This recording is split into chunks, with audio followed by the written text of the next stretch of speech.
This is Audible. Audible, Inc. presents Does Capitalism Have a Future? Written by Emanuel Wallerstein, Randall Collins, Michael Mann, Georgi Derleugian, and Craig Calhoun. Narrated by Stephen Hoy. The Next Big Turn. Collective Introduction. Emanuel Wallerstein, Randall Collins, Michael Mann, Georgi Derleugian, and Craig Calhoun. Coming decades will deliver surprising shocks and huge challenges. Some of them will look new, and some quite old. Many will bring unprecedented political dilemmas and difficult choices. This may well begin to happen soon, and will certainly shape the adult lives of those who are young at present. But that, we contend, is not necessarily or only bad.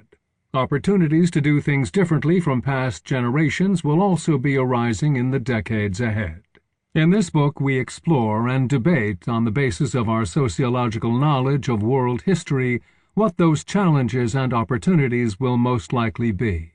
At bottom, most troubling is that with the end of the Cold War almost 3 decades ago, it has become unfashionable, even embarrassing, to discuss possible world futures, and especially the prospects of capitalism.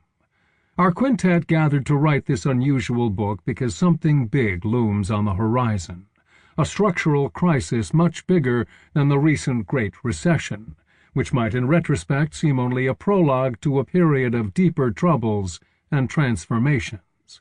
Emanuel Wallerstein explains the rationale for predicting the breakdown of the capitalist system. Over the next 3 or 4 decades, capitalists of the world, overcrowding the global markets and hard-pressed on all sides by the social and ecological costs of doing business, may find it simply impossible to make their usual investment decisions. In the last 5 centuries, capitalism has been the cosmopolitan and explicitly hierarchical world market economy, where the elite operators, favorably located at its geographical core, were in a position to reap large and reasonably secure profits. But, Wallerstein argues, this historical situation, however dynamic, will ultimately reach its systemic limitations, as do all historical systems. In this hypothesis, capitalism would end in the frustration of capitalists themselves. Randall Collins focuses on a more specific mechanism challenging the future of capitalism: the political and social repercussions of as many as 2/3 of the educated middle classes, both in the West and globally, becoming structurally unemployed because their jobs are displaced by new information technology. Economic commentators recently discovered the downsizing of the middle class, but they tend to leave the matter with a vague call for policy solutions.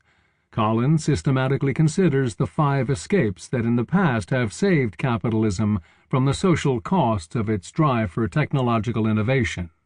None of the known escapes appears strong enough to compensate for the technological displacement of service and administrative jobs. 19th and 20th century capitalism mechanized manual labor but compensated with the growth of middle-class positions. Now the 21st century trajectory of high-tech is to push the middle class into redundancy. This leads us to another hypothesis. Might capitalism end because it loses its political and social cushion of the middle class? Craig Calhoun argues to the contrary, that a reformed capitalism might be saved. Calhoun elaborates on the point, recognized by all of us, that capitalism is not merely a market economy, but a political economy. Its institutional framework is shaped by political choice. Structural contradictions may be inherent in the operation of complex markets, but it is in the realms of politics that they may be remedied, or left to go unchecked to destruction.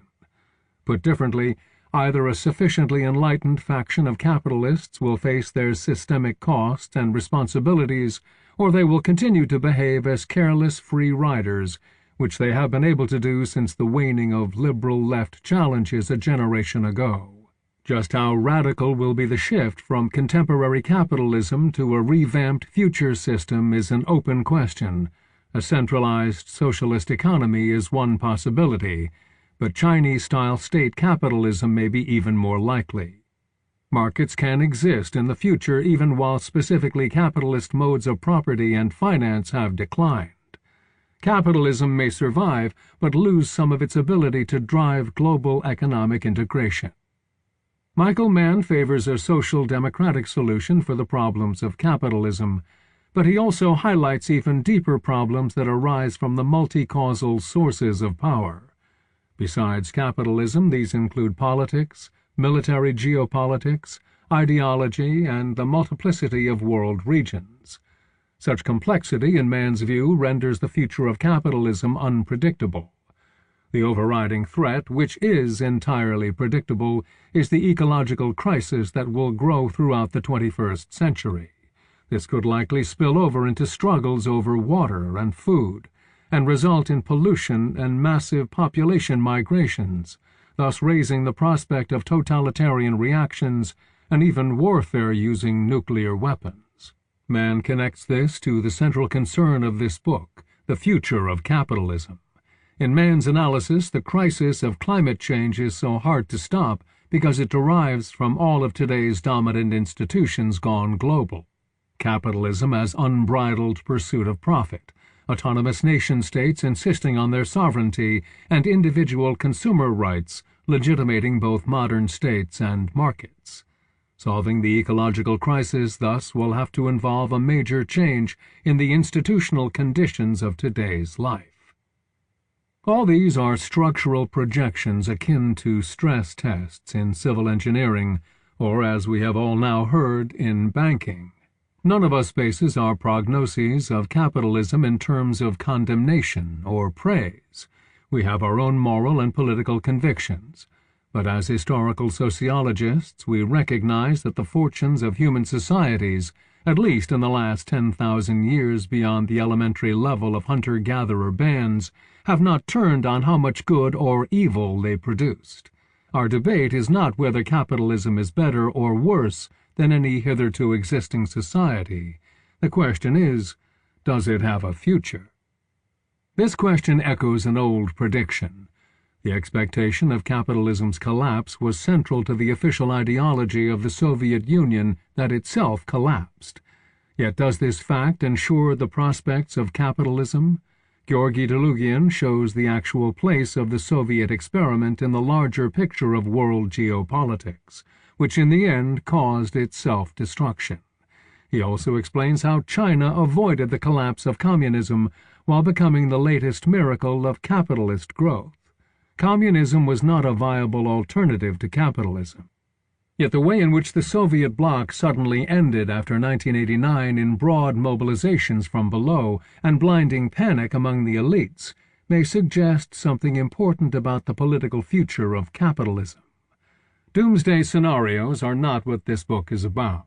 Unlike business and security experts projecting short-run futures by changing the variables in existing setups, we consider specific scenarios futile. Events are too contingent and unpredictable because they turn on multiple human wills and shifting circumstances. Only the deeper structural dynamics are roughly calculable. Two of us, the same Collins and Wallerstein who now see no escape for capitalism, already in the 1970s predicted the end of Soviet communism. But nobody could predict either the date or the fact that it would be the former members of the Central Committee irrationally tearing apart their erstwhile industrial and superpower positions. This outcome was unpredictable because it did not have to happen that way. We find hope against doom exactly in the degree to which our future is politically underdetermined.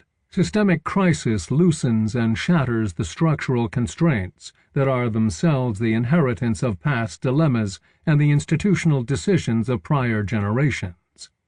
Business as usual becomes untenable, and divergent pathways emerge at such historical junctures. Capitalism, along with its creative destruction of older technologies and forms of production, has also been a source of inequality and environmental degradation. Deep capitalist crisis may be an opportunity to reorganize the planetary affairs of humanity in a way that promotes more social justice and a more livable planet. Our big contention is that historical systems can have more or less destructive ways of going extinct while morphing into something else. The history of human societies has passed through bursts of revolution, moments of expansive development, and painfully long periods of stagnation or even involution. However unwanted by anybody, the latter remains among the possible outcomes of global crisis in the future. The political and economic structures of present-day capitalism could simply lose their dynamism in the face of rising costs and social pressures. Structurally, this could lead to the world's fragmentation into defensive, internally oppressive, and xenophobic blocs. Some might see it as the clash of civilizations, others as the realization of an Orwellian 1984 anti-utopia enforced by the newest technologies of electronic surveillance. Ways of re-establishing social order in the midst of extreme conflict might include those reminiscent of fascism, but also the possibility of a much broader democracy. It is what we wanted to stress above all in this book. In recent decades, the prevalent opinion in politics and mainstream social sciences has been that no major structural change is even worth thinking about. Neoclassical economics bases its models on the assumption of a fundamentally unchanging social universe. When crises happen, policy adjustments and technological innovation always bring renewals of capitalism. This is, however, only an empirical generalization. Capitalism's existence as a system for 500 years does not prove that it will last forever. The cultural philosophical critics of various postmodernist persuasions who emerged as a counter-movement in the 1980s, when the utopian hopes of 1968 had receded into frustration and Soviet communism was visibly in crisis, came to share the same assumption of capitalism's permanence, although not without a big dose of existential despair. Consequently, the cultural postmodernists left themselves with a dislocation of the will to look structural realities in the face.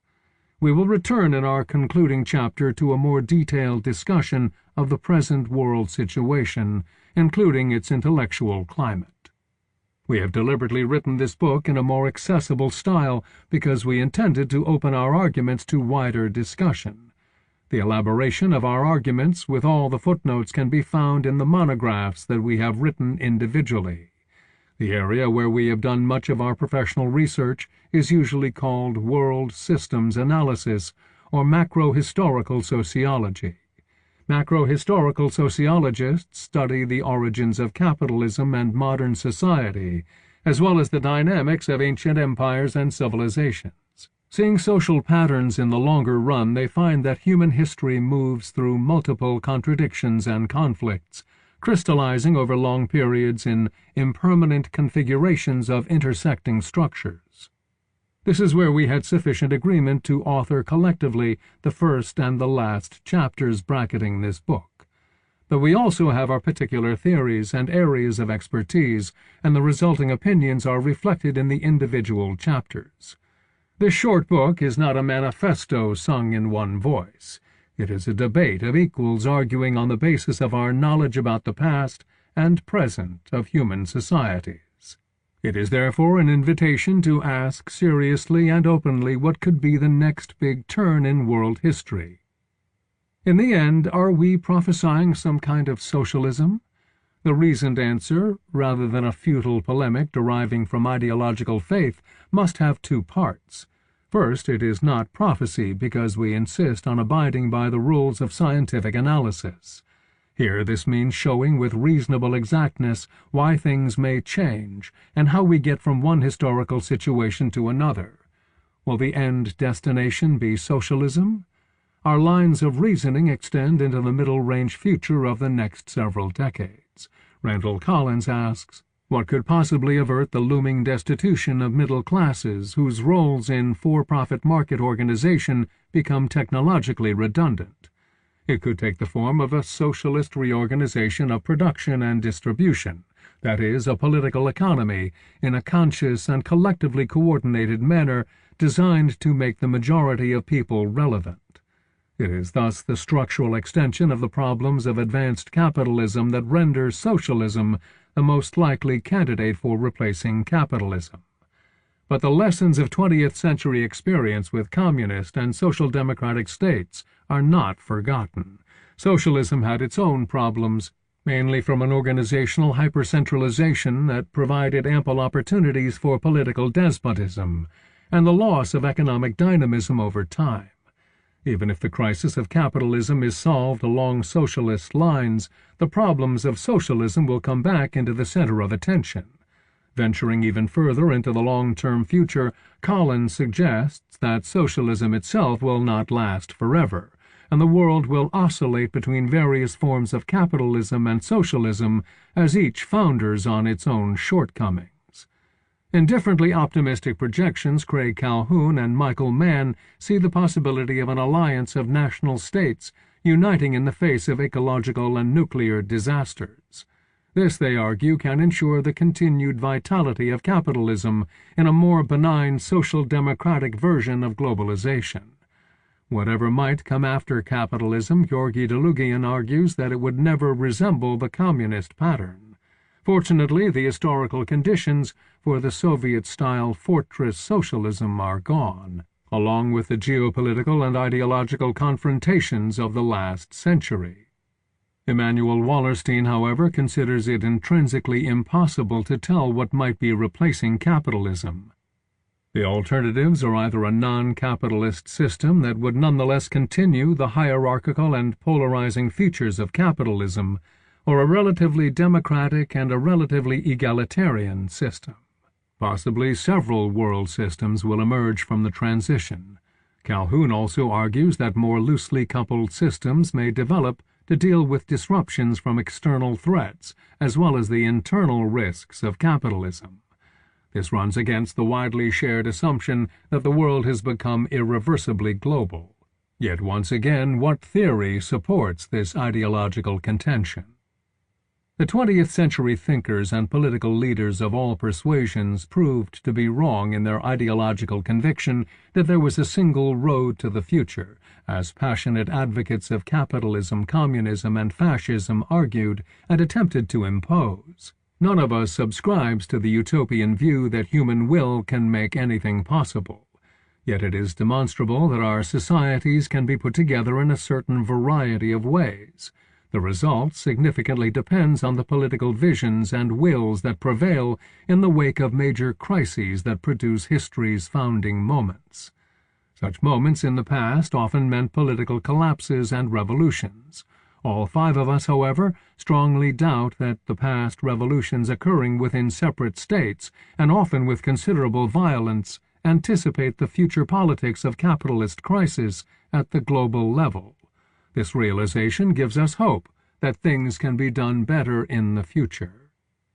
Capitalism is not a physical location like royal palace or financial district to be seized by a revolutionary crowd or confronted through an idealistic demonstration. Nor is it merely a set of sound policies to be adopted and corrected as prescribed in the business editorials. It is an old ideological illusion of many liberals and Marxists that capitalism simply equals wage labor in a market economy. Such was the basic belief of the 20th century on all sides. We are now dealing with its damaging consequences. Markets and wage labor had existed long before capitalism, and social coordination through markets will almost surely outlive capitalism. Capitalism, we contend, is only a particular historical configuration of markets and state structures where private economic gain by almost any means is the paramount goal and measure of success. A different and more satisfying organization of markets and human society may yet become possible. Grounds for this claim are in this book and our many prior writings, but for the moment let us offer a short historical fable. Humans have dreamt about flying since ancient times, at least as long as they dreamt about social justice. For several millennia this was fantasy. Then arrived the age of hot air balloons and dirigibles. For about a century people experimented with these devices. The results, as we know, were mixed or downright disastrous. But now there existed engineers, scientists, and the social structure which supported and stimulated their inventiveness. The breakthrough eventually arrived with new kinds of engines and aluminum wings. We can all fly now. The majority are usually stuck in the cramped budget seats, while only the daring can experience the exhilaration of autonomous flight, piloting small airplanes or paragliders. Human flight also brought the horrors of aerial bombardment and hovering drones. Technology proposes, but humans dispose. Old dreams may come true, although this can also impose on us difficult new choices. Yet optimism is a necessary historical condition for mobilizing emotional energies in a world facing the choice of structurally divergent opportunities. Breakthroughs become possible when enough support and public attention go into thinking and arguing about alternative designs. Chapter 1. Structural Crisis, or Why Capitalists May No Longer Find Capitalism Rewarding. Emanuel Wallerstein. My analysis is based on two premises. The first is that capitalism is a system, and that all systems have lives. They are never eternal. The second is that to say that capitalism is a system is to say that it is operated by a specific set of rules during what I believe to be its approximately 500 years of existence, and I shall try to state these rules briefly. Systems have lives. Ilya Prigogine expressed this succinctly. We have an age. Our civilization has an age. Our universe has an age. This means, it seems to me, that all systems from the infinitesimally small to the largest that we know, the universe, including the mid-size historical social systems, should be analyzed as consisting of three qualitatively different moments. The moment of coming into existence, their functioning during their normal life, the longest moment, the moment of going out of existence, the structural crisis. In this analysis of the existing situation of the modern world system, the explanation of its coming into existence is not our subject. But the two other moments of life, the rules of capitalism's functioning during normal life, and the modality of its going out of existence, are the central issues before us. What we are arguing is that, once we have understood what the rules have been that have allowed the modern world system to operate as a capitalist system, we will understand why it is currently in the terminal stage of structural crisis. We can then suggest how this terminal stage has been operating and is likely to continue to operate for the next 20 to 40 years. What are the identifying characteristics, the sine qua non of capitalism as a system, the modern world system? Many analysts focus on a single institution that they consider crucial. There is wage labor, or there is production for exchange and/or for profit, or there is a class struggle between entrepreneurs, capitalists, bourgeoisie, and wage workers, propertyless proletarians, or there is a free market. None of these definitions of defining characteristics holds much water, in my opinion. The reasons are simple. There has been some wage labor across the world for thousands of years, not only in the modern world. Furthermore, there exists much labor that is not wage labor in the modern world system. There has been some production for profit across the world for thousands of years, but it has never before been the dominant reality of some historical system. The free market is indeed a mantra of the modern world system, but the markets in the modern world system have never been free of government regulation or political considerations, nor could they have been. There is indeed a class struggle in the modern world system, but the bourgeois proletarian description of the contending classes is far too narrowly framed. In my view, for a historical system to be considered a capitalist system, the dominant or deciding characteristic must be the persistent search for the endless accumulation of capital, the accumulation of capital in order to accumulate more capital. And for this characteristic to prevail, there must be mechanisms that penalize any actors who seek to operate on the basis of other values or other objectives, such that these nonconforming actors are sooner or later eliminated from the scene, or at least severely hampered in their ability to accumulate significant amounts of capital. All the many institutions of the modern world system operate to promote, or at least are constrained by the pressure to promote, the endless accumulation of capital. The priority of accumulating capital in order to accumulate still more capital seems to me a thoroughly irrational objective.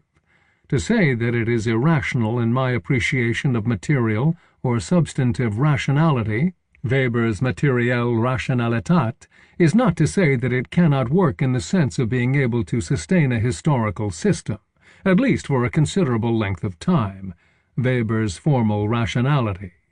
The modern world system has lasted some 500 years, and in terms of its guiding principle of the endless accumulation of capital, it has been extremely successful. However, as we shall argue, the period of its ability to continue to operate on this basis has now come to an end. Capitalism during its phase of normal operation. How has capitalism worked in practice? All systems fluctuate. That is, the machinery of the system constantly deviates from its point of equilibrium. The example of this, with which most people are very familiar, is the physiology of the human body. We breathe in and then out. We need to breathe in and out, but there are mechanisms within the human body and within the modern world system to bring the operation of the system back to equilibrium, a moving equilibrium to be sure, but an equilibrium. What we think of as the moment of the normal operation of a system is the period during which the pressure to return to equilibrium is greater than any pressure to move away from equilibrium.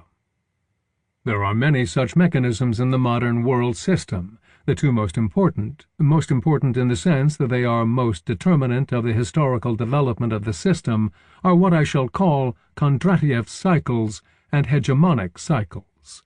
Here is how each operates. First, the Kondratiev cycles. In order to accumulate significant amounts of capital, producers require a quasi-monopoly.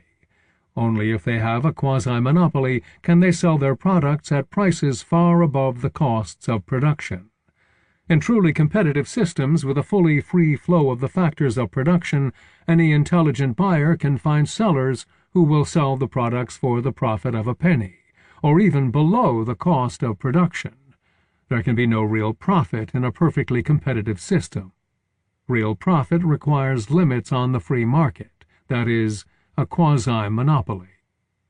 However, quasi-monopolies can only be established under two conditions. 1.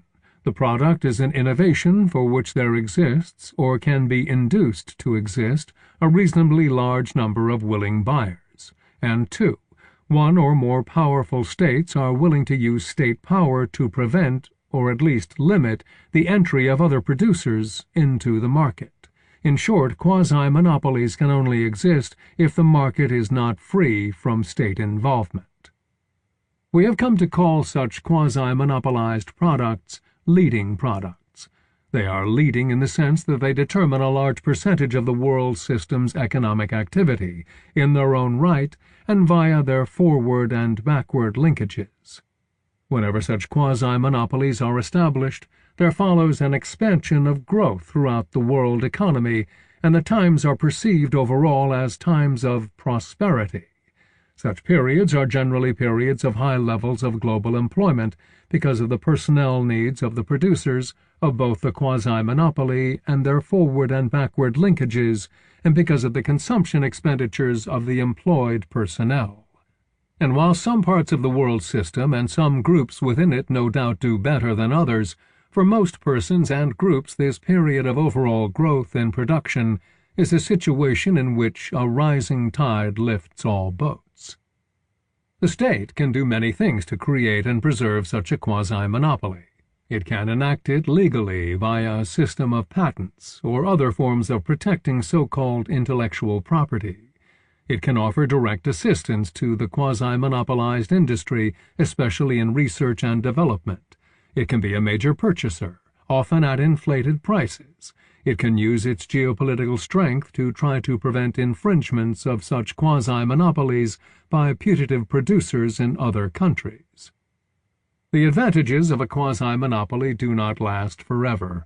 The systemic problem for the producers is that such quasi-monopolies are self-liquidating over time.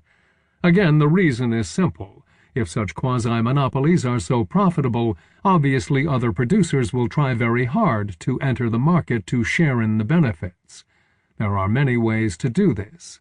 If the basis of the quasi-monopoly is some new technology that is being kept secret, they can try either to steal the secret or to duplicate it. If they are being kept out of the market by the geopolitical strength of the country by which the quasi-monopoly is being protected, they can try to marshal alternative geopolitical strength to counter this. They can mobilize anti-monopolistic sentiments inside the enforcing country. In addition, if one controls a quasi-monopoly, the most immediate concern is to avoid work stoppages, since this involves a major loss of capital, irrecoverable if the other producers in an oligopoly do not suffer simultaneously from work stoppages. This gives workers a major weapon in their never-ending search for better conditions. In such situations, the producers consequently often find that concessions to workers cost them less than work stoppages. Over time, however, this means a creeping increase in the costs of labor, which reduces the overall margin of profit. One way or another, other potential producers can wear down the ability of the producers of the leading products to maintain the quasi-monopoly. Up to now, it seems to have taken an average of 25 to 30 years to do this. But whatever the length of protection for the leading industry, sooner or later there comes a point at which the quasi-monopoly is significantly breached. And this breach brings with it, as predicted by the heralds of capitalism, a lowering of prices. The lowering of prices may be beneficial to the purchasers, but it is, of course, negative for the sellers. What had been a profitable leading product has become a more competitive, much less profitable product on the world scene. What can the producers do? One alternative is to trade the advantage of low transaction costs for lower production costs. This usually involves the shifting of primary production locations from one or more core locations to other parts of the world system where historic labor costs are lower. Persons in these new locations for production may perceive and hail this entry into the world production nexus as national development. It is more properly seen as trickle-down transfer of erstwhile but no longer super-profitable industries. Relocation of industries is only one kind of response to the changed situation. Producers in erstwhile leading industries can try to maintain some part of this production in countries where they were historically located by specializing in a niche subproduct, one that is more difficult to reproduce quickly elsewhere. They can also negotiate with their workforce to obtain the lowering of remuneration in all its multiple forms by wielding the threat of still more relocation of industry and hence still greater unemployment for the workforce in the previous location. In general, the ability of the working strata to defend their advantages gained in the period of expansion of the world economy is severely called into question by this increase in the competitiveness of the world market. They can also, in part or in whole, transfer their search for capital from the production and even the commercial sphere and concentrate on profits in the financial sector. Today we speak of such financialization as though it were an invention of the 1970s, but it is actually a very long-standing practice in all Kondratiev B phases. As Bradel has shown, the truly successful capitalists have always been those who reject specialization in industry, commerce, or finance, preferring to be generalists who move between these processes as opportunities dictate. How does one make money in the financial sphere? The basic mechanism is to lend money, which has to be repaid with interest. The most rewarding debts to the lenders are those in which the debtor overborrows and therefore can only repay the interest but not the capital. This leads to a recurrent and ever-increasing income to the lender until the debtor is overwhelmed, bankrupt. Such a financial loan mechanism does not create new real value, not even new capital. It essentially reallocates existing capital. It also requires that there be ever new circles of debtors to replace those who are overwhelmed, in order thereby to maintain the flow of lending and indebtedness. These financial processes can be very profitable to those who are located on the lending side of the equation. The lending indebtedness chain does, however, have one downside from the point of view of the normal operation of the capitalist system. It eventually exhausts effective demand for all production. This is both an economic and a political danger to the system, which requires, therefore, a return to equilibrium, that is, a return to a situation in which capital is accumulated primarily through new production. Schumpeter has shown very clearly how this comes about economically. An invention is transmogrified into an innovation, which results in the emergence of a new leading product that permits the renewed expansion of the world economy. The politics of such a transmogrification have been a matter of much debate. It seems to require a strengthening of the position of the working classes in the class struggle. It may require a willingness of some part of the producing classes to accede to this stronger position of the working strata, a sacrifice of short-run individual profits in the interests of the longer-run collective profits of the producing classes. This pattern of expansion and contraction of capitalism is only possible because capitalism is not a system that is located within a single state, but is rather ensconced in a world system, larger by definition than any single state. If these processes were occurring in a single state, there would be nothing to prevent the holders of state power from appropriating the surplus value, which would remove, or at least considerably reduce, the incentive of entrepreneurs to develop new products. On the other hand, were there no states whatsoever within the range of the market, there would be no way to obtain quasi-monopolies. It is only if capitalists are located in a world economy, one that has a multiplicity of states within it, that entrepreneurs can pursue the endless accumulation of capital.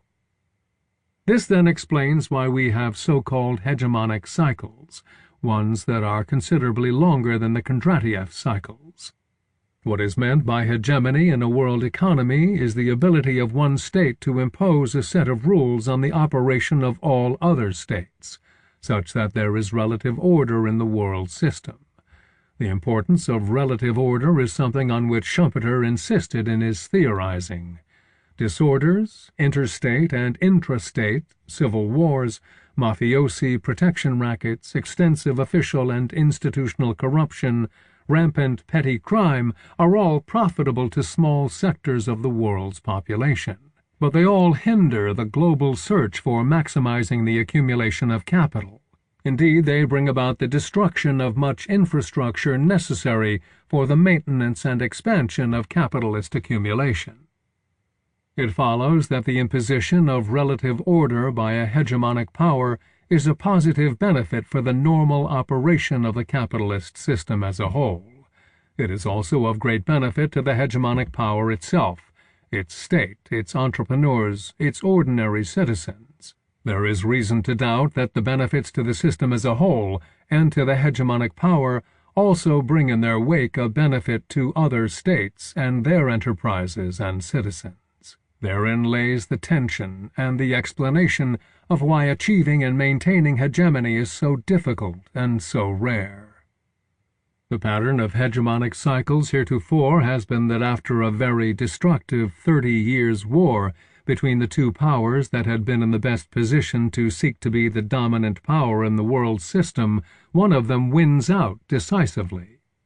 At that point, one state combines in its economic processes marked advantage simultaneously in all three forms of economic activity: production, commerce, and finance. Such a state furthermore enjoys, as a result of its strong economic base and its successful victory in the previous struggle, a significant military edge, and to cap its overall position, it asserts cultural dominance, including the defining version of the geoculture, Gramsci's concept of hegemony. With this combination of preeminence in all spheres of the world system, it can obtain its objectives and impose its will, most of the way, most of the time. We may think of this as a quasi-monopoly of geopolitical power.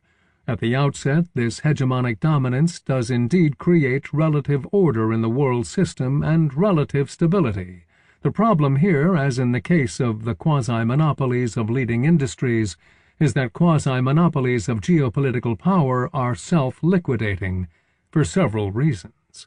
First, there are always clear losers in a situation of relative stability. They begin to rebel in multiple ways. To contain their rebellions, the hegemonic power finds it necessary to engage in repressive activities, often military activities. Repressive activities may often be, in the immediate sense, quite successful, but the use of force always brings with it two negative consequences.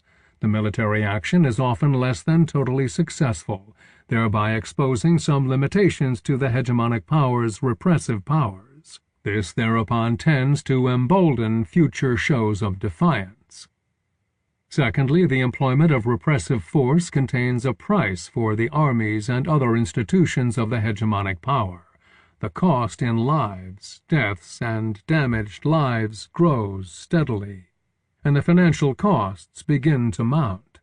Slowly but surely this undermines the popular support for this activity as the populace begins to perceive more clearly the gains, usually disproportionately to a subset of the hegemonic power's population, and the losses, usually to a much larger subset. As a result, the authorities of a hegemonic power begin to feel internal constraints on their ability to impose world order. Thirdly, other states which had fallen far behind the hegemonic power in terms of geopolitical strength at the beginning of the period of hegemonic dominance begin to recover their strength and begin to insist on a larger geopolitical role. The world system begins to move away from a situation of undisputed hegemony to a situation of balance of powers. Since the process is cyclical, there begins to be efforts by others to seek the role of successor hegemonic power. But this is a complicated and arduous process, which explains why hegemonic cycles are so much longer than Kondratiev cycles. Because of all this, the hegemonic power begins to experience a slow decline. There is one last element to stress in this description of the ongoing processes of the modern world system. Both Kondratiev cycles and hegemonic cycles are cycles, but they are never perfect cycles, in the sense of returning in the end to the starting point. This is because the A phases of these two cycles involve growth, in real value, in geographic scope, in depth of commodification. It is never possible in the B phase to eradicate all this growth. Rather, the return to equilibrium represented by the B phase is at best a partial regression of the system, what might be better described as a stagnation of the system, rather than a full regression to the system's previous positions in whatever criteria we measure. We might diagram this as a ratchet effect, 2 steps forward and 1 step backward. Thus, the cyclical rhythms of the historical system create a moving equilibrium, which translates into secular trends upward of its principal curves. If we draw this on a plane, with the y-axis or ordinate measuring the percentages of some phenomenon, and the x-axis or abscissa measuring time, we have curves that are slowly moving toward asymptotes, 100% of what is being measured on the y-axis. As the system approaches these asymptotes, it is thereby moving steadily further from equilibrium, since one can never cross the asymptote. It seems that once these curves reach somewhere about the 80% point, the system starts to oscillate rapidly and repeatedly, becomes chaotic, and bifurcates. We can say that this is the point at which the system has arrived at the beginning of its structural crisis. We shall now try to offer concrete evidence for how this has been occurring in our historical system. The modern world system, 1945 to circa 1970. The last great struggle for hegemony was that between Germany and the United States. a struggle that can be considered to have begun more or less in 1873 and which culminated in a 30 years war that ran from 1914 to 1945. With Germany's unconditional surrender in 1945, the United States was the clear and acknowledged victor in this struggle. The United States emerged from what we refer to as the Second World War endowed with incredible economic strength. Its economic capacity and competitiveness had already been very strong before the war began. The war enlarged this strength in two ways. On the one hand, all the other industrial powers in the world system, from Great Britain across Europe to the Union of Soviet Socialist Republics, USSR, to Japan, suffered grievous damage to their material plant. In addition, because of wartime destruction of their agricultural production, most of them were also suffering from serious food shortages in the immediate post-war period. In great contrast, on the other hand, the United States, sheltered as it had been from physical damage, was able to develop still further its industrial and agricultural base throughout the war.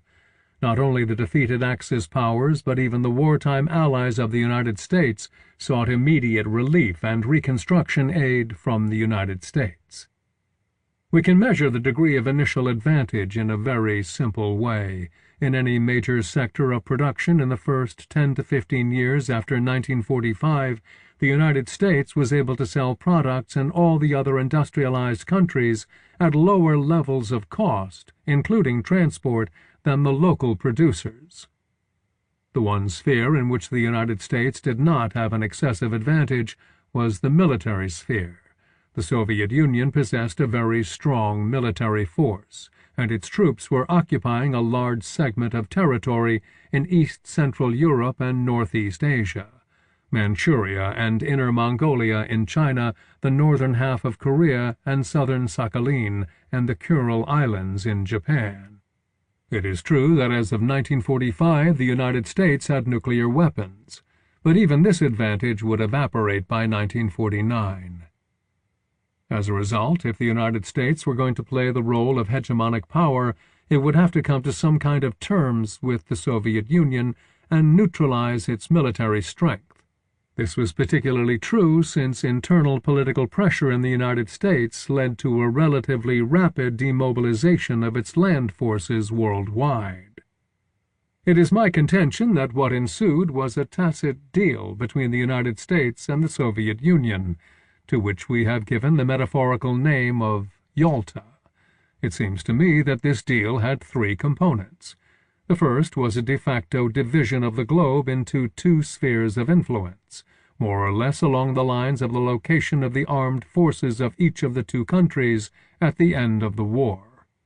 There was a Soviet bloc, which would come to be defined as running from the Oder-Neisse line in Central Europe to the 38th parallel in Korea, and including mainland China after the definitive defeat of the Kuomintang by the Chinese Communist Party forces in 1949. What the United States and the Soviet Union in effect agreed to observe was the primary, virtually exclusive right of each to decide matters within its sphere. A crucial element of this de facto agreement was there would be no attempt to change these boundaries by military or even political means. After 1949, this accord was reinforced by the concept of mutually assured destruction, based on the fact that both sides had sufficient nuclear strength to respond to any attack and destroy the other. The second part of the tacit agreement was the de facto economic disjuncture of the two zones. The United States would offer no assistance in the reconstruction of the Soviet bloc. Its aid would be limited to its zone. The Marshall Plan in Western Europe, comparable aid to Japan and later to South Korea and Taiwan in East Asia. U.S. aid to its allies was not simply altruistic philanthropy. It needed customers for its flourishing industries, and reconstructing the economy of these allies made them good customers, as well as faithful political satellites. The Soviet Union in turn developed its own regional economic structures, ones that reinforced the autarkic character of the Soviet Union. The third part of the deal was to deny that there was any deal. Each side proclaimed very loudly in its particular language that it was in a total ideological struggle with the other. We came to call this the Cold War. Note, however, that it was and remained to the end a Cold War. The purpose of the very loud rhetoric was not in reality to transform the other, at least not before some very distant moment when the other side would somehow crumble. In this sense, neither side was trying in any immediate time span to win the war. Each sought rather to oblige its satellites, euphemistically called allies, to toe a very strict political line, as dictated by the two superpowers. Neither side would ever support in any meaningful sense rebellious forces within the other camp, since this might lead to the undoing of the primary agreement of a military status quo between the two superpowers. Once the military status quo was achieved, the United States could proceed to realize its overall political and cultural dominance in the world system, with its automatic majorities in the United Nations and multiple other transnational institutions. The sole exception was in the one agency that controlled military matters, the UN Security Council, where the veto power of each side ensured the military status quo. This arrangement worked very well in the beginning, and then the self-liquidating character of a geopolitical quasi-monopoly began to take its toll. The two most significant geopolitical changes in the 2 decades following 1945 were revolts in the Third World and the economic recovery of Western Europe and Japan. What were labeled then as Third World countries, and which we tended later to call the South, had very little to gain in the geopolitical status quo that the two superpowers were attempting to impose on the world. Some of them began to defy the arrangements. The Chinese Communist Party refused to make a deal with the Kuomintang, as the Soviet Union wanted them to. Instead, they defeated the Kuomintang and came to state power. The Viet Minh and the Viet Cong proceeded on their own path, defeating both the French and the Americans. Fidel Castro and his guerrillas came to power and almost upset the world apple cart in 1962. The Algerians went forward to independence to the chagrin, at least initially, of the French Communist Party, and Nasser successfully took control of the Suez Canal. Neither the United States nor the Soviet Union was in fact happy with this turmoil. Each adjusted to this reality in similar ways. Initially, each side insisted on a forced choice of loyalties in the Cold War, believing, as the then U.S. Secretary John Foster Dulles famously said, that there are no neutrals. But later both sides felt it necessary to soften their stance and try instead to woo those who sought to be neutral. In the process, the Soviet Union lost China, and the United States paid a very heavy economic and political price for its Vietnam War. The other change, one that affected the United States more than the Soviet Union, may be seen in the political consequences of economic recovery in the midst of the incredibly expansive Kondratiev A phase that prevailed.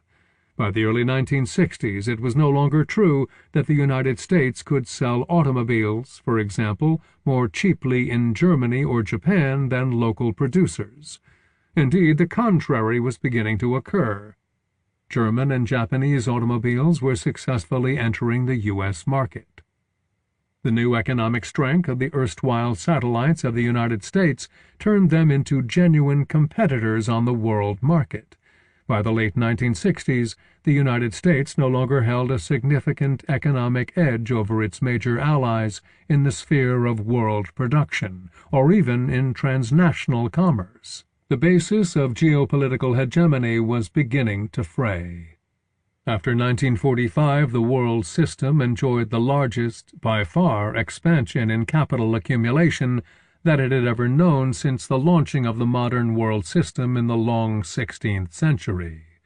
After 1945, the world system also enjoyed the largest, by far, expansion of geopolitical power in the period of U.S. hegemony that it had ever known since the launching of the modern world system. These two cycles were simultaneous and reached the point of self-liquidation more or less simultaneously. The biggest upturns would be followed by the biggest downturns. The world system had in the process moved very far from equilibrium as an historical system. Its restorative mechanisms seemed to have been stretched beyond repair. It was now entering into structural crisis.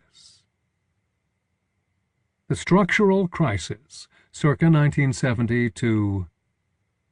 There were two crucial developments that contributed to this structural crisis. The first had to do with the long-term secular trends of the world economy, which would now make it extremely difficult for capitalists to accumulate capital endlessly. And the second had to do with the conjunctural end of the dominance by centrist liberals of the geoculture, which would undermine the political stability of the world system. Let me treat each in turn. Long-term structural trends. How does one accumulate capital endlessly in a capitalist system? The basic method, albeit not the only one, is via production, in which the entrepreneur-producer retains the differential between what it costs to produce the commodity and the price at which the producer can sell it. The lower the costs and the higher the sales price, the more profit is realized and can then be reinvested. But how can the differential between costs and sales price be maximized? There are two necessary elements in this exercise. To maximize sales price, there must be a quasi-monopoly, a subject we have already treated. It is how one in addition minimizes costs that we must now discuss. We start with the reality that there are always three generic costs in any productive process. These are personnel costs, the costs of inputs, and taxation. There are three different levels of personnel for whom the producer-owner has to pay: the unskilled and semi-skilled workforce, the skilled workers and supervisory cadres, and the top managers. The costs of the least skilled workforce tend to go up in A phases as they collectively make demands on the employer in one form or other of syndical action. Employers during A phases may make concessions to the least skilled personnel because avoiding shutdowns or slowdowns may be less costly than wage increases. However, eventually these costs become too high for the employers, particularly for those in the leading industries. The solution for employers has historically been the runaway factory, that is, relocation to historically lower wage areas during the B period. There the workers are recruited from loci, usually rural, in which their real income is even lower than that offered by the newly installed, usually urban, production site. It seems to be a win-win situation for the worker and the employer. After some time, however, the transplanted workers feel more knowledgeable about their new situation and more aware of the low level of their wages in worldwide terms. They begin to engage in some syndical action, and sooner or later the employer finds that, as a result, the costs have again become too high. The solution is still another move. The moves are costly but effective. Worldwide there is, however, a ratchet effect. The reductions never eliminate totally the increases. Over 500 years, this repeated process has virtually exhausted the loci into which to move. This can be measured by the degree of deruralization of the world system, which has risen spectacularly in the last 50 years and seems to be proceeding apace. The increase in the costs of cadres is the result of two different considerations. One, the constantly increased scale of productive units requires more intermediate personnel to coordinate it. And two, the political dangers that result from the repeated syndical organization of the relatively low-skilled personnel are countered by the creation of a larger intermediate stratum who can be both political allies for the ruling stratum and models of a possible upward mobility for the unskilled majority, thereby blunting its political mobilization. Their salaries significantly increase the overall personnel bill. The increase in the costs of top managers is the direct result of the increased complexity of entrepreneurial structures, the famous separation of ownership and control. This makes it possible for these top managers to appropriate ever larger portions of the firm's receipts as rent, thereby reducing what goes to the owners, shareholders, as profit, or to the firm for reinvestment. This last increase was quite spectacular in size during the last few decades. The costs of inputs have been going up for analogous reasons. Capitalists seek to externalize as many costs as they can. This is an elegant way of saying that they are not paying the full bill for the inputs they use. The three main costs they are able to externalize are the disposal of toxic waste, the renewal of raw materials, and the construction of the necessary infrastructure for transport and communications. Over most of the history of the modern world system, it was considered normal practice to externalize such costs. It was seldom a concern for political authorities.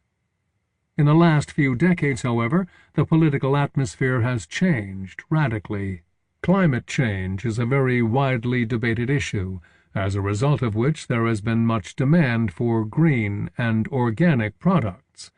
The past normality of externalization is a distant memory. The explanation for the new political debate about toxic disposal is rather simple.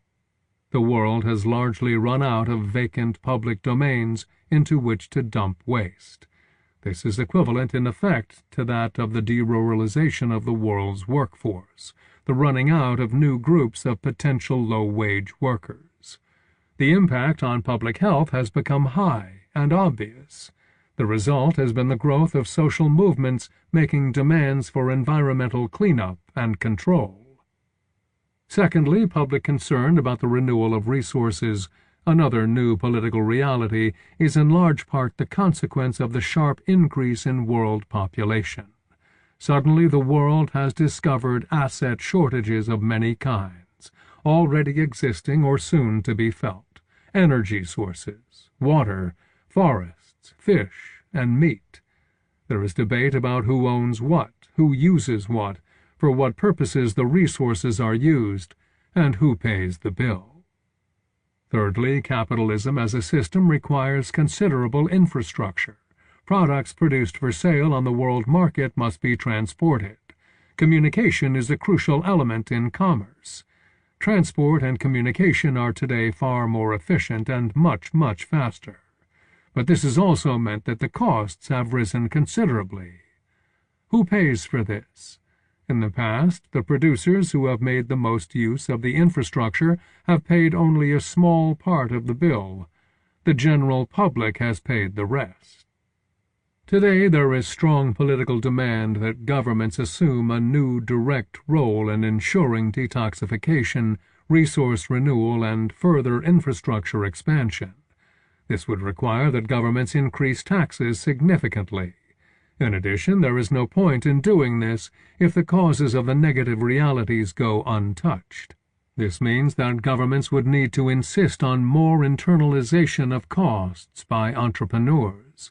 Both increased taxes and even more requirements for internalization of these costs would cut sharply into the margins of profit of enterprises, a point that is constantly made by the producers. Finally, taxation in all its forms has been going up over the historical life of the modern world system. All the multiple political levels of government require taxation, both to pay the personnel and to pay for the expanding services these governments are expected to offer. There is also the expansion of what might be called private taxation, both the corruption of government officials and the predatory demands of organized mafias. Private taxation is a cost to the entrepreneur just as much as is state taxation. As the size of governmental structures has vastly increased, particularly in the last 50 years, there have been more people to bribe. As the world economic activity has grown, there is ever more room for mafiosi operations. Still, the biggest source of increased taxation has resulted from the political struggles of the world's anti-systemic movements. Their demands over the past 2 centuries have brought about the democratization of world politics. The program of popular movements has fundamentally been to obtain from the states 3 basic guarantees for the citizenry: education, health services, and lifelong revenue flows. The demands for each have steadily expanded in 2 ways over the past 200 years: the levels of services demanded, and therefore the costs, and the geographical locales in which the demands have been made. These expenditures are what we refer to as the welfare state, a form of which is now part of the normal political life of virtually every government in the world, even if the level of what is offered varies, in large part according to the wealth level of the country. We can sum this up by saying that the 3 basic costs of production have risen constantly and have now each approached close enough to their asymptotes that the system cannot be brought back to equilibrium via the multiple mechanisms that have been used for 500 years. The possibilities for producers to achieve an endless accumulation of capital seem to be ending. A major geocultural change. The profit squeeze for capitalist producers has been compounded by a colossal cultural change. This is the end of the dominance of centrist liberalism in the geoculture, which is the meaning and the consequence of the World Revolution of 1968. The story of the World Revolution of 1968 is in large part the story of the anti-systemic movements in the modern world system, their birth, their strategy, their history up to 1968, their importance for the political operation of the modern world system. During the 19th century, the Old Left, as it came to be called during the World Revolution of 1968, consisted essentially of the 2 varieties of world social movements, the Communists and the Social Democrats, plus the national liberation movements. These movements grew slowly and with great effort, primarily during the last third of the 19th century and the first half of the 20th century. For a long time they were weak and politically somewhat marginal, and then in the period 1945 to 1968 they became extremely strong rather rapidly, again in almost all parts of the world system. It seems somewhat counterintuitive that they should have achieved such strength precisely during the period of both the extraordinary Kondratiev A-phase expansion and the height of U.S. hegemony. I do not think, however, that this was fortuitous. Recall that I argued that capitalists have a strong desire not to experience interruptions of their production processes, strikes, slowdowns, sabotage, when the world economy is flourishing, especially those capitalists involved in the most profitable processes, the leading industries. Given that the expansion at this time was exceptionally profitable, the producers were ready to make significant wage concessions to their workers, believing that such concessions would cost them less than the profit losses resulting from such interruptions. To be sure, this meant middle-term rising costs of production, which would become a major factor in the decline of the quasi-monopolies in the late 1960s. But most entrepreneurs, then as always, calculated their interests in terms of short-term profits, feeling unable to predict or control what might happen after about 3 years. The hegemonic power thought about its interests in somewhat similar ways. Its primary concern was to maintain a relative stability in the geopolitical arena. Repressive activity on the world scene against the anti-systemic movements seemed very costly. Where possible, it was not always possible, the United States favored a decolonization that was negotiated, resulting in a regime that presumably could be expected to be more moderate in its future politics. This had the effect of bringing nationalist, national liberation movements to power in a very large swath of Asia, Africa, and the Caribbean. In the great internal debates of the movements in the late 19th century, Marxists versus anarchists in the social movements in the industrialized countries, political versus cultural nationalism in the anti-colonial movements, the Marxists and the political nationalists argued that the only credible program was the so-called two-step strategy. First, take state power, then change the world. By 1945, the Marxists and the political nationalists had clearly gained the upper hand in the intra-movement debates and controlled the most powerful organizations. These relatively permissive attitudes of the mega-corporations and the hegemonic power had the consequence that by the middle of the 1960s, the old left movements had achieved their historic goal of state power almost everywhere. Communist parties were in power in one-third of the world, called at the time the Socialist Bloc. Social democratic parties were in alternating power in most of another third of the world, the pan-European world. And by 1968, in almost all of the colonial countries, the nationalist and national liberation movements had come to power. However moderate many of these movements seemed when in power, the world system was pervaded at the time by a significant triumphalism that all these movements affected. They felt and loudly proclaimed that the future was theirs, that history was on their side, and the powerful in the modern world system were afraid these proclamations were accurate. They feared the worst. However, those who participated in the world revolution of 1968 did not agree. They did not see the coming to power of the old left movements as a triumph, but rather as a betrayal. They said, in essence, you may be in power, step 1, but you haven't changed the world at all, step 2. If one listened carefully to the rhetoric of participants in the world revolution of 1968, and one ignored the local references, which were of course different from one country to another, there were 3 themes that seemed to pervade the analyses of those who engaged in these multiple uprisings, whether they were located in the Socialist Bloc, the pan-European world, or the Third World. The first theme concerned the hegemonic power. The United States was not seen as the guarantor of world order. It was seen as the imperialist overlord, but one that had overstretched and was now vulnerable. The Vietnam War was then at its height, and the Tet Offensive of February 1968 was considered to be the death knell of the U.S. military operation. This was not all. The revolutionaries accused the Soviet Union of being a collusive partner in U.S. hegemony. The Cold War was, they believed, a phony facade. The Yalta deal of de facto status quo was the major geopolitical reality. This deep suspicion had been growing since 1956.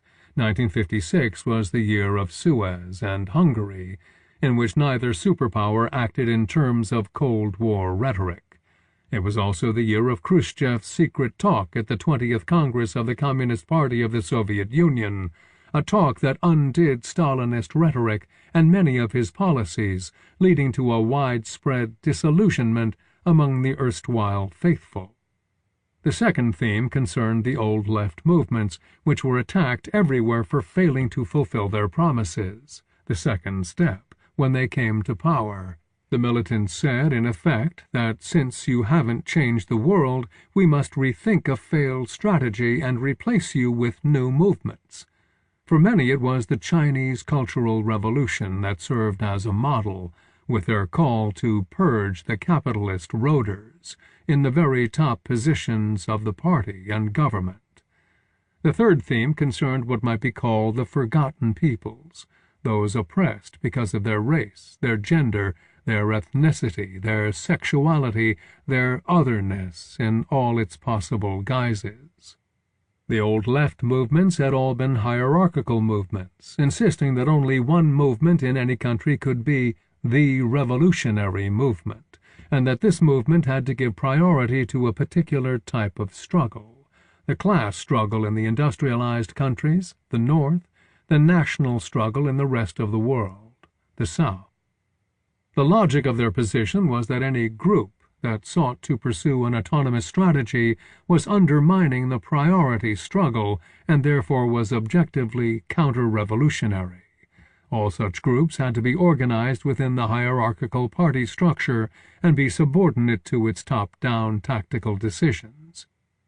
The 1968 militants insisted that the demands for equal treatment by all of these groups could no longer be deferred to some putative future time after the main struggle was won. These demands were urgent, and the oppression they were combating was as important as that of the alleged priority group in the present. The forgotten peoples included prominently women, socially defined minorities, racial, ethnic, religious, persons of multiple sexual tendencies, and persons who gave priority to ecological issues or peace struggles. There is no end to the list of forgotten peoples, which has expanded and become more militant ever since. At the time, the Black Panthers in the United States were a very prominent example of this kind of group. The World Revolution of 1968. Actually, it occurred over a period going from 1966 to 1970, did not lead to a political transformation of the world system. Indeed, in most countries, the movement was successfully repressed, and many of its participants abandoned their youthful enthusiasms as the years went by. But it did leave a lasting legacy. The ability of centrist liberals to insist that their version of the geoculture was the only legitimate one was destroyed in the process.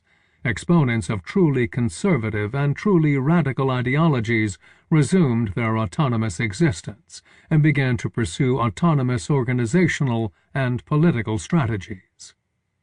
The consequence of this cultural political change for the operation of the modern world system was enormous. Having entered into a critical situation in terms of the ability of capitalists to pursue the endless accumulation of capital, the political stability of the modern world system was no longer guaranteed by the overwhelming strength of centrist liberalism with its assurances of an ever better future for everyone, provided only one patiently submitted to the wise actions of the persons with the specialized capacity to bring about this ever better future, eventually. The chaos that ensued. The World Revolution of 1968 was an enormous political success. The World Revolution of 1968 was an enormous political failure. It seemed to spread and flourish across the globe, yet by the mid-1970s seemed to be extinguished almost everywhere. What had been accomplished by this wild brushfire? Actually, quite a bit. Centralist liberalism had been dethroned as the governing ideology of the world system, the de facto only legitimate ideology. It was now reduced to being simply one alternative among others. In addition, the old left movements were destroyed as mobilizers of any kind of fundamental change. Still, the immediate triumphalism of the revolutionaries of 1968, liberated from any subordination to centrist liberalism, proved shallow and unsustainable. The world right was equally liberated from any attachment to centrist liberalism. It took advantage of the world economic stagnation and the collapse of the old left movements and their governments to launch a counteroffensive, which we call neoliberal, actually quite conservative globalization. The prime objectives were to reverse all the gains of the lower strata during the Kondratiev A period. The world right sought to reduce all the major costs of production, to destroy the welfare state in all its versions, and to slow down the decline of U.S. power in the world system. The onward march of the world right seemed to culminate in 1989, the ending of Soviet control over its East-Central European satellite states, and the dismantling of the Soviet Union itself in 1991 led to a sudden new triumphalism of the world right. The offensive of the world right was a great success. The offensive of the world right was a great failure. With the onset of the world's economic stagnation in the 1970s, the Kondratiev B phase, large capitalist producers did shift a significant amount of productive activity to new zones, which did seem to develop significantly. But however beneficial this was to the local middle strata in these countries, whose numbers now expanded considerably, the amount of capital accumulation seen at a global level was not all that impressive, and did not begin to match what these corporate producers had been able to accumulate during the 1945 to 1970 period. To maintain a level of massive appropriation of world surplus value, capitalists had to turn to obtaining it in the financial sector, what has come to be called the financialization of the world system. As suggested previously, such financialization has been a cyclically recurring feature of the modern world system for 500 years. What was sustaining the accumulation of capital since the 1970s was the turning from seeking profits via productive efficiency to seeking profits via financial manipulations, more correctly called speculation. The key mechanism of speculation is encouraging consumption via indebtedness. This is, of course, what has happened in every contrattive B phase. What was different this time has been its scale and the ingenuity of the new financial instruments used to pursue speculative activity. The biggest A-phase expansion in the history of the capitalist world economy has been followed by the biggest speculative mania. It is not hard to follow the successive targets of indebtedness, each producing a bubble and each finally collapsing. The first big one was the OPEC-induced large oil price rises in 1973 and 1979. The OPEC price rise was sponsored not by the radical members of OPEC, but by Saudi Arabia and Iran, of the Shah, the two closest allies of the United States among the OPEC members. There has long been reason to believe that the United States encouraged their moves. In any case, the financial consequences of the oil price rises were clear. A great deal of money flowed into the coffers of the OPEC countries. This had a double negative effect on non-oil exporting states in the South and the socialist bloc. They had to pay more for the needed oil and all products made with oil, and their export income was reduced because of the recession in North America and Western Europe. The balance of payments difficulties of these countries were leading to popular unrest. The OPEC countries could not utilize immediately all of the increased income and deposited the rest in Western banks. The banks sent emissaries to the countries of the South and the socialist bloc to offer them loans to alleviate the balance of payments difficulties, which almost all of them readily accepted.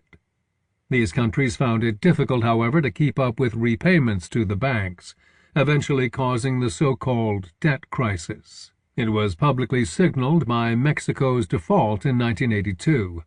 Actually, however, it really started with Poland's near default in 1980. The austerity measures that the Polish government put into effect in order to make debt repayments were the trigger for Solidarność. The next set of debtors was the wave of large corporations, which, beginning in the 1980s, issued the famous junk bonds as a means of overcoming their liquidity problems. This led to acquisitions by a group of ravenous investors who made their money by stripping the enterprises of material value. The 1990s saw the beginning of extensive individual indebtedness, especially in the North, made possible by extensive use of credit cards and then later investment in housing. The first decade of the 21st century saw the remarkable rise in public indebtedness of the United States, resulting from the combination of enormous war costs and large-scale reduction in tax income. With the collapse of the U.S. housing market in 2007, the world's press and politicians took public note of a crisis, the efforts to bail out the banks and, in the case of the United States, to print currency. This was followed by the ever-widening circle of indebtedness of governments, leading to pressures everywhere for austerity measures to reduce state debt, which reductions simultaneously have reduced effective demand. The first decade of the 21st century has also seen the geographic relocation of capital appropriation, the rise of the so-called emergent countries, notably the BRICS, Brazil, Russia, India, China, and South Africa, is the kind of slow reordering of the hierarchy of the modern world system that has been seen regularly before. However, this presumes that there is room in the system for new productive leading industries, something the generalized profit squeeze seems to counterindicate. Rather, the rise of the BRICS has involved a widening of the numbers of persons involved in partaking of the distribution of world surplus value. This actually reduces, not increases, the possibilities of the endless accumulation of capital, and intensifies rather than counteracts the structural crisis of the world system. Furthermore, the austerity measures now so widespread are reducing the customer base for the exports of the BRICS.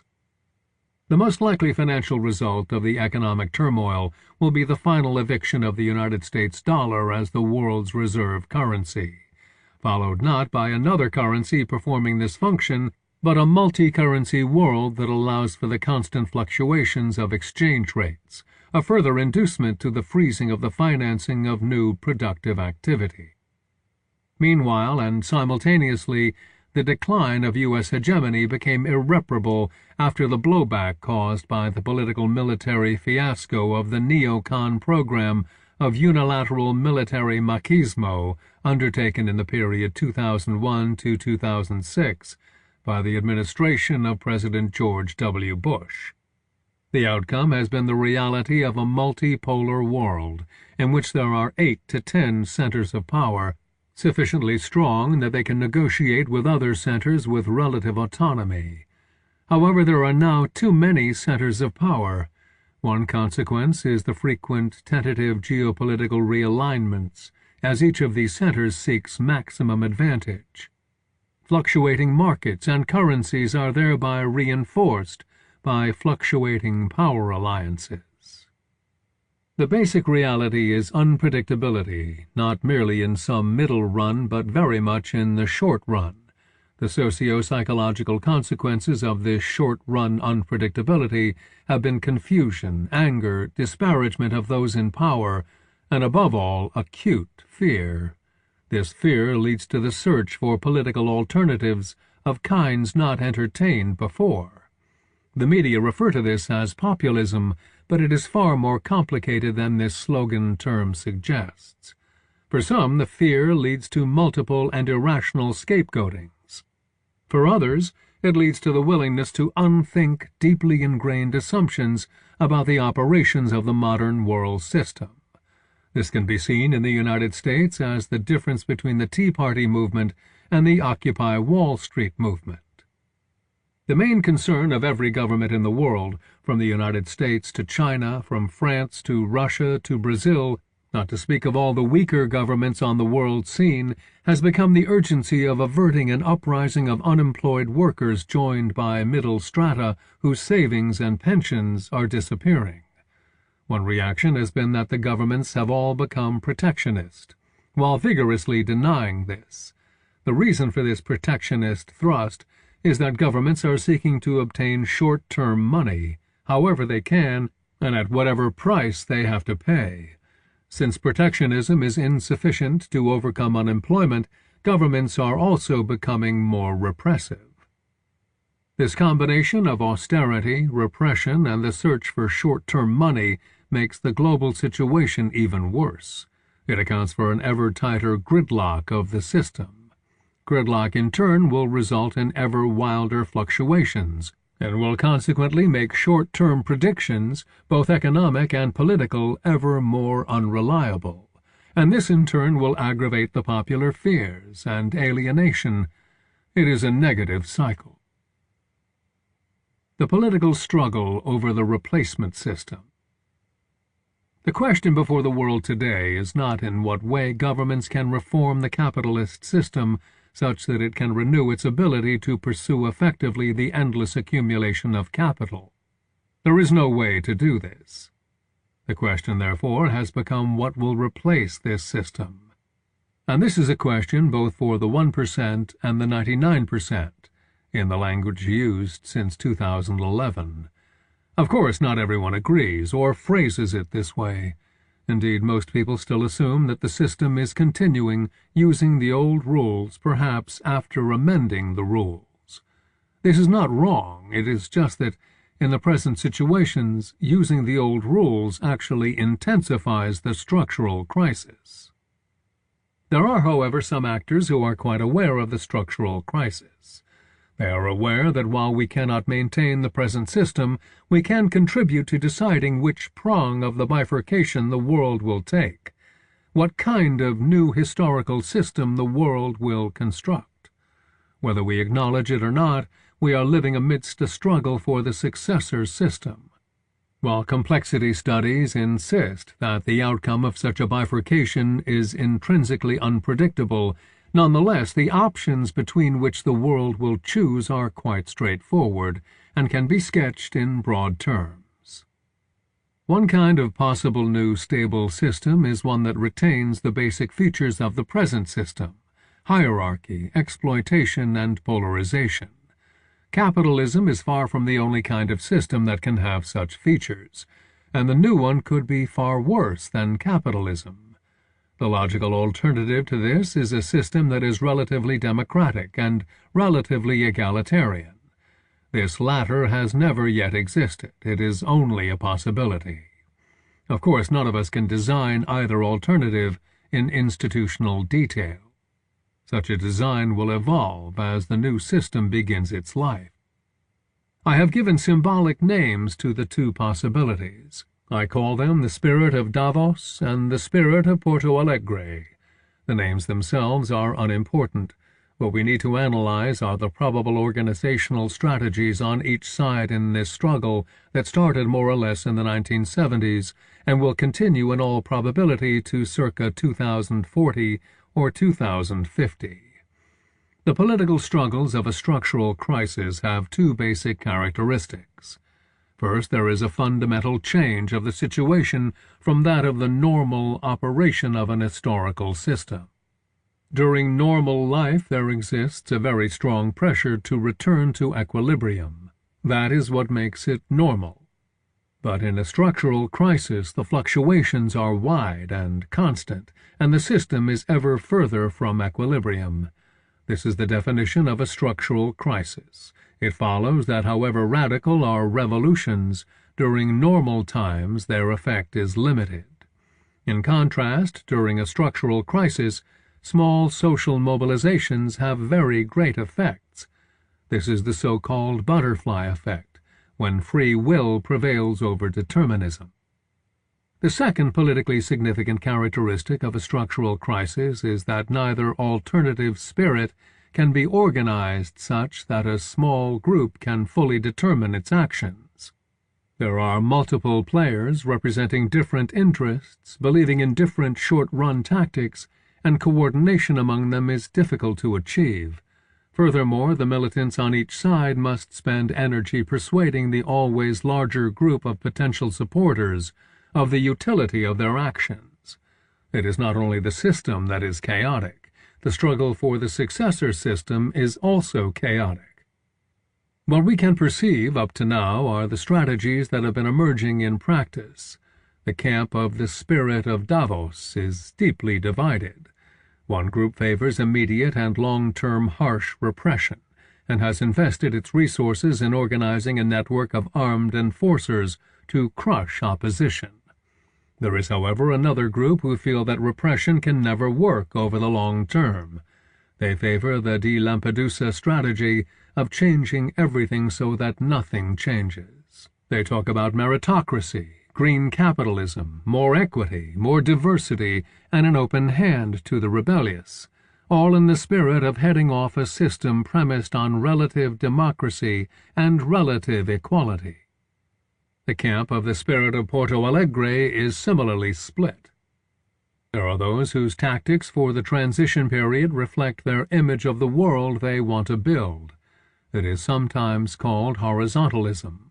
In practice, it seeks to maximize debate and the search for relative consensus among persons of divergent backgrounds and immediate interests.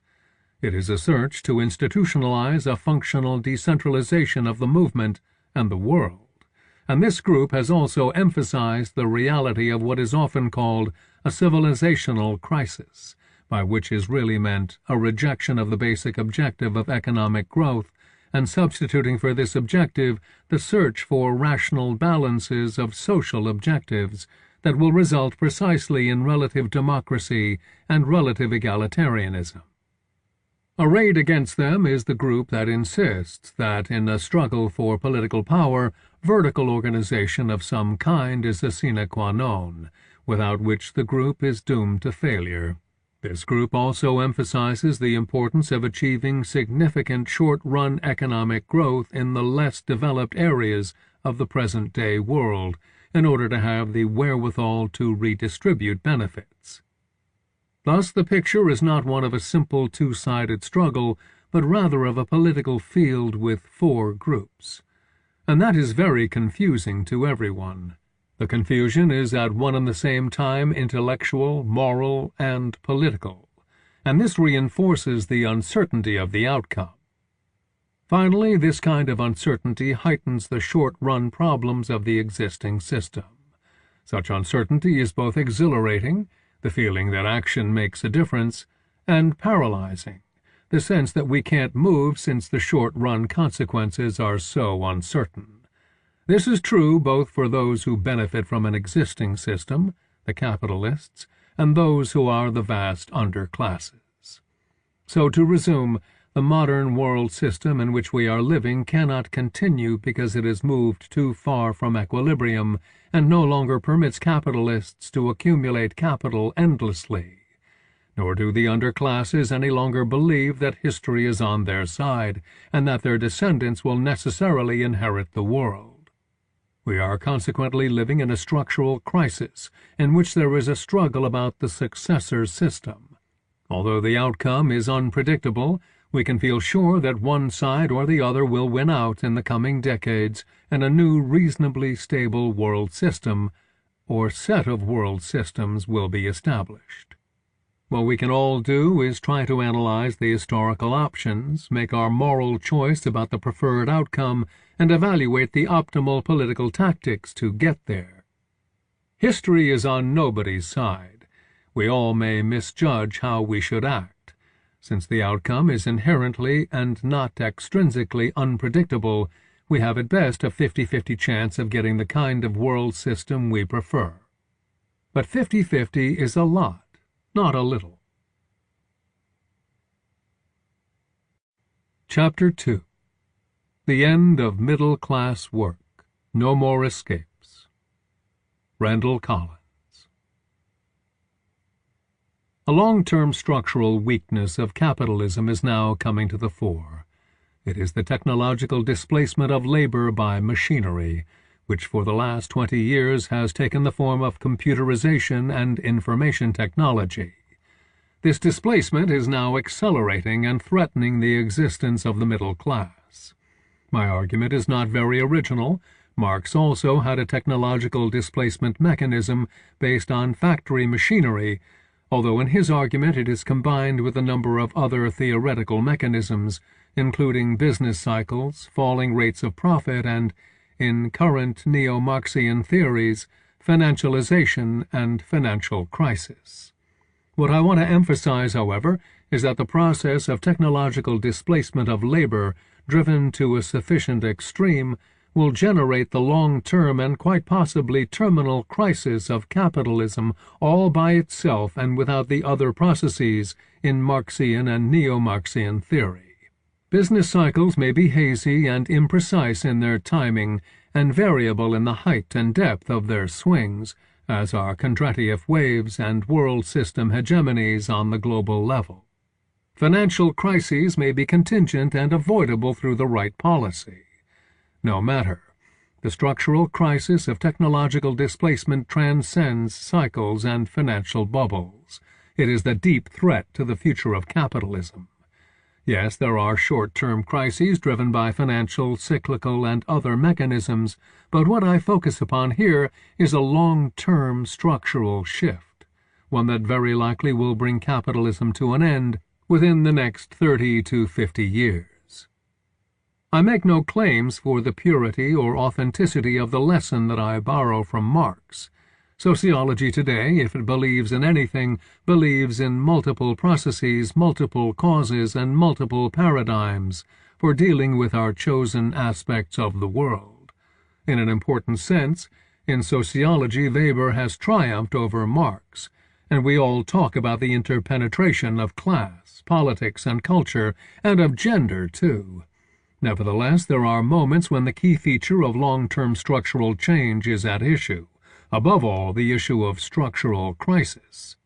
Here, for all our multidisciplinarity and our celebration of intellectual diversity, is an occasion when it seems to me one line of theory stands head and shoulders above all others in dealing with the mechanisms of crisis and the direction of very long-term structural change.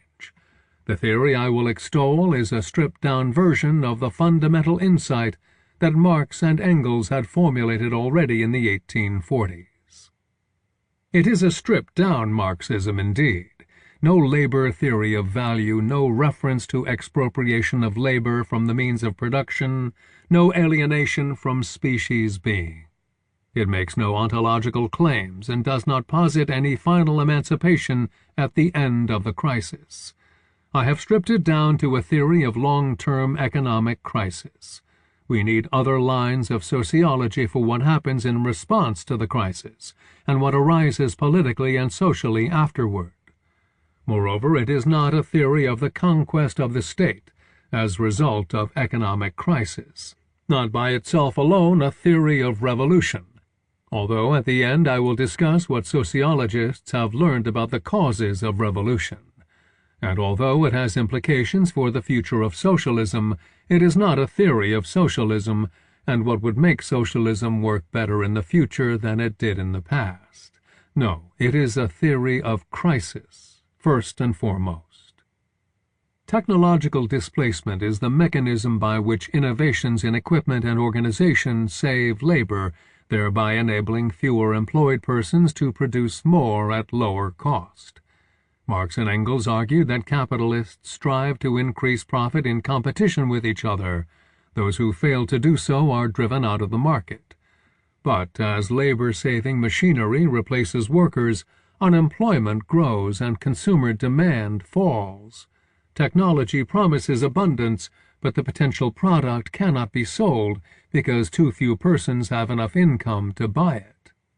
Extrapolating this underlying structural tendency, Marx and Engels predicted the downfall of capitalism and its replacement by socialism. Why has this not happened in the 160 years since the theory was formulated? As is well known, where socialist regimes have come into power, the transition was not driven by capitalist economic crisis, nor indeed when they have fallen out of power. My point here is the absence of definitive capitalist breakdown through technological displacement. Marx and Engels focused on the displacement of working-class labor. They did not foresee the rise of the massive middle class of white-collar employees, of administrative and clerical workers and educated professionals. But this is why I now argue for the return of technological displacement crisis. Until the 1980s or 1990s, mechanization chiefly displaced manual labor.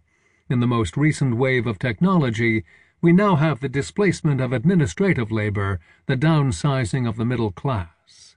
Information technology is the technology of communications, and it has launched the second great era of contraction of work, the displacement of communicative labor, which is what middle-class employees do. Mechanization is now joined by robotization and electronicization, an ugly and ungainly term to add to our vocabulary of ugly terms, dictating our long-term future. As the working class shrunk through mechanization, capitalism was saved by the rise of the middle class. Now computerization, the Internet, and the wave of new microelectronic devices are beginning to squeeze out the middle class. Can capitalism survive this second wave of technological displacement? In the past, capitalism has escaped from technological displacement crisis by 5 main escape routes. I will argue that all 5 of these now are becoming blocked, dead ends. Escape number 1. New technology creates new jobs and entire new job sectors. Pessimism about new technology has long been considered futile and wrong-headed. The Luddites in 1811, who broke machines that destroyed the jobs of handicraft workers, did not see that their system of production was giving way to a factory system which would vastly expand industries and increase for over a century the numbers of factory workers. Development theory, formulated in the mid-20th century, held that the natural tendency is to move through the stages of primary, secondary, and tertiary labor sectors, meaning extractive, manufacturing, and administrative or service work. But development theory was just an empirical generalization from a particular time in history. There is no guarantee that this process will go on forever. Agricultural labor went from a large majority of all jobs to about 1% in today's advanced economies. Manufacturing went from a height of some 40% to 15% or less. These figures show the magnitude of what technological displacement can do. A similar reduction in the administrative service sector is plausible. Schumpeter, the best theorist of capitalist innovation, theorizes that new products, and hence the major sources of profit, come on the market by reorganizing the factors of production into new combinations. This always involves what Schumpeter called creative destruction. Nevertheless, Schumpeter-inspired economists also rely on nothing more than extrapolation of past trends for the argument that the number of jobs created by new products will make up for the jobs lost by destruction of old markets. None of these theories take account of the technological displacement of communicative labor, the escape valve that in the past has brought new employment to compensate for the loss of old employment. It has been argued that as telephone operators and file clerks lose their jobs to automated and computerized systems, an equal number acquire jobs as software developers, computer technicians, and mobile phone salespersons. But no one has shown any good theoretical reason why these numbers should be equal, much less why the automation of these kinds of technical and communicative tasks, for instance by shopping online, cannot drive down the size of the white-collar labor force.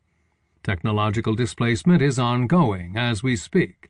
Within the past few years, checkout clerks in stores have been replaced by automated self-serve checkouts, cutting into one of the largest areas of lower middle-class service sector employment.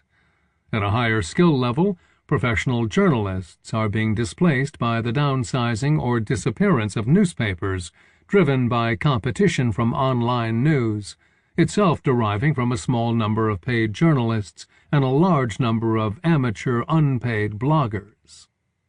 Computerization of the middle class is not being compensated by the creation of new jobs at an equal rate.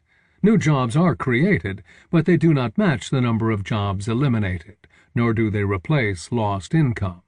This is a reason why job retraining programs for displaced workers have failed to affect the rate of structural unemployment.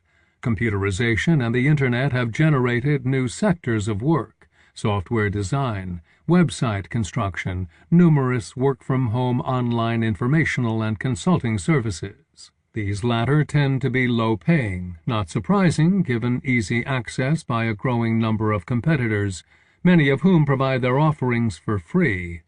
Although information technology, IT, generates new activities, it does not generate paying jobs at the same rate that it eliminates them.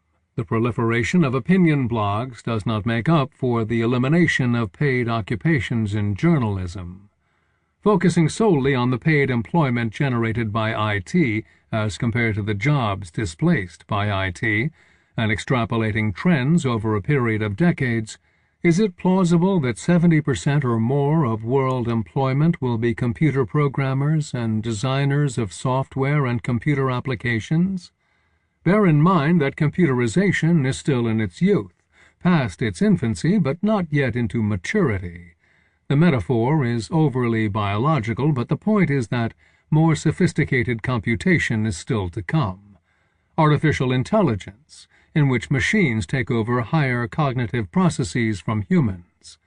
When computer programming itself is done entirely by computers, as well as the creation of new applications, the displacement of middle-class labor will be nearly complete. Jobs for computer programmers will no longer be an escape route. It never has been an equalizer compensating for the numbers of jobs lost. And over time, the amount of job creation for humans compared to work taken over by computers will be a steadily decreasing slice, a channel whose walls grow steadily narrower.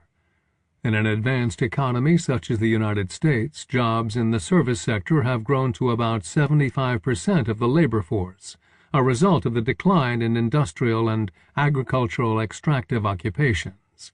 Otter and Dorn, 2013.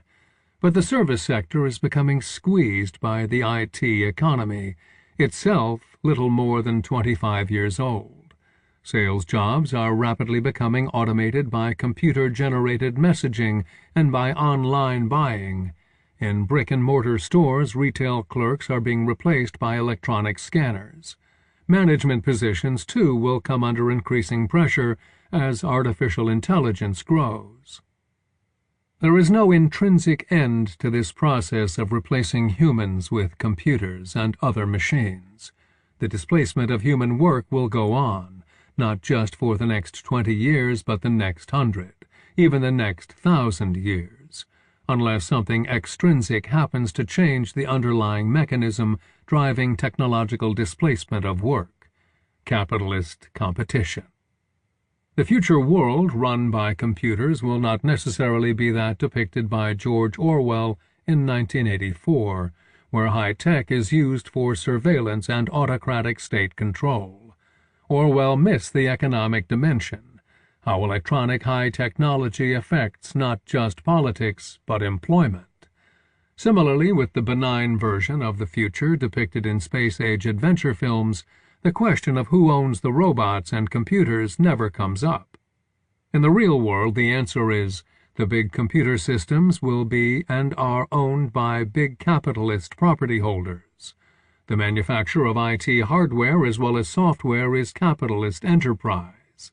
The popular communications companies, Facebook, Google, Amazon, Twitter, and whatever their names will be over the coming decades, show the same pattern as the historical development of any other form of capitalist enterprise: rapid innovation chained to other innovations, proliferation of competitors, winnowing out of many through the growth of a few, enthusiastic investment by financial markets, then financial pressure and collapse of former front-runners. Consolidation into oligopoly in the IT era happens just as it did in previous waves of new technology. Since the IT period is still quite new, it isn't yet clear whether the pace toward oligopoly is different than in the era of the railroads or the era of the automobile industry. So far, it looks like the current speed toward oligopoly is much faster than in previous periods. This is a side question from the main issue of technological displacement of the middle class. As long as that goes on, whether there is a high degree of oligopoly or not does not much affect the long-term crisis of capitalism. But, one might object, information technology is different. Computerization is not just something that happens to big companies and big employers. It is something that ordinary people use and enjoy. Computers are not owned just by the capitalists. They are owned by all of us. That is like saying, in 1925 or 1955, automobiles are not capitalist industries. Since I own one myself, I have the freedom to drive all over, escape, get laid in the back seat, drag race on the highway if I want to.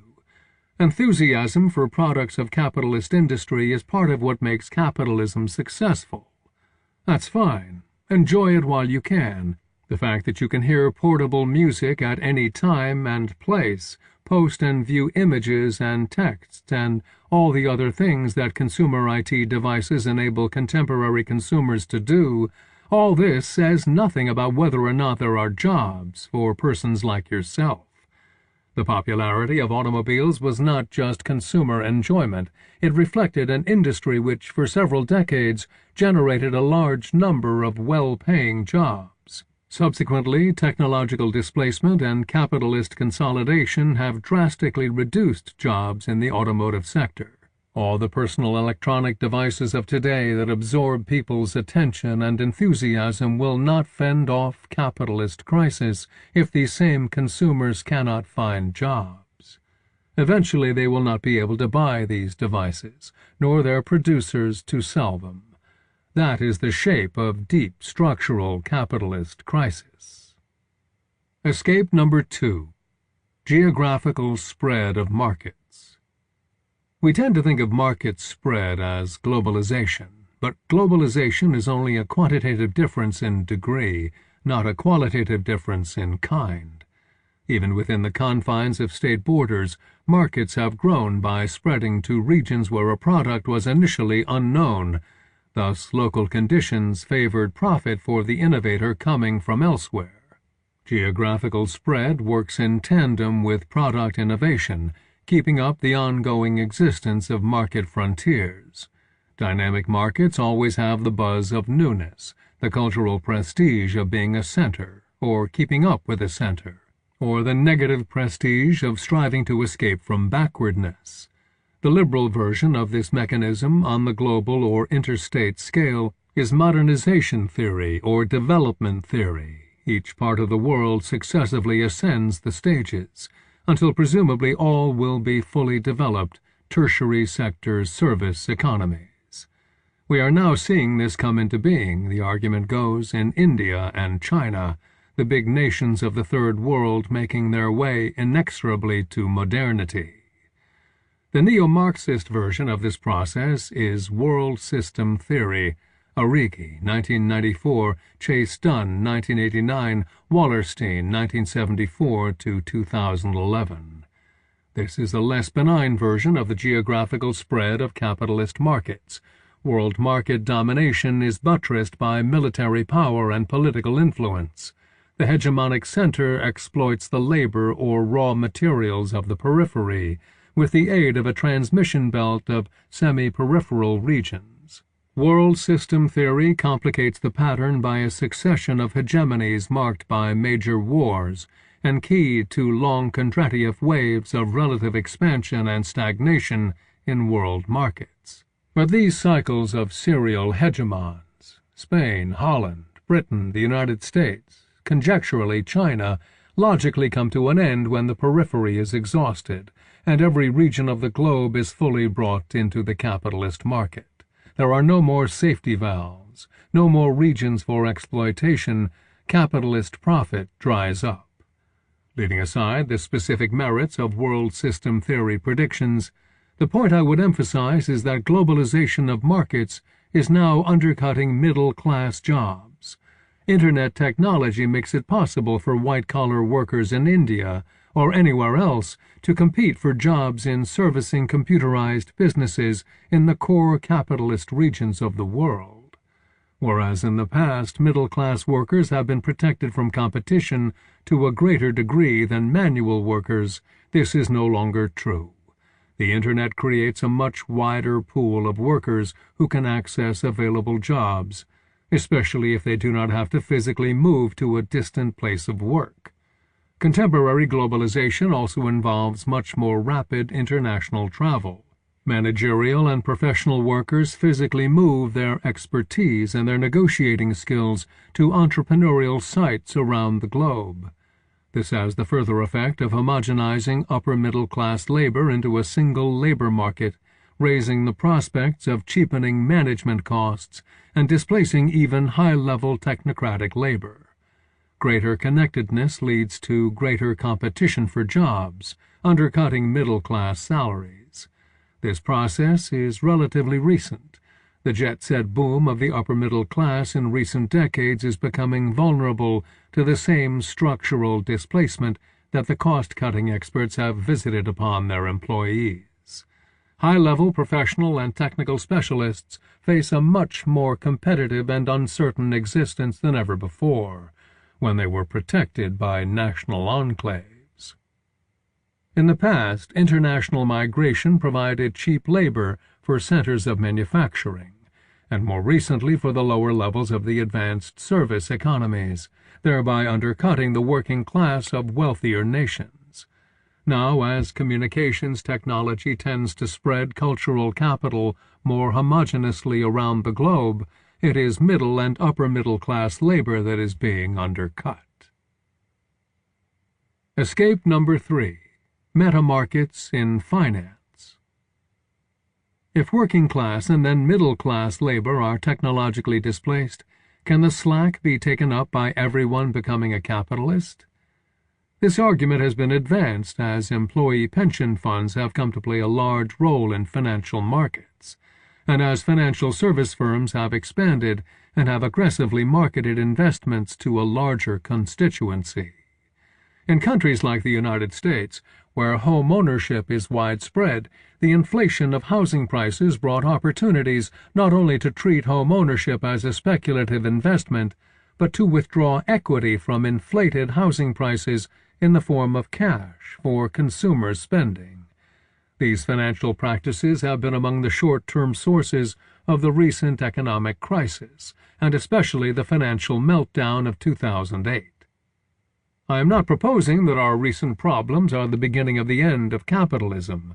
We will no doubt ride out this crisis, like other crises, in the short run, while leaving a certain amount of long-term damage. Financial crisis has been widely discussed. What I want to examine here is not short-run crises, but the contributions of financialization to the displacement of middle-class labor. Recent financial manipulations are examples of a deeper structural tendency in capitalism, the pyramiding of meta-markets upon each other in financial markets. Capitalism, ever since it entered its phase of self-sustaining growth or internally driven expansion, has connected markets for material goods and services with markets for financial instruments. Schumpeter, 1939, defined entrepreneurial capitalism as enterprise carried out with borrowed money. Static markets merely reproduce existing stocks and workforces, unless new combinations are taken out of the circular flow of reproduction. This is done by borrowing against the future. Thus, in Schumpeter's 1911 view, banks are the headquarters of the capitalist system, deciding where new allocations for development will be made. But since financing is intrinsically speculative, its relationship with existing material arrangements can vary enormously. The upper atmosphere of the financial system can have many multiples of the value of what is actually bought and sold in material goods and services. We see this, for instance, in the vast amounts of money in international currency speculation in relation to the size of GDP, or the extraordinarily inflated sums in hedge funds, especially before the 2008 crash. By pyramiding meta-markets, I mean the historical tendency for any given financial market to give rise to a higher-order market in lower-order financial instruments. In real social practices, all monies are promises to pay in the future. Thus, financial specialists can create promises to pay, and so on up to almost any level of complexity. Loans, liens, equities, bonds, all these are relatively low levels of pyramiding. Short-selling stock market shares, bundling mortgages for secondary resale markets, leveraged buyouts, mutual funds, hedge funds, and other complex trading schemes are higher-order markets built upon the instruments of exchange. There is in principle no upper limit to how many layers can be added. Very large sums can be generated at higher levels, although the conversion of these monies into low-level goods and services is problematic. The illusion is created because they are all designated by the same unit of account: dollars, pounds, euros. But these nominal amounts can rise so high that cashing them out in the real material world is literally impossible. Pyramided financial markets have a high degree of social constructedness. Of course, almost everything is socially constructed in some way, but some are much more remotely connected to material constraints than others. An army, for instance, has an important degree of social constructedness, especially in combat, where, as Napoleon said, the moral is to the material as 3 to 1. Nevertheless, an army with 5 times the size and weaponry of its opponent will almost always win, provided it maintains some minimal degree of social cohesion. In the world of pyramided financial instruments, the moral meaning the interactional processes of the network and its emotional moods, is to the material economy as something on the order of from 6 to 1, which is the ratio between money loaned out and actual bank deposits, up to quite possibly hundreds to 1 in highly leveraged financial manipulations.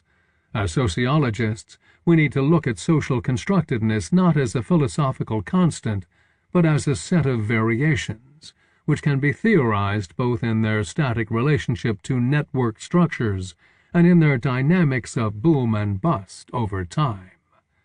My chief point here is that the more pyramided financial metamarkets are, the more volatile and crisis-prone they are, with booms and busts far out of proportion to what is happening in the low-level material economy.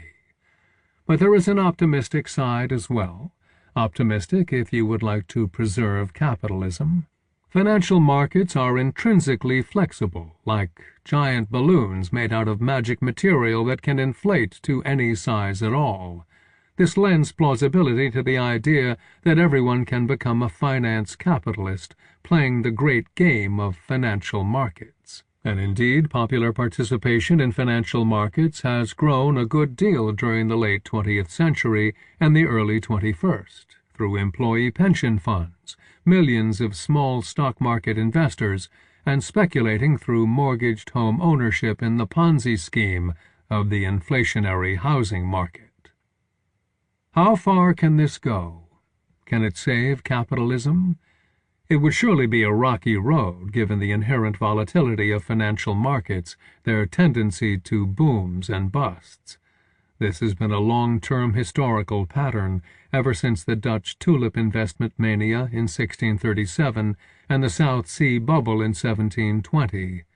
Speculative collapses have been so common that Schumpeter, 1939, regarded business cycles as intrinsic to capitalism, and their presence a historical marker of the existence of self-driven capitalist dynamics. One could turn the historical argument around. Speculative busts have always bottomed out, and eventually financial markets have gone up again. Financial crises are in the nature of the capitalist beast, and the historical record suggests that we will always recover from any financial crisis.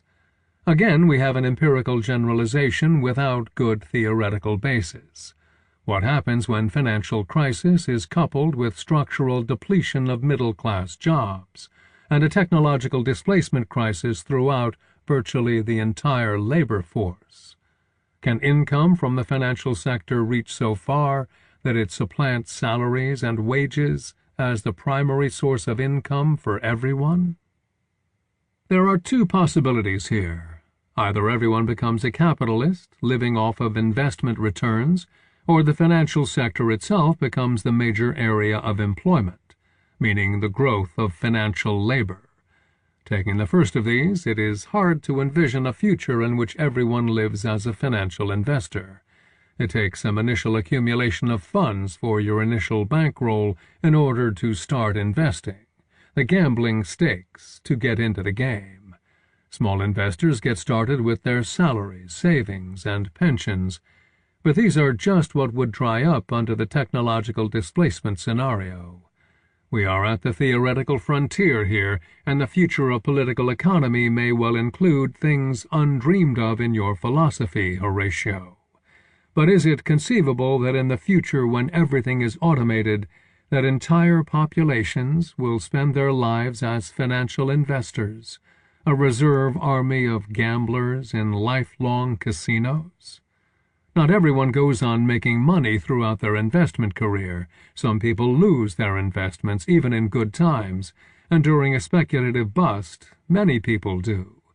And once they wash out of the speculative market, do they ever get back in, barring gainful employment of their own? Financial markets are intrinsically inegalitarian, concentrating wealth in the small number of big players at the top of the pyramid. It is precisely the advantage of better networking, insider viewpoint, first-mover advantages, and ability to ride out fluctuations better than small players that gives big players in higher meta-markets their capacity to make profits from the medium and small players in lower-order markets. Pyramided levels of monies illustrate Viviana Zelitzer's 1994 theory that money is not homogeneous, but plural, diverse sets of specific currencies circulating within their own social networks. Those who play in the circuit of hedge funds, for instance, are a very restricted group of persons and organizations. Small players are not even legally allowed into these markets. Perhaps this is beside the point. In the idyllic financial utopia of the future, core investors will become mega-rich, but smaller investors will get their share. Will this be enough to sustain consumer spending throughout the entire economy and thus keep the machinery of capitalism going? Not if financial markets tend toward ever greater concentration, exploiting the smaller participants at the bottom. For the second possibility, technological displacement can be expected to make inroads into employment in the financial sector. As I mentioned in the optimistic capitalist scenario, the financial market can prop up an otherwise diminishing middle class, either by making everyone a capitalist or making everyone an employee of the financial sector. Is this latter plausible? When all other work is technologically displaced, financial work will take up the slack? But why should technological displacement not take place within financial employment itself? We have seen a low-level version of this already, with online banking eliminating bank tellers and clerks, and banks downsizing their workforces even as they handle larger amounts of monetary instruments. The mantra of capitalist economists is that unskilled labor is displaced by more highly skilled professionals. But how far can the sector of financial professionals expand? Temporary run-ups, such as seen during the 1990s, may well prove to be a passing phase. And in any case, it is hard to imagine that anything near a majority of workers in an automated future will have jobs as hedge fund managers.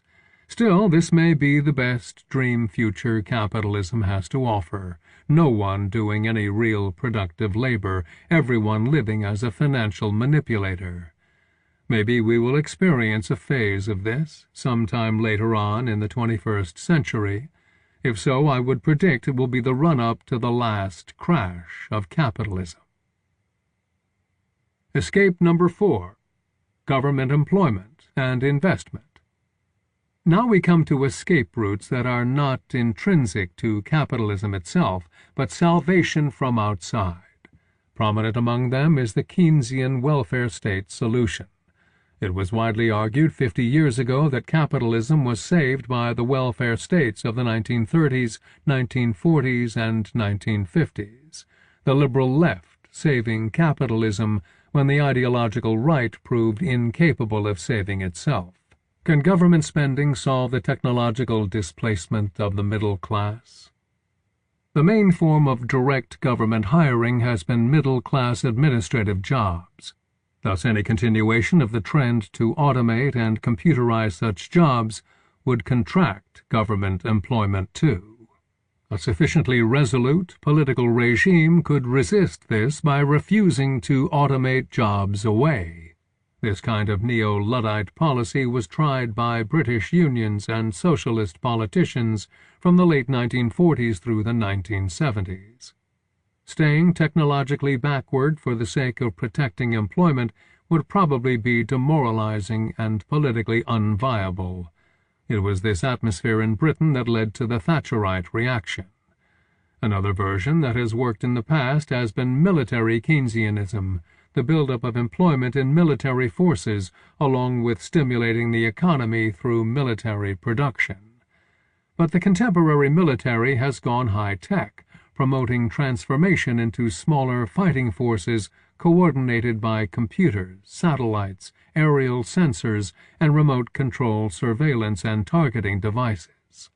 The military is the leading edge of robotization, and it is doubtful that even a World War-style all-out mobilization would ever produce the kind of massive military seen in the 20th century. Besides direct government employment, there is government spending, the favorite tool of today's stimulus packages.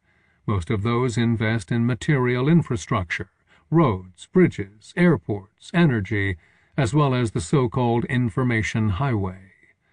But these areas, too, undergo computerization and automation, adding to the trend of technological displacement.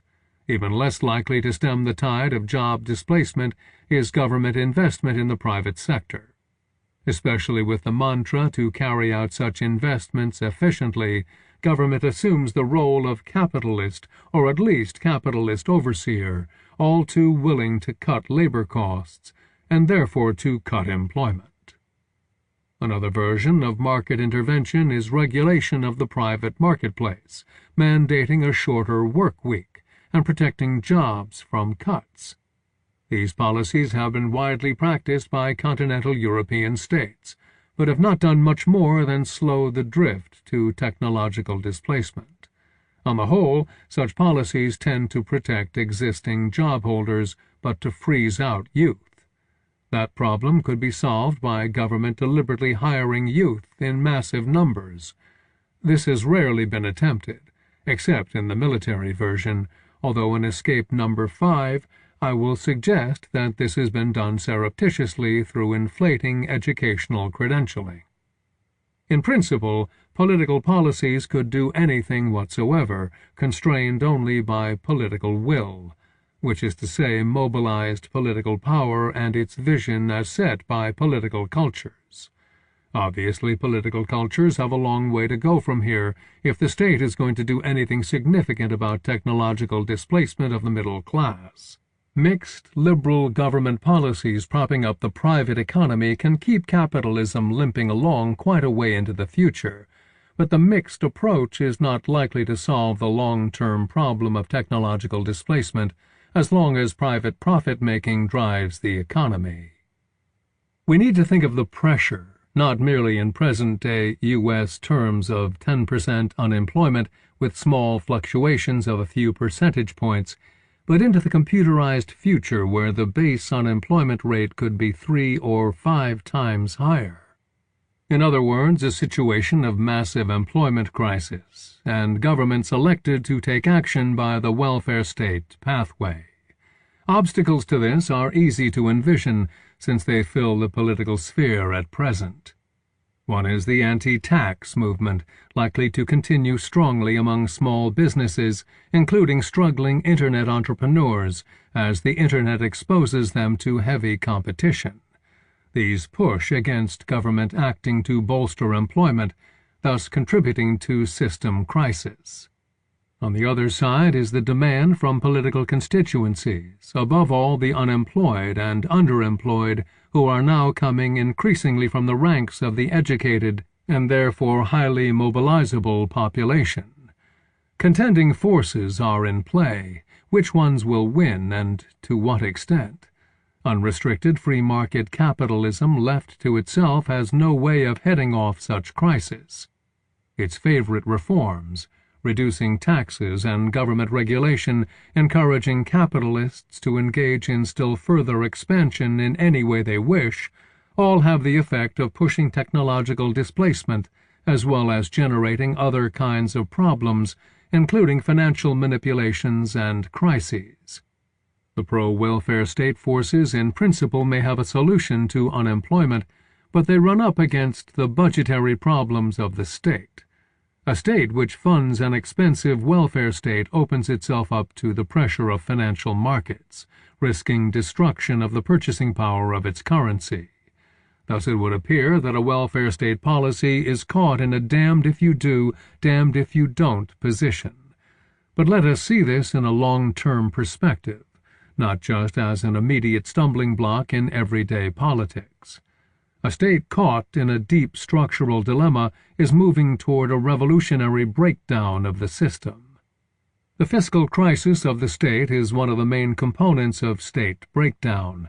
We need only add the other two components, a split between state elites over which solution to seek, and mobilization of a radical movement from outside.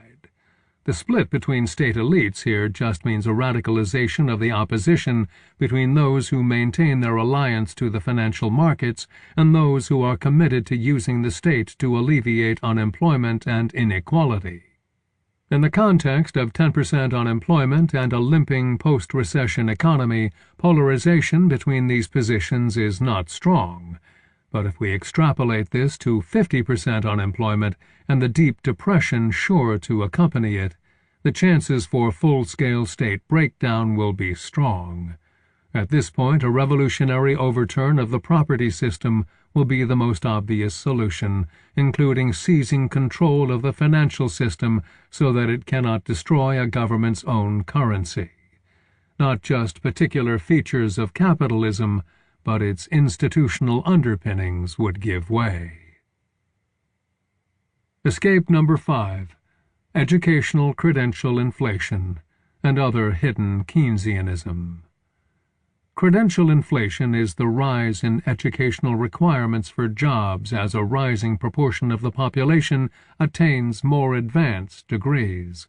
The value of a given educational certificate or diploma declines as more people have one, thereby motivating them to stay in school longer. In the United States, high school, meaning 12 years secondary school diplomas, were comparatively rare before World War II. Now high school degrees are so commonplace that their job value is worthless. University attendance is now over 60% of the youth cohort, and is on the way to the same fate as the high school degree. It is a worldwide trend. In South Korea, 80% of high school graduates now go on to higher education. The main thing that inflated degrees are worth is to plow them back into the educational market, seeking still higher degrees. This, in principle, is an endless process. It could very well reach the situation of the Chinese Mandarin class during the later dynasties, Chafee, 1985, when students continued sitting for exams into their 30s and 40s. Only now this would affect the vast majority of the population instead of a small elite. Different countries have gone through educational inflation at different rates, but from the second half of the 20th century onward, all of them have followed this path. Brown and Bills, 2011. Educational degrees are a currency of social respectability traded for access to jobs. Like any currency, it inflates prices or reduces purchasing power when autonomously driven increases in monetary supply chase a limited stock of goods, in this case chasing an ever more contested pool of upper-middle-class jobs. Educational inflation builds on itself. From the point of view of the individual degree seeker, the best response to its declining value is to get even more education. The more persons who hold advanced degrees, the more competition among them for jobs, and the higher the educational requirements that can be demanded by employers.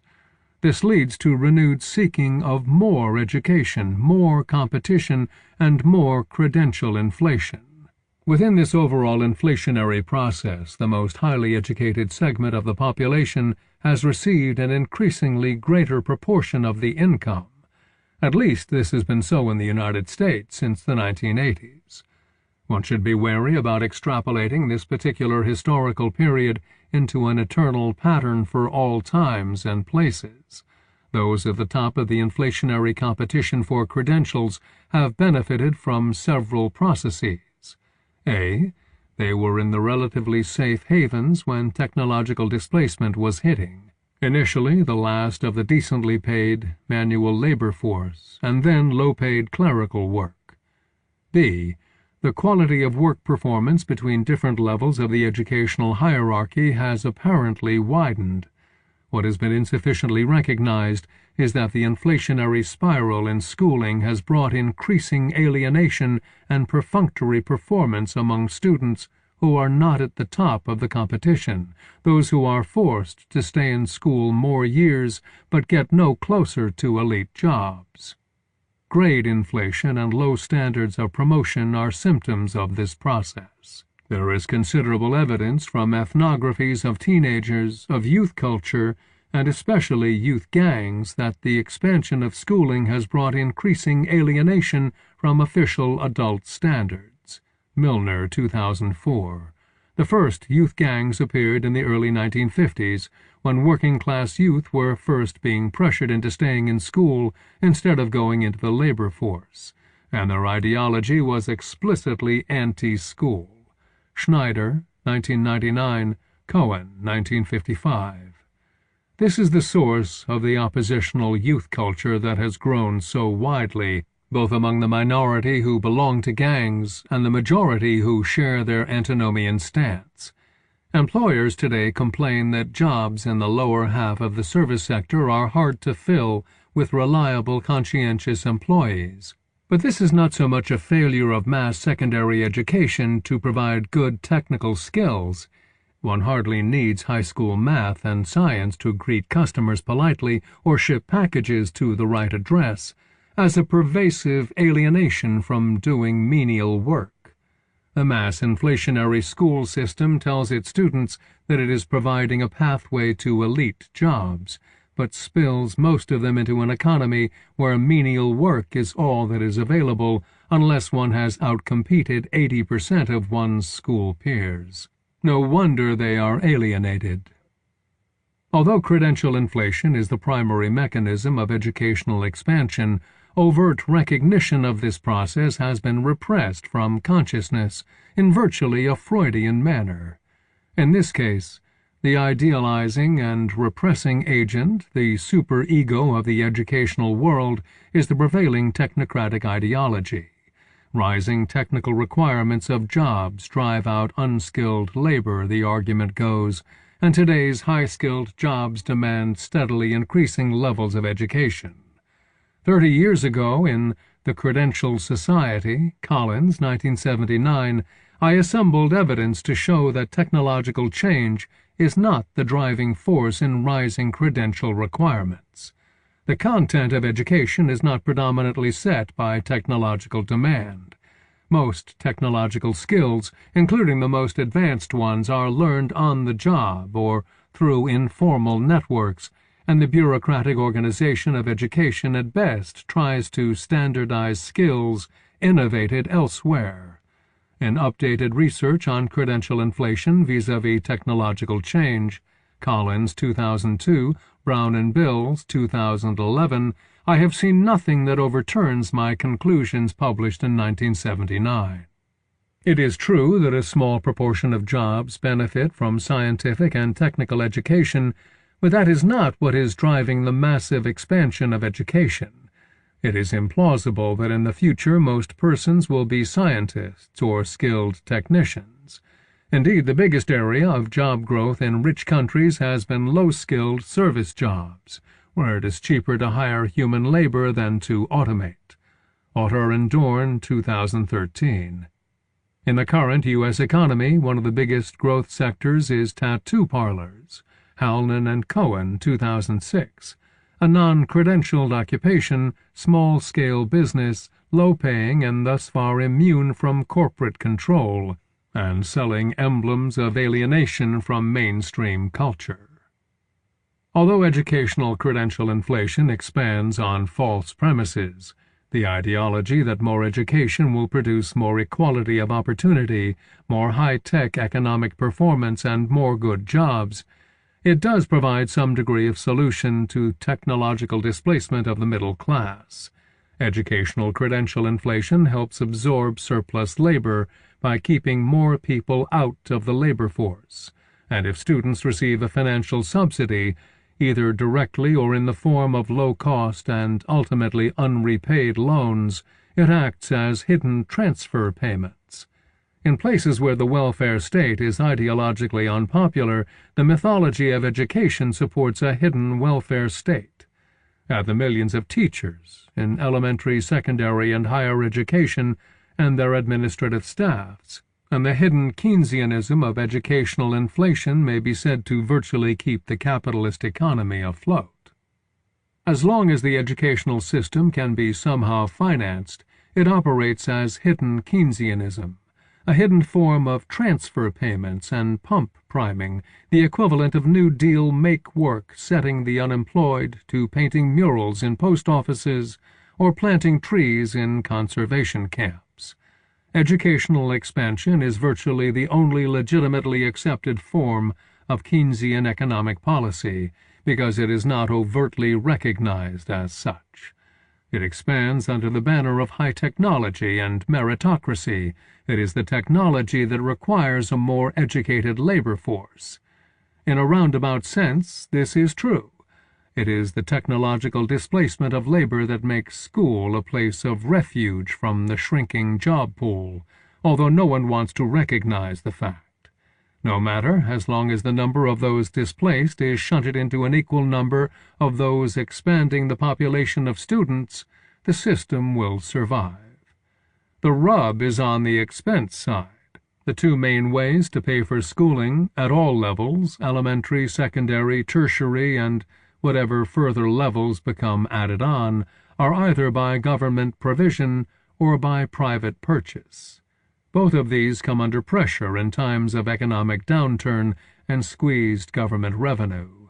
In the years around 2010, both in the United States and many other countries, the costs of public education became such a substantial proportion of government budgets, especially at the local level, that they gave rise to movements to cut educational spending. In Chile, for instance, where 50% of the youth cohort now attends university, there is a struggle between the organized students demanding free university education for all and administrators and tax conservatives who push an increasing proportion of higher education into the private marketplace. Similar issues have roiled the student population in France and elsewhere.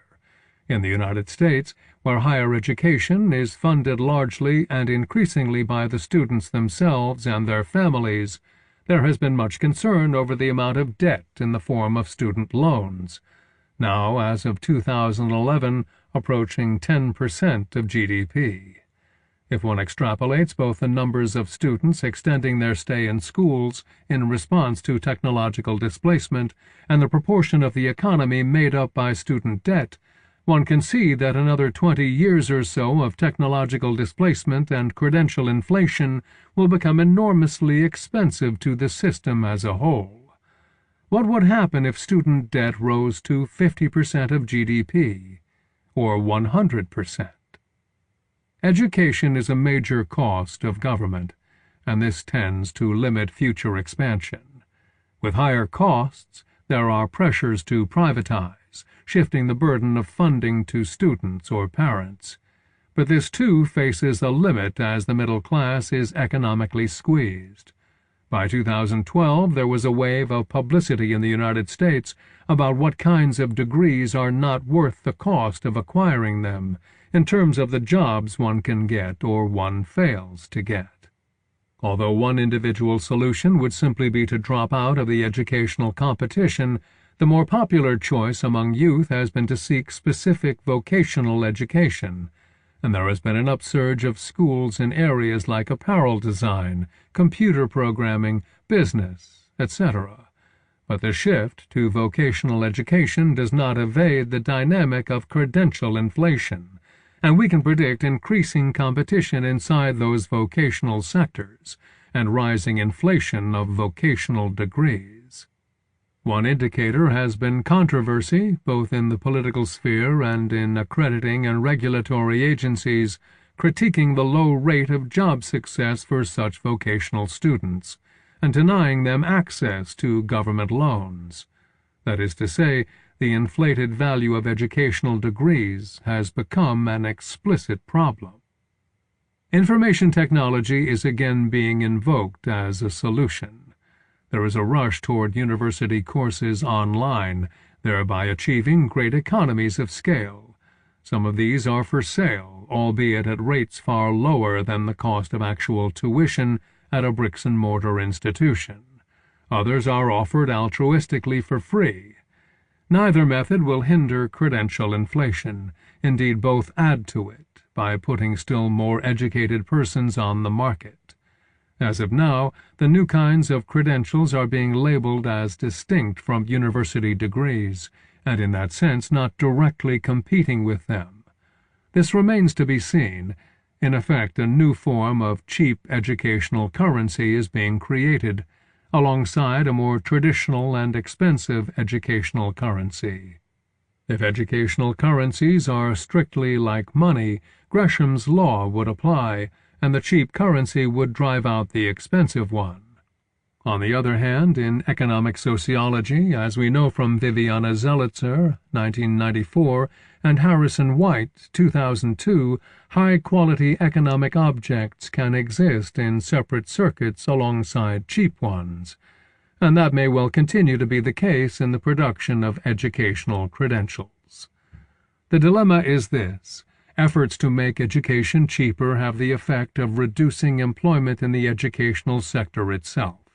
If a few famous universities monopolize teaching through online courses, and a few professors can do the vast amount of the teaching with electronic assistance, one more sector of employment becomes technologically displaced. The result is the same through the pathway of old-fashioned tax revolts.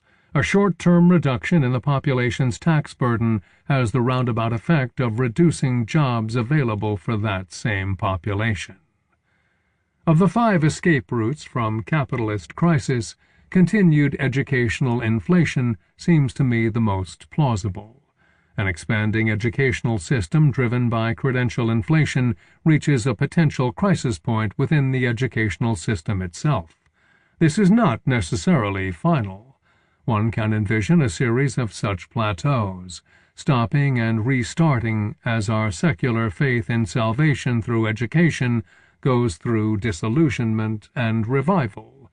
But if this becomes increasingly government-sustained, it amounts to socialism in the guise of education. It is conceivable that liberal governments might find their way to keep expanding educational systems, using them as a Keynesian safety valve and a form of transfer payments from the capitalists and the diminishing sector of the employed to sustain the otherwise unemployed. But to get such a government might well take a near-revolutionary disillusionment with capitalism. When will full-blown crisis happen? Computerization of middle-class labor since the last decade of the 20th century is proceeding at a much faster pace than the mechanization of the manual labor force, which took approximately the entire 19th century and 3/4 of the 20th. Technological displacement of middle-class labor is not much more than 20 years old, whereas it took almost 200 years to destroy the working-class labor force. Another estimate of the timing of future capitalist crisis is provided by World System WS theory. In earlier writing on the capitalist world system, Wallerstein and colleagues presented a theoretical model of systemic long cycles. The core regions of the WS in their expansive phase generate their advantage by resources extracted under favorable conditions from the periphery. Hegemony is periodically threatened by conflicts within the core, and especially by semi-peripheral zones rising to threaten the hegemon. Eventually the core gets caught up with, just as increasing competition in a new area of entrepreneurial profit brings down the profits once gained by the early innovator. In this respect, the WS operates like Schumpeter's cycle of entrepreneurship, but on a global scale. With each new cycle, new opportunities for expansion and profit arise under the leadership of a new hegemon. The crucial condition in the background, however, is that there must be an external area outside the WS which can be incorporated and turned into the periphery of the system. Thus there is a final ending point to the WS, when all the external areas have been penetrated. At this point, the struggle for profit in the core and semi-periphery cannot be resolved by finding new economic regions to conquer. The WS undergoes not just cyclical crisis, but terminal transformation. On the basis of past cycles, Wallerstein, also a Rigi 1994, project the crisis of the WS at approximately 2030 to 2045. My own estimate of the crisis point, generated by the mechanism of technological displacement of the middle class, depends on the rate at which structural unemployment grows. This must be measured not merely in convenient technical terms, such as, in the United States, the number of applications for unemployment compensation, but by our best measure of the proportion of the adult population unable to find work and driven out of the employment sector entirely. An unemployment rate of 10% is painful by American standards. 25% found in crisis economies is big trouble, but it has been sustained in the past. But when unemployment reaches 50% of the work-capable population, or 70%, the capitalist system must come under such pressure, both from underconsumption and political agitation, that it cannot survive. If we think such unemployment rates are unimaginable, let us imagine again, through the lens of technological displacement of all categories of work by electronic machinery. It is clear that the rate of technological displacement has accelerated in the last 15 years. We could well reach 50% structural unemployment by the year 2040, and 70% not long after that. In gross terms, this agrees with the WS projection of a terminal crisis of capitalism around the middle of the 21st century. Anti-capitalist revolution. Peaceful or violent? If the crisis of technology displacement becomes severe enough, a highly automated, computerized world in which very few people work and most of the population is unemployed or competing for menial, low-paid service jobs, would there be a revolution? Here we must leave economic crisis theory and examine theory of revolution. Since the 1970s, the theory of revolution has been revolutionized. Skocpol, 1979, Goldstone, 1991, Tilley, 1995, and others, by their comparative researches on the rise and fall of state regimes, have established what can be called the state breakdown theory of revolution. Successful revolution depends on what happens at the top, not on disaffected and impoverished masses from below. The chief ingredients are, first, a fiscal crisis of the state. The state becomes unable to pay its bills, and above all to pay its security forces, its military and police. State fiscal crisis becomes lethal when it is joined by the second ingredient, a split among elites over how to deal with it. We could add secondary factors, back in the chain of antecedents, typically although not always including military causes. A state fiscal crisis often comes from accumulated military expenses, and elite deadlock is especially exacerbated by military defeat, which delegitimates government and provokes calls for drastic reform. Splits among elites paralyze the state and open the way to a new coalition with radical aims. It is in this power vacuum, what social movement theorists now call the political opportunity structure, that social movements are successfully mobilized. Often they do so in the name of grievances from the bottom, but typically such radical movements are led by upper-middle-class fractions with the best networks and organizing resources. As de Tocqueville recognized long ago, the radicalism of a movement is not correlated with the degree of immiseration. Exactly what does determine the degree of radicalism is more in the realm of the ideological and emotional dynamics of exploding conflict, although just how to theorize this remains unfinished. Virtually all revolutions up to this point in history have come not from economic crisis of capitalist markets, but from government breakdown. The key component is fiscal crisis in the government budget itself, but this is usually independent of major crisis in the larger economy. This means revolutions can continue to happen in the future through the narrower mechanism of state breakdown, the state-centered fiscal crisis, elite deadlock, and ensuing paralysis of state enforcement apparatus. State crises are more frequent than full-scale economic crises. What happens when we put this in the context of the long-term trend to technological displacement of the labor force? Several things are possible. Revolutions can happen in particular states, not necessarily those with the greatest amount of technological displacement. Or revolutions can happen that do not act on a policy of solving technological displacement. but also revolutions can happen which do take an explicitly anti-capitalist turn.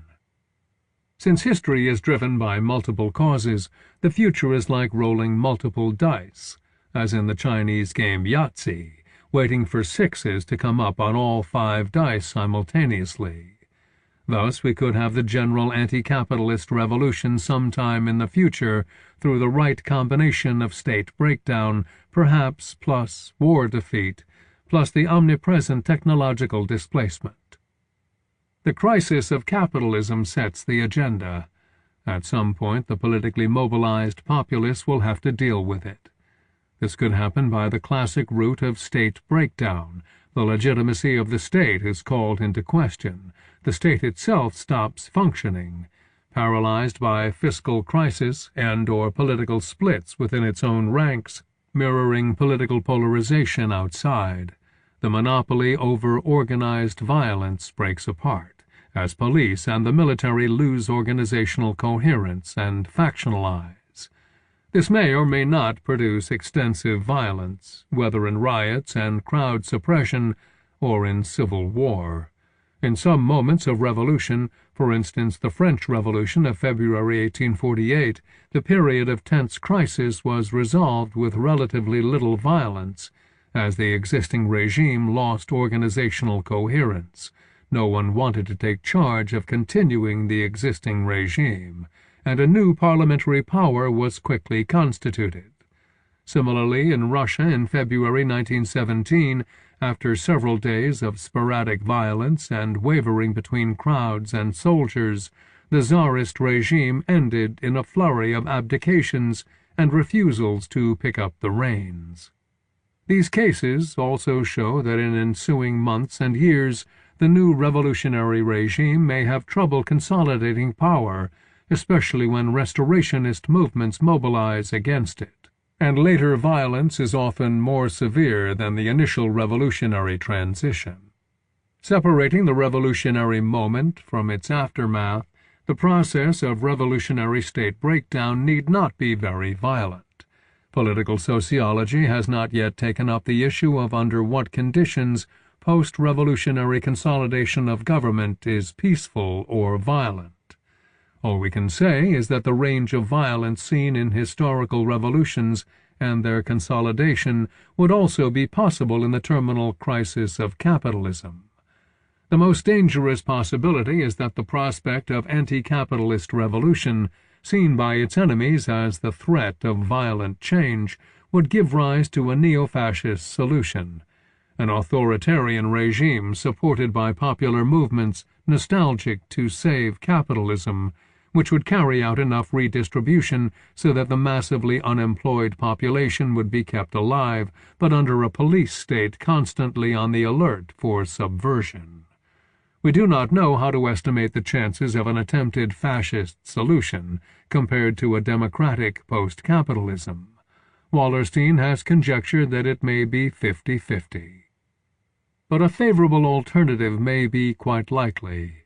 The institutional transformation from capitalism to a non-capitalist system of political economy, an institutional revolution, could come about through peaceful political process. If the crisis of capitalism is severe enough, a majority of the population structurally unemployed, robots and computers doing almost all the income-generating work, but owned by a small number of wealthy capitalists, the economy in deep depression, at some point a political party could win electoral power on an anti-capitalist program. Some governing party or coalition would have to replace capitalist production, distribution, and finances with a system that redistributes wealth outside the system of labor market and profit-taking. This kind of electoral politics might seem far-fetched in the political atmosphere of the present, just 20 years after the fall of the Soviet bloc, coinciding with an enormous market expansion in nominally communist China and with the triumph of market ideologies everywhere. But political moods are prone to wide swings every 20 or 30 years. Think back through each 20-year segment of the 20th century. If the structural trend to technological displacement continues to deepen, a vast reversal of opinion another 20 years into the future is not at all unlikely. A peaceful institutional revolution is possible.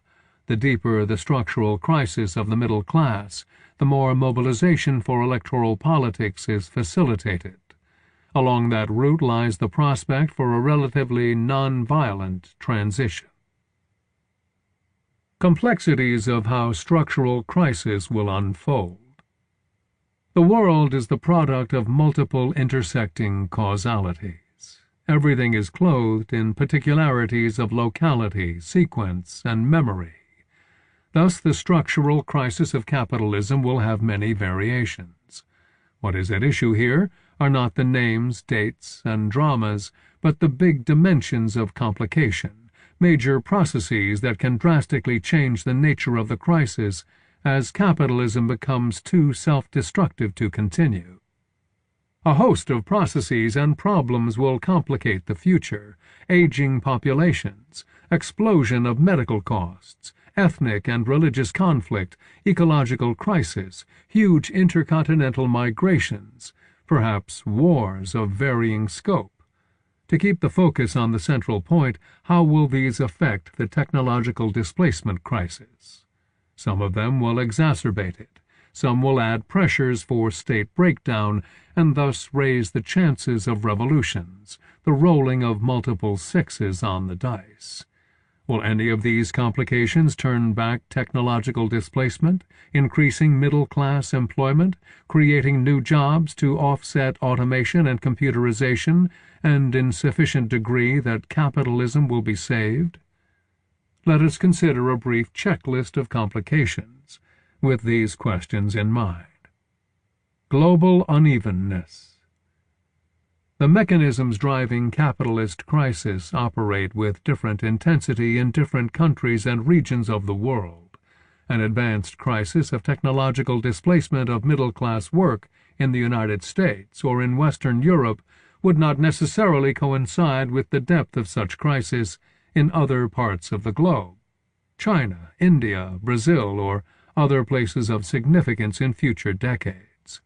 Is it possible to have a successful anti-capitalist transformation inside particular states while the rest of the world remains capitalist? This would depend on the size and weight of that particular state's economy in the world. Revolutions in small states with minor economies would have little influence and might easily be overturned. Those in big states with a large proportion of the world economy would be more robust and trend-setting. Given the tendency for militarily strong regimes to intervene in other regimes, to protect their own economic interests, and to support their ideological cousins, the staggered sequence of anti-capitalist regime changes could lead to interventions of the sort we have seen in the aftermath of the 2011 Arab Spring.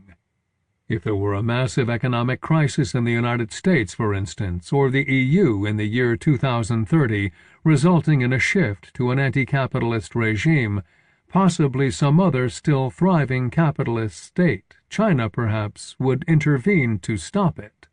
Whether such interventions are successful or not will depend on geopolitical factors of relative resources, logistical extension, and geographical position. Collins, 1995. Weighing against such scenarios is a larger process. The structural crisis of capitalism is a universal tendency. Even if local hitches occur, the advance of computerization and displacement of all kinds of work will continue everywhere. No one can remain the capitalist hegemon under these conditions for long. Post-capitalist regimes with better redistribution may be able to generate consumer demand and get their economies back into a growth mode, pulling ahead of recalcitrant capitalist states who will be stuck in their own crises. Muddying capitalist crisis with other dimensions of contention. In a multidimensional world, many different conflicts go on at the same time. The future showdown of capitalist crisis will be mixed with other issues, and these often have emotional and dramatic qualities that put them in the forefront of public attention.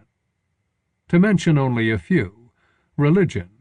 At present, contention most vehemently between militant Islamists and their opponents, Christians, Hindus, secularists of the post-Christian West, the post-communist successor states, etc., not ruling out the possibility of other axes of religious conflict in the future. Race, ethnicity, national identity, conflicts ranging among struggles over distribution of the spoils of office, quotas, and government regulation of ethnic access to resources, affirmative action, etc., policing borders against immigration, exclusion of immigrants, territorial disputes, and ethnic wars, but also movements to promote inter-ethnic harmony or integration, which may be opposed in turn by movements seeking the particularistic ends listed in the previous sentence. There are also a host of transient issues that take up most of the political attention space most of the time. These involve scandals, corruption charges, personalities, atrocities, moralistic issues sometimes elevated to the status of culture wars. But what makes structural crises more important is that they are indeed structural. They concern the inescapable conflicts in the institutional arrangements that affect the material and organizational basis of ongoing social life. Unlike scandals, structural issues do not blow over. They can be ignored for a while, but they continue to produce their effects. Overlaying by particularistic issues is inevitable. Conflicts over ethnicity, religion, gender, lifestyle, etc., can either reinforce the capitalist crisis or muddy it enough to retard or prevent a revolutionary transformation to post-capitalism. Such conflicts could also reinforce the crisis and the transformation if large numbers of people are mobilized via their identities as suppressed and injured ethnic groups, religions, gender, etc., and perceive their grievances as coinciding with their interest in opposing the capitalist system.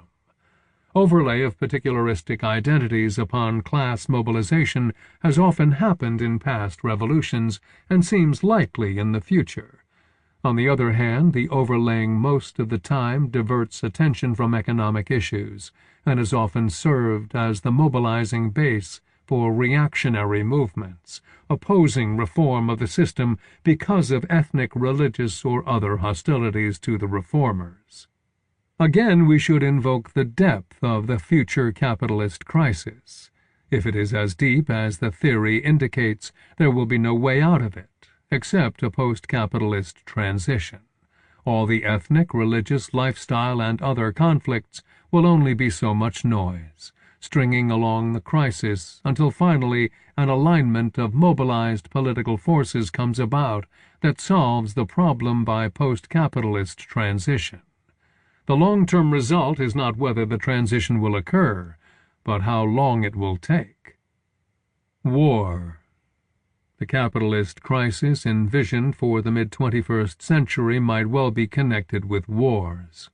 Anti-capitalist revolution in one state could lead to subsequent wars, as the result of outside intervention to restore a pro-capitalist regime, or internal civil war exacerbated and sustained by outside aid and intervention, or by another path, an aggressive post-revolutionary state promoting export of revolution, thereby generating wars elsewhere. This is not inevitable. There are pathways by which a revolution, particularly a peaceful political transition, would not be followed by wars. Rather than trying to predict the contingent variety of the future, let us ask the overarching question: would wars save capitalism or add to its crisis? Wars on the whole promote revolutions, especially on the losing side, but also sometimes on the winning side, through war expense contributing to fiscal crisis of the state.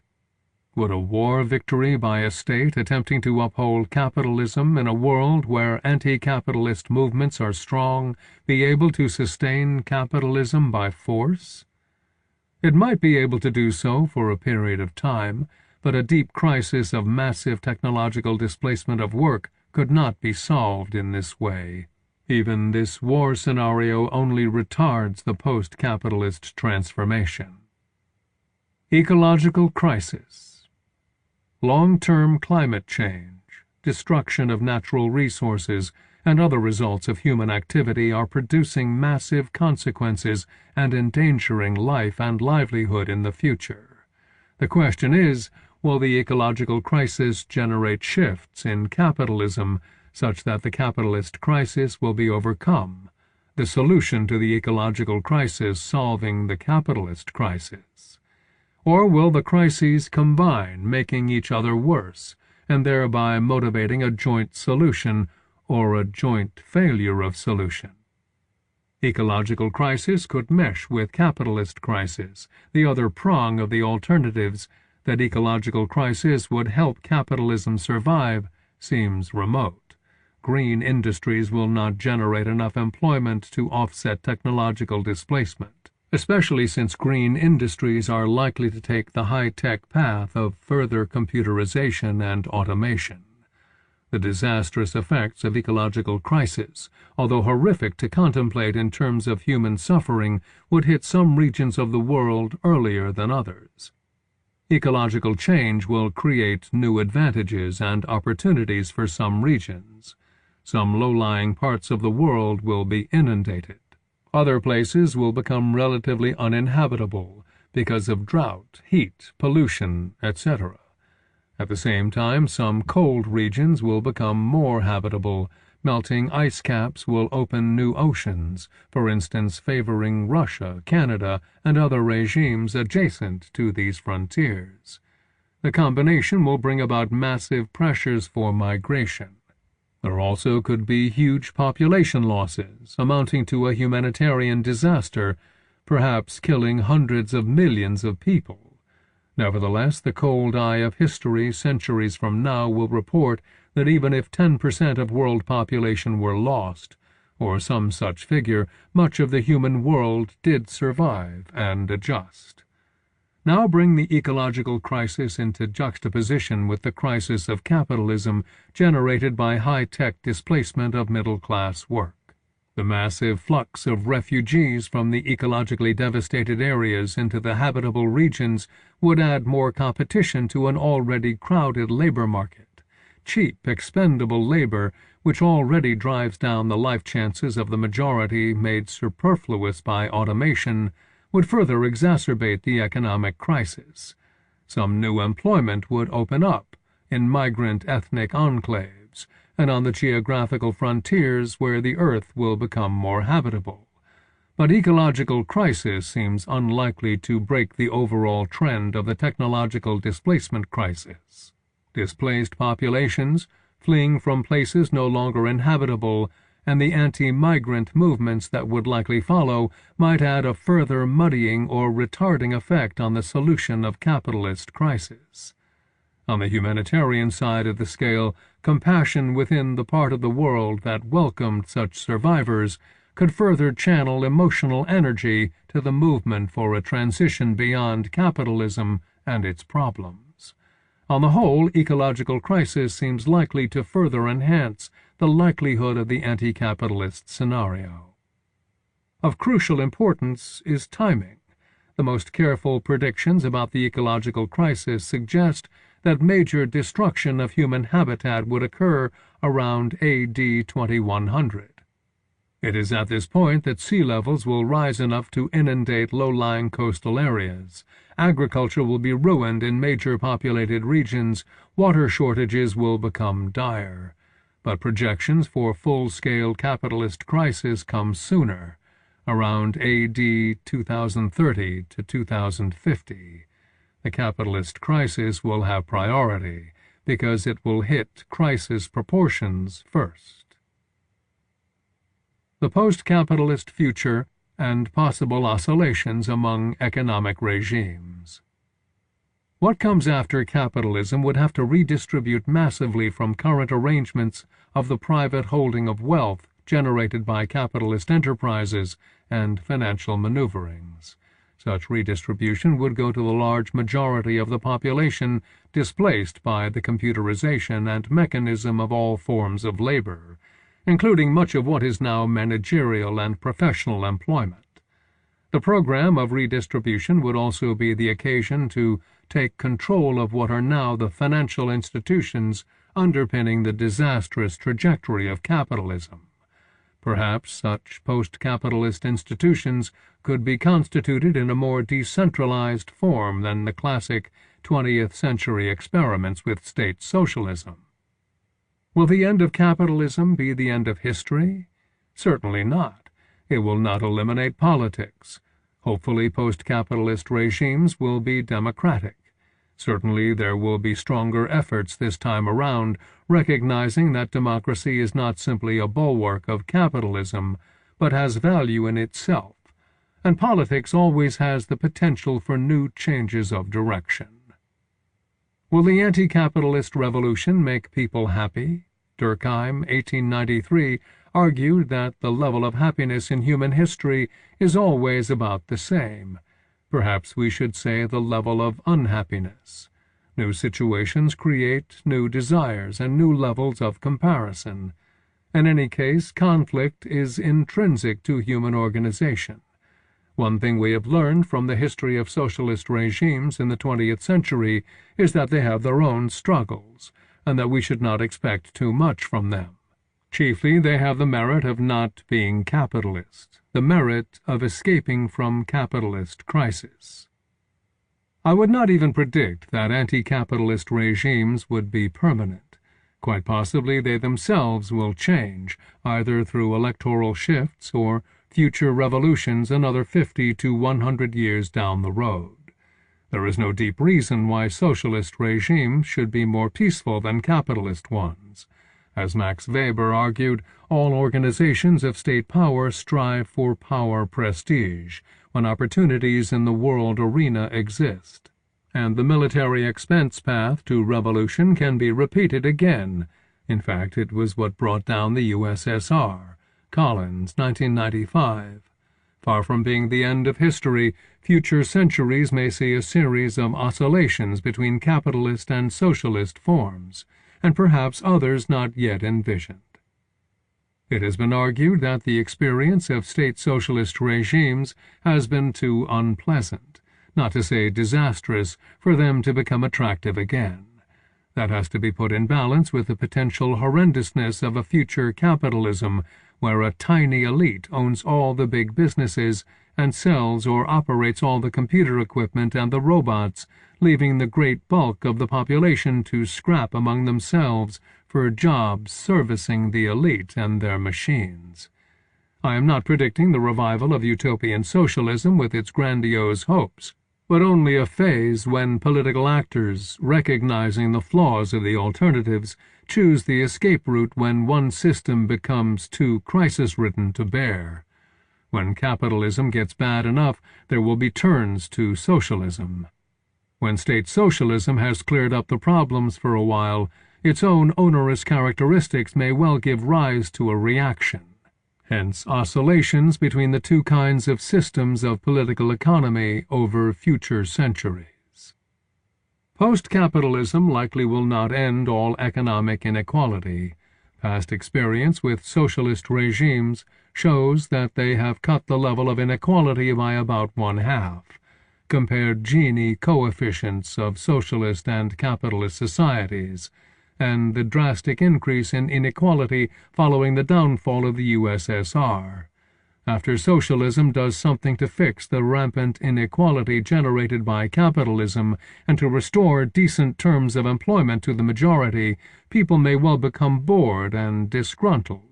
Another 50 years down the line, there could be a repeat of the disenchantment with communism that took place in the 1980s. The centralized planned economy of the future may or may not be authoritarian. Certainly it would have all the computerized technology, the robots, and means of coordination and surveillance to produce a heavy-handed social presence, even in its more benevolent forms. Power politics inside this kind of system will not go away, and that is another pathway toward future contention. In addition to disgruntlement with future socialism, there would likely be rebirths of the market, If spaces are allowed inside a planned economy, and presumably in liberal mixed forms there would be, trading networks would grow up, entrepreneurs would generate new enterprises, perhaps trumping centralized planning with their great innovativeness. The snake in the garden, investment and finance, could make its reappearance, setting off new rounds of speculation and pyramiding metastructures of financial manipulation. If socialist regimes are sufficiently democratic, capitalist movements might vote themselves back into office and dismantle part or all of state direction of the economy. If the regimes are more authoritarian, the theory of revolution is back in play, waiting for circumstances that bring about state breakdown and openings for regime change. If in the distant future, for instance the 22nd century or the next, capitalism is restored, that too is not the end of history. If it is restored with the same tendencies to self-destruction as current capitalism, the world would see yet another repetition of swings between capitalist and anti-capitalist arrangements of the economy. In sum, the long-range future, however many centuries forward one can imagine, is likely to be a series of swings between the respective weaknesses of centralized state planning and rampant market economies. We are most certainly not looking at the emancipation of humanity either way, but at a realistic oscillation between the horns of a socio-economic dilemma. Conclusion. I want to underline the schematic nature of my analysis. I have concentrated on a long-term structural trend in capitalist labor markets, which is at the crux of the growing inequality inside capitalism. The ongoing phase of high-tech innovation, computerization, robotization, the replacement of human communicative labor with machines is in full swing today and will surely become much more extreme with each passing decade. Fully advanced artificial intelligence does not yet exist that would closely mimic human capacities for flexible and creative cognition. The nearer AI gets to that standard, the higher the ranks of the workforce it will be able to replace. One can envision a future perhaps less than 50 years from now when almost all work is done by computers and robots, with a few human technicians and repair personnel. Robots are the equivalent of working-class manual labor, and factory robots have already contributed to displacing the bulk of decently paying manufacturing jobs. More advanced robots with capacity for mobility and equipped with sensors and onboard computers could develop into humanoid robots that would take over upper working-class and middle-class skilled work, and then displace managers and expert professionals as well. This will not resemble the thrilling fantasies of science fiction. The real threat of the future is not some Frankensteinian revolt of the robots, but the last stage of technological displacement of labor on behalf of a tiny capitalist class of robot owners. Whatever the details of the technologized future turn out to be, the structural trend, the technological displacement of labor, pushes toward capitalist crisis, over and above whatever short-term, cyclical or contingent crises occur. This tendency toward increasing inequality also will undercut consumer markets, and thus eventually make capitalism unsustainable. Schematically, the only way to solve the crisis will be to replace capitalism with a non-capitalist system, which means socialist ownership and strong central regulation and planning. How and where the transition will occur is much more historically singular and complicated than my theoretical scheme. The bottom line remains: technological displacement of the middle class will bring the downfall of capitalism in places where it is now dominant before the 21st century is over. Whether these transitions will be peaceful or horrific remains to be seen. Chapter 3. The end may be nigh, but for whom? Michael Mann. Introduction.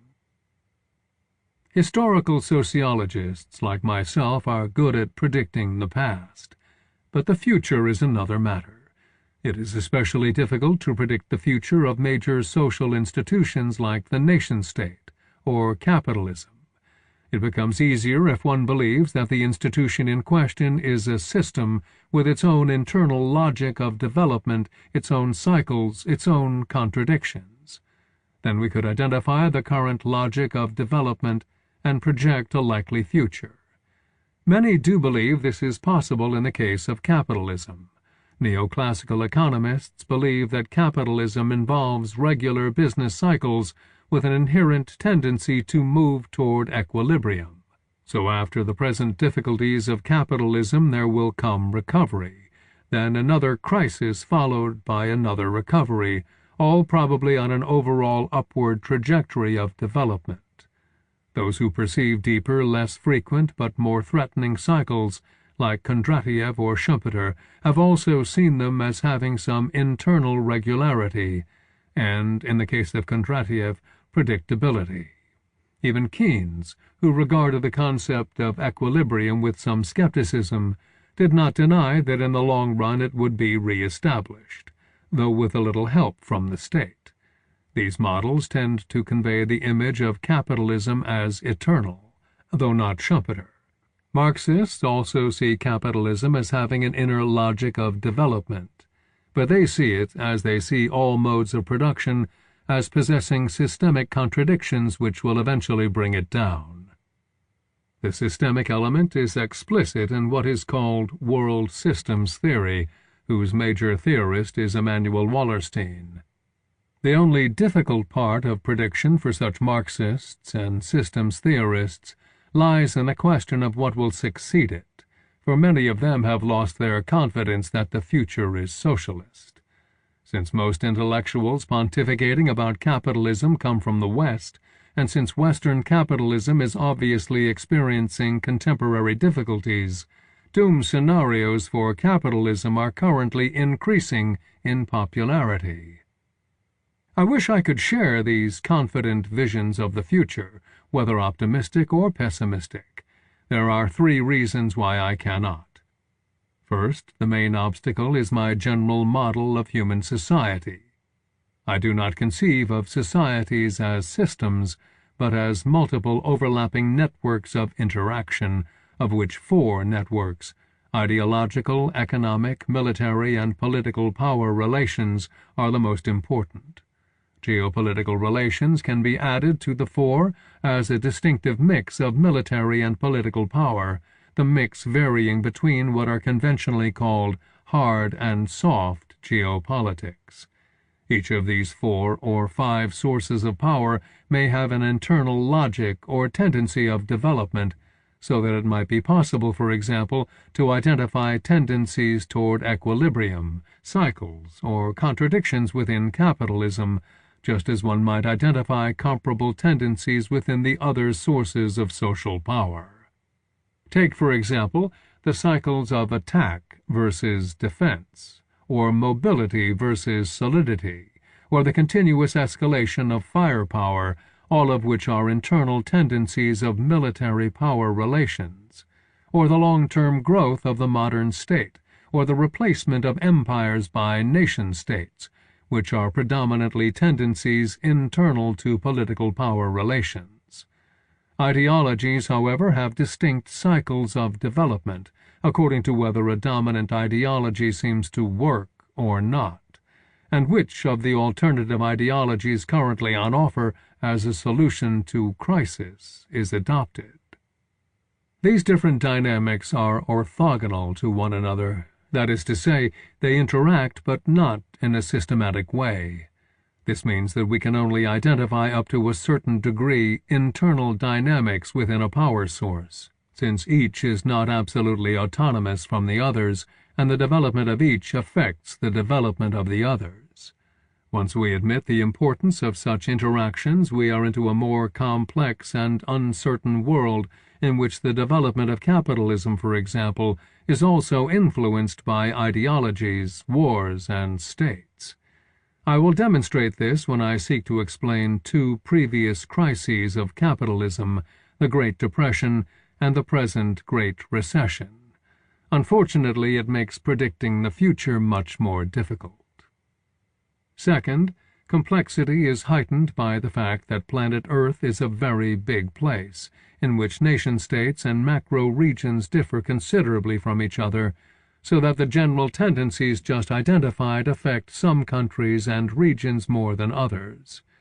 There might now be a really serious capitalist crisis in Greece, but only a slight one in neighboring Turkey and almost none in China. These differences might also generate different trajectories of world historical development, indicating, for example, that China might be economically overtaking the United States or Asia the West. Macro-regional shifts have many historical predecessors. Yet the emergence of nuclear weaponry ensures for the first time in the history of the world that any rivalry between them is unlikely to be resolved by war. But not impossible, and this raises the third complexity. Human beings are not rational calculating machines. Sometimes they face complex problems to which there is no obvious solution. Sometimes they are driven not by instrumental rationality, but by what Weber called value rationality, sacrificing personal calculative interest to an overall ideology.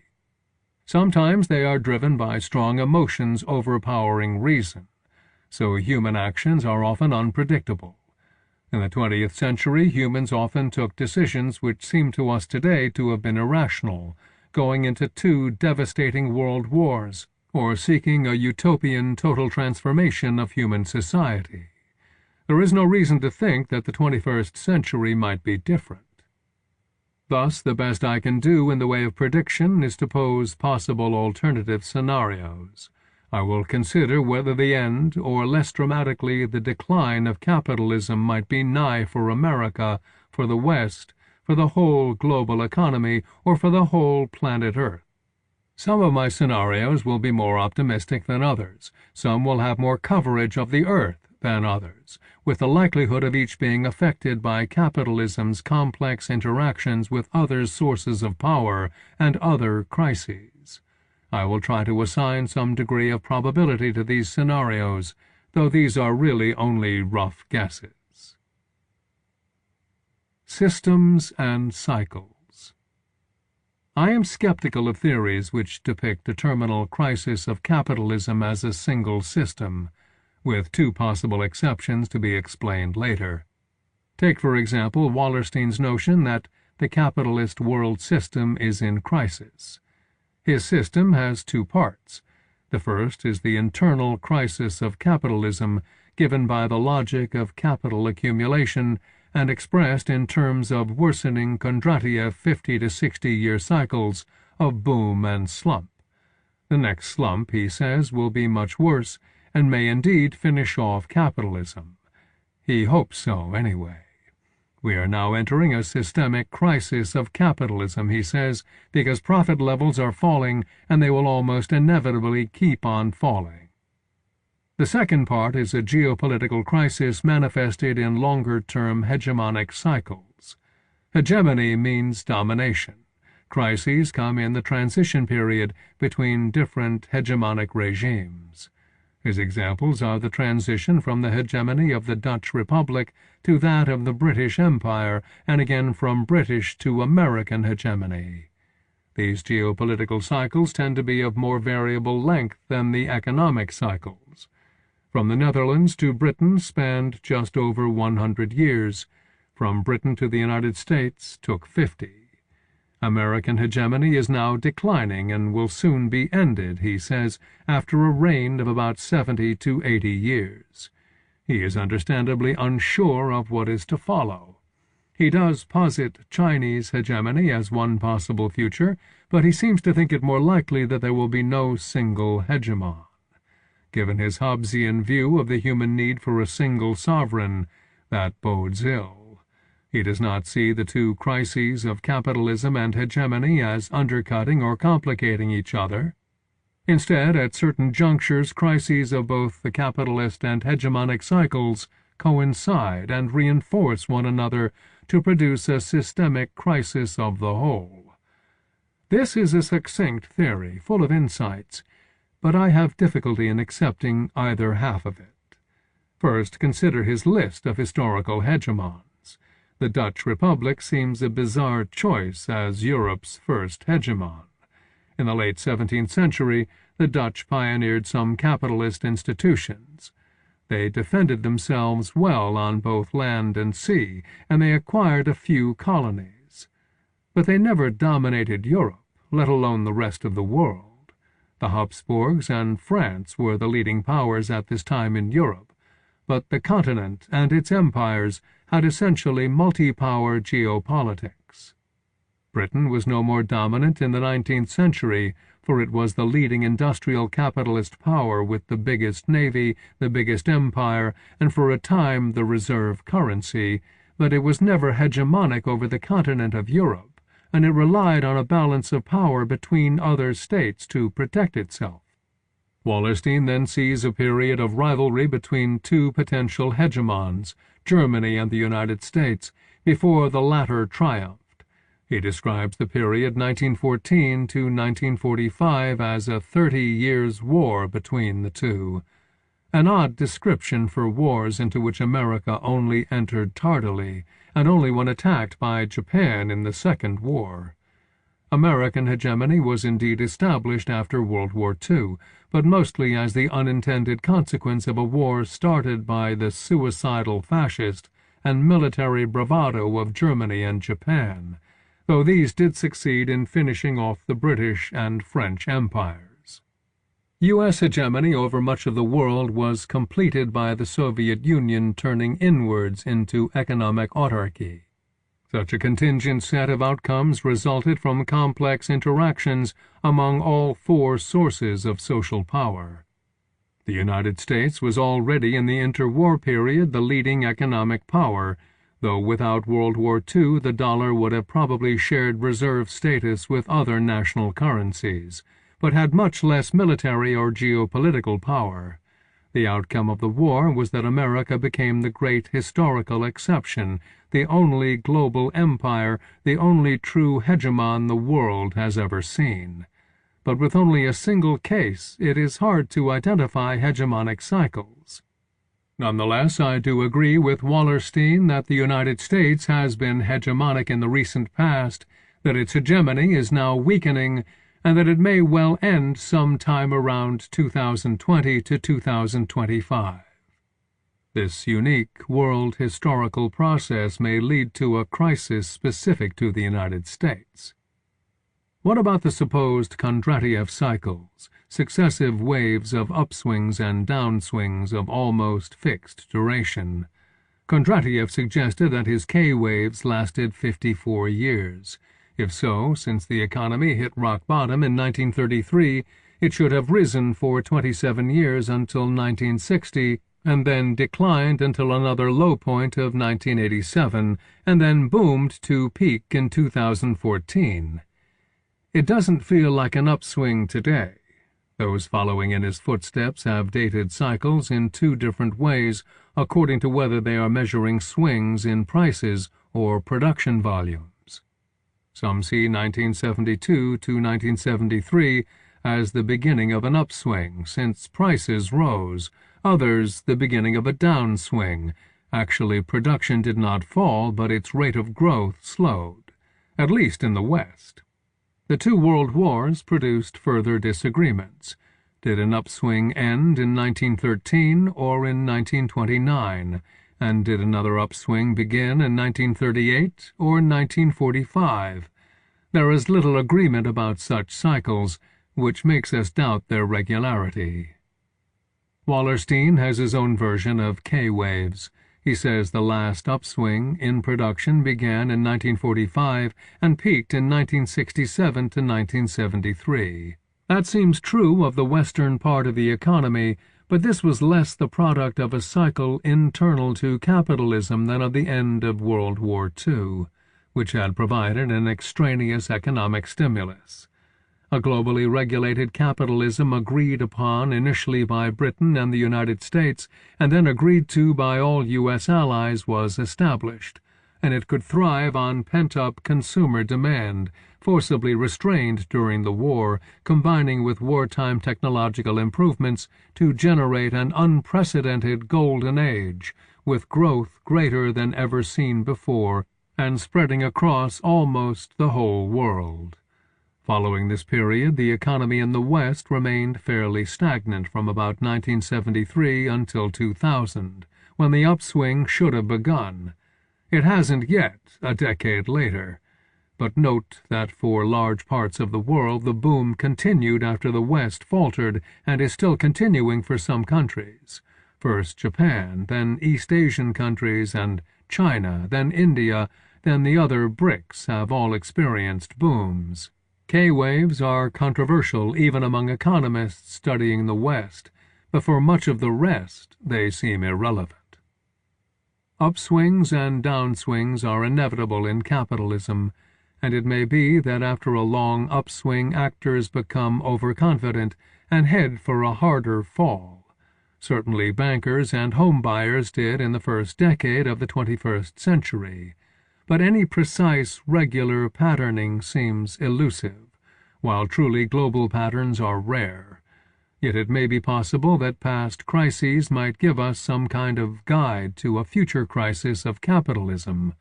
So being a believer that theories must be based on detailed empirical study, I turn to the two most severe, best evidenced crises in the history of capitalism, the Great Depression and the present Great Recession. The Great Depression. Both crises had multiple causes. Most of these were predominantly internal economic causes, as we might expect, since these were economic events, and capitalism does have a degree of internal logic. But some causes came from outside the economy, and some were rather contingent. In both cases, crisis began with one serious problem, which then turned by stages into something greater as it found out and exacerbated other weaknesses, hitherto overlooked, some economic, some not. The whole process might easily have gone otherwise. It also hit unevenly across the world, leaving some national economies virtually unscathed, while some countries escaped quite quickly through effective policies. All these are reasons for doubting that there is a single systemic logic at work. Unfortunately, they also lessen the chances of predicting economic crises in the future.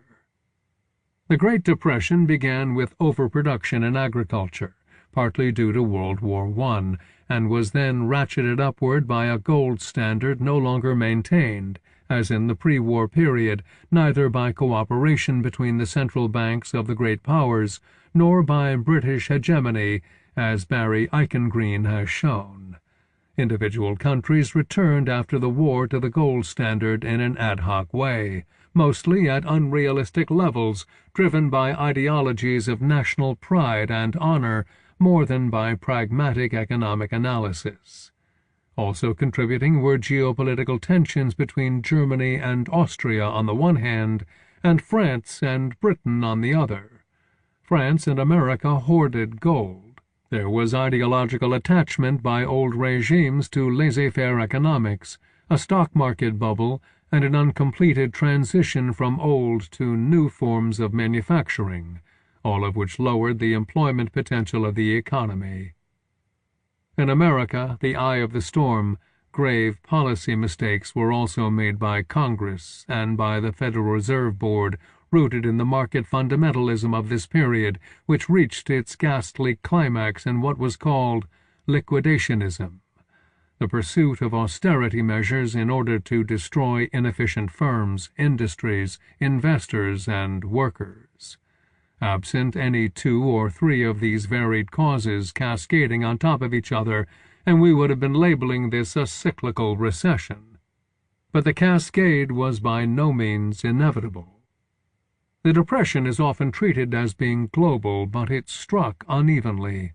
It struck Western Europe and the Anglophone countries hard, though even in these zones the United States, Canada, and Germany lost 6 times as much per capita income as Britain did, and 3 times as much as France did. But after the first dip, the Depression barely affected large swaths of the world. China was only slightly affected, while the Soviet Union, Japan, its colonies Korea and Taiwan, and Eastern Europe continued to grow through the Depression. So the Depression was in reality less than global. Perhaps we should really label it the Great White Depression, for the white race was the worst affected. Some countries then got out of the Depression relatively quickly by leaving the gold standard and reflating their economies. The United States eventually did this, but the Roosevelt administration's overconfidence that recovery was underway led it to deflate in 1937, which produced a double-dip recession. In fact, only the enhanced industrial demand of World War II enabled a full recovery in the United States. It is obvious from all this that non-economic causes were quite important. As an example, I pick out the role of military power relations in the crisis. World War I had significant influences on the Depression. During the war, many poorer countries had been able to greatly increase their agricultural exports. When agriculture in the combatant countries came back on stream after the war, this generated overproduction, and so there were serious price falls. But the war had also destroyed the consensual gold standard, and the failure of the peace treaties to solve geopolitical rivalries made international cooperation over political economy more difficult. Crisis was not the necessary outcome of multi-power geopolitics, for these had produced economic stability before the war. It was a consequence of the geopolitical legacy of a particularly terrible war. The systemic argument could be supported if the war had been caused by either capitalism or declining British hegemony, but neither was the case. Europe had for centuries before the arrival of capitalism been an unusually warlike continent. War was still the default mode of diplomacy, and this war, like many previous wars in the continent, was started when major powers went to the defense of their minor clients, now Serbia and Belgium. Militarism was a European tradition. See my The Sources of Social Power, Volume 3, Chapters 2 and 5. In the Great Depression, different causal chains came together like tributaries swelling into a great river, with various mini-crises cascading into a deeper crisis as they found out further weaknesses. That the different shocks kept coming had not been anticipated by anyone. The Great Recession, 2008. The vital question here is whether the present recession will continue, worsen, and even perhaps set in motion forces which might bring down capitalism. However, let me first briefly analyze its causes. We also find a cascade pattern here. The recession began as primarily an American crisis, with several causal chains coming together. First, American hegemony and consequent global imbalances enabled the government and ordinary Americans to borrow vast sums of money from abroad at negligible interest rates, building up debts that eventually proved unsustainable. Second, the consequent increase in interest rates burst the mortgage bubble, and this triggered the first actual shock. However, this causal sequence also required input from politicians' ideological commitment to creating a property-owning democracy, a nation of home buyers. The third main cause was that this occurred after a demolition of financial regulation, and the fourth was grossly widening inequality in the United States. Both of these last two were inspired by the conjunction of neoliberal ideology and bankers' and top managers' power within the American political system. This can be partly attributed to an American shift from manufacturing to financial services, which helped make short-term shareholder value the main corporate goal. Similar causes operated in the United Kingdom, for finance capital and neoliberalism were dominant in both countries. These causes were not so pronounced in most other countries, though the German phobia concerning inflation caused by the historical myth that inflation had caused the rise of Hitler was compatible with the policies urged by neoliberals, and German economic power within Europe transmitted this fiscal conservatism across the continent. Military power did not matter in the Great Recession, but ideological power did, in the form of neoliberalism and inflation phobia. These pressures then found out the whiz kids of the financial services sector. Their mathematical equations had led to a misplaced confidence in abstruse financial instruments with less and less relationship to the real economy. They had converted the ideology of neoclassical economics into mathematical models of risk, falsely believing that economies are purely market systems, all of whose principal parameters can be precisely calculated and predicted. Almost no one had foreseen that the various elements of risk might cascade on top of each other. Crisis was then diffused internationally, not because American hegemony was in decline, but because America, its economy, its dollar, and its mathematical economists remained hegemonic. The decline in U.S. economic activity then affected countries with debt problems, and also countries which were major U.S. trading partners, but which had been virtuous, not seduced by debts or greatly widening inequality, neoliberalism, or finance capital like Germany and France. Closer scrutiny by scared investors then found out sectors and countries whose debts were also revealed to be unsustainable once the recession and capital contraction started. In 2007, just before the recession, IMF figures for European states show that only Greece and Italy had public debt levels slightly higher than their GDPs. The average level of government debt across the EU was slightly lower than among the OECD countries as a whole, 71% to 73%. Only in Greece was the level of government debt the real problem. In Ireland, Spain, and Italy, as in America and Britain, it was private debt that had rocketed, though the main weakness of the Italian economy was its low level of productivity. These economies all had different weaknesses which might not have been found out without the American-driven financial crisis. But when recession struck and was worsened by austerity policies, lesser economic activity meant lesser revenues, and so government debt now rocketed everywhere.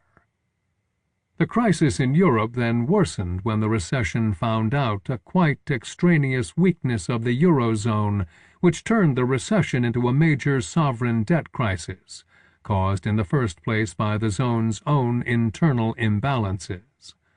There had been a big outflow of capital from the richer EU countries to the poorer ones, with the Greek government contributing its distinctive dose of fiscal dishonesty.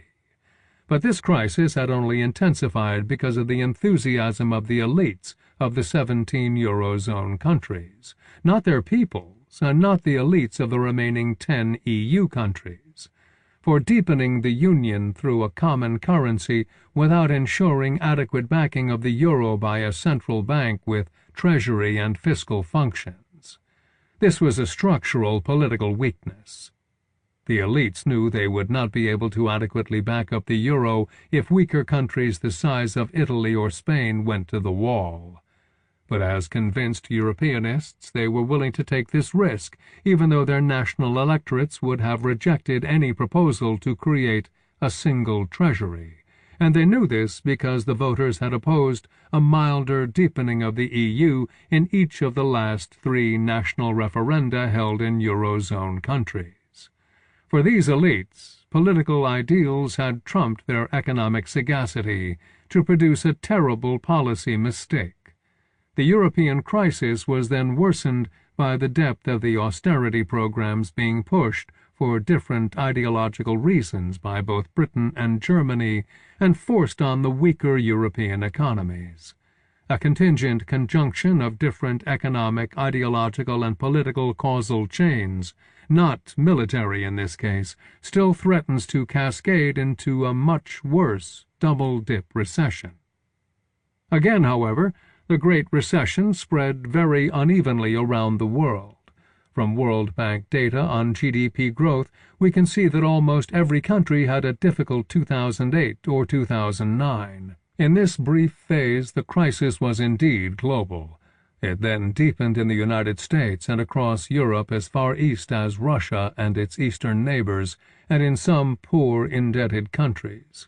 But by 2010, numerous countries had bounced back to achieve their highest GDP growth rates of the 21st century, including important countries like Brazil, Mexico, Turkey, Nigeria, Canada, Malaysia, Korea, and Singapore. India and Indonesia recovered to almost their previous highest levels, while China's official growth rate fell from about 10% to 8%, still the envy of the world. All these countries, except for Canada, are what we used to refer to as underdeveloped countries. Most of them had learned the lessons of the structural adjustment decades and had built up reserves to avoid large debts to foreigners. Those countries which had not acted in this way were worse affected. Canada escaped because its newer extractive industries meant a lesser role for the banking sector, which had also kept tightly regulated. That might have been enough for escape in other countries.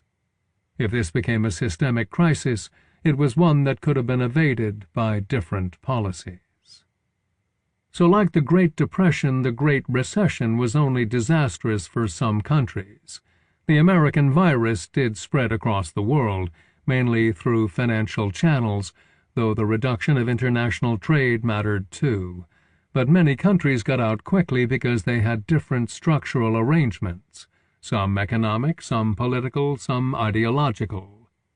The main structures that worked were corporatist or developmental states, South Korea, economies whose strong growth did not include a large financial sector, most of them, little neoliberalism, most of them, or merely having prudent policies like the avoidance of foreign debt, most of the Asian cases, or maintaining strict regulation of finance capital, Canada.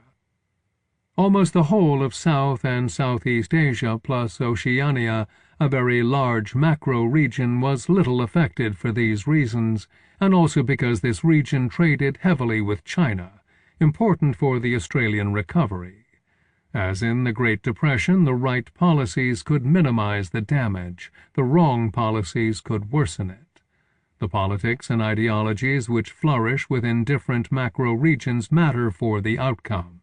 Thus the sovereign debt crisis of the Eurozone came as the diffusion of the American crisis interacted with different causal chains, the distinctive political rhythms and institutions of the European Union, and the ideological preference for austerity and avoidance of inflation of German and British elites. The internal logic of capitalism in many developing countries would intrinsically lead to further growth. If there is a threat to this, it comes from outside, from the self-induced weaknesses of America and Europe. Will the present crisis worsen and engulf almost everyone? If the Eurozone collapses, that would obviously be terrible news for its countries, but it would also have a major global impact on trade and investment. It would immediately hit hard the non-Eurozone European countries, like the United Kingdom, since they trade with and invest in the Eurozone more than anywhere else. The hit would also reach across neighboring countries, from Russia through the Near East and North Africa, as well as to America, a major trading partner of and investor in Europe. South America would suffer as well, especially from a collapse in the Spanish economy. If both the EU and America experienced economic contraction, then the effect on global trade would be very bad, since they provide almost half of world GDP, and the level of economic globalization is now higher than ever. India, and especially China, would also find their exports decline significantly. That would indicate a systemic crisis of capitalism, worse than the double-dip recession predicted by many. Yet even so, it would probably be worse in the West than among the developing rest. This cascade might actually happen, though the Eurozone countries might be able to cobble together a financial fix, since it is the elites, not the masses, who control the EU. and by now the elites have realized that they have common interests in finding a solution at almost whatever the cost. The problem here, as elsewhere, is that the financial resources now available to bail out or stimulate the economy are less than in 2008. I emphasize, however, that human action and political will matter considerably, which means we cannot predict the outcome. However, I will predict that if many more countries take the neoliberal austerity route through this recession, as proposed by American Republicans and actually implemented by the British Conservative government, and if the inflation phobia of Germany reinforces this, then another Great Depression, this time quite likely to be more globally systemic, will follow. If, however, the Europeans realize and act on their collective interests, and if countries take the more Keynesian route being advocated by the French government of financing a stimulus, partly by higher taxes on those who are more able to pay, then this might prevent further worsening. In either case, recovery would probably eventually happen, though more slowly in the former case, and this time without the benefit of a world war. Whether recovery would ever restore full employment is something I will discuss later. Capitalism is subject to cycles, though whether they have a regular patterning through time is another matter. Occasionally, the recession phase of the cycle gets much worse, partly through internal economic causes, partly through costly wars, stalemated politics, or ideologies generating policies inappropriate to the crisis. In both major cases of depression-recession, this was an important cause of worsening. The first time because no other plausible macroeconomic ideology had yet emerged. The second time because it came after a long period of market growth, ended by the apparent failure of the Keynesian alternative, followed by deregulation, especially of the financial sector. Political and geopolitical relations matter as well, and they seem much less predictable. There do seem to be economic lessons to draw from these crises, which in theory might reduce the likelihood of future crises, but it is far from clear that powerful elites have drawn the appropriate lessons. Neoliberal austerity programs inflicted on economies in recession unfortunately recall the unhelpful role of liquidationism at the beginning of the 1930s. Note also that in the 20th century the two terrible wars had absolutely contrary effects, further worsening the problem of prediction. The first war helped intensify a recession into the Great Depression. The second substantially contributed to the biggest boom of all, and to American hegemony. American hegemony and its discontents. It is therefore possible that America will suffer the greatest economic decline in the near future.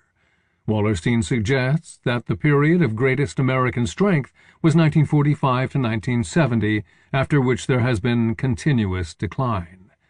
I am not so sure. The American share of the world's total GDP actually declined from 1950 to 1970 because of the recovery of Japan and Europe.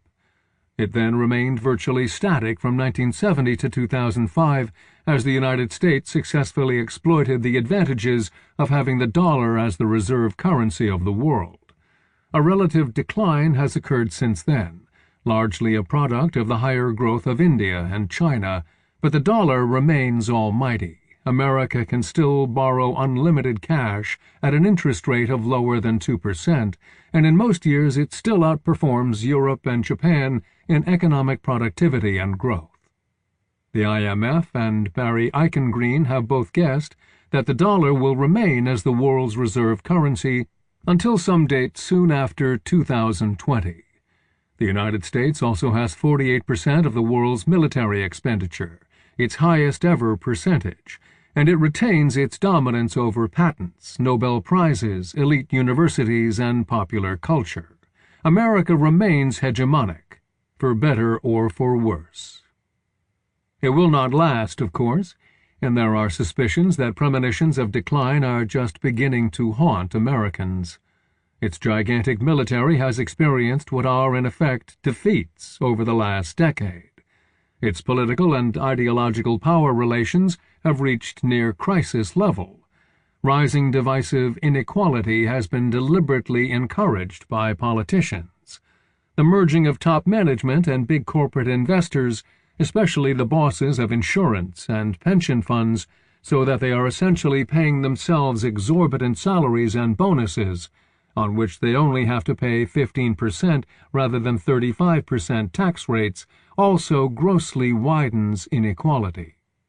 The combination of regressive taxes, corporate plundering, and anemic economic growth has led to economic recession and to ideological alienation.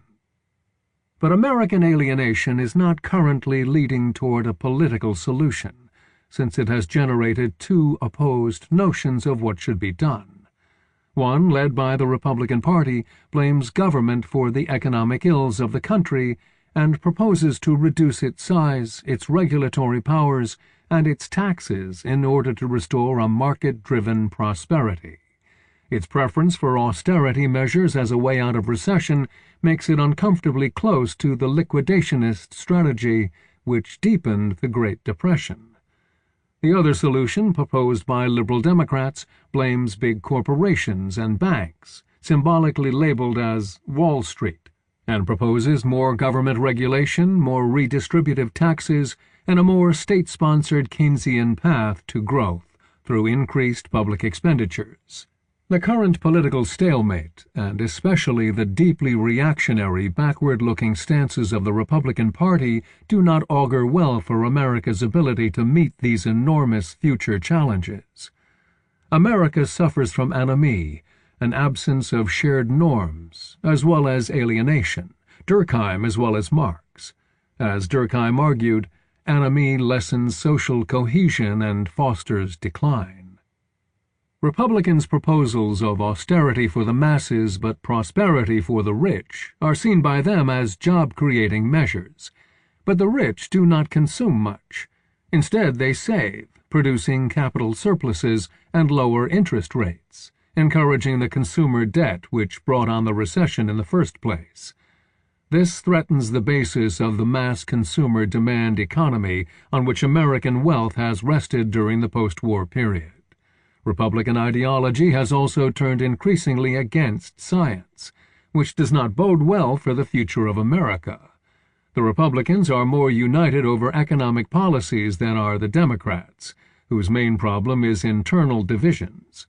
This has allowed the Republicans to dictate recent policy agendas. Republican leaders used to be ideological in their rhetoric but pragmatic in their actual policies. But free market fundamentalism is more resonant in American popular culture than is state interventionism. In the post-war boom period, real economic policy took the form of commercial Keynesianism, state-steered markets, a compromise between market and state. But the political rhetoric of the time, especially on the Republican side, focused almost entirely on free markets and free enterprise. Americans had actually gotten a large state, but they pretended they had not. So appealing to free markets has a political edge today because it is more ideologically rooted in America than our appeals to a beneficent state. The electorate, as well as the politicians, may not be able to embrace useful economic policies. There are other American weaknesses, too. There are very high military and health expenditures, both more than double those of any other country. These achieve very poor outcomes in terms of military interventions abroad and in terms of mortality and longevity statistics at home. Yet they are still regarded by politicians as being near sacrosanct, as is the credo of no new taxes. Thus their draining of economic resources and their increasing of the public debt are likely to continue, adding further burdens on the country. These weaknesses in all four sources of social power might bring America down. We cannot know for sure. Americans remain highly inventive and hard-working. Their industries remain mostly dynamic. They might be able to put their ideological, financial, military, and political houses back together again. If they don't, then when the dollar loses its reserve currency status, Americans will be less able to borrow, and their military will decline unless they are willing to pay much higher taxes, which seems unlikely. U.S. hegemony will end sooner or later in this coming half-century, and the end might not be graceful. But that need not cause a systemic crisis of capitalism. The successor to American hegemony is unlikely to be another single hegemonic power, not China, not India, not any other individual state. Their growth rates are stratospheric now, but they will inevitably decline toward more normal levels once they reach a more mature level of industrialism and post-industrialism. They will also have crises of their own to surmount.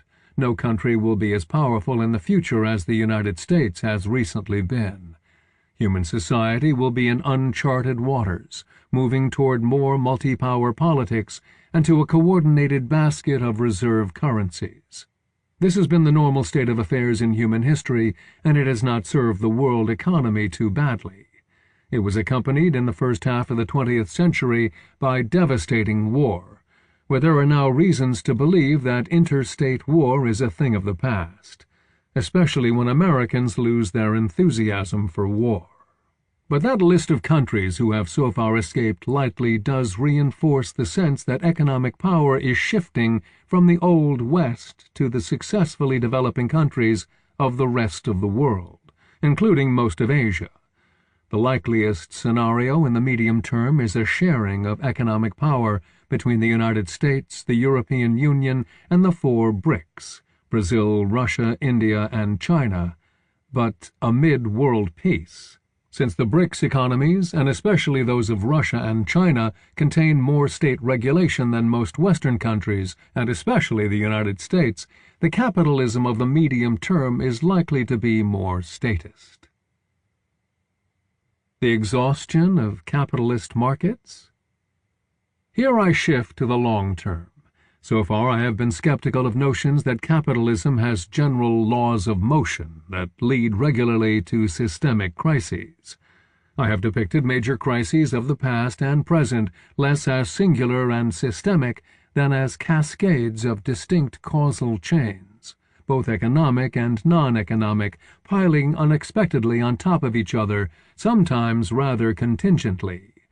So far, crises have also struck unevenly across the world, and they have been responsive to shifts in geoeconomic and geopolitical power. Previous crises have not really signaled world system weaknesses.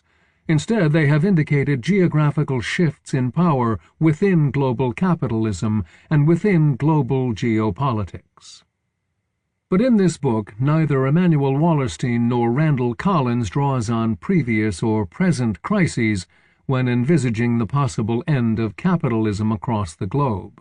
Rather, they identify secular tendencies of capitalist development which they believe may doom it in the future. They argue that there are finite limits to capitalism's ability to sustain profit and employment. They firstly cite the geographic limits of planet Earth's markets. They note that capitalist growth is steadily filling up planet Earth. They also note that capitalists in the advanced countries solved the problem of low-growth phases by exporting manufacturing to places where cheaper, less regulated labor yielded them greater profit. This is what some have called the spatial fix to capitalist crisis. Jobs were moved from the American North to the American South, then to Latin America, then China, then Vietnam, and the process will continue into Africa and Central Asia. Collins is especially worried by what he sees as the export of middle-class intellectual labor to other countries of the world. So what happens when all these regions are absorbed and capitalist markets fill up the earth? Wallerstein suggests that it will take about 30 years from the entry of major investment in a rural country to get workers sufficiently organized to force wages up and capital out. So when the earth has filled up, labor costs will be high everywhere and profits will fall. Capitalists will try nonetheless to reduce wages, but they will now be dealing with a globally organized working class. It will resist, producing a global crisis of capitalism. This scenario will take a while yet. Only a part of the enormous populations of India and China have as yet been absorbed into a minimally regulated industrial or post-industrial economy. That will take more than 30 years. Moreover, the process hasn't yet begun in Africa or Central Asia, so that such a fill-up may take up until the end of the 21st century, especially since population growth is projected to continue until near the end of the century, and it will be biggest in the poorest countries. However, I find this model of an Earth reaching the limits of economic markets difficult to understand. If there is no cheap labor left, capitalists can no longer reap super profits from this source, but the higher productivity of labor and increased consumer demand in newly developed countries might compensate for this and produce a reformed capitalism on a global scale, with more equality and social citizenship rights for all. This would not mean the end of capitalism, but rather a better capitalism in which the whole planet would enjoy the kinds of rights enjoyed by workers in the post-World War II West. After all, in that period the vast bulk of the wealth of the advanced countries was created through trade and production among themselves, not with the rest of the world, oil excluded. The boom of the post-war period came mainly as a result of a high-productivity, high-consumer demand economy of the advanced countries themselves. It did not mainly depend on highly exploited southern labor. Why should this not be so in the future, but for the whole world? Moreover, new markets need not be restricted by geography. They can also be created by cultivating new needs. Capitalism has grown adept at persuading families that they need 2 cars, bigger and bigger houses, more and more electronic devices. Whoever dreamt of this 50 years ago? What will our grandchildren consume 50 years from now? We cannot begin to envisage their consumer fads, but we can be sure there will be some. Markets are not fixed by territory. Planet Earth can be filled, and yet new markets can be created. That, of course, depends on what some have called the technological fix, and it is more or less what Joseph Schumpeter called creative destruction, which he identified as being the core of capitalist dynamism. Entrepreneurs pour money into technical innovation, which results in the creation of new industries and the destruction of old ones. The Great Depression in the United States was partially caused by the stagnation of the major traditional industries, while the new emerging industries, though vibrant, were not yet big enough to absorb the surplus capital and labor of the period. That was achieved in World War II and the aftermath, which then suddenly released enormous consumer demand, held back by wartime sacrifices. So the vital question now is whether another technological fix is occurring or is likely to soon occur. There are new dynamic industries like microelectronics and biotechnology, but the problem is that so far they have not been big enough to provide a satisfactory fix, especially for the labor market in the West, where the new industries tend to be more capital than labor-intensive. The decline of manufacturing industry in much of the West has generated unemployment there which the newer industries have not been able to much reduce. Recent innovations like computers, the Internet, and mobile communication devices do not compare with railroads, electrification, and automobiles in their ability to generate profit and employment growth. The Green Revolution has been the recent exception, providing a great boost to agricultural production, mainly in the poorer countries. Also important has been the expansion of the health and educational sectors, which are more labor-intensive and in which the labor is more intellectual and more middle class. Their expansion is likely to continue, as the length of life, and especially of old age, and educational credentialism continue to increase. Randall Collins is quite persuasive in his enumeration and then rejection of various possible scenarios whereby human societies might fight against the scourge of declining employment. Yet the reverse is happening right now. Economic expansion over the last few decades has actually produced a growth in global employment, greater even than the substantial rise in world population. Between 1950 and 2007, job growth was about 40% higher than population growth. In the Organization for Economic Cooperation and Development, OECD, an organization representing the richer countries of the world, more people are also working than ever before. though the absolute number of unemployed has also risen because the population is larger and a higher proportion of the population seeks jobs, including far more women.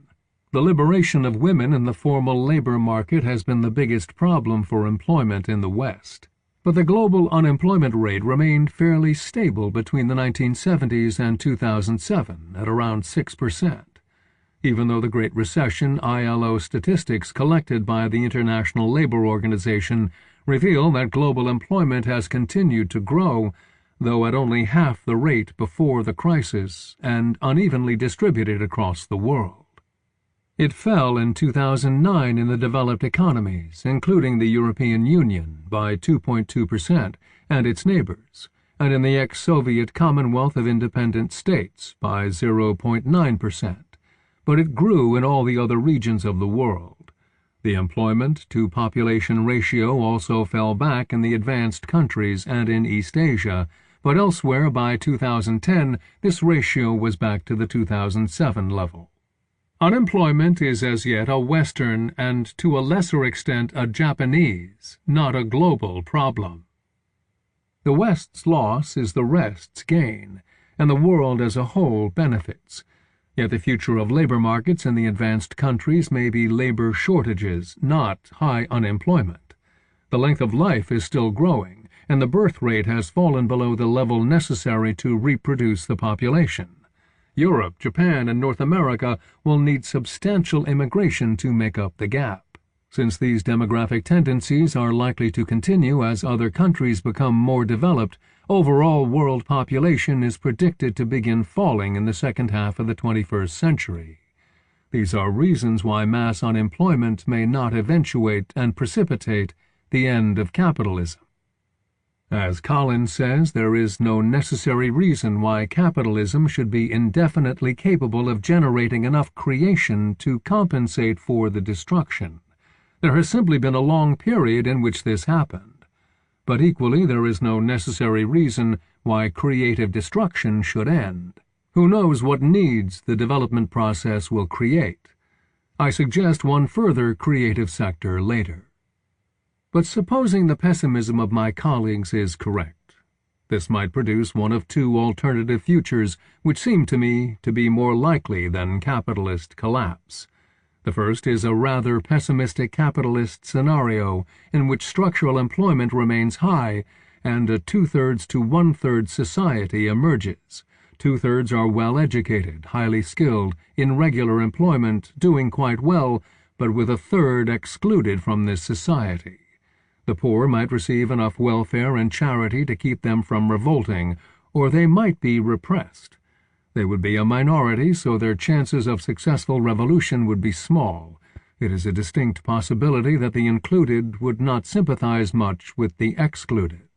They might have negative views of them as worthless dropouts, scroungers, welfare queens, etc. In some countries, ethnic or religious minorities would be overrepresented among the poor, and negative ethnic religious slurs would be added to these stereotypes. The excluded might become a hereditary lower class, reinforcing the gulf between included and excluded. Most of the included would vote to maintain this gulf, while many of the excluded would not vote. The extent of welfare might continue to differ across the West, with countries like Sweden and Germany being willing to keep the poor within mainstream society, while countries like the United States might not. We can recognize this pessimistic scenario, for it is already present in the United States, and sociologists have perceived its rise in Europe too. It would be the final demise of the working class, but not of capitalism. It would produce an asymmetric class structure such as existed through most of history, now with capitalists well organized, workers divided and less organized. Social institutions survive even when they do not perform very well, unless counter-organization emerges among the oppressed. It has not yet emerged, and this scenario is especially chilling for leftists, a more exploitative but unchallenged capitalism. Never has the global left been so weak as today. The World Social Forum, a global organization of radicals headquartered in Porto Alegre, Brazil, has been a significant force in the period during which Southern protests against Northern Western oppression were rooted in global capitalist exploitation by the West. But the South is developing, yet also ceasing to exist as a coherent whole. This is now evident in recent climate change discussions, in which China, India, and Brazil have joined forces with the West and Japan to delay emissions reductions, against the objections of poorer countries. The second alternative scenario is more optimistic. It agrees that capitalist markets will fill up the planet and that profit and growth rates will fall, but it suggests that this will stabilize into an enduringly low-growth capitalism. That would not be new, of course. Capitalism's great breakthrough came in 18th and 19th century Britain, yet the British growth rate never exceeded 2% in any one year. The British success story was rather that an average growth of just above 1% per annum continued for a very long time. In the 20th century, however, the pace quickened. Between the wars, the most successful developing countries, Japan, its colonies, and the Soviet Union, achieved historically unprecedented growth rates of around 4%. Then in the late 20th century, China and India, and now others, achieved growth rates of around 8%. Though those rates have endured for at least 2 decades, they will inevitably decline. Then Africa and Central Asia might do even better. But they all have a lot of time before they might be reduced down to the 1% level of the historic British success story. Maybe the American and European rates might decline more quickly to this level, but in the current Great Recession only a few countries saw negative growth rates, and then only for a year or two. Why should a growth rate of 1% be a capitalist crisis? Why cannot capitalism continue as a low-growth global system, which it was for much of its history? The 20th century, more precisely the period 1945 to 1970 in the West, and the end of the 20th century in the East, would then be seen as exceptional. This low-growth scenario would also reduce the role of speculation and downgrade the power of finance capital, with repeats of our present Great Recession, which are at present quite likely becoming less likely. Of course, as labor conditions improve throughout the world, that is very good news. Then all of humanity might live in an almost steady-state economy, like the Japanese have already done for the last 20 years. The future of capitalism might not be tumultuous, but boring. If forced to choose one scenario as the most likely to occur sometime around 2050, if nothing else in the meantime interfered, I would plump for a lower-growth global capitalism spreading more equality of condition across the world, but carrying a casually employed or unemployed lower class of somewhere between 10% and 15% of national populations, a mixture of the two scenarios depicted above, and very much like the 19th century industrializing countries. I would not predict much revolution. There is a further obstacle to revolutionary change. The communist and fascist revolutionary alternatives to capitalism were disasters, and they are the only ones to have emerged so far. There are no other alternatives around, and almost no one wants to repeat either of those. Socialism, whether revolutionary or reformist, has never been weaker. Fundamentalist Christianity, Judaism, Hinduism, and Islam are the surging ideologies of the world, and they tend to contemplate otherworldly as much as material salvation. This worldly alternative ideologies of the 20th century failed. In poorer countries brought into the global economy, we might expect the rise of socialist or similar movements, but they are likely to become reformist. Modern social revolutions have almost never occurred without major wars destabilizing and delegitimizing ruling regimes. In the two biggest revolutions of the 20th century, in Russia and China, world wars, with different causes than capitalist crises, were necessary causes of revolution. Wars are thankfully in decline around the world. In fact, only the United States continues to make interstate wars, and there are no anti-capitalist revolutionary movements of any size in the world. Revolution seems an unlikely scenario. The end really is nigh for revolutionary socialism. The future of the left is likely to be at most reformist social democracy or liberalism. Employers and workers will continue to struggle over the mundane injustices of capitalist employment, factory safety, wages, benefits, job security, etc., and their likely outcome will be compromise and reform. Developing countries will likely struggle for a reformed and more egalitarian capitalism just as Westerners did in the first half of the 20th century. Some will be more successful than others, as was the case in the West. China faces the severest problems now. The benefits of its phenomenal growth are very unequally distributed, generating major protest movements. Revolutionary turbulence is certainly possible there, but if successful, it would likely bring in more capitalism and perhaps an imperfect democracy, as happened in Russia. America also faces severe challenges, since its economy is overloaded with military and health spending, its polity is corrupted and dysfunctional, and the ideology of its conservatives has turned against science and social science. All this amid the inevitability of relative decline and the growing realization that American claims to a moral superiority over the rest of the world are hollow.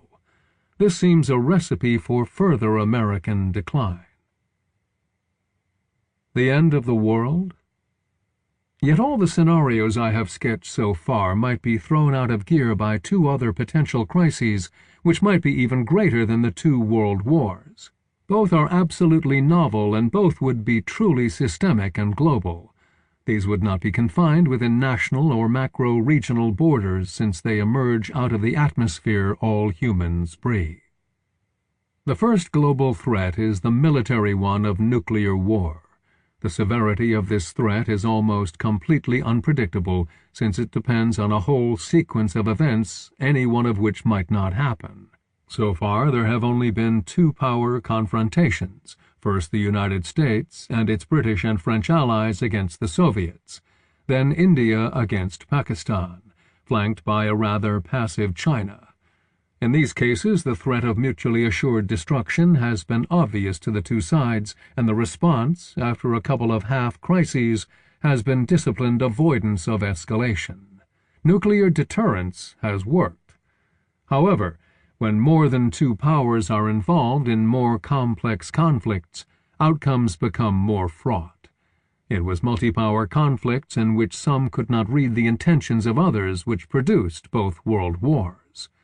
In the Middle East, Israel already has nuclear weapons. Iran is nearing that goal, and that might provoke neighboring powers to drive for them as well. That would be dangerous for the Middle East, for their neighbors, for much of the world's oil supplies, and even for the whole world. These arms races have little to do with capitalism. If nuclear war did break out, then capitalism would be seen by any survivors as having been only a minor player in the disaster. However, maybe Iran will be persuaded away from nuclear weapons. Maybe Saudi Arabia, Iraq, and Turkey will not retaliate by acquiring them. And maybe human reason can even surmount the dangers posed by multiple rival powers armed with nuclear weapons. Yet then there is the possible scenario of terrorists stealing a nuclear weapon. Who can predict the outcome here, since some terrorists do appear to be motivated by other worldly goals? Theirs might be the most dangerous ideology ever. The second systemic crisis is in contrast highly predictable, unless extraordinary evasive action is taken. Climate change is happening. I deal with this in Volume 4, Chapter 12. The air, sea, and land are warming, while also experiencing more fluctuations in temperature, predominantly because of human actions. The threat is global, since greenhouse gas emissions anywhere affect people everywhere. These emissions come flanked by other disaster scenarios: food and water shortages, polar ice cap and tundra melting, seawater inundations, etc. Millions of people are already dying prematurely as a result of global warming, and the survival of a few poorer countries will be threatened within 20 to 30 years unless human societies radically change the direction of their development. If humanity does act in time to substantially reduce emissions, it has to radically challenge and reform the three major institutions which have achieved such success over the last century. The first one is capitalism, though only because this is now the dominant mode of production in the world. State socialism in its heyday was just as destructive of the environment. As radical environmentalists say, we have to get society off the treadmill of profit. This might mean disciplining business through a severe regulatory command and control state, or through taxation levied on the throughput of resources in enterprises, or through market mechanisms like stringent cap-and-trade programs, which provide incentives for capitalists to turn toward investment in virtuous, low-emissions industries. If such policies are pursued rigorously, capitalism will survive, even if far more regulated. Since many industries are not high emitters, there need not be united capitalist opposition to such policies. This might also provide another phase of creative destruction, in which low-emissions technologies generate profits and new jobs. Some entrepreneurs are already banking on this and switching into investment in alternative fuels, wetland and forest preservation, and other environmental novelties. At present, alternative energy technologies do not create more net jobs in the world, but this might change if they became the norm. A recent report from the Copenhagen Consensus Center suggests that net job gains could be made in the alternative technology sector if several conditions were met: rapid technological innovation, rapid progression of economies of scale, global implementation of similar green policies, and perhaps adoption of protectionist measures such as tariffs or local content requirements. Tax policy could also be directed at job creation. If taxation is levied on the total throughput of non-renewable resources and not on either business or labor in general, as at present, then that would encourage the hiring of labor. This could be the next wave of creative destruction. It would certainly destroy the fossil fuel industries. Not only capitalism has to be reined in, we have to also rein in the treadmill of the nation-state's obsession with growth. All nation-states measure national success by GDP growth, and yet this increases environmental degradation. That means reining in political elites who believe that they can only retain power by promoting short-term growth within the period of a single electoral cycle. A low-emissions regime would certainly reduce growth in the short run, while hopefully increasing it more in the long run, given that in the long run the do-nothing, business-as-usual scenario will prove disastrous for the planet and its inhabitants. But who lives in the long run? Politicians certainly do not, and nor do electorates. Moreover, politicians and voters still live in the era of nation-state sovereignty, where there is great resistance to any curtailment of that sovereignty by foreigners. Yet regulation would have to be international, with intergovernmental agreements severely limiting the autonomy of any nation-state to do its own thing. Maybe the environmental movement will eventually persuade capitalists, political elites, and voters to begin serious reduction of emissions. Maybe the European Union can lead the way over the sovereignty barrier, since it has already done so in other spheres. But for any of this to happen, we have thirdly to rein in the treadmill of consumption citizenship, according to which the people demand more and more economic growth in order to consume more, as a citizen right. Ordinary citizens will have to change their lifestyles to avert disaster, but disaster appears abstract and far away until it actually happens. The three great triumphs of the modern period, capitalism, the nation-state, and citizen rights, are responsible for the environmental crisis.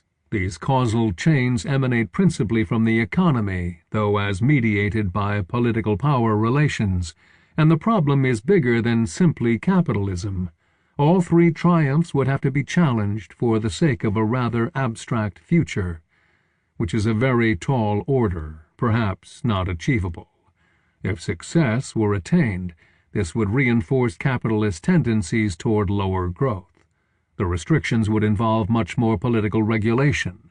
though through international agreements by states acting collectively.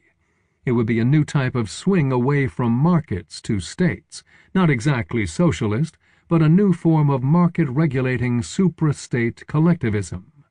The present chances of any of this happening seem slight. America is not only unwilling to begin any of these three struggles, but it will not sign up to even minor emissions programs. China does not embrace emissions programs, and its party rulers have the power to press ahead with them, but all their efforts are overwhelmed by the sheer pace of Chinese industrialization, as is also the case in India and other successfully industrializing countries. I would predict that little emissions mitigation will be undertaken until tangible climate impacts begin to strike hard on the world at some point in the mid-21st century. Things look torrid on the climate front. Perhaps a technological breakthrough might occur. Neither solar nor wind power are at present offering this, but current experiments with cold fusion, or a radically different solar battery, or concentrated solar power using molten salt might eventually yield significant results. But not clean coal, which is just a smokescreen set up by the coal industry. Perhaps the global masses will be stirred up by green movements into persuading politicians into more green policies.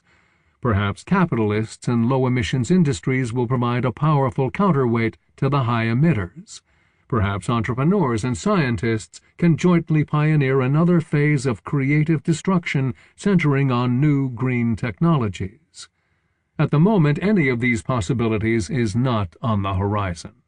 Of course, if there is an enduring global crisis of capitalism and world production heads downward, then, after a delay during which already baked-in emissions will continue upwards, emissions will stop growing and even begin to decline. Conversely, if capitalism, nation-states, and consuming citizens are reined in, then GDP growth will decline through global consensus, and everyone will be content with almost zero growth. Every cloud has a silver lining. But if action is not timely, and climate disaster begins to strike hard, the optimistic scenario would be that at that point the world's states will take coordinated action to impose severe restrictions on capitalism, states, and citizens. Alternatively, if this did not occur, various disaster scenarios can be envisioned. Of relatively favored states, richer ones in the north of the world, erecting great barriers of fortress capitalism, fortress socialism, or eco-fascism against the rest of the world. Of mass refugee starvation, of resource wars, though perhaps not war between nuclear powers. Whether our successors might call these regimes capitalist, socialist, fascist, or whatever, malice would be their ultimately defining character trait. It is, of course, impossible to predict what human beings will do when confronted by such a threat. Conclusion. The end may or may not be nigh. I have presented a model of alternative possible scenarios, which I believe is the closest we can get to predicting the future. I hope firstly that I have shown that modern society and modern capitalism are not systems. They are influenced by multiple overlapping networks of power, each with their own distinctive causal chains. The most important of these are ideological, economic, military, and political. In their possible future interactions, some things are clearer than others. First, the United States is losing its hegemonic position in the world. Even its enormous military power does not seem able to achieve national interest goals. This seems almost inevitable. The end of hegemony is nigh. Indeed, American power might sink further if its multiple current weaknesses cascading across all four sources of social power are not remedied. Second, the European Union is in a comparably threatened position, though its present economic difficulties are exacerbated mainly by a single political weakness, the unsupported euro. For Europe, almost everything depends on solving this problem, which is primarily one of political and ideological rather than economic power. Third, power in the global economy will continue to shift from the West toward the more successful parts of the rest, and on balance this will involve more political regulation of capitalism. All this is fairly clear. Further scenarios are murkier. If we follow Schumpeter in seeing capitalism as creative destruction, creation might become the province of the developing Rest, destruction the province of the West. Yet this seems less likely than a return to the multiple power networks of previous eras, this time organized globally. But forces emanating from within the economy will probably not lead to a global crisis of capitalism. More probable is that global economic growth will slow once a more equal distribution of power in the world is reached, a move perhaps toward a stable, prosperous, but low-growth capitalist economy. This would be a rather happy prospect for the world, except that it might involve a minority excluded class of somewhere between 10% and 20% of the population. However, all of this might be thrown out of kilter by either of two rogue global crises, nuclear war or escalating climate change. The first of these the result of a causal chain emanating from outside of capitalism, the second of a causal chain bigger than capitalism. Either of these might provide the end, not only of capitalism, but also of human civilization. The insects would inherit the earth. But finally, in all these affairs, nothing lasts forever, and policy decisions matter considerably. Humanity is in principle free to choose between better or worse future scenarios, and so ultimately the future is unpredictable.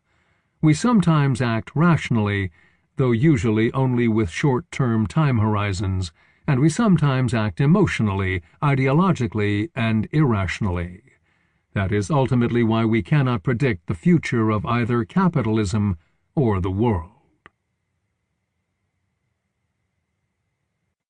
Chapter 4. What Communism Was. Georgi Derleugian.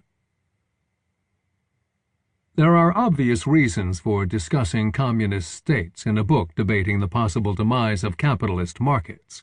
Communism still comes to many minds as the prime alternative to capitalism, along with its dreadful images of endless smokestacks, shortages, personality cults, and purges. There are less obvious reasons, too. The collapse of the Soviet bloc was almost taken for granted after the fact because communism now seemed to almost everyone patently inefficient and oppressive. Yet in the 50s and 60s, prevalent opinions admired, dreaded the extraordinary military and scientific prowess of the USSR, and even many experts considered its nationality question solved. During the heady years of Gorbachev's perestroika in the 1980s, many people also, both in the East and West, seemed ready to embrace the humanistic goodness dawning from Moscow. Today, the Chinese market miracle is hailed as capitalism's biggest success and hope for the future, disregarding the oddity of many Chinese entrepreneurs still carrying their party cards. This fact questions the common cliché that communism has ended in collapse. The Soviet Union, however, did collapse. Toward the end, it became an advanced industrial society ruled by essentially a corporate oligarchy.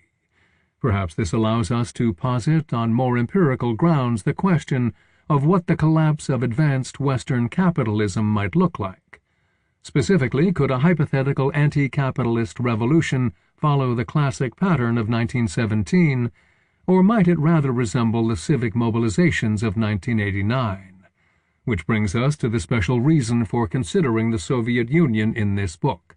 Two of its authors, the same Emanuel Wallerstein and Randall Collins, who now predict the end of capitalism, are on record as having predicted, still back in the 1970s and from different theories, the passing of communism in Russia. Hence my confession. In 1987, I had no authorization from the KGB Residentura at our embassy in the People's Republic of Mozambique to meet the U.S. citizen Emanuel Wallerstein.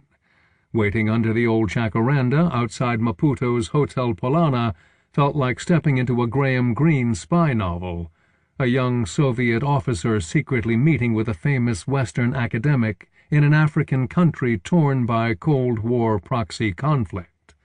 The intellectual curiosity driving me into this mad risk could be fully appreciated perhaps only by those who knew the excitement of touching a banned book. The Soviet censors regarded Wallerstein's neo-Marxian theory as, of course, heresy.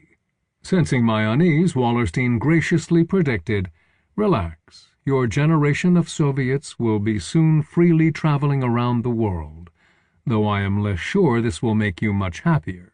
At my incredulous look, he added with a smile, "What makes you expect that there will be a military parade on Moscow's Red Square, let us say safely on the 7th of November, 2017, the 100th anniversary of an event which by then you might not even know what to call?" The word crossing my mind at that prophetic moment was admittedly a cruder Russian equivalent of preposterous. Preposterous was also the main reaction of the audience at Columbia University's Venerable Russian Institute after the presentation delivered by Randall Collins in spring 1980. The outsider sociologist calmly told the gathering of Sovietologists that, according to his mathematical model, the dark object of their professional interests would disappear in their lifetime. America was still reeling from Vietnam, economic stagflation, and the Iran hostage crisis. Ronald Reagan was campaigning for the presidency on the claim that the United States had fallen dangerously behind the Soviet Union in nuclear armaments and needed a massive arms buildup to contain the communist menace around the globe. And here was Randall Collins, himself son of a career American diplomat, suggesting nuclear disarmament and the continuation of détente. The benign recommendation, however, did not arise from a merely idealistic pacifism. It derived from the geopolitical theory first advanced by Max Weber. In the Weberian model devised by Randall Collins, the USSR came out surprisingly negative on all 5 parameters of geopolitical might. The critical unknown remained in seeing what pattern the Soviet decline would follow. Contrary to the contemporary mood, the same model showed that America in the 1980s was not yet facing geopolitical decline. Therefore, the single highest priority for the world and American security was in avoiding a nuclear war with the declining Soviets. The historical precedents of many empires from the past suggested that disintegration from geopolitical overextension typically arrived very suddenly after a period of protracted confrontations, gradually reducing the number of belligerents to just 2 big rivals and their satellites. The structurally weaker empire would then disappear, either in an outburst of internal unrest led by separatist governors and weary generals, or in a showdown war fought at unprecedented levels of ferociousness, like Rome versus Carthage. In all fairness, the Sovietologists had reasons to feel scandalized.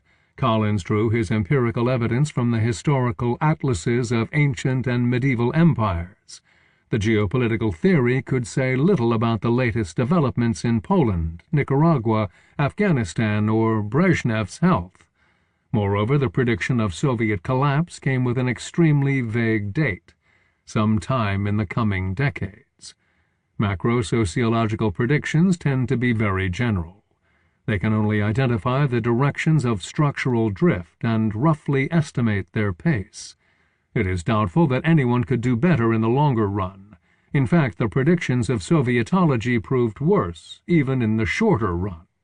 How do the old predictions of Collins and Wallerstein relate to what we now know about the Soviet trajectory? The present debate on the prospects of capitalism calls for clarity regarding what actually was its communist alternative. But our object is heavily shrouded in ideological polemics. I suggest that a more meaningful way of explaining the rise and demise of communism is by placing it in a larger macro-historical perspective. The Russian geopolitical platform. The original communist breakthrough achieved on the ruins of Russian Empire was an improbable historical contingency. It was, however, no more improbable than the original breakthrough of capitalism in the West, or, for that matter, any consequential mutation in the organization of social power. This does not mean that the Bolshevik Revolution was a freak event. Historical contingency typically is the human realization of the not yet evident structural opportunities emerging in moments of crisis when previous constraints are breaking down. Creativity and visionary energy, just like blindness to opportunity and failure of leadership, are all the results of human action on the emergent structural possibilities and constraints. The alternatives seem improbable to anyone, except, of course, those who will be proclaimed visionaries in hindsight.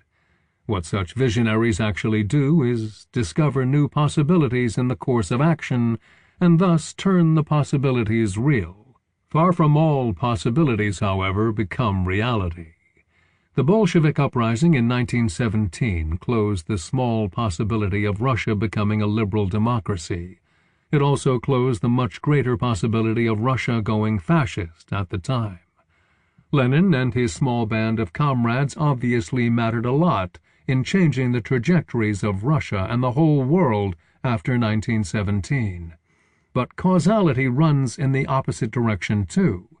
It no less mattered that communist revolutionaries first took over a country like Russia rather than, say, Italy, Mexico, or even China. In order to appreciate the geopolitical and economic platform called Russia, we must go back in history to the nodal points when the Russian Empire took its familiar shape.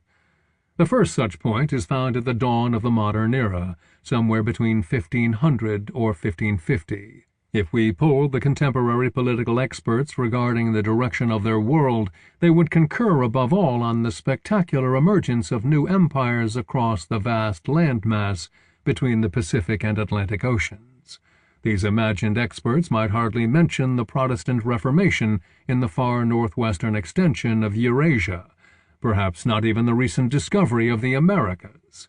Ming China was surely the world's manufacturing and demographic giant. Shortly after 1500, the Mughals imposed their imperial rule in the inherently fractious India. At the very same time, the Safavids were ascendant in Iran. The Ottoman Turks forcefully reclaimed the legacy of the Eastern Roman Empire, while the Spanish Habsburgs appeared on their way to establishing a Catholic empire in the West. For almost everyone, the terrible Middle Ages were at last over. The renewed order and prosperity had been secured by the extensive empires, and in turn strengthened by a whole range of important innovations. More efficient agrarian and artisanal techniques, bureaucratic taxation, the official conservative religions, and, not in the least, the new big guns. Russia was a distant outlier in this larger picture. This proved, however, an advantage of sorts. The fledgling empire of the Tsars was protected by sheer geographical distance from its stronger rivals in the west and south, the Germans and Turks. The firearms, in the meantime, reversed the secular imbalance between nomadic cavalries and sedentary agriculturalists, securing the Slavic plowmen against Tatar rovers in the vast fertile lands in the steppe, provided 16th-century Russia with vastly increased manpower and tribute flows. In its scope and nature, the Russian expansion became comparable only to Spain's. The Cossacks, armed frontiersmen followed by regular garrisons, traversed the steppe in directions exactly countering the erstwhile nomadic invasions. Soon Russia found itself bordering on China. It is not so wondrous that in the 16th century Russia became an empire along with the many gunpowder empires of its generation. It is more wondrous that in 1900 Russia was still an expanding great power. After all, neither China nor India and Iran, not even Turkey or Spain, could by 1900 preserve their splendid positions. The reason for this massive decline of the rest was obviously related to what had emerged in the intervening centuries from the far west. Spain's impressive bid for the Catholic restoration of Western Roman Empire ran headlong into the collective resistance of lesser kingdoms, principalities, independent cantons, and city leagues of northwestern Europe.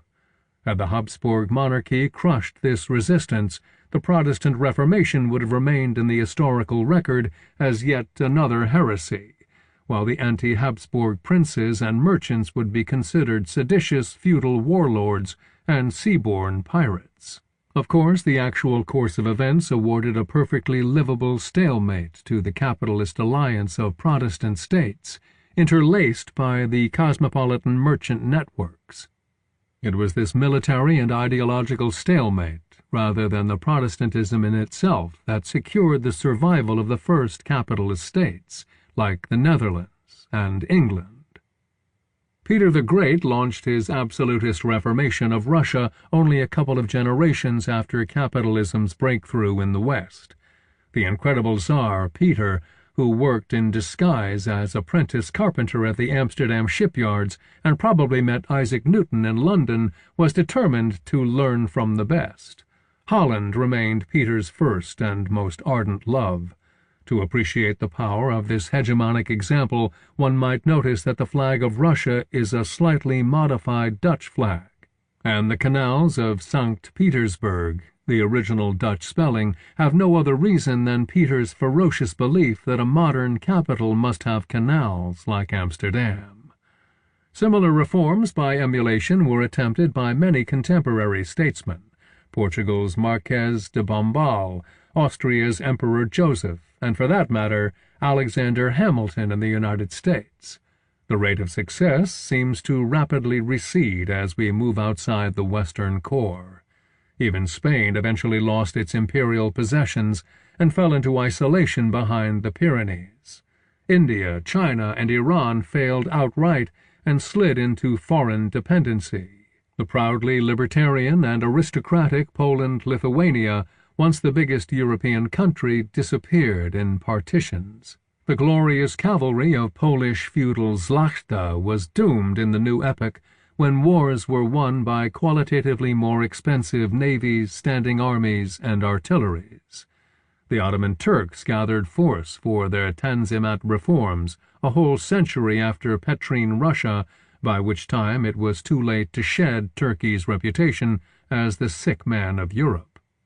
The impressive Albanian Muhammad Ali, the rogue warlord of Egypt, who in 1810 to 1840 began building his own navy, gun foundries, and modern bureaucracy, comes close to the example of Peter the Great. But the absolutionist modernizer of Egypt was soon checked by the British, decidedly unwilling to see a regional power rise in the Middle East, astride the projected Suez route to India. Among the non-Western states, only Japan, in the course of its Meiji Restoration after 1868, managed to become a serious force in the military-industrial geopolitics of the age. This odd pairing, Petrine Russia in one century and Meiji Japan in another, possibly suggests a clue. These two very different outliers shared in common an ideological duality of intense national pride, with deep-seated insecurity caused by humiliating confrontations with superior Western forces. Such dualistic perception of their place in the world could be an enabling but not sufficient condition because it was scarcely unique to Japan and Russia. The embattled empires had to gather institutional capacity and finances to act on their anxious sense of backwardness and vulnerability. The relative isolation of Russia and Japan from foreign trade penetration and military pressures afforded both states the breathing space to build up their capabilities and engage in contemporary arms races. The tremendous costs of imperial modernizing burdened mainly the peasants. They had to supply their states with increased taxes, many more laborers on state projects, and army recruits. Coercing the peasants, however, was still not enough. The absolutist reformers had to discipline, re-educate, reward, and inspire their own elites by essentially conscripting them wholesale into the state service as military officers and bureaucrats. This developmentalist pattern was based on the intensive centralization of coercion and territorial expansion, bringing in new resources, subject populations, and imperial glories. The standard theory of neoclassical economics extols Anglo-Saxon constitutionalism and private enterprise, with secure property rights as the road to modernity. but there obviously was a different way of staying in the running among the contemporary leading states. The alternative coercive strategy compensated for the relative dearth of capitalist resources by turning the state itself into a major entrepreneur and fostering modern industries and institutions by decree. Little wonder, then, that both Japanese and Russian modernizers seeking to emulate the Western advantages typically preferred Germanic examples.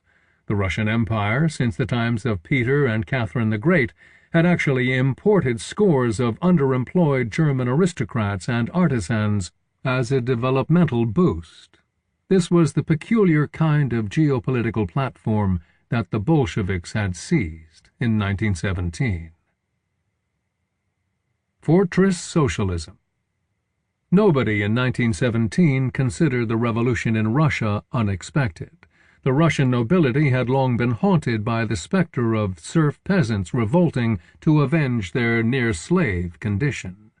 A modern proletarian revolution had been awaited ever since the European upheavals of 1848.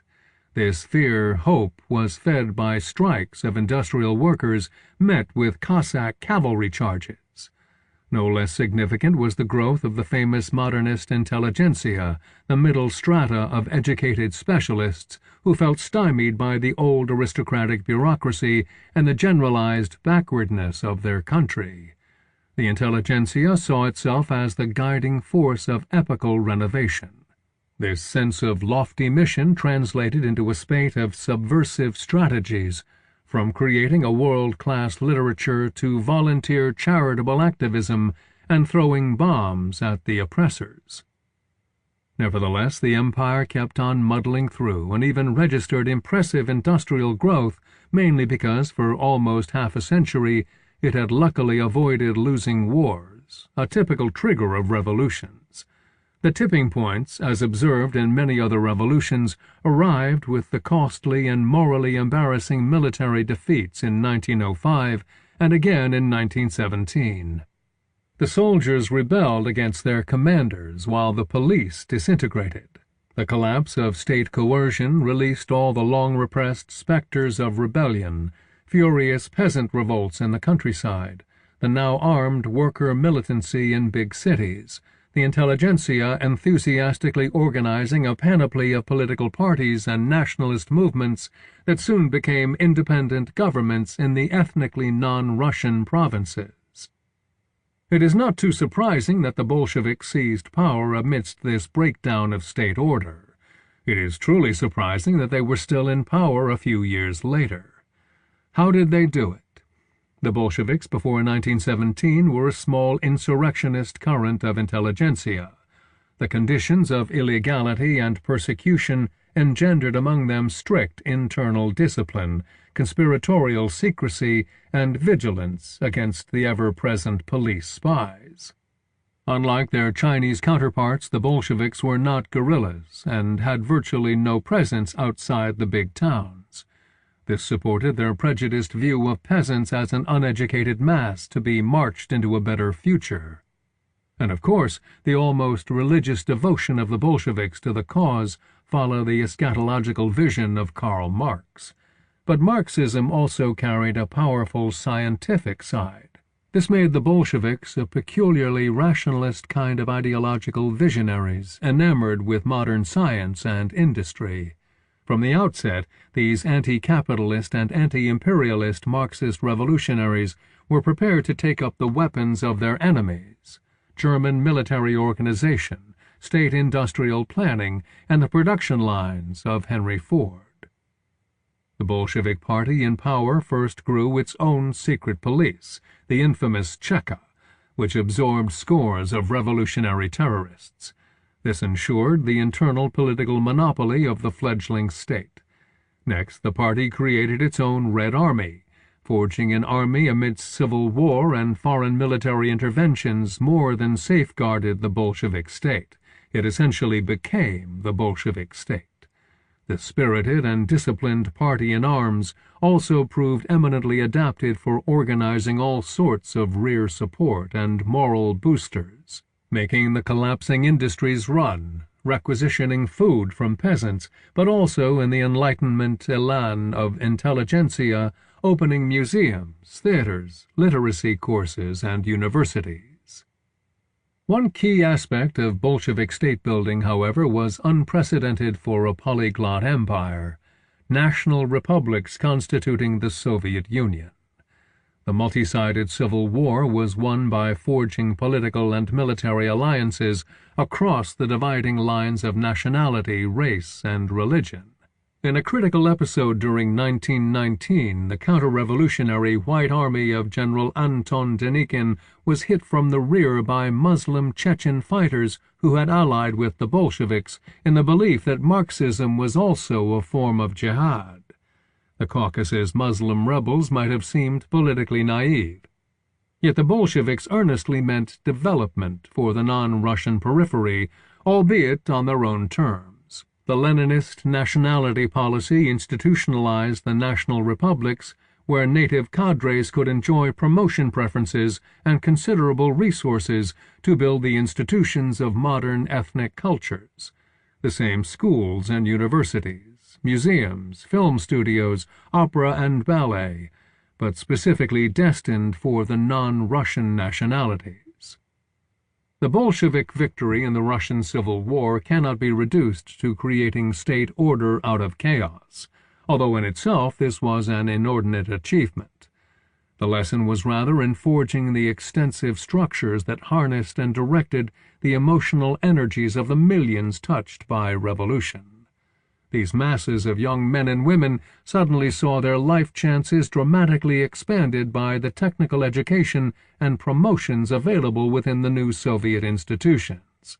The opportunities for social mobility grew exponentially once the furiously massive construction of new industries and towns was launched in the early 1930s. For all their brutal daily austerity, political terror, and inhuman workloads, the industrialization and Second World War also produced a mass constituency of patriotic Soviet citizens with new identities and lifestyles generated by a vast modernistic state. The demolition of old communities, churches, and extended patriarchal families released millions of younger men and women into the wider modern society. On a wholly different scale, the effect resembled the 18th-century westernization of Peter the Great, who was lionized in Soviet novels and films. The Petrine absolutism succeeded in its own epoch by multiplying the ranks of nobility and endowing the new elite with ample service opportunities, ideological confidence, and westernized lifestyles. In the Soviet era, the children of peasants, both Russian and ethnically non-Russian, could learn to operate modern machinery, move into state-built apartments with running water and electricity, acquire new Soviet-made watches and radios, and lunch in workplace canteens on industrially produced hot dogs, canned peas, mayonnaise salad, and ice cream.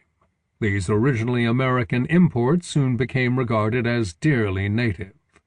State-led industrialization created a perennially overheated economy of pervasive shortages, including the shortage of skilled labor.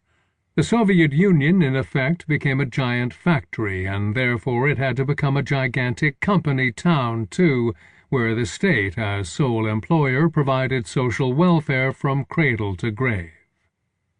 Directing the transformations were party cadres from the special appointment rosters called nomenklatura. Eventually, the name nomenklatura would become a pejorative for stolid bureaucrats.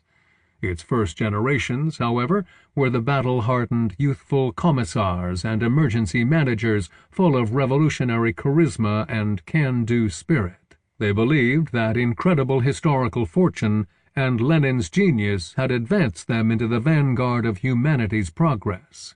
Losing their political power, even temporarily, like in an electoral democracy, was tantamount to betraying the march of history. The Bolshevik revolutionary atrocities and their Enlightenment enthusiasm appeared to many commentators and historians impossible to reconcile on moral grounds. Both aspects of communism are incontrovertible facts. It is the perceived contradiction that is an ideological illusion. The Russian Revolution imposed a comparatively thin layer of radical intelligentsia over a huge, predominantly peasant country. These activists of epochal change ardently believed in electricity and universal progress, but they had also learned in the recent civil war to trust the victorious party and rely on the cherished Mauser handguns. In short, Russian revolutionaries won their battles by becoming an unprecedented charismatic bureaucracy. These militant developmentalists fused the ideological, political, military, and economic institutions of the 20th century into a single dictatorial structure. Its summit amounted to a high pedestal. Stalin's personality was perhaps as twisted as his amazing life trajectory of a latter-day catacomb Christian becoming great inquisitor and later a Renaissance pope, too. Yet personality does not explain the leader cults and purges in many situations where Stalin could not be a direct culprit, such as Tito's Yugoslavia, Maoist China, or Cuba. Or consider, for that matter, Gorbachev's Glasnost campaign that between 1985 and 1989 cost the jobs, if not the lives, of nearly two-thirds of the Brezhnev-era nomenklatura. From the perspective of bureaucratic victims, the Moscow-mandated democratization amounted to another calamitous purge. This realization, as we shall see, goes a long way toward explaining the desperately defensive and destructive reactions of Soviet nomenklatura that would ruin the state after 1989. All great communist leaders, villains, periodically unleashed campaigns of political denunciation because less blunt mechanisms of control were unavailable to them.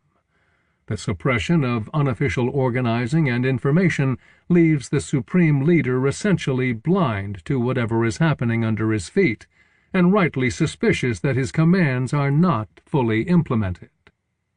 This ugly feature of Leninist regimes had no direct relation to Russian, Chinese, or any national culture. It would have certainly appalled Karl Marx, maybe even Lenin himself. The problem, however, was rooted right in the geopolitical origins of communist states, and we may add their non-Marxist nationalist emulators across the Third World. These revolutionary states were born in deadly confrontations. Great leaders emerged at their summit because the extraordinary national mobilizations called for supreme military, political, and economic commanders. Their genius then appeared validated by their great improbable victories. Napoleon Bonaparte truly served as the historical prototype for all revolutionary emperors of the 20th century. The revolutions capturing single states, even as big as Russia, would immediately run into interstate rivalries, hence the typical modern sequence of successful revolutions followed by external war.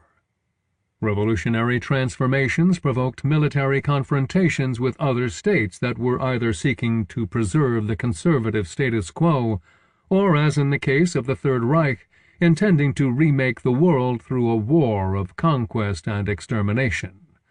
The emergence of communist states in the 20th century was a major achievement of leftist forces.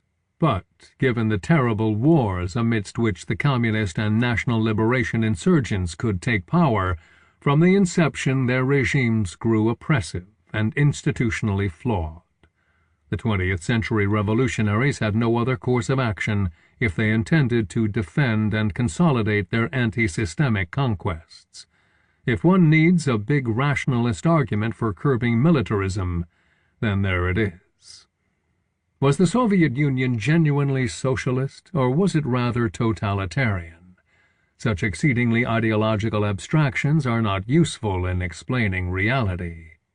It was what it was, a huge centralized state with an unusual ideology and a formidable military geopolitical position achieved as the result of extraordinary industrialization.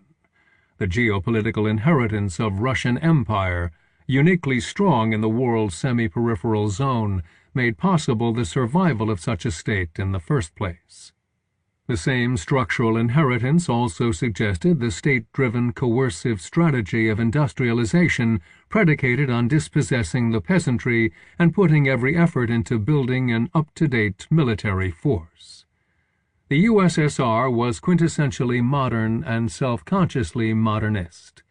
It successfully adopted the advanced power techniques of its age: mechanized military, assembly line industry, planned big towns, mass education and social welfare, and standardized mass consumption, including sports and entertainment. After the futuristic decade of the 1920s, the Bolsheviks would also recycle as new mass culture the classical music, ballet, and literature inherited from the imperial intelligentsia. The Stalinist state had indeed ended up looking imperial in many respects, yet the ability of the USSR to integrate its numerous nationalities for almost 3 generations was arguably progressive and modernistic. The Soviets pioneered affirmative action and then proved by development and broad inclusion that they really meant it. At the time, many observers, friend and foe alike, tended to agree that these achievements based on economic planning and the abolition of private property in sum amounted to socialism. The key Soviet features were emulated or reinvented by a broad variety of developmentalist and nationalist regimes, because such a concentration of state powers appeared extraordinarily successful for the duration of the 20th century. Here we find a number of former empires whose peoples were hoping to redeem their historical humiliations and claim a better, stronger position in the world. The communist partisan states of China, Yugoslavia, and Vietnam, but also nationalist Turkey and later Iran, with its peculiar anti-systemic ideology of Islamic nationalism. Even the small, defiant Cuba, and on the opposite side of the Cold War divide, the most peculiar state of Israel, added to the variety of insurgent nationalisms adopting the features of fortress socialism. All such states faced hostile geopolitics. After the initial periods of revolutionary romanticism, the world system structural realities kicked in with hard policy choices. Spontaneity versus discipline, idealists versus enforcers, inspiring the masses or coercing the peasants, ideological purity fraught with perilous isolation or uneasy international alliances. If communists wanted to be serious players on the world stage, their effective response had to be opportunistic realpolitik. Despite ideological proclamations, communist states could never totally quit the capitalist world system. Conflict is in fact one of the strongest kinds of ties in social networks, be it at the level of small groups or among the states. The core capitalist states continued to be the main preoccupation and reference point for Moscow. Germany before 1945 and America ever after posed the main military menace dictating the priorities of Soviet industry and science. But the West also remained the vital source for buying advanced machinery and prestigious goods, with the earnings obtained mainly from the export of raw materials. The once endless debates about communist alternative have been ultimately ended by the fact that all communist states, one way or another, eventually reverted to capitalism. The costs of developmental success.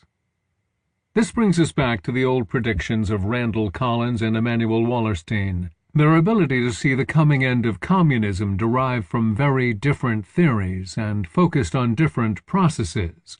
Geopolitical overextension for Collins and the structural imperatives of the capitalist world economy for Wallerstein. The predictions, however, reinforced each other in interesting ways. Collins saw 2 dire outcomes to the Soviet dilemma of overextension: imperial disintegration or an all-out war of last resort. Wallerstein identified the third possibility in a pan-European economic and military bloc emerging around the axis of Paris, Berlin, Moscow. This scenario evidently conformed to the long-standing ambitions of Charles de Gaulle and the hopeful spirit of the 1970s German Neue Ostpolitik. Analytically, Wallerstein's unrealized prediction directs our attention to an important counterfactual. It posits Mikhail Gorbachev's perestroika as a viable possibility. Incidentally, this counterfactual still implies that a rebuilt Russia and the EU can find structural reasons to form a military and economic bloc in the near future. The past predictions of Collins and Wallerstein, however, were abstract sketches that left a lot to be filled in regarding the shifting social forces, specific mechanisms, and event sequences leading to the observed as well as aborted historical outcomes. Randall Collins derived his prediction from extending into the future the dynamics of great geopolitical turmoil in Europe between 1914 and 1945 that had removed the majority of Russia's erstwhile adversaries.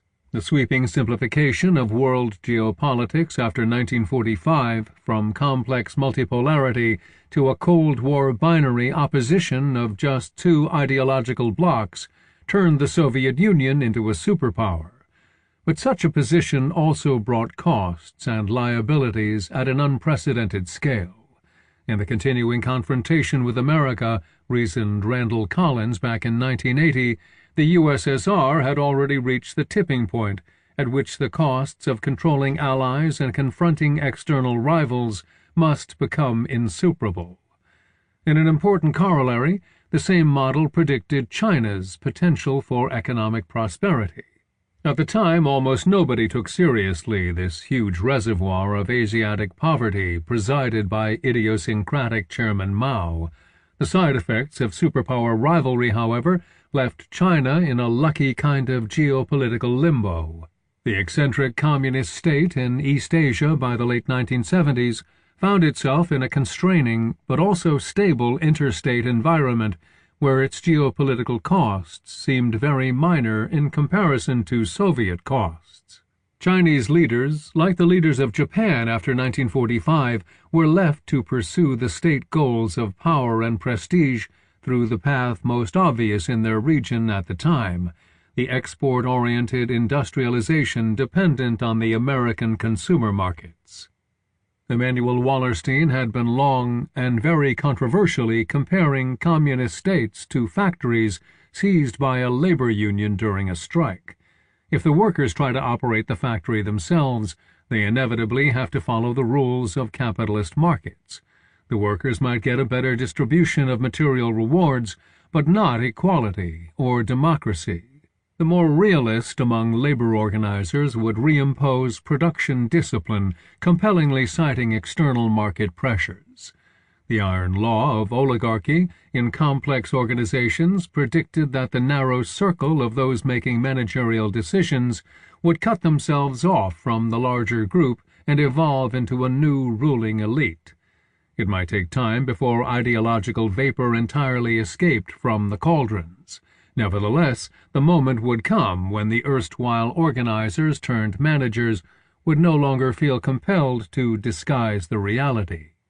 The factory would then revert to being a normal capitalist enterprise, and the managers would cash in on their positions. If you wish, it is a sociological version of George Orwell's Animal Farm, but Wallerstein's analysis specified in a clear and logical fashion the structural conditions and causal sequences. He also added an important political caveat. Socialism in one country or one factory may not last unless the whole capitalist world system is replaced by a different historical system where capital accumulation is no longer the paramount priority. Wallerstein based his metaphor of the union-controlled factory rejoining capitalism on the actually observed facts. Soviet leaders tried to trade their ideological and military positions for economic integration with the West as early as 1953. Days after Stalin's death, the dreadful head of secret police, Lavrenti Beria, ordered the first massive release of inmates from the Gulag and signaled to the West Moscow's willingness to withdraw from East Germany. This short-lived episode points to a curious possibility. Beria was known to be an utterly cynical opportunist, but also a ruthlessly pragmatic economic manager. Had he succeeded, communism would have likely ended much sooner. Beria would probably have ruled as a personalistic dictator, selectively allowing his cronies to share in the capitalist profits at the time when Soviet industries and newly educated labor were just entering their prime. This could have outdone the market recovery of China after the death of Mao. Imagine Western consumers driving today the stylish Soviet-made Volgas and wearing Vostok watches. But in 1953, the unification of Germany was a broadly unwanted proposition in the Western Alliance, and Europe had plenty of its own skilled, eager workers emerging from the decades of war and depression. In historical reality, Beria was arrested and executed by his Politburo rivals. It was the revenge of party nomenclatura and military commanders for the fear and humiliations at the hands of secret police. In 1956, the new Soviet leader Nikita Khrushchev denounced the crimes of Stalin and merrily survived this indiscretion. He would be toppled in 1964 only after attempting to undo the bastions of bureaucratic intransigence in the gigantic vertically integrated industrial ministries, the Soviet equivalent of economic corporations. The nomenclatura cadres certainly desired a limited de-Stalinization, but they wanted to stop the changes once officialdom had achieved their bureaucratic paradise of life tenure, generous perks, and a more relaxed work pace. The sprawling command apparatus of economic ministries, dating back to the industrial spurt of 1930s, thus perpetuated itself essentially unchanged. Its parts would survive even the Soviet collapse of 1991, ensuring that post-communist capitalism acquired a distinctly oligarchic character of tremendous wealth concentration and corrupt insider politics. The costs of bureaucratic self-incorporation were transpiring already after the death of Stalin. Command economy must have its supreme commander, who makes decisions regarding the allocation of resources. In his absence, central government is reduced to bureaucratic inertia amidst the corporate lobbying of influential ministries and territorial governments. The old economic debate about the virtues of plan versus market is based on the timeless and therefore false assumption that these are mutually exclusive ideological choices. Planned, or rather command, economies could be more effective in the short run when time demanded delivering the miracles of large-scale standardized production, such as required during wars, post-disaster recoveries, or industrialization leaps.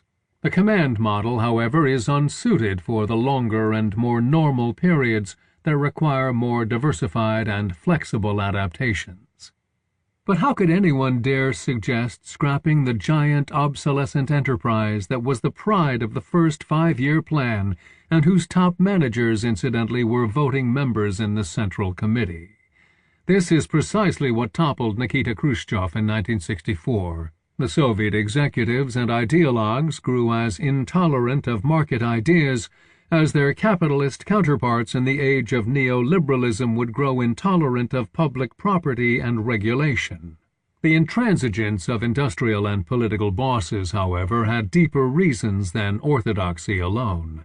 In the main, it was the fear that their better educated and energetic younger subalterns were bound to unseat the seniors if open discussion and competition were allowed.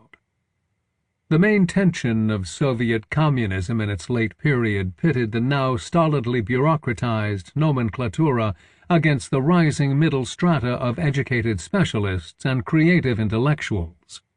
The new youthful groups of the romantic 60ers emerged from the lower and middle ranks of the state institutions of economic planning, higher education, and culture. In a quite literal sense, these were the children of Soviet modernization. The original ideology of young specialists was a version of the New Left movements emerging all over the world between 1956 and 1968. Only much later, during the crisis of Gorbachev's perestroika, would the anti-bureaucratic frustrations of junior echelons find a radically different expression in the individualistic philosophy of neoliberalism or in the affirmation of their ethnic nationalisms. The official anti-systemic ideology of the Soviet bloc thus suggested to youthful rebels the adoption of Western systemic ideologies, and then by logic of polarization in their most extreme versions. In no social arena did this process emerge as vigorously as in culture. The official orthodoxy prescribes socialist realism. Give them absurdist comedies and spiritualist mysticism. The nomenclatura extolled friendship among the peoples, then play on the local ethnic sentiments. The Ministry of Culture enforces the classicist canon in music and arts, bring forth abstractionism, jazz, and rock.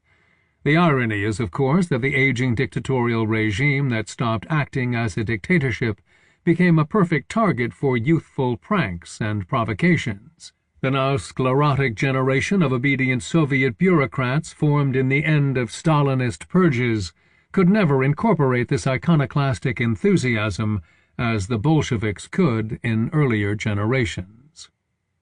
Just as it could not reign in the intelligentsia, the Soviet regime in its later stage failed to make the workers work. The immediate reason was political. Having reined in the secret police for the sake of their own safety, the nomenclatura were least of all willing to unleash again any kind of mass repression. In the meantime, the expansive industrial economy precluded the disciplining whip of unemployment. The Soviet managers needed labor to accomplish the plan assignments, and workers could in effect bargain for better conditions or seek them elsewhere in the specially supplied Moscow or in the generously paying industries of Siberia. Yet by far the biggest structural reason giving more power to Soviet workers was demographic transition. The villages of central Russia now stood drained of manpower. By default, this situation significantly increased the social power of women. In the meantime, towns, industrial employment, and education irreversibly changed their lifestyles, and birth rates plummeted in merely a generation.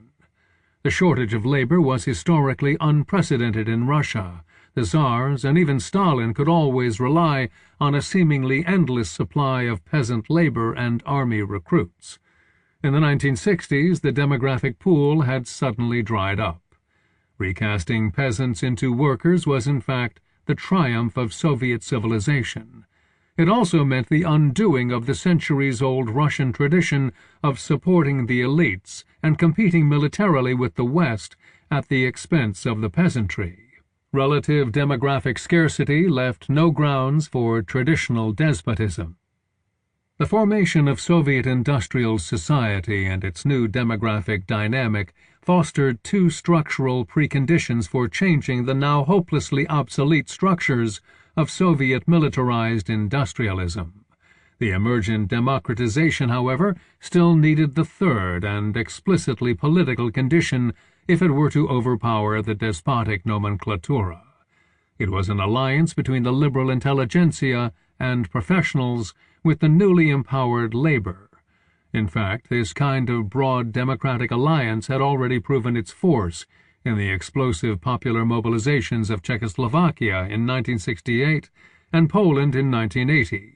The post-Stalinist regime seemed, and indeed felt, extremely vulnerable to the leftist popular uprisings because they have lost or willingly retired their ideological and coercive resources to confront the challenge of social movements with massive violence. Yet class conflict in a mature industrial society, contrary to the classical Marxist imagery, was not two-sided. It was rather played out in the triangle of Soviet corporate executives, liberal intelligentsia, and workers. Therefore, the nomenclatura's best option was to buy off the workers at the expense of the intelligentsia.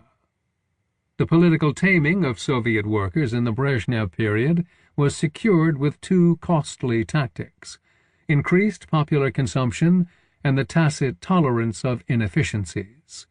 The nomenclatura essentially invited the workers to share in their own complacency and perks, while at the same time denigrating the engineers and intellectuals, and occasionally bashing dissident intelligentsia for their rootless cosmopolitanism. The windfall of petrodollars in the 1970s comfortably subsidized this conservative welfare compact for more than 2 decades. Its true costs defy material estimation. The notorious rises in alcoholism, male mortality, and petty theft from the workplace, along with the shoddy quality of Soviet goods, all must be regarded as the pathological consequences of lost dynamism and pervasive cynicism. It was this avoidance of consequences and a social immobilism stifling the young that came to be despised in the Brezhnev decades of stagnation. How inevitable the collapse.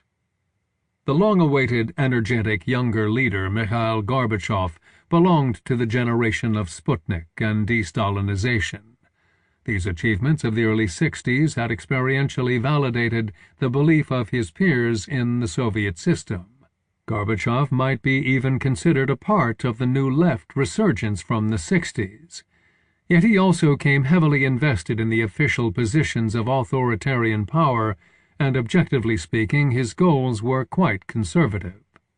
By taking the Soviet bloc into state capitalism, he was hoping essentially to strengthen the existing political structures and recast at least the younger nomenklatura into technocratic managers of large industrial holdings with foreign participation.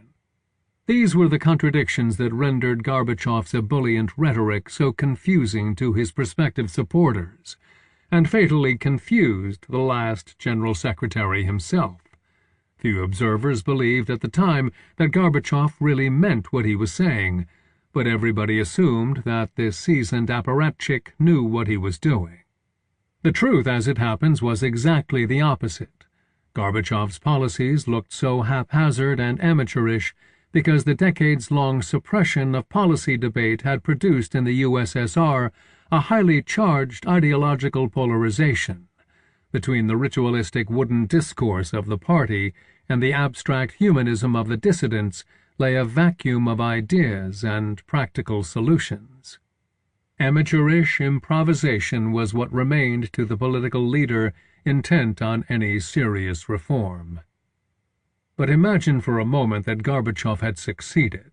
Extending the key vectors of his policies gives us a fairly plausible end destination.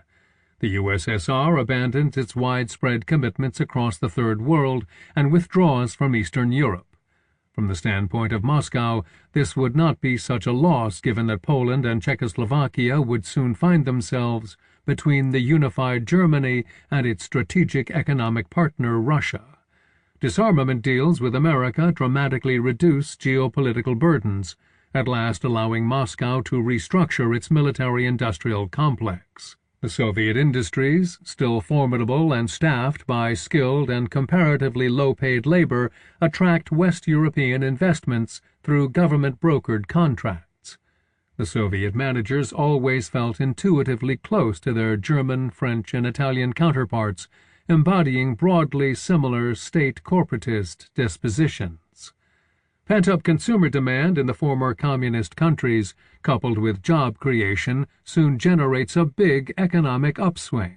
The communist parties perhaps become split into ruling majorities of moderate social democrats and isolated minorities of ideological stalwarts.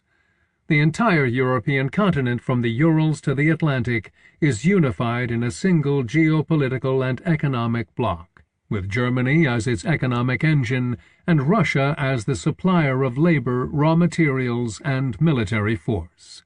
In this version of events, American hegemony fades away much sooner from world geopolitics. A social democratic and paternalistic Europe, together with a recast USSR, would have enough reasons and power to oppose the neoliberal Washington consensus.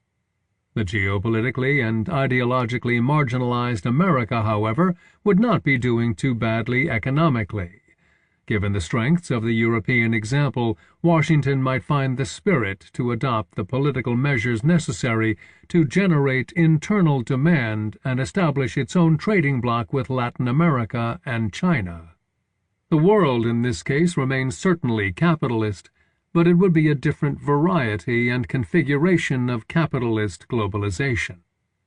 If the world had gone down this pathway, Gorbachev would now appear the political sphinx, astutely placating different constituencies with his opaque messages.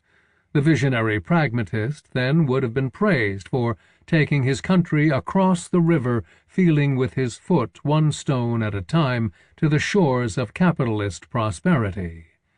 The river-crossing metaphor is, of course, Chinese, and it refers to Deng Xiaoping. It is perhaps worth remembering that until the end of 1989, or even later, Gorbachev was universally praised as democracy promoter and the bold unifier of Europe, while Deng was vilified as the butcher of Tiananmen Square. The difference between the Chinese and Soviet exits from communism, however, was not only in the leading personalities and their political styles. There existed plenty of structural differences, the majority of them historically inherited, contingent, and generally unrelated to communism. In two very different ways, the year 1989 marked the extinction of communism. The Soviet Union fell even faster than China rose. The People's Republic of China also had experienced its close call in the spring of 1989, when an emergent factional split at the top of communist hierarchy had provoked the student movement symbolically associated with Beijing's Tiananmen Square. The student movement displayed the same strengths and weaknesses as the contemporary anti-authoritarian movements in the Soviet Union, or for that matter, the Western New Left in 1968 and the Arab Spring of 2011. The spontaneous protest delivered a huge charge of youthful emotional energy directed primarily at the hypocritical and self-serving elders. But the movement lacked an extensive autonomous organization, short-term political goals, and robust connection to provincial towns, let alone the countryside. In 1989, the Chinese party cadres closed their ranks against the movement because the previous episode of upper-echelon factionalism provoking student militancy, the ultra-Maoist cultural revolution of the late 1960s, was very much in their memory. Perhaps more importantly, senior Chinese cadres remained the veterans of armed struggle, unlike Gorbachev and his comrades who were career apparatchiks 2 generations removed from revolution and civil war. For people like Deng Xiaoping, the notion of power growing from a gun barrel was not merely a metaphor. The suppression of the Tiananmen protests, however, came at a steep ideological cost. The activist students laid claim on the same ideals that legitimated the Communist Party itself. The leftist attack on a leftist regime produced a turn to the right, even if nobody from the top ever dared to officially acknowledge it. In effect, 1989 marked the end of Chinese communism too. The ruling CCP quietly put aside its dangerously double-sided ideology and shifted instead to what might be called performance-based legitimacy. This was in fact a well-known move in the policy repertoire of communist regimes. As early as in 1921, the Russian Bolsheviks, ever mindful of past revolutionary precedents, had been coyly admitting that their market-driven new economic policy, NEP, meant the necessary phase of auto-Thermidorian restoration in revolutionary sequence. In other words, we better liberalize ourselves, as temporary retreat and ahead of the class enemies. Also recall the once famous examples of Tito's Yugoslavia and János Kadar's Hungary in the 1960s that combined various market experiments with targeted political repression. Even the uneventful reign of Leonid Brezhnev in the Soviet Union, in retrospect nostalgically remembered as the good decades, in fact meant a conservative reaction to the boisterous and unsettling period of Khrushchev's thaw. In the 1970s, Soviet leaders, however, ended any talk of market socialism because the export earnings from oil and natural gas afforded them the transient luxury of a risk-free bureaucratic inertia.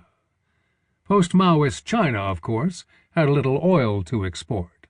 Instead, the CCP could draw for its latter-day NEP from the human ocean of industrious peasants and provincial artisans, as well as the market knowledge of the Chinese diaspora. The immediately political rationale for admitting market forces into the Chinese countryside and export zones was clear and simple: to let the peasants feed themselves and the cities in order to diffuse tensions. By making this first defensive step, the Chinese Communists stumbled on the long road that led them to bypass the political crisis of 1989. Still nominally communist, China essentially reproduced at a greater scale the earlier pattern of anti-communist developmental states in East Asia, such as South Korea and Taiwan, which had grown under the Cold War patronage of American hegemony. The inadvertently lucky escape of Chinese communism helps us to pinpoint the causes of the Soviet inadvertent disaster. It was overall a colossal failure of collective action on the part of the nomenklatura. The avalanche of political events in 1989 caused panic and numerous defections from the ranks of Soviet officialdom. It was they who actually undid their own state, not the romantic nationalists in the non-Russian republics, nor the democratic intelligentsia in Moscow and Leningrad. The anti-nomenklatura insurgents, for all their emotional appeal, had not yet gathered force to overthrow communism on their own. In 1989 and still in 1991, they were lacking serious organizational bases to rapidly mobilize and intercept the falling political power. Surprisingly enough, neither could the Soviet nomenklatura rely on any legitimate overarching networks to coordinate their self-defenses at a critical moment. During the years of perestroika in 1985 to 1989, Mikhail Gorbachev had been astutely using his supreme powers as General Secretary to safeguard himself from the bureaucratic backlash of the kind that had buried Nikita Khrushchev. Gorbachev's maneuvering, conducted both in public, meaning glasnost, and in the insider apparat intrigues, in which he was reputedly so adept, confused and immobilized all three institutional pillars of Soviet regime: the Communist Party, central ministries, and secret police. But in 1989, Gorbachev's inevitable sacrifice of the satellite communist regimes in Eastern Europe suddenly revealed to the embattled nomenklatura their true stakes in this big and uncertain game. Following 1989, the Soviet oligarchic elite fragmented exactly along the lines of bureaucratic turf in the industrial sectors and national republics. For the first time since the legendary 1920s, various political factions appeared within and around the Communist Party. But these factions, progressive and reactionary alike, proved short-lived because in the rapidly unwinding chaos they had very little time to pull themselves together. By default, the nomenklatura were left with what they actually knew very well: the elementary personalistic networks of corruption and collusion. At the time, this process seemed utterly chaotic, yet it was not entirely random. The nomenklatura represented the top echelon of bureaucratic administration. This is why they were all hierarchically subordinated and in principle removable. As in any big managerial bureaucracy, the secrets of survival had always been extending the insider networks of patronage connections, accruing lobbying weight, and protecting the turfs. After 1989, these survival strategies were opportunistically pushed to a totally new scale. The nomenklatura existed in three intersecting hierarchies: territorial governments, including ethnic autonomies, economic branch ministries, and the central controlling apparatus of the secret police and the party's ideological inquisition. Among the three, the controlling hierarchy had been preeminent, yet it also proved the most difficult to privatize. After all, a secret police without a state becomes a mafia. An ideological inquisition without a ruling party is reduced to a sulking sect. The territorial and economic units of the former USSR, by comparison, proved fabulously endowed for the self-aggrandizing separatism. Who could now remove a national president for life, or a private capitalist oligarch with his assets stashed away in an exotic tax haven? The Soviet industrial assets, by various brutally simple schemes, were snatched into private control. admittedly a mild way of saying stolen, even before privatization was sanctioned by any legislation.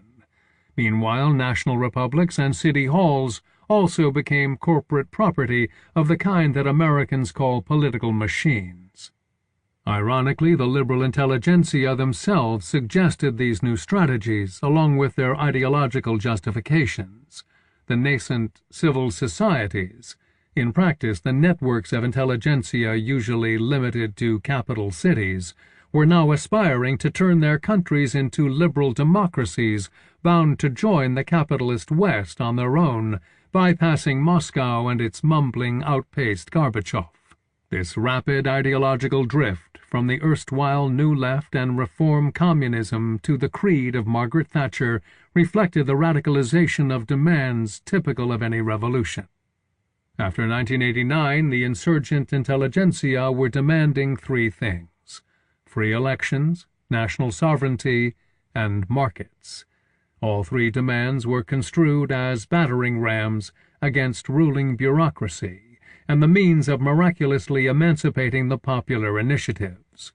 But the governors of the Soviet republics, who had witnessed 1989 in Eastern Europe, also realized that preemptive declarations of sovereignty could help to ensure them against removal by Gorbachev in his ongoing rejuvenation of cadres. Read Purge.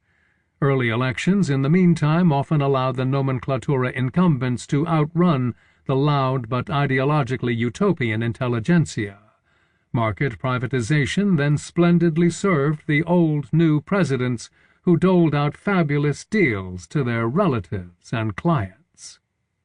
The mass defection of the former nomenclatura and their vertiginous self-recasting into capitalists and nationalists wrought havoc in state and economic structures.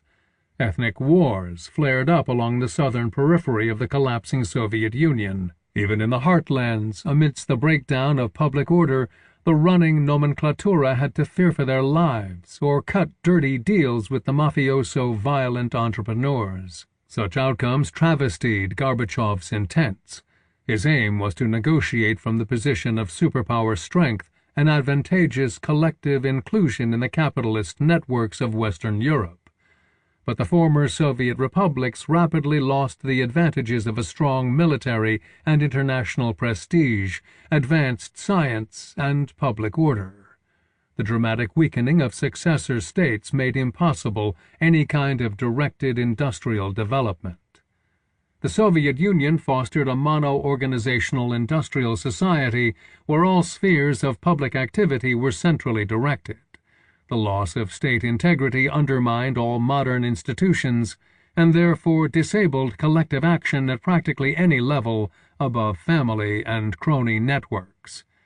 This condition became self-perpetuating.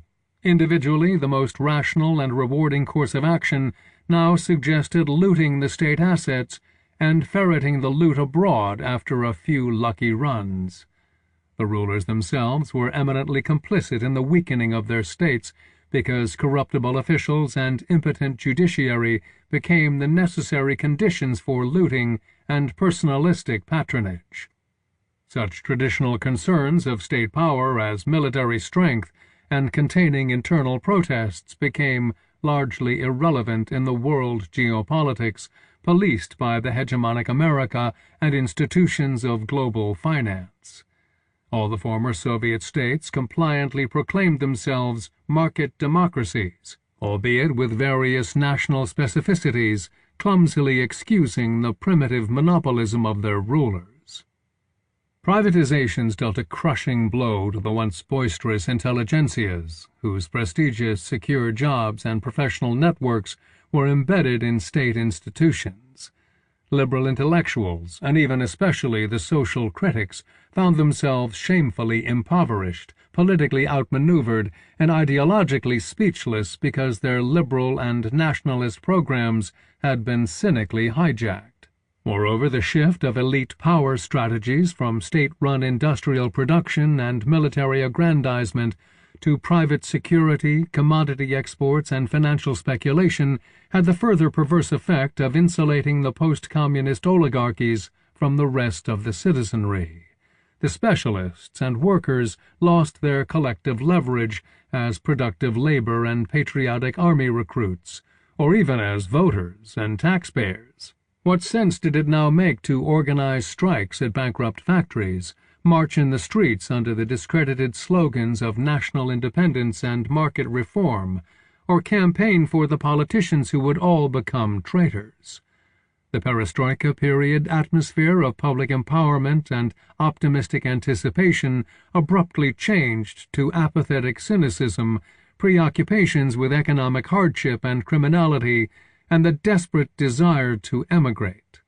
Instead of the promised land of Western Europe, the post-Soviets ended up closer to the harsher realities of the Middle East.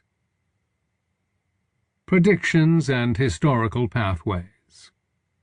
Randall Collins and Emanuel Wallerstein overall correctly discerned the structural trends pointing to the imminent end of communism. Collins highlighted the paradox of geopolitical limitations to Soviet power when it appeared at the pinnacle of expansion. He was also right in predicting the pattern of collapse suddenly emerging from the massive defection of subordinate elites in the national republics and satellite states in reaction to the political incapacitation of imperial center. But the model of Randall Collins anticipated neither speed nor the direction of Moscow's action on its superpower dilemmas. Wallerstein went further in his analysis of available options and argued that the best possible destination of Soviet reforms would be a negotiated return to capitalism under a pan-continental European alliance. In the Cold War atmosphere, virtually nobody, including the Soviet reformers themselves, seriously calculated on this possibility.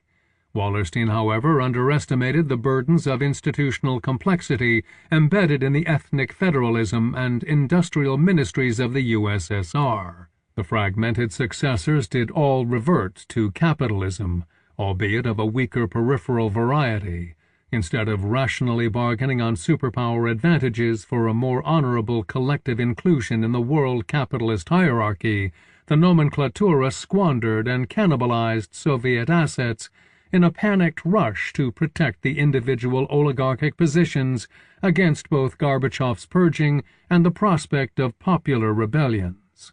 Wallerstein's theory was fundamentally correct because of its macro perspective on world capitalism, and for the same macroscopic reason it failed to envision the embarrassing political failure of Soviet elites to act together in the pursuit of their best historical opportunity.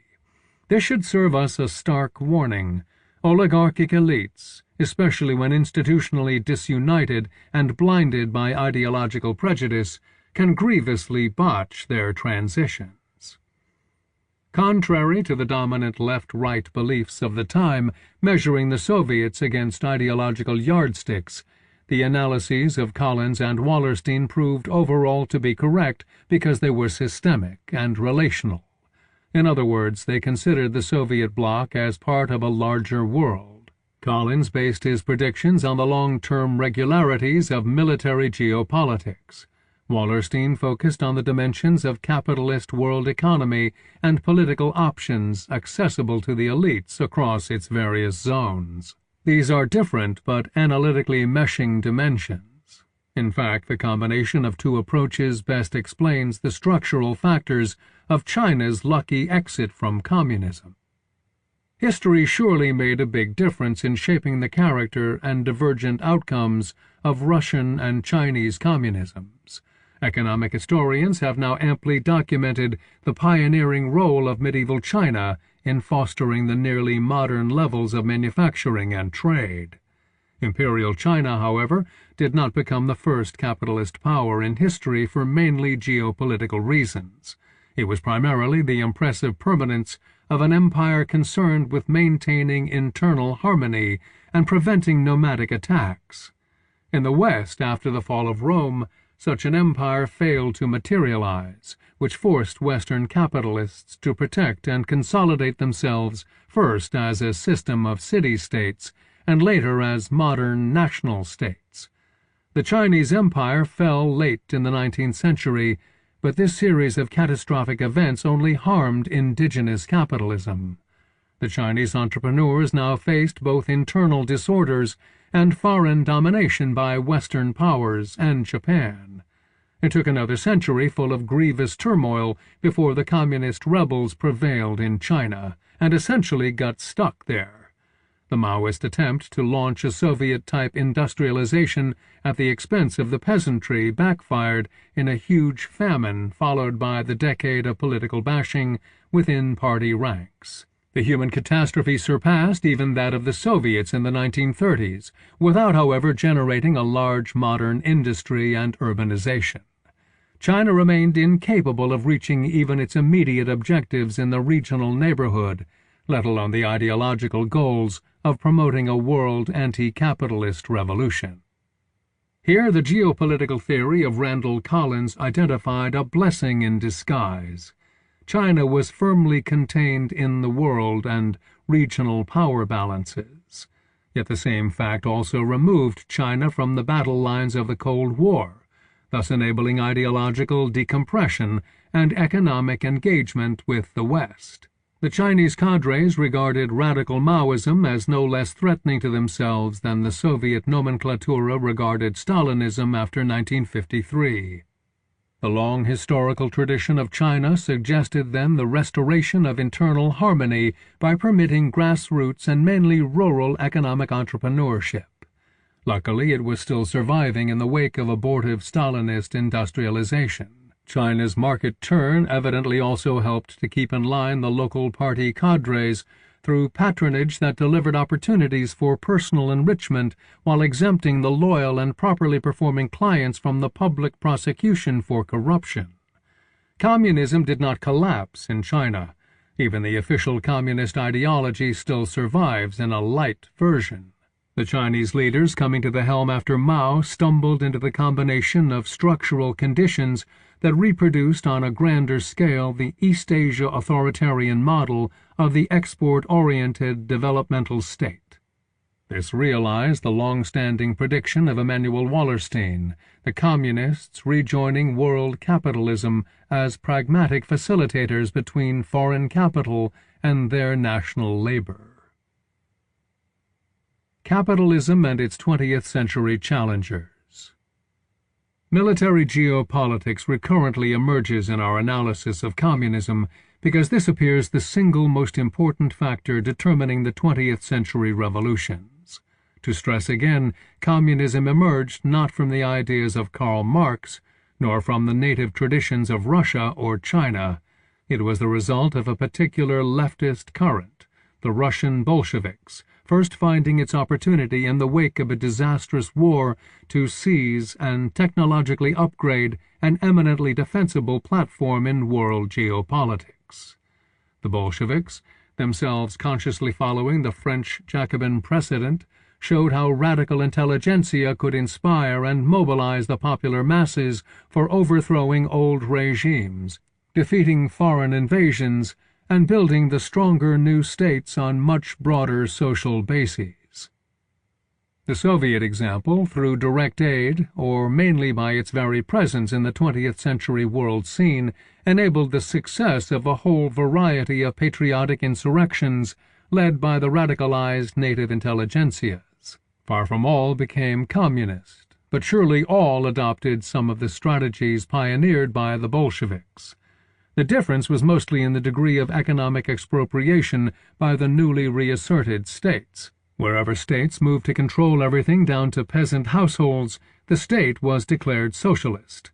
In states that seized only the properties of foreigners and some particularly obscurantist or unpatriotic owners, like the landlords and large comprador traders, the process and its result was called nationalism. The aftershocks of Bolshevik revolution emerged most strongly in the other erstwhile agrarian empires humiliated by Western capitalism and reduced to dependency status. This is what became known as the Third World national liberation movements, from the early example of Kemalist Turkey after 1918 and the Indian epic struggle for independence to the Iranian Revolution of 1979. In the latter case, a postmodern student movement of the 1968 type ignited a typically pre-modern rebellion of the urban poor and merchants against the impious despotism of the Shah. The result, however, was a quintessentially modern revolutionary state, more closely resembling the Soviet-type regimes than the medieval caliphate. Just as the two world wars in crucial ways defined the Soviet Union, the eccentric regime of the Islamic Republic was consolidated in the tremendous patriotic resistance of Iranians to the attack by Saddam's Iraq, which was surely acting as proxy of a broad counter-revolutionary coalition of foreign interests. Despite the farrago surrounding the Sunni jihadi militancy after 2001, in the big picture of anti-systemic challenges it was only a minor aftershock over-dramatized by the American blunder of invading Afghanistan and Iraq. Al-Qaeda sought a global geopolitical confrontation by the terrorist provocation of morally cleansing revolts and anti-foreign resistance. Their strategy harkens back not to the Bolsheviks, but perhaps rather to the 19th century Russian Narodniki, who had, after all, pioneered suicide bombings.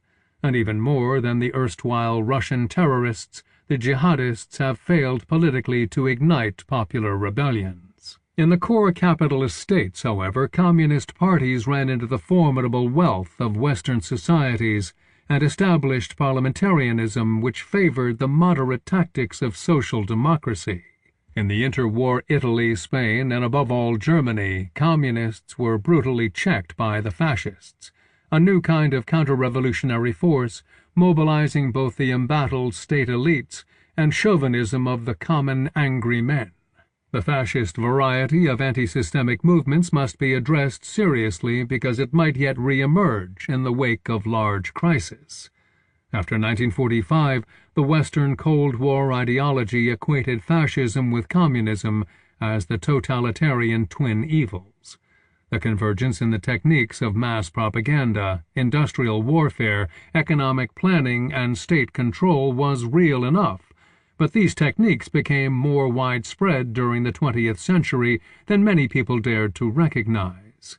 In the words of historian Eric Hobsbawm, the age of mass war and economic depression forced all governments to govern. This trend encompassed the more benign social democratic regimes of Scandinavia and the liberal democracies of Anglo-America that have shared, to certain degrees, in the new techniques of economic planning and mass consumption, as well as police surveillance.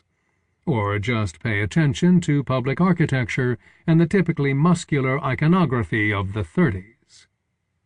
The scale of actual and symbolic state violence, significant as it was at the human level, depended mainly to the differential in geopolitical position and the strength of internal revolutionary challenges flowing from it. The dominant classes of Anglo-American democracies felt less threatened than their counterparts in continental Europe, and therefore less compelled to let the violent and despicable racists fight in the streets against leftist revolutionaries or attempt to capture living spaces in foreign conquests.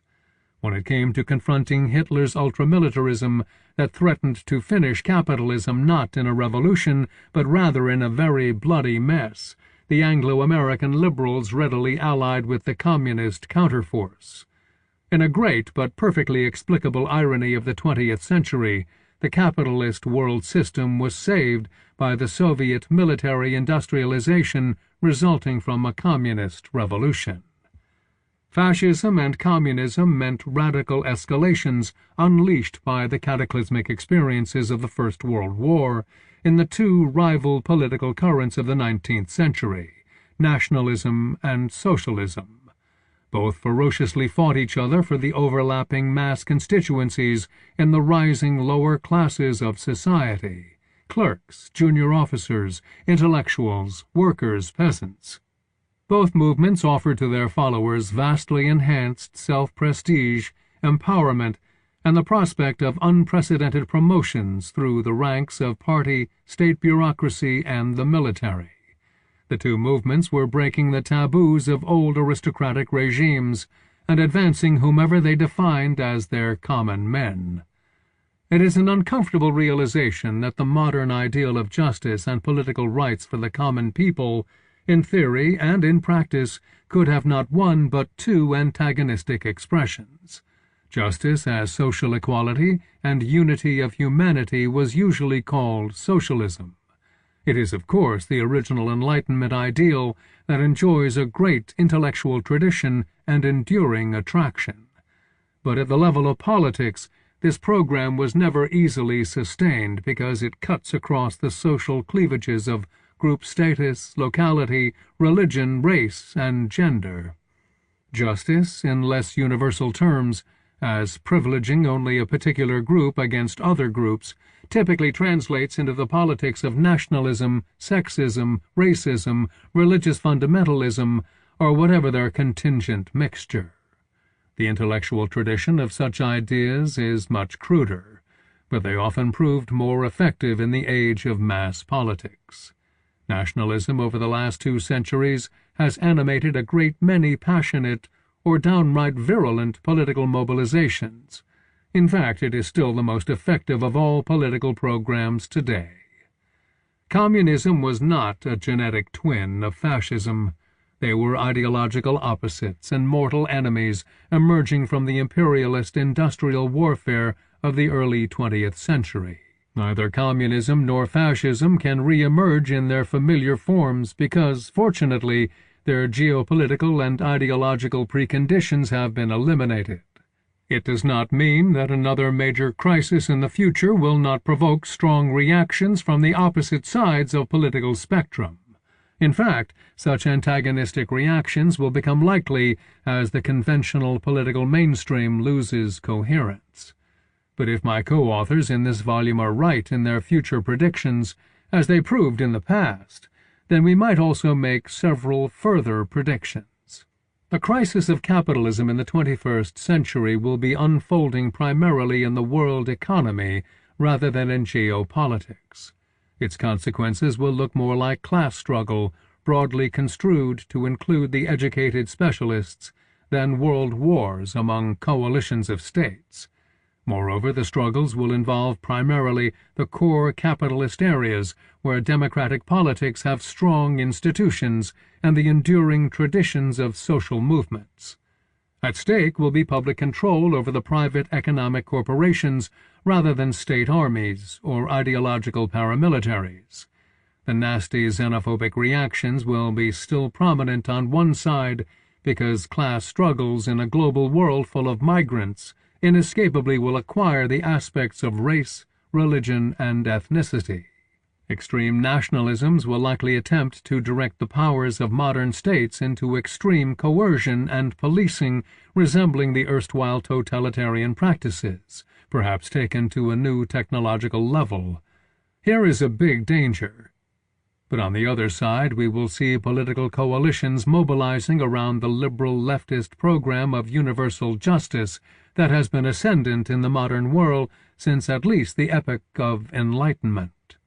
Both capitalist classes and social movements, learning their lessons after 1945, cumulatively did a lot to make far less likely the wars between states and the internal civil wars.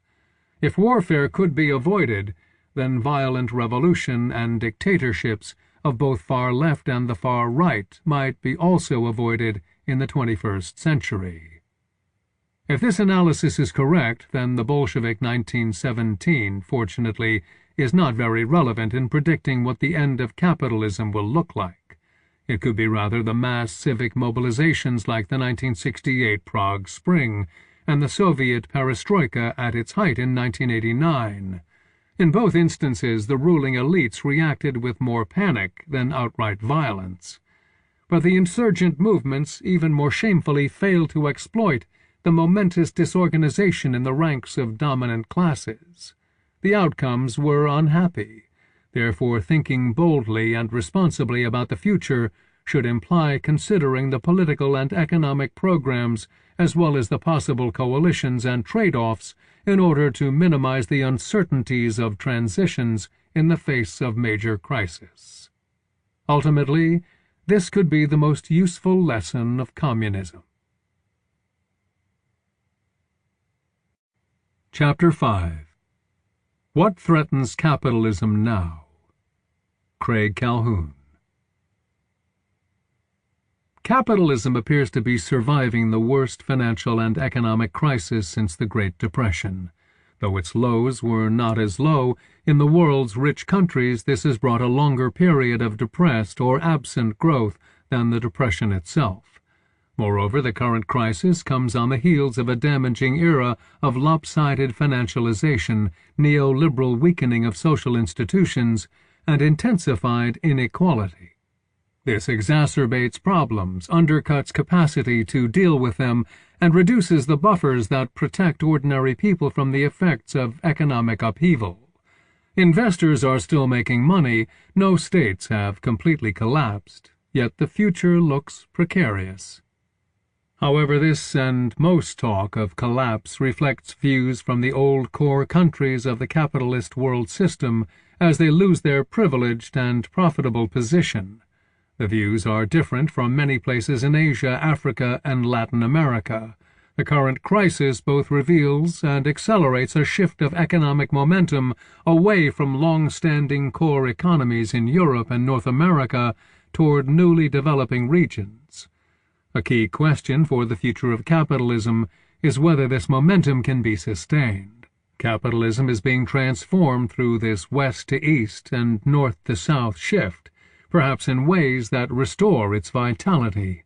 But the rapidly growing economies also face challenges, and renewed capitalist growth in the old core economies also depends on transformation, particularly in the relationship of capitalism to political power and social institutions. Crucially, capitalism is vulnerable not just to market upheavals, excessive risk-taking, or poorly managed banks, but also to wars, environmental degradation, and climate change, and crises of social solidarity and welfare. To think well about how capitalism may face decline, or be renewed, or be transformed, we need to recognize that it is not a perfectly self-contained system.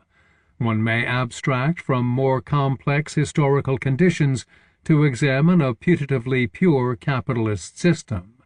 But the lived reality of capitalism always involves articulation with non-capitalist economic activity and with political, social, and cultural factors. It is a legal and institutional as well as an economic system. And many of the deepest threats capitalism faces come from its dependence on factors beyond the purely economic. I will argue against the notion that capitalist collapse is imminent, and suggest that if capitalism were to lose its dominant place in global economic affairs, this would more likely come about through protracted transformation and the rise of other kinds of economic organization alongside continuing capitalist activity. But this doesn't mean capitalism's long-term future is assured. First, there remain issues of systemic risk and the balance of finance with other economic sectors. Second, capitalist profitability often depends on externalizing the costs of its activities, human and ecological as well as financial. Issues like pollution or unemployment in volatile markets demand the attention of governments or other social institutions. There is a deficit of institutions to do this work. Social development has lagged behind economic growth, where capitalist growth is newly rapid, and neoliberalism has weakened the institutional capacities of Western countries and even created challenges for political legitimacy. Third, capitalism is vulnerable not only to intra-economic or institutional factors, but also to external issues like climate change or war. There are questions about the extent to which capitalism, that historically unparalleled machine for producing economic growth, is up against environmental limits to growth and potential geopolitical conflicts exacerbated by unequal growth. In each of these areas, dealing with the threats to capitalism may transform it, not cause its collapse. Together they may bring about a world in which capitalism remains enormously important and potentially recovers some of its vitality, but is no longer able to organize and dominate a world system to the degree it has through recent history. Why not collapse? The idea of capitalism simply collapsing, as, say, the Soviet Union collapsed, is a bit misleading.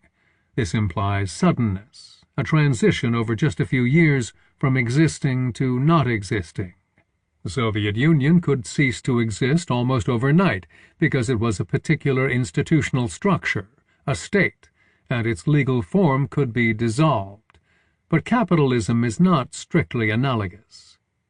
As a state, the USSR was a kind of corporation, and it was in the first instance this corporation that dissolved. But of course the dissolution of this legal political structure also brought wide-reaching changes in other relations of power and practical activity. Still, many institutions that had been knit together through the Soviet state continued to exist with varying degrees of change in its absence. The city of Moscow had a legal and institutional status in the Soviet Union, and a not completely dissimilar one in the successor Russian Federation and Republic. Gazprom changed more. Its creation in 1989 restructured the legal status and operating organization of the pre-existing Russian gas industry. After the dissolution of the USSR, Gazprom was privatized in 1992 and has since operated as a joint stock company. It was subjected to asset stripping in the 1990s, then partially reintegrated and brought under state control in the first decade of the 2000s.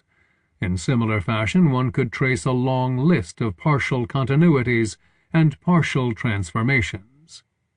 Nonetheless, Derleugian's account of how the USSR could be treated as stable and obviously enduring almost to the moment it reached its end is instructive. It is a mistake to view the future only in terms of linear projections without considering possible sharp discontinuities. Derleugian reminds us of how pressures can build up to make a system both hard to sustain and vulnerable to small actions and events that have larger consequences because of the unstable integration of the whole. He reminds us also that even a large structure that has come to be taken for granted as providing the basic context and conditions for the rest of life can be much more mutable than its surface continuity suggests. But we should recognize that the Soviet Union was not equivalent to socialism, and thereby somehow directly analogous to capitalism. It was something more particular and of a different order. This is so whether we treat capitalism as a set of practices that can be undertaken by capitalists anywhere, or as an economic system that knits together enterprises, markets, investments, and labor throughout the world. Capitalism is a historical formation grounded, as Michael Mann would say, in a set of power networks. It has existed for the last 400 years primarily in the form of the modern world system that Emanuel Wallerstein has analyzed. This is a hierarchical and unequally integrated organization in which the primary units are nation-states and economic actors are crucially dependent on relations with and conditions provided by political power. To be sure, the idea of a nation-state is in a sense aspirational. The suturing of socio-cultural identity to governmental institutions is never perfect. Economic integration can itself advance national integration, and certainly economic actors also influence government. Yet even if partially a fiction, the nation-state is a crucial formal unit for participation in global affairs, reproduced in political isomorphism. Most international organizations are literally that, structured by nationally organized participation. And states organized in this way provide crucial underpinnings to capitalism. They provide the legal and monetary bases for both firms and markets.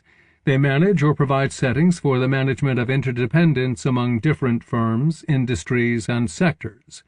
By organizing structures of cultural and social belonging, however imperfectly, and sometimes by regulating markets, they organize workforces, consumer markets, and trust. The term nation-state may be only shorthand for efforts to organize politics and socio-cultural belonging in terms of nation-states. But the era of capitalism and the era of nation-states have been one and the same. There is no real capitalism, no matter how global, that isn't conditioned by this political, economic, and socio-cultural organization. The import of this is that existing capitalist prosperity and sustainability depend on nation-states and institutional affordances they have provided. These must be renewed or replaced, yet for 40 years the OECD countries have turned away from this task. Instead, they have hollowed out the welfare state institutions of the past, reducing costs and pursuing immediate competitiveness, but neglecting the long-term well-being and security of their populations and the collective investment that enables future economic participation. That said, most of the old capitalist countries of Europe or European settlement are not at the point of immediate collapse. Britain's National Health Service still works, though costs are rising and threaten national budgets. The United States has actually very belatedly improved health provision, particularly addressing the large number of people who do not get health benefits from their jobs, and so forth. There has been great erosion. National budgets are in deficit and do not allow for easy rebuilding. But it is not necessarily too late to get houses in order.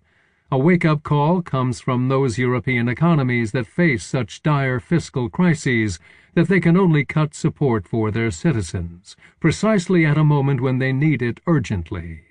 Spain, Portugal, Ireland, Italy, Greece, and Cyprus have teetered on the brink, and others may. But this threatens the European Union more than capitalism as such. Capitalism could swing further and further out of equilibrium. This might represent the irreversible bifurcation of a quasi-natural system, as Wallerstein has it, following Prigozhin, or the failures of regulation, corporate strategy, and investor prudence in chaotic capital markets, or indeed simply weak institutional coordination among dispersed and differently interested actors. It could represent a failure to distribute wealth widely enough to create demand for enhanced productivity, one possible consequence of the decline in job creation Collins envisages, though the political consequences of unemployment may be more immediate. Whatever the underlying dynamics, loss of a stable equilibrium increases the costs of trying to hold capitalism together, heightens political strains, and produces social tensions. This kind of disequilibrium is one way of interpreting what crises mean, and the greater the disequilibrium, the more difficult and expensive the action required to restore equilibrium. Nonetheless, I think capitalism is not likely to collapse. It may lose some of its grip on the course of social change, it may organize less of social, economic, and political life, but the image of collapse is misleading. To say the Roman Empire collapsed is meaningful, but it is worth noting that it took over 200 years, not just a single crisis.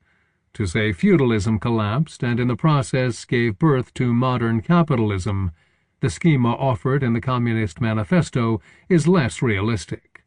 First, feudalism was not systemic, in quite the sense modern capitalism is. But second, there was no moment of the collapse of feudal relations or related institutions. The long decline in feudal relations came in an era of state-building and war, of agricultural innovation and growing global commerce, of religious revitalization and reformation, and it lasted at least 300 years. It was not simply a collapse. The Catholic Church was deeply transformed during the era when feudalism declined, and never played the same role afterward, but it survived. Many monarchies disappeared, though not all. Some managed transformations enough to remain, and sometimes remain significant in an era that could hardly be called feudal. The end of the capitalist era, if and when it comes, is likely to be comparably rough, uneven, and hard to discern in mid-process. There will be institutions that survive it, including quite possibly many business corporations, which needn't stop trading, manufacturing, or speculating just because capitalism stops being the driving force of the age. The effort to buy cheap and sell dear long predated capitalism and likely will last long after. Capitalism in general, and finance-dominated capitalism in particular. Capitalism creates a variety of problems for itself, for human society, and for nature, and for the most part these problems don't drive capitalism into potentially fatal tailspins. Extreme financialization does produce such vulnerability.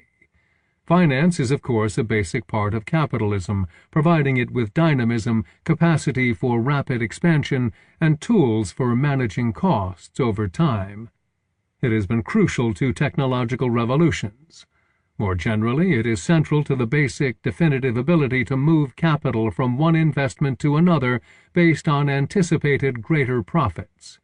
As its name suggests, capitalism is centrally a way of organizing economic activity through the fluid deployment of wealth, capital, by means of investments in different kinds of profit-making enterprises. Capital is invested or investable wealth. Finance, including straightforward debt, but also a range of tradable securities, is an important part of this, crucial to the liquidity and mobility of capital, as well as to the expansion and spreading costs over time. Entrepreneurial dynamism depends on financial backing, but lopsided financialization can be distorting in a variety of ways. It has brought dramatic increases in domestic income inequality in all the major capitalist economies. It has channeled funds away from investment in productive enterprises. It fueled a long megabubble in asset prices, including the more specific bubble in mortgage-backed housing prices that helped precipitate the 2008 to 2009 crisis. It encouraged speculation. During the years before the 2008 to 2009 market crisis, trading in equities and debt overtook employment-generating and profit-sharing industries in the old core of the capitalist world system. Where financial instruments accounted for only a quarter of invested assets in the 1970s, by 2008 financialization had brought the total to 75%. Globally, financial assets accounted for some 4 times the value of all equities and 10 times total global GDP. This was a global phenomenon shaped by a range of factors largely dating from the 1970s and accelerating toward the end of the 20th century. Because of its unpopularity, the United States financed the last years of the Vietnam War largely on credit. Seeking to manage economic difficulties in the 1970s, the United States and other core capitalist countries brought the Bretton Woods monetary system to an end, replacing the stabilization of backing by precious metals with floating, infinitely tradable fiat currencies. After the 1973 Arab-Israeli War, OPEC oil producers restricted supply, vastly multiplying their returns from a world deeply dependent on petroleum, and then channeled much of the money into sovereign wealth funds. But financialization was at its most extreme in the world's long-standing core capitalist economies, and weaker economies yoked to them, for example by membership in the European Union or asymmetrical commodity trade. And while it was led by big capital, it also drew in ordinary citizens who saw their income stagnate but continued high levels of spending by relying on credit. A better balance between productive industrial enterprise and finance is, in fact, one of the advantages of today's higher growth economies like China or India as they move from semi-periphery to core in global capitalism. The recent financial crisis reveals the main internal vulnerability of capitalism. This is systemic risk. That is, risks embedded in the complex web of internal connections that make up the modern financial system. It is important to be clear about this and about the nature of the crisis. This was not a classic capitalist crisis of overproduction and underconsumption. While it had a wide range of impacts in the real economy of manufacturing and consumption, it was first and foremost a financial crisis.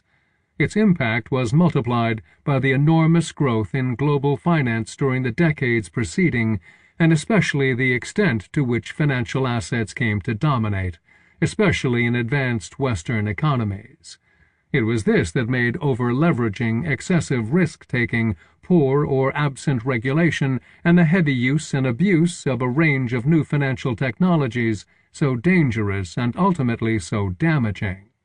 Not only did financialization increase the scale of financial assets, thus increasing the impact of a financial crisis, in addition, and more basically, it increased the interconnection of capitalist institutions, joined not only in more or less transparent market transactions, but also in a host of complicated and often opaque financial relationships.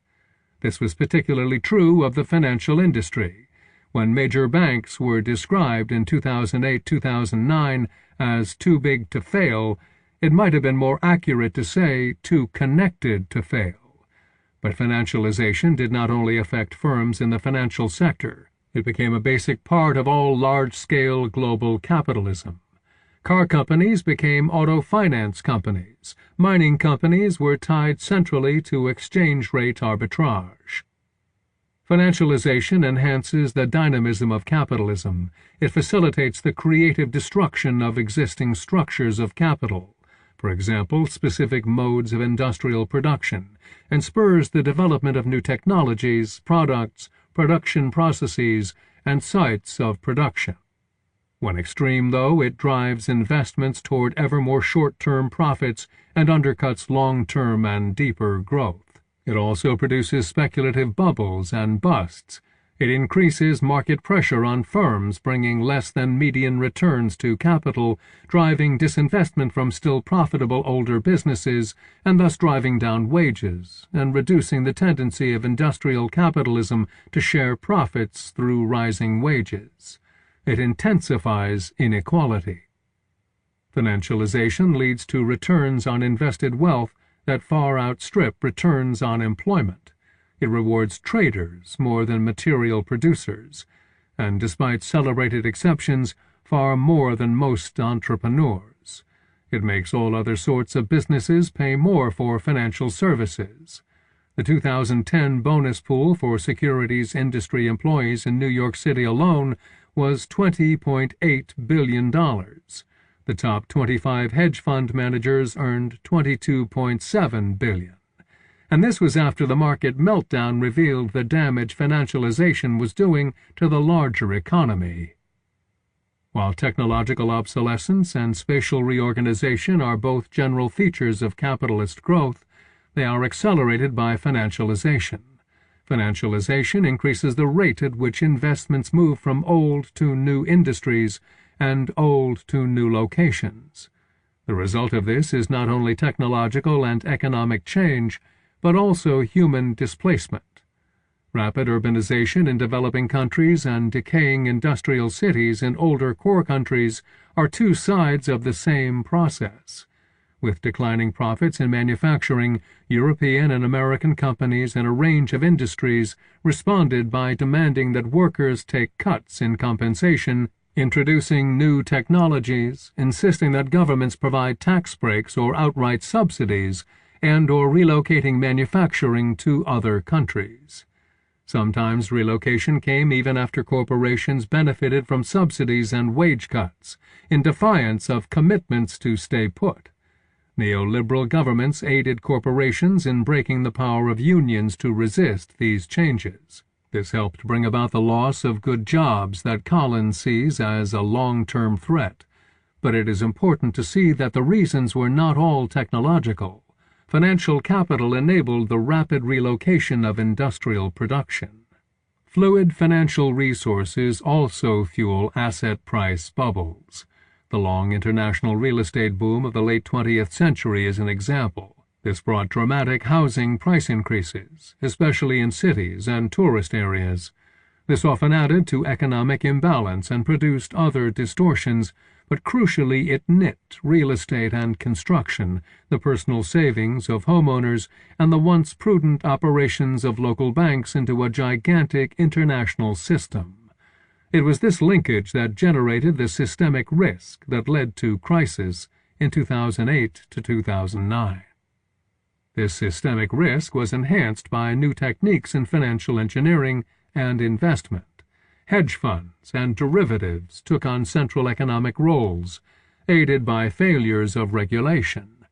Basically, this meant developing a host of new financial instruments, many of them knitting different economic actors together in a web of mutual obligations like debt and insurance, and attracting unprecedented amounts of money to those new sorts of investments while deploying this money in trades largely hidden from public view. A host of seemingly stable local assets, like home mortgages, were bundled into securities traded globally by investors unable to assess their underlying quality.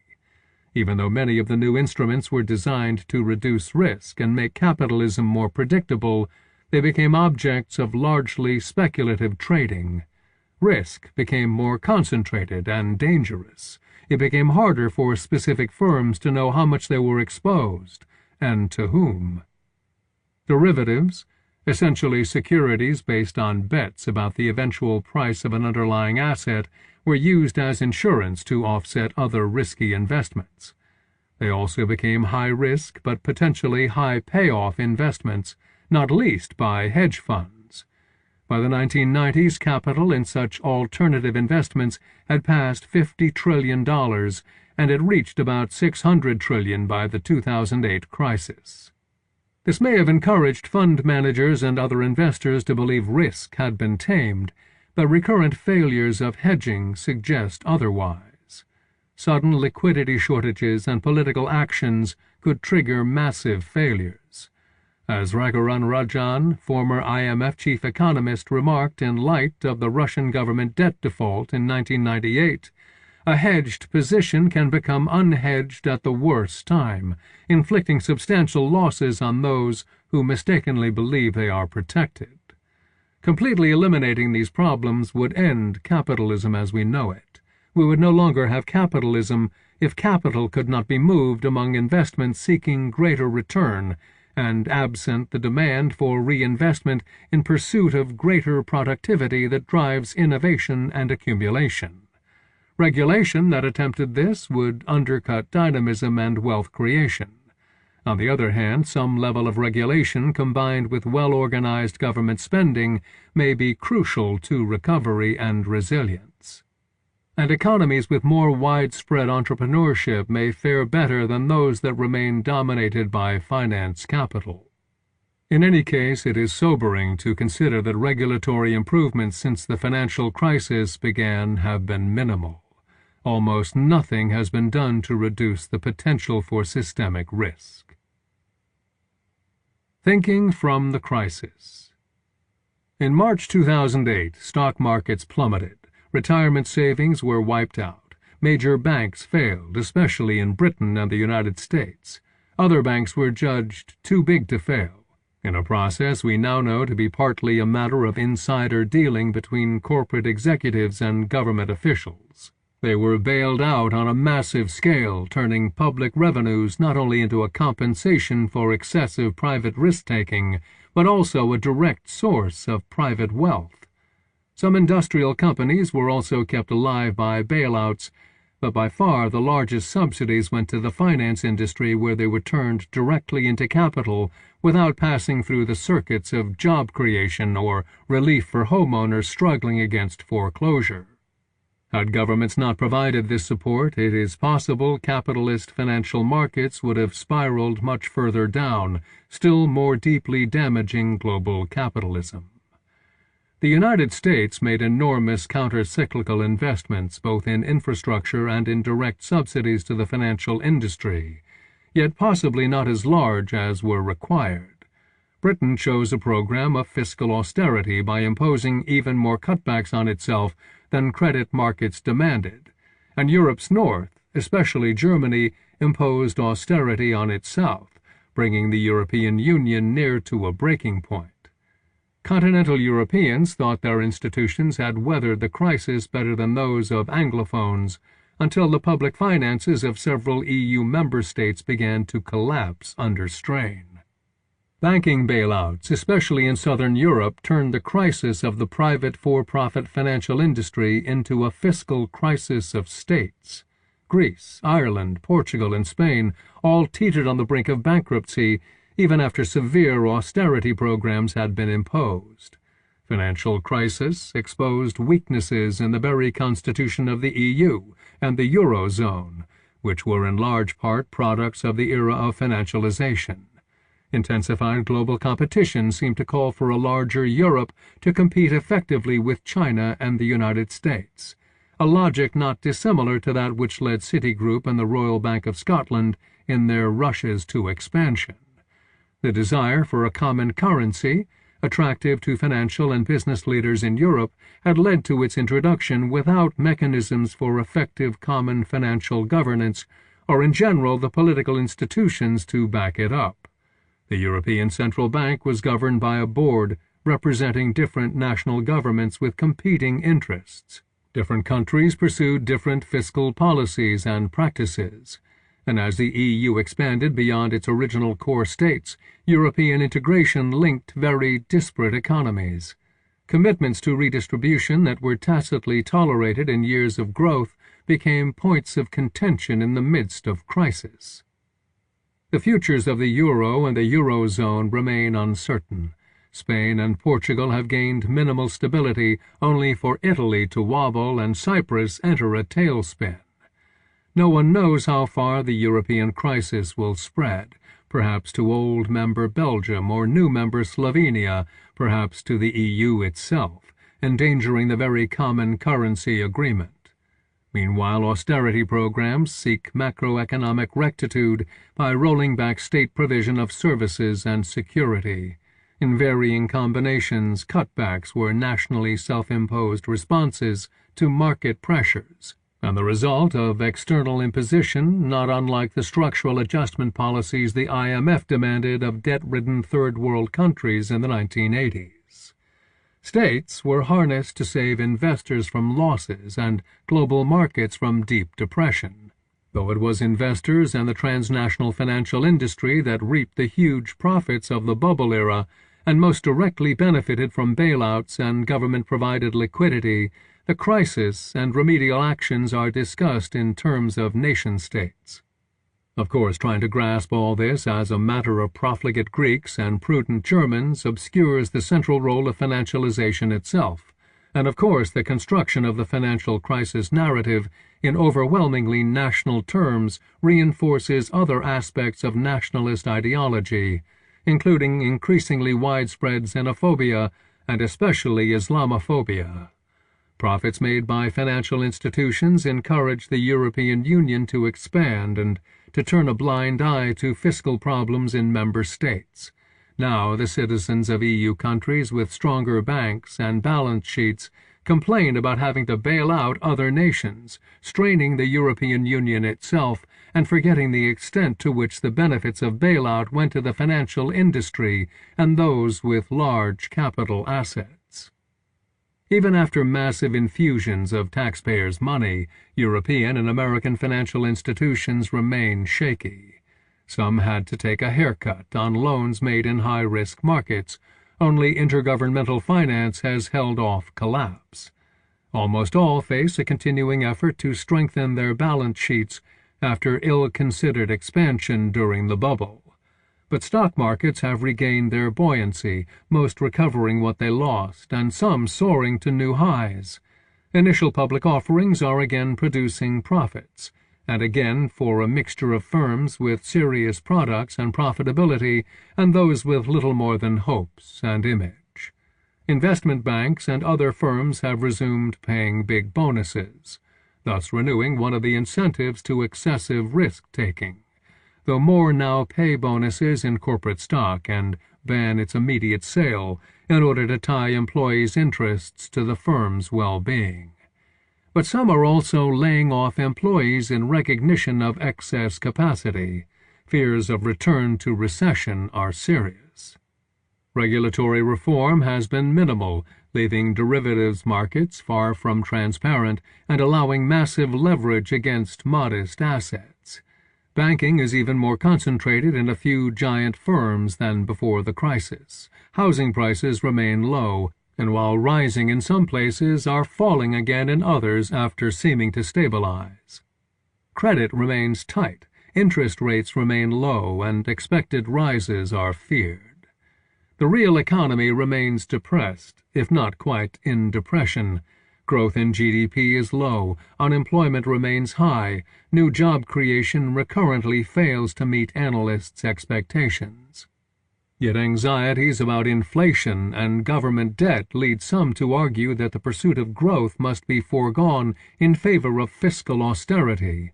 The long-term fiscal position of many U.S. states is almost as bleak as that of Greece or Spain, despite short-term recovery in some. And though the federal government has fiscal tools states lack, it faces massive deficits without an agreement on a budget to cut or finance them in any combination. Economic discontent is a primary factor in widespread and deep political discontent. Populist anger at corrupt, self-serving, or incompetent government is linked to both more conventionally right-wing and left-wing ideologies. Weakened political legitimacy is a challenge to the continuity of capitalism. But the developing European path seems to be neither collapse nor revolution, but rather stagnation. Europe lacks growth, but still enjoys a relatively high standard of living and basically functional economic systems. There are goods in the shops, though more and more shops close. Most governments pay their bills, though they continue to cut expenditures. The dominant policy response has been austerity, the attempt to overcome deficits in state accounts. As this has had little positive effect, however prudent in the abstract and long term, politicians look more and more for growth, but so far find few palatable mechanisms to produce it. Having failed to address its financial problems as a union, Europe faces a series of nationally structured financial crises. Yet there remains enough economic strength and political will in the EU to bail out banks and financial markets in each case. There is widespread popular discontent, but so far no large-scale social movements challenging existing political parties or processes. Huge rallies and sometimes occupations in public squares signal the unhappiness, but so far haven't found a way to turn this to new political programs rather than only objections to old. Right-wing populists have seized the moment with anti-immigrant and other reactionary programs, but even though they have seen ominous growth so far, they remain fringe movements, their biggest effect being to pull mainstream conservative parties to the right. Europe's left is barely visible unless one counts basically self-interested strikes and statist manifestos in France. What has instead emerged is rather a series of essentially anti-political movements, exemplified by Italy's Five-Star movement under Beppe Grillo, but echoed in other countries where citizens vote not for more effective government, but against government and especially politicians. Popular response to economic crisis and weak government legitimacy has often included right-wing and xenophobic agitations. The United States tried more pro-growth stimulus and is being rewarded with modest economic improvement, perhaps 2% growth, vastly better than Europe's 0% to 1%, but nothing to cheer about. United States prospects are improved at least temporarily by new energy resources and longer term by a more entrepreneurial economy. But the country's dynamism is undercut by a deadlocked political process. While the Tea Party is now organized electorally mainly as a wing of the Republican Party, its roots are much more anti-political, not unlike Italy's Five-Star movement. Its legacy pulls the Republican right not toward different solutions so much as a resistance to compromises and thus to all available political options. The Obama administration is mainly technocratic centrist, though making its major policy innovations on a handful of liberal issues. But it has been unable to bring about a major reorientation in the wake of the crisis. In finance, the same organizations remain dominant and pursue agendas largely similar to before the crisis. Some of the biggest threats to the U.S. economy lie in deficit-ridden state and municipal governments. Cost-cutting at these levels reduces the impact of federal stimulus spending, but more basically, state and local governments face long-term obligations that could spell fiscal collapse unless a combination of growth and inflation reduces the burden. Though the roots of the 2008 crisis were centered in the United States and the European Union, its effects have been worldwide. the dense interconnections and rapid flows of global capitalism and global media made it seem immediately obvious that the crisis was simply global. This was half fact and half illusion, or perhaps a distortion based on perspective. The roiling of capital markets did have far-flung effects. Plunging asset prices damaged sovereign wealth funds in Abu Dhabi and nearly bankrupted its neighboring emirate, Dubai. Exacerbated unemployment, especially among youth, may have helped to spark the so-called Arab Spring, though clearly the economic crisis can be no more than part of a more complex story. Stock markets in Shanghai, Tokyo, and Johannesburg sank with those in New York and London, though they regained ground much faster. Factory workers in China and Vietnam were laid off with sagging global demand, though after faltering briefly, the Chinese and Vietnamese economies kept growing. Prices for energy and other natural resources became extremely volatile. After first falling dramatically, they recovered on demand from still growing economies like China, then in some cases sagged again as the Chinese economy did the same. For a time, even as the United States struggled to escape a double-dip recession and Europe struggled with the sovereign debt of several member states, China, India, and several other developing countries maintained rapid growth. Indeed, Chinese policymakers' biggest concern through 2011 was not an economic downturn per se, but rather overheating, in which economic growth outstripped supplies of raw materials, labor, and other inputs, and brought hard-to-harness inflation. Since China had become one of the biggest creditors of the United States, it, like other foreign investors, had to worry about the value of its dollar-denominated assets as well as about markets for its export goods.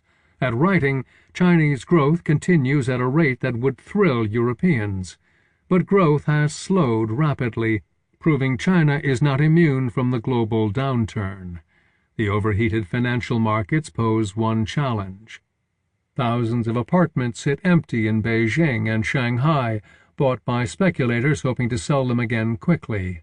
If growth doesn't pick up soon, or worse, falls much below 5%, this real estate bubble could burst, bringing a downward spiral as over-leveraged owners unload their holdings. This is a relatively local and contained example of systemic risk, but there are others on a much larger scale where highly leveraged financial markets are highly interconnected with each other. This is also one factor making China's leaders fear domestic discord. In India, capitalism is comparably vital, more entrepreneurial, and less tied to central government. The last is a blessing because central government is considerably less effective. India has more endemic poverty and a less developed infrastructure. Inefficiency is debilitating, but its growth has been substantial and it seems to face less threat from speculative bubbles. Like China, though, its economic and political efficiency is weakened by widespread corruption. And like China, it faces widespread ecological environmental problems, though not yet anything like China's air pollution disaster. More open to autonomous institutions, India has a more substantial range of philanthropic efforts to mitigate risk and alleviate poverty, but it faces massive inequality, and rapid urbanization presents this in newly challenging forms. State institutions to support those without the resources for market solutions remain modest. Happily, growth has also continued in much of Africa and in some of the emerging markets of Asia and Latin America. After years of being snubbed by the EU, Turkey now has a growth rate the envy of Europe, though this doesn't eliminate public discontent. But many economies throughout the world are, at best, unsettled, and global capitalist expansion is close to stalled. This exposes as illusion the notion that the BRICS and other emerging markets would simply carry on capitalist expansion without interruption, or in other words, that the crisis was entirely local to the world's richer economies. It was a global crisis, and it is embedded in the globalization capitalism has helped to produce. That said, of course, it did not have the same implications everywhere. The crisis speeded up the transfer of global economic power to China, and in varying degrees other emerging economies that had begun as a dimension of the financialization of the world's richer industrial economies. Ironically, this closed the gap between rich and poor countries more than the pro-development policies and assistance of the earlier decades of industrial boom. Long-term growth has not made China immune to the global downturn, and other BRICS have seen much greater volatility, like Russia, or sharper slowdowns, like Brazil. Still, the bottom line is that capitalism is not likely to end as a result of any economic crisis alone. It is the intersection of economic with political crises that threatens it most, or the erosion of the implicit bargain in which people accept damages to society or environment in the pursuit of growth. Europe raises the specter of no-growth capitalism, almost a contradiction in terms, and it's not clear how it will cope. Asia seems still to offer growth, but in combination with volatile and vulnerable politics. And political unrest is recurrent, both where faltering growth brings disappointment to those with rising expectations, and where elected leaders seek to diminish public freedoms and quash dissent. Though the capitalist era has been shaped by the notion that an imagined pure economy could be sharply differentiated from state and civil society, capitalism itself has always been and must be produced in practices and organizations that cross those boundaries. The relationship between states and economic activity is constitutive, not incidental. Capitalism depends not only on the organization of markets as objective systemic phenomena, but also on social and cultural constructions like the corporation, not just as a legal entity, but as an organization of work. The expansion of capitalism has not only depended on states and societies, but on the exploitation of nature. In each of these three cases, capitalism is destructive of conditions on which capitalism depends, and extreme financialization and neoliberalism exacerbate this tendency. The future survival of capitalism depends on whether ways can be found to limit or reverse this destruction without eliminating capitalism. Institutional deficits. One can feel transformation and renewal underway in much of Asia and parts of Africa and Latin America. High growth rates make for widespread optimism about a capitalist future, and even encourage governments to join activists in declaring commitments to green growth and the building of better social support systems. The contrast with austerity-plagued Europe and the politically deadlocked and only slightly faster-growing United States is palpable. Yet there is a crucial similarity despite differences of mood and trajectory. Capitalist growth has imposed enormous costs in pollution, social upheaval, and inequality. The appropriation of disproportionate wealth by a capitalist elite is manifest, even flaunted, though so far enough others have shared in development to mute protest. Corruption adds a further challenge on top of inequality. At the same time, huge investments in infrastructure and resources are demanded, both for industry itself and to house rapidly urbanizing populations. These costs are largely externalized, while the new wealth is appropriated by those able to own, command salaries from, or tax capitalist profits. That is, the environmental and social costs are not borne by charges on corporate balance sheets. Moreover, governments pick up much of the bill for needed infrastructural investments. So is it over with capitalism? It depends on an externalization regime that enables its enterprises to rely on states, nonprofit organizations, and indeed families and ordinary people generally to bear the costs of both enabling conditions like infrastructure and damages inflicted as byproducts of capitalist growth. Indeed, much of capitalism's profitability and growth depends on externalizing costs. Firms seldom pay in full for public investments from which they benefit, like health care, educating workers, or building needed infrastructure. They produce pollution and waste, but do not shoulder the financial, human, or natural costs of the damage. Capitalism generates terrific wealth, in other words, but it does it always with the byproduct of severe ilth, to use the term coined by John Ruskin in polluted and poverty-stricken 19th century England. It can continue to generate the wealth only as long as the ilth is tolerated. States try to manage the trade-off, but taxing capitalism adequately to pay for its own costs undercuts their international competitiveness and potentially eliminates capitalism's very wealth-generating dynamism. Capitalist enterprises also derive a number of other benefits from states, ranging from defense of their property claims to opportunities to harness for private commercialization the products of government-funded research. States provide needed inputs from currencies to roads and security in such matters as contract law. Capitalism also depends on social solidarity and a range of institutions from schools to healthcare.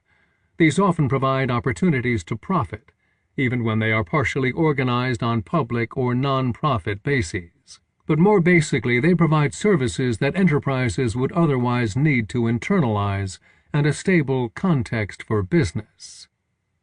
Indeed, even business corporations are not altogether contained within or controlled by capitalism as an economic system. They are legally structured and meshed in politics and do work for their members beyond the profits for their owners.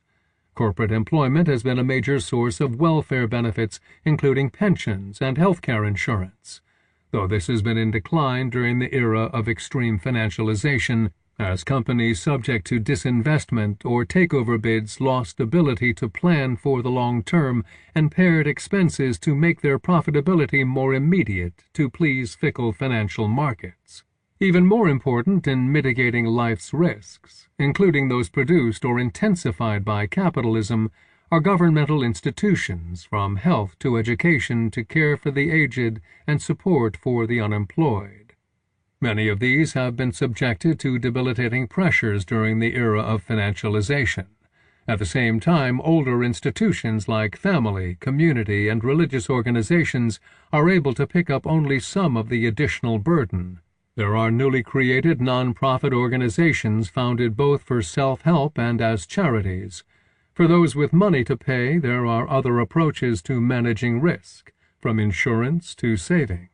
But as an economic system that inescapably produces risk and volatility, capitalism depends on some structure of supporting institutions to help ordinary people cope. There has already been sharp erosion in socially organized mitigation of risks in long-standing capitalist economies, and relatively slow development of new institutions for this purpose in emerging capitalist economies. This in turn raises questions about whether capitalism and governments that support it can sustain political legitimacy. Capitalism has flourished and secured widespread legitimacy on the basis of institutions and social relations that have been damaged in recent decades. Its renewal will depend on their renewal. This is partly a matter of providing for legitimacy, social solidarity, and social support. It is also a matter of dealing with the fact that capitalist growth is at the same time a matter of urbanization, resource demands, environmental degradation, migration, and a host of other issues, not simply investment, production, and profit. The capacity to deal with these comes not just from markets but governments, and indeed a wide range of social institutions. As Karl Polanyi argued in the midst of 20th century depression and war, looking back at the 19th century as well as forward, unbridled capitalist development always undermines the social conditions of its own survival as well as the greater good. Efforts to build new institutional supports can both stabilize the capitalist system and underpin more effective sharing of the benefits of capitalist growth.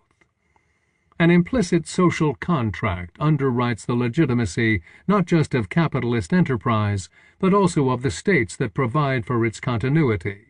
Citizens tolerate inequality and the externalization of long-term costs in return for growth. Today's high-growth countries in Asia, Latin America, and Africa all face serious challenges producing balance enough in their growth patterns to maintain national cohesion and investment in the conditions of future growth. They will not obviously be able to sustain recent growth rates, especially in a low-growth global economy, and absent such growth they will face both bursting speculative bubbles and citizen discontent. Europe and the United States face the same challenges without the benefit of optimism or growth. Anxiety about the long absence of economic growth and manifest political weakness dealing with this is palpable, but so far has not produced a social movement response capable of truly shaping the likely outcomes. Popular response to economic crisis and weak government legitimacy has come largely in right-wing and often xenophobic agitations.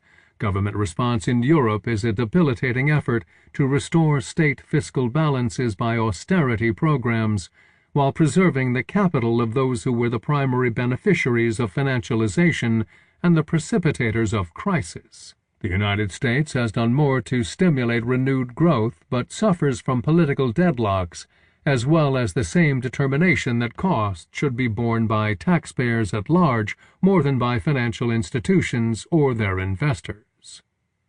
During eras of sustained and substantial growth, especially following the Second World War, capitalism generated employment and improving pay. At the same time, economic growth underwrote expansions in healthcare, education, transportation, and other benefits in which citizens widely shared on the basis of progressive taxation and government investments. Now citizens doubt their children will enjoy greater prosperity or opportunity than they do. The desire of citizens in rich countries to get richer is confronted by their country's need to remain internationally competitive, not just for trade, but to command the allegiance of elites and corporations that may flee high-tax regimes. There are good reasons to expect growth rates in the old, rich capitalist core countries to lag global growth, so that even if they remain rich, improvements will be reduced absent major structural reform. At the same time, institutional structures that long ensured the overall legitimacy of capitalism have been eroded since the 1970s, and more sharply in the context of financial and fiscal crisis. The term neoliberalism is used to refer to a package of policies that sought simultaneously to reduce government costs and active participation in economic activity, and to reduce government regulation of capitalist markets. This post-1970s liberalism owed much to 19th-century liberalism.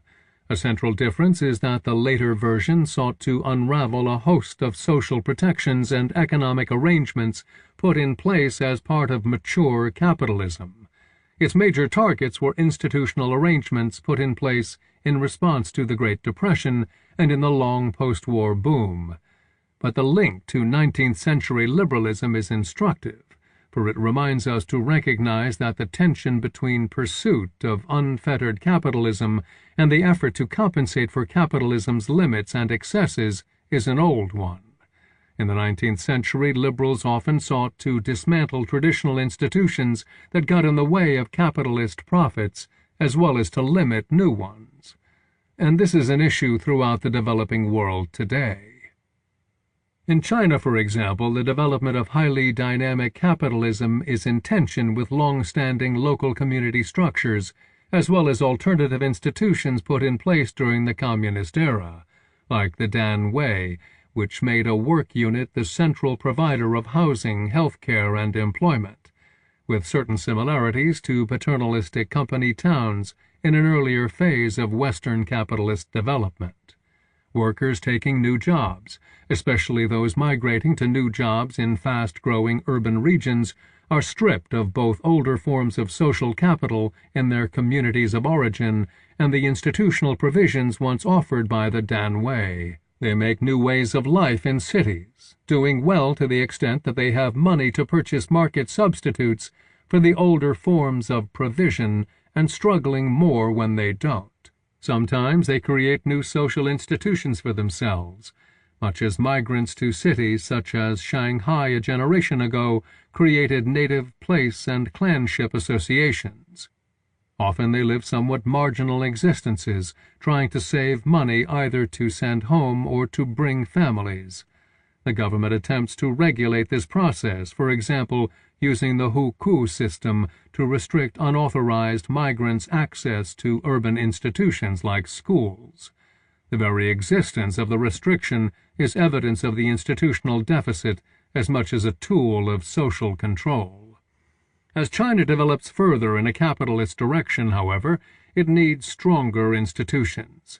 The government is indeed expanding education and restructuring healthcare, not least through introducing a new system of primary care. There are anxieties about what institutions will provide care for the elderly in a rapidly aging society, with family provision undercut not just by changing attitudes, but by labor migration and the one-child family policy. One may only speculate on what may develop to provide unemployment protection or social services. The new institutions could be charitable undertakings or mutual benefit societies, though so far the government has been reluctant to allow either much autonomy. It seems clearly to be following a capitalist path, but it is unclear how much this will involve a replication of Western institutions, an emulation of the Western neoliberalism that tries to minimize such institutions, or some variety of state capitalism with Chinese characteristics. State capitalism has been an exception during the last 450 years, but one possible transformation of capitalism would be for it to grow more common. Arguably, Soviet communism already involved something like state capitalism. Certainly fascism did. Where governments today use reactionary nationalism to shore up their legitimacy, state capitalism seems more likely. The key point is that future capitalism need not be an extension of the liberal capitalism dominant in the last 2 centuries of Western history. The widely remarked link between capitalism and liberal democracy may turn out to have been only one way of relating capitalism to politics, shaped by particular historical conditions and struggles. Of course, domestic neoliberalism was closely related to the international promotion of free trade. Reduction of tariffs and other trade regulation is in a sense similar to reducing restrictions on internal mobility and government efforts to shape markets. Providing military security or advantage and delivering social security converge with the perceived advantages of state-dominated capital investment and buffers against global markets to make it a plausible model.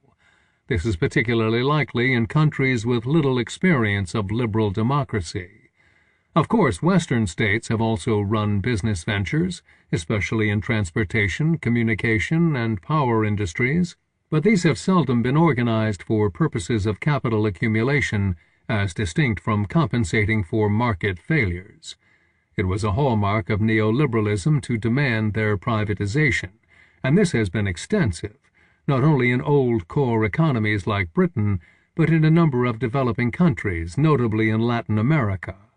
In any case, it remains an open question whether the characteristic institutional structure for capitalism moving forward will distinguish government, business institutions, and civil society from each other as sharply as has been the case in the West. Scarce resources and degraded nature. Continued capital accumulation is limited not only by capitalism's internal economic difficulties and problems in the reproduction of its social and political support systems, but also by destruction of its natural environment. Capitalism depends on raw materials, on the sustenance of a human population, and on the willingness of humans organized in different societies to tolerate the externalization of the costs of environmental degradation from corporate accounts to public ones, either in the form of government payments or socially distributed human suffering. Addressing ecological and climate challenges is made harder by the ways in which nature has come to be understood. It has long been seen, especially but not only in the West, as the other to human society, often an obstacle to be overcome, thus obscuring the extent to which we too are natural beings and live only as a part of nature. More specific to the rise and flourishing of capitalism has been the construction of nature as resources. For capitalism, nature has existed to be used, exploited. Examples are familiar, from forests to water. Taking just the latter, global freshwater use tripled during the second half of the 20th century, while population doubled. Technological advances let farmers and other water users pump groundwater from greater depths, potentially draining aquifers and lowering water tables. Building more and larger dams generated electrical power and sometimes controlled flooding, but it also displaced people, flooded farms, and killed fish. Rivers are literally running dry and lakes disappearing. Attempting to manage by price calculations almost always radically underestimates the costs contemporary use imposes on future generations. Because nature as resources always appears limited, and capitalism is organized as a system of perpetual expansion, capitalism also nurtures efforts to transcend the limits of nature. The combination of modern science with business and government backing has been remarkably productive of new technologies. These include engineered resources to augment natural ones, such as improvements in agriculture, new materials, and new ways of extracting energy. Capitalism, thus, has been basic to increased capacity to support human life, complementing natural potential with intensified agriculture based on fertilizers, mechanization, drainage, and irrigation, and new crops produced on the basis of research. It has also brought science-based medicine with its own range of new technologies, from pharmaceuticals to equipment-intensive hospitals.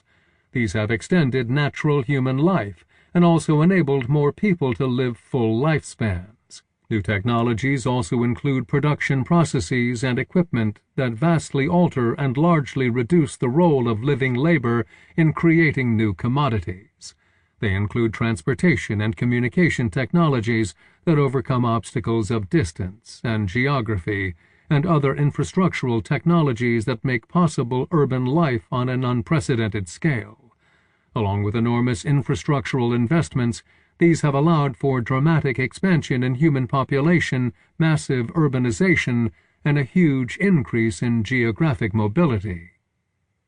But the new organization of social life has also multiplied demands for energy, met especially by carbon sources, from coal to petroleum, but also by nuclear and other forms of power. New technologies have increased demand for a range of minerals, and not only does the great expansion in the scale of human life depend on scarce inputs, it comes with the cost of large-scale environmental damage, including potentially catastrophic climate change. The very intensification of agriculture that boosts food production commonly leads to soil erosion and other damage.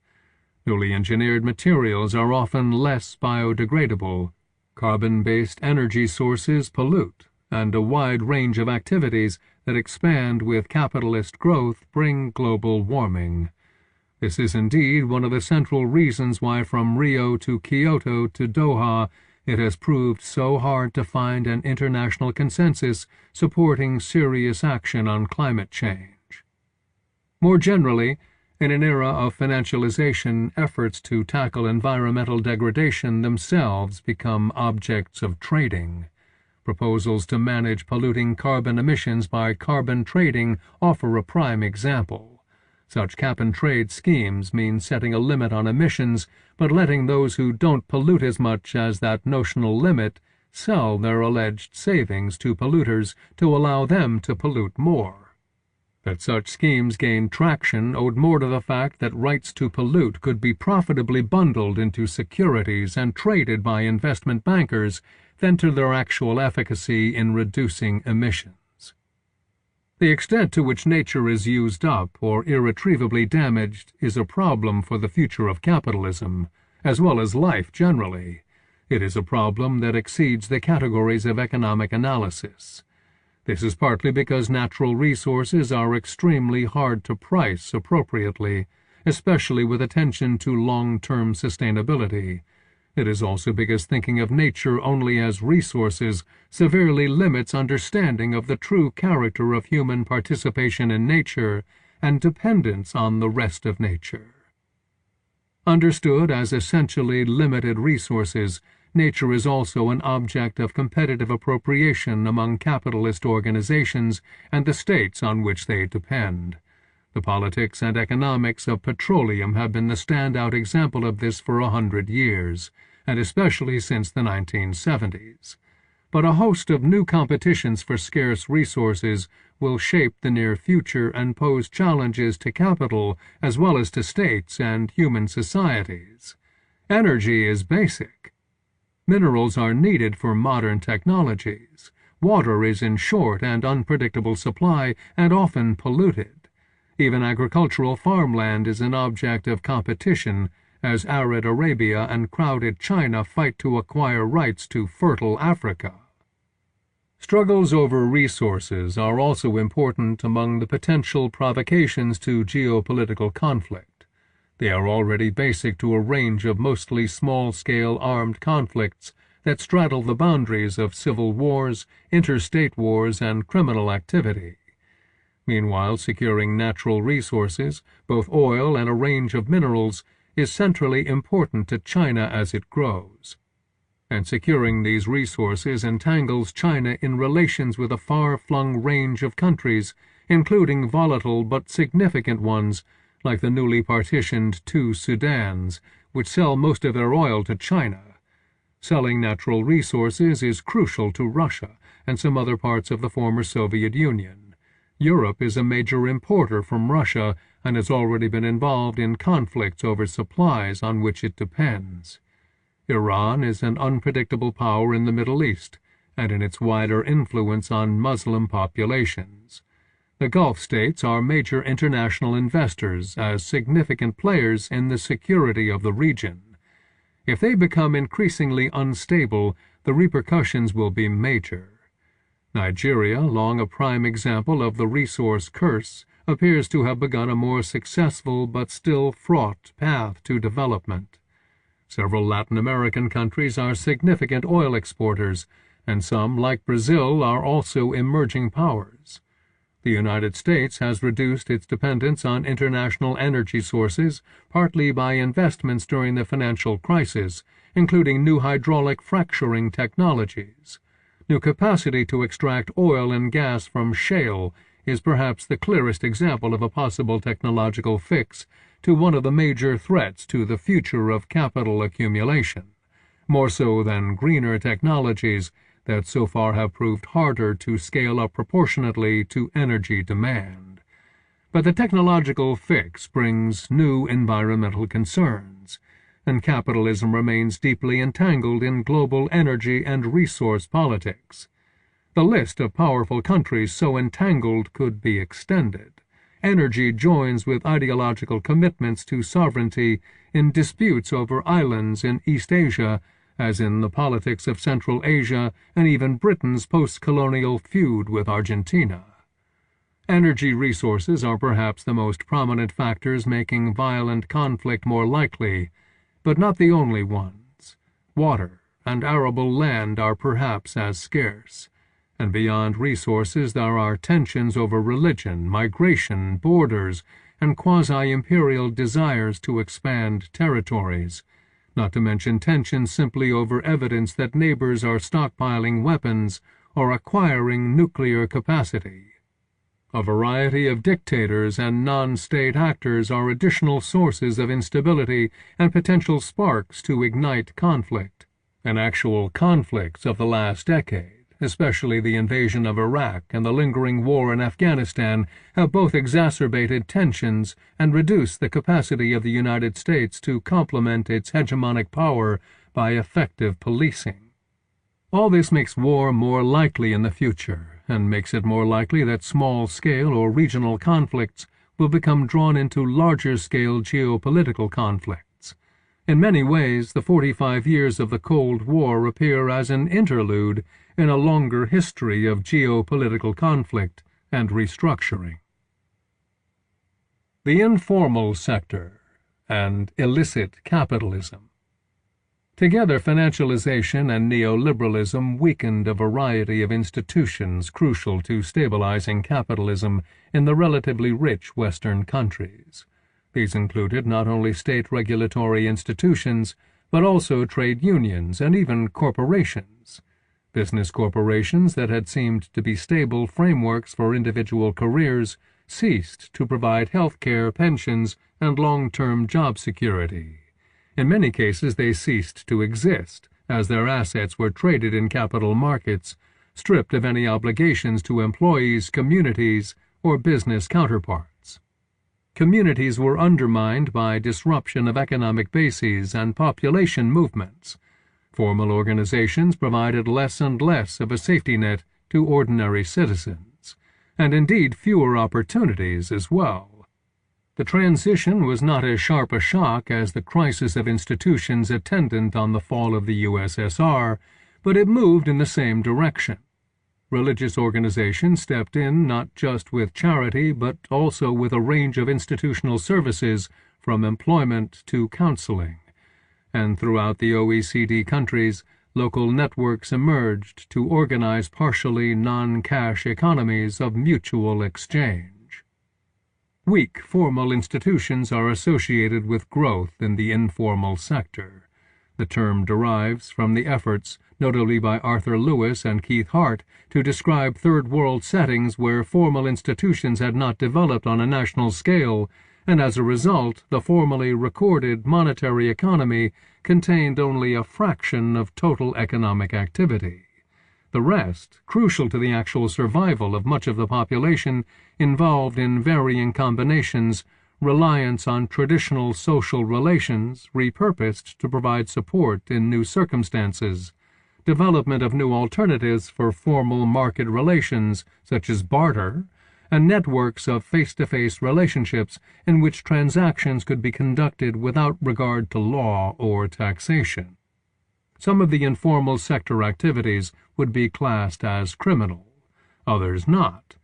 But though the concept originated in studies of the Third World, it is clear that an informal sector has always accompanied capitalism and the efforts of nation-states to organize legal frameworks to support and cope with it.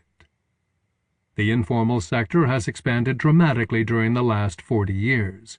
It is an important dimension of economic life in rich countries as well as poor, an important part of how people have coped with poor performance of public institutions, as in the latter years of communism and formally planned economies, and central to how people have dealt with declining provision of public goods, not least in post-transition formally communist countries, but also in capitalist countries imposing regimes of neoliberalism and austerity.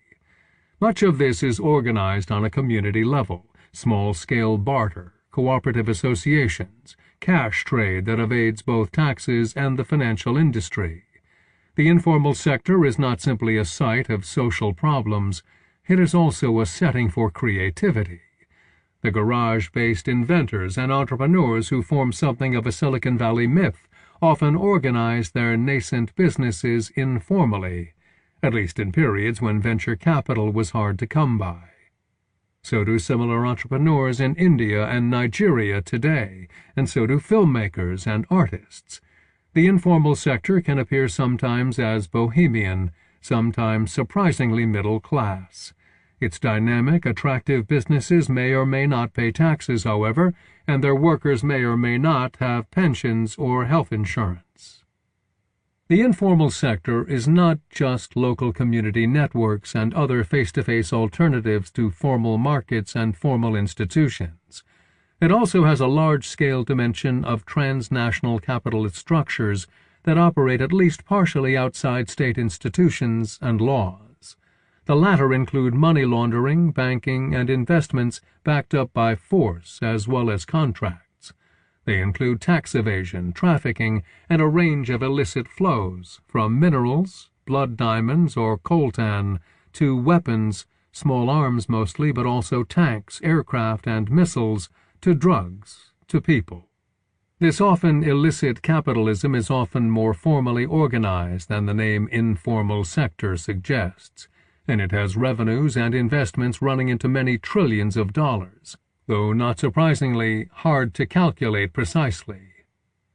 The already substantial industry of tax evasion and illicit investment flows was dramatically heightened by the manner in which communism was replaced by capitalism in Russia. To a very large extent, this involved the theft of state assets by former state agents and their transformation into a mixture of capitalist enterprise with organized crime. This helped to give rise to massive illicit trade and poured huge new amounts of money into an already thriving global network of illicit markets. Perhaps $1 trillion worth of unrecorded capital flowed quickly from countries like Russia to tax shelters like Cyprus and the Cayman Islands, and then in turn was invested in legal as well as illegal businesses back in Russia and around the world. The importance of both relatively local informal sector activity and large-scale illicit capitalism reveal weaknesses in formally recorded capitalist growth. In the first place, this growth is unable to accomplish distribution necessary to sustain social life and reproduction. Formal capitalism actually depends on the informal sector to maintain the basic conditions of life in many societies, and thus the social peace necessary for prosperity of the parts of societies based on legitimate markets. This is particularly true in the parts of capitalist societies most affected by formal market failures. In slums, for example, where residents must rely largely on each other and very small-scale entrepreneurship to survive because both large-scale capitalism and the state are ineffective.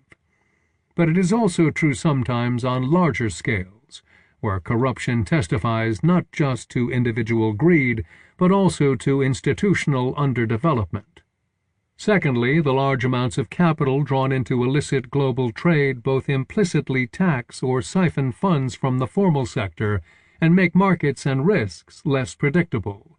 Of course, capital from the illicit sector may also find its way into legitimate capital markets and into direct investment in legitimate businesses, where it may or may not be accompanied by illegitimate management tactics like bribery or threats of violence. Informalization and corruption undercut needed state regulation and integrate legitimate businesses directly or indirectly with illegitimate ones like drug or sex trafficking. Much of the global political economy is organized in ways that exceed the official world system of nation-states and capitalism. Collusion between states and corporations, organized crime on various scales, the political power of warlords and cartels that hold no political office, and the economic power of semi-autonomous parts of states, including militaries, all reveal a more complicated world, and one threatening to capitalism as we know it. So do cybersecurity challenges from WikiLeaks to hacking, malware, spear phishing, and other tactics deployed sometimes with state backing and sometimes by freelancers, sometimes against states and sometimes against corporations. This is part of the transformation of capitalism, not all without historical precedent, but with an unclear future. Conclusion. Though capitalism seems unlikely to collapse next week, it is also unlikely to last forever. It remains unwise to imagine the future only in terms of linear projections from the present. Capitalism could be felled by internal contradictions, including its general propensity to crises and the specific intensification of risk that has accompanied lopsided financialization in much of the world. Indeed, surprisingly little has been done after the 2008 to 2009 market meltdown to improve regulation or market structures. The same firms and people remain largely in charge. The same risks are therefore still with us. Equally important, though, are potentials for external disruption, whether from environmental catastrophes, diseases, wars, or rebellions. Infrastructural systems on which capitalism depends, like communications networks or energy supplies, could also be disrupted, possibly by political actors. For all these reasons, what has been a process of ever tighter global integration may be partially reversed. Coping with disruptions may depend on more loosely coupled systems with different bases for resilience. Capitalism could decline without collapsing, simply organizing less of economic activity as alternative systems organize more. Growth could slow. This could happen globally or more likely unevenly by country and region.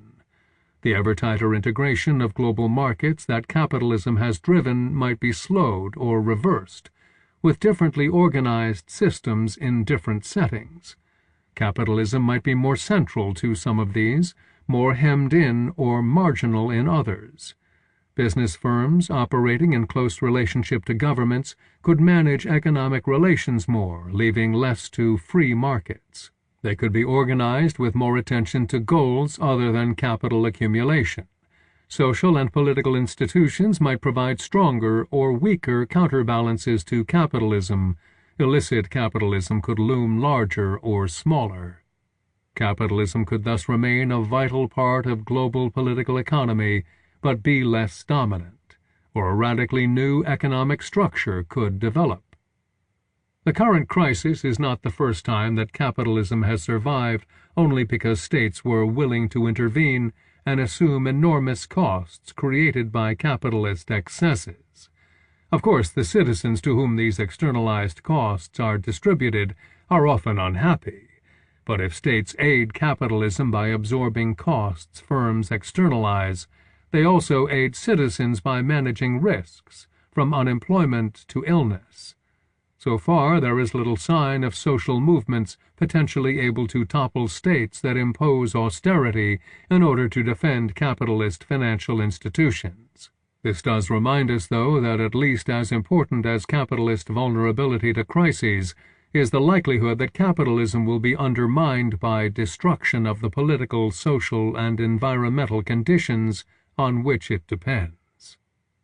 Meeting institutional deficits is a basic challenge.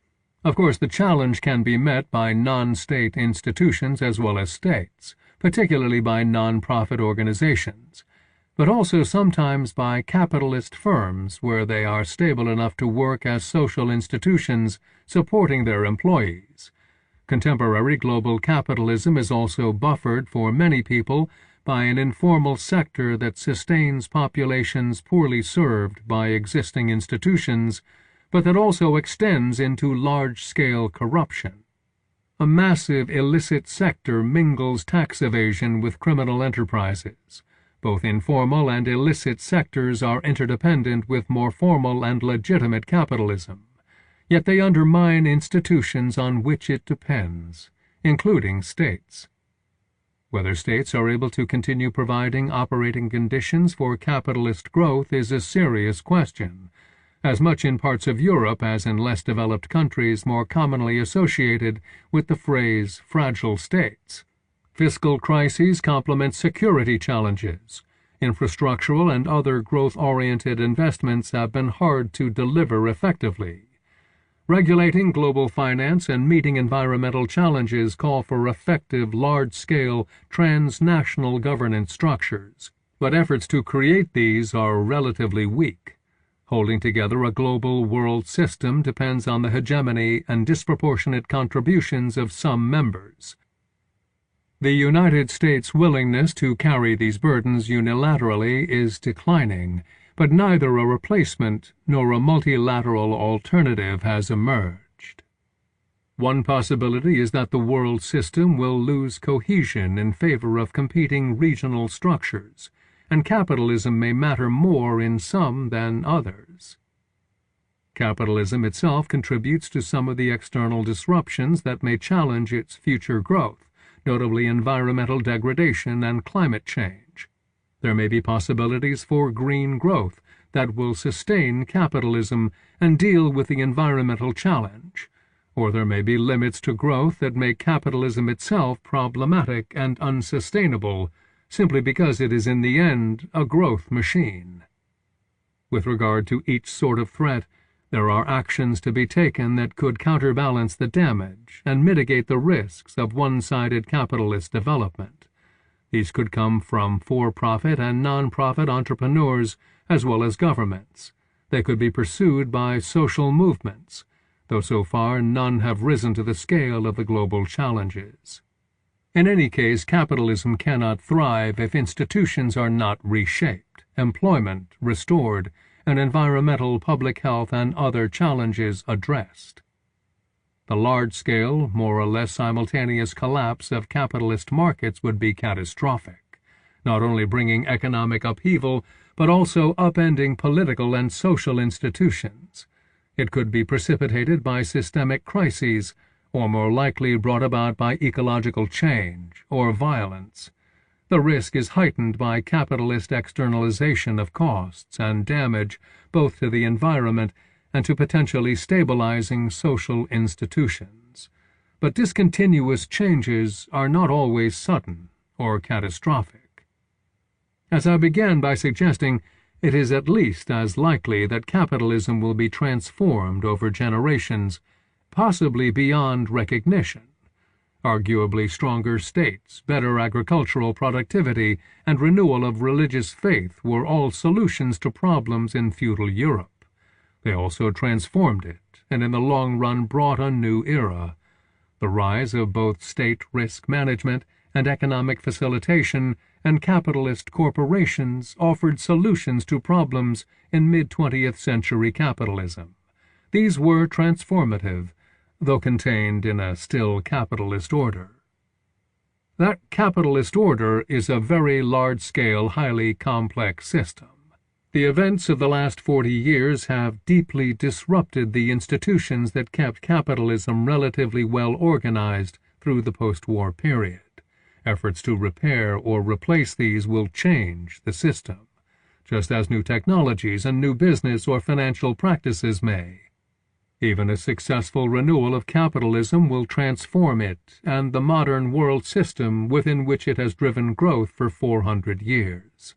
If nothing else, capitalism will be transformed by the extent to which growth is led from outside its long-standing Western core regions, and this will integrate it with different histories, cultures, and social institutions. The question is whether change will be adequate to manage systemic risks and fend off external threats.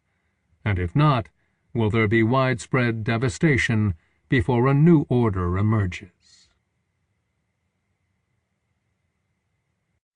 Getting Real. The concluding collective chapter. Emanuel Wallerstein, Randall Collins, Michael Mann, Georgi Derleugian, and Craig Calhoun. In the end, where do we agree or disagree? We share in common the assessment of our present world situation, including its intellectual and political climate, where we identify the blind spots and therefore the dangers of screwing up in the future. These agreements make up the main body of our concluding statement. But we are not hiding our theoretical differences regarding the ways in which we construe the world and its future prospects. In getting together to write this book, the immediate hope was that our unity as well as our differences would provide for a panoramic vision and a productive debate.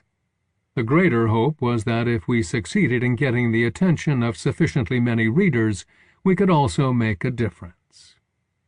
We agree that the world has entered a stormy and murky historical period which will last several decades. Big historical structures take time to shift or unravel. The recent Great Recession forces us all to think deeply about world prospects. The central question is not just the prospects for continued American economic dominance and geopolitical hegemony, nor where on the globe such dominance will pass to next, but whether major structural transformation is likely to happen. Although we disagree on some points of the prognosis, there is considerable commonality in our sociological vision. All of us are arguing on the basis of the accumulated scholarship in the realm of macro-historical sociology, the comparative study of past and present broadly informed by Marxian and Weberian traditions focusing on the structures of social power and conflicts. We are sensitive to multiple dimensions of causality and tend to agree on many features of how capitalism, state politics, military geopolitics, and ideology operate. Our disagreements are largely about the intersections of different orders of causality, on whether a particular dynamic sector can become so powerful as to overwhelm the other causal spheres, or whether the multi-causal world always generates a high degree of unpredictability, and on whether an overarching perspective can display a higher-order system, bringing together all the causal sectors into a larger historical pattern. In this concluding chapter, we will first outline the macro-sociological way of describing current globalization, its origins, and possible futures. The latter part of our conclusion is about social science in its mostly deadlocked present state and its potential for becoming more useful in the immediate future. In other words, we are going to sketch here what we all consider a more realistic picture of the world and the ways of arguing about it. The making of our present. The so-far Western Great Recession marks the end of the medium-run historical phase that began some 40 years earlier in the crisis of the 1970s. This recent period was confusing enough, as evidenced by a multiplication of misnomers: neoliberal, post-industrial, post-Fordist, post-Cold War, post-modern, post-consumerist, etc. Since the late 1980s, globalization has become the most fashionable generic description of the current world situation. All these names seem to us problematic. Globalization is presented as the grand historical cause of what really were the geo-economic consequences of the 1970s crisis and the subsequent shifts in the world allocation of production processes, or simply what came to be called outsourcing.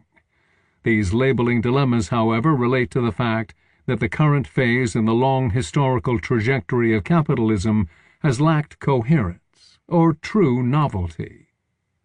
Even the arrival of the Internet, as Randall Collins argues, has revived the old dilemmas of machines displacing human labor and livelihoods. The major condition of the period from the 1970s to the 2000s period was not the emergence of any new structuring forces, but rather the undoing of former ones.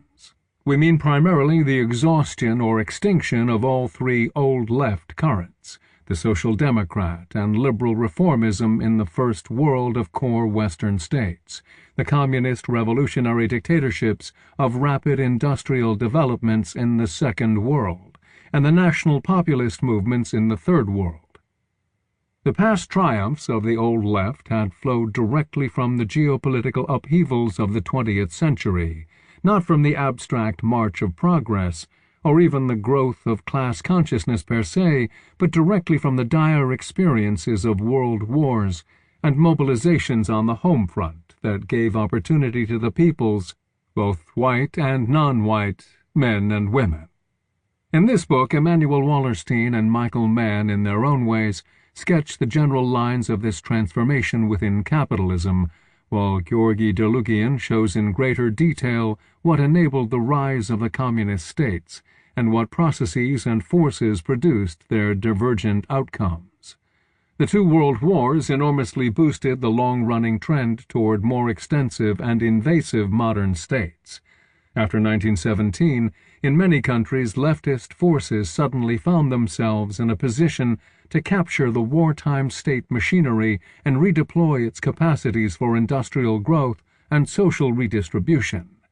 The intervening Great Depression in the 1930s opened to leftists, but also to fascists, windows of political opportunity by severely discrediting and bankrupting the residual aristocratic monarchies, the oligarchic liberal regimes, and their colonial empires of 19th century vintage. The Cold War after 1945 stabilized the results of this epochal transformation for several more decades.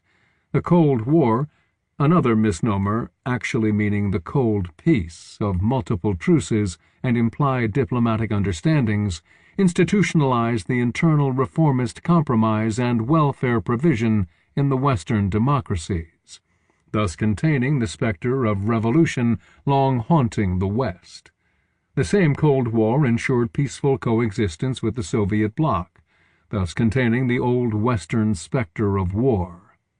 And by extending international political patronage and economic aid to the former colonies, the Cold War order channeled the specter of anti-white revolt of colonial peoples into the optimistic and cooperative expectations of universal modernization. Those were the good times of generous payoffs for the trials and sacrifices of wartime decades. The good times suddenly crashed in the 1970s. Craig Calhoun reminds us that the sequence of another political transition did not start from the resurgent right. Rather, it was the youthful New Left that first challenged Cold War compromises by demanding still better times minus the official hypocrisies and sclerotic bureaucratism. True, contemporary establishments everywhere, West, East, and South, were showing many signs of bureaucratic pathology and despotism disguised with hypocrisy. Importantly, however, those detested establishments by the 1970s represented later stages of the various political regimes originating in the modernizing, socially reformist, anti-colonial or revolutionary takeovers of the earlier heroic epoch. For all the loudly proclaimed ideological differences, the wartime generation of states held in common their reliance on what the Americans called the triad of big government, big unions, and big business, or their functional equivalents in the Soviet industrial ministries and national republics. All these political and economic structures drew their power and legitimacy from the mass provision of modern education, housing, health and welfare services, typically lifelong industrial employment, and not least of all comfortable middle-class careers in the bureaucratic, military, and professional hierarchies. Certainly many powerless social groups and peoples in different countries felt excluded from this bureaucratically organized prosperity. Typically, these were the racial, religious, immigrant, and gender minorities in the developed countries, the non-Russians and sub-proletarians in the Soviet republics, and the masses of recent rural arrivals in the sprawling shantytowns of the Third World. But such marginalized groups could rarely raise a political voice. Things would change, however, in the 1960s with the arrival of energetic student activists and dissidents in the intelligentsia spreading organizational techniques, along with the ideologies and singable slogans of rebellion against the system. The anti-systemic movements of the New Left gained traction wherever they could tap, often without fully realizing it, into latent social tensions generated by conjunctures of many factors: industrial recessions, demographic transitions, the changing social geography of urban neighborhoods, repressed ethnic memories, even the sectarian religious fervors or the regional elite factionalisms previously marginalized by modernistic planners of new towns, industries, and states. Profoundly changing the historical pattern of revolutions, these anti-authority rebellions were diffuse, non-violent in their preferred tactics, and centered on the demands for greater autonomy from bureaucratic regimentation and recognition for the many and greatly varied status groups that were now called identity politics. This meant a departure from the Marxian categories of economic classes as the basis of social struggle. What gave a semblance of common purpose to the disparate protests of the 60s was the universal presence of bureaucratic establishments, oftentimes presided over by the paternalistic and patronizing big bosses. For a short while, such situations were conducive to the sharply polarized confrontations of us against them, performed in public spaces and on spectacularly massive scales. Recall the events of 1968 in the West, the tremendous anti-Shah marches in Iran during 1978 to 1979, the 1980 strikes in Poland, and the 1989 rallies across the whole Soviet bloc, or for that matter, the 2011 uprising against the big boss in Egypt. The participants, commentators, and sympathetic researchers of these exuberant events focused overwhelmingly on the contentious side, where all the energy and hope could be found. Contemporary analyses from the insurgent side typically ignored or took for granted what the embattled rulers were doing or actually not doing. In the majority of instances, bureaucratic establishments seemed oddly reluctant to unleash an all-out terroristic repression. This should seem quite startling, because both capitalist pigs and communist apparatchiks certainly possessed the means and personnel for launching massive violence against unruly civilians in the manner of the interwar totalitarian decades. Grim exceptions still abounded in the stormy aftermath of 1968. We must not forget the brief throwbacks to European fascism that continued in Spain, Greece, and Turkey, Latin American dictatorships, the apartheid-era South Africa, coups and emergencies in Arab countries, and internal violence in the East Asian states of both communist and anti-communist persuasion, like Maoist China and South Korea under military rule. The immediate reasons for unleashing state terror in response to student-led activism were local and peculiar to each instance. Yet repression commonly occurred across the outlier world regions and semi-peripheral countries where states were inherently weaker and often newly established. This contrast in the state reactions to protest points toward an important theory. In the West and in the Soviet bloc, but not in Latin America, the Middle East, or East Asia, the political establishments by the 1970s had indeed become thoroughly bureaucratic. Their institutions and ruling personnel were forged in the enormous wartime mobilizations of the 20th century, and disciplined by the precarious balance of the Cold War. Their senior members still collectively remembered the runaway affair with fascist paramilitaries during the interwar period in Europe, or Stalinist purges, or the racial and labor conflict violence recurrently flaring up in 20th century America. Perhaps it was the overwhelmingly peaceful and civic tactics of New Left, in contrast to the revolutionary militias of Old Left, that denied the state security organs clear targets for violent confrontation. Perhaps the bureaucrats and politicians ensconced in highly institutionalized environments developed cautious dispositions that were conducive to avoidance of overt conflicts. Instead, such post-Machiavellian rulers reckoned on the default bureaucratic tactic of muddling through. And this suggests an important and even hopeful insight. Leaping ahead, we should say that studying the conditions for violent action and its avoidance in modern bureaucratic states must be a priority for social science in the anticipation of bigger crises and possible revolutions. In the 70s and 80s, establishmentarian politics of muddling through and evasion delivered a fix that has lasted until yesterday.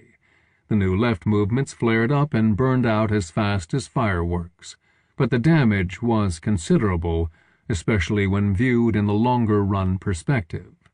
The discredited and momentarily disoriented rulers began shedding their erstwhile commitments to industrial modernization, full employment, and welfare.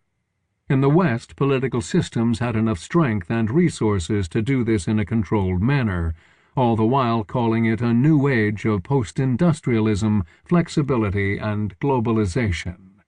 In the Soviet bloc, the process got out of hand, causing panic in the political and industrial elites. The result was state fragmentation and colossal pillage.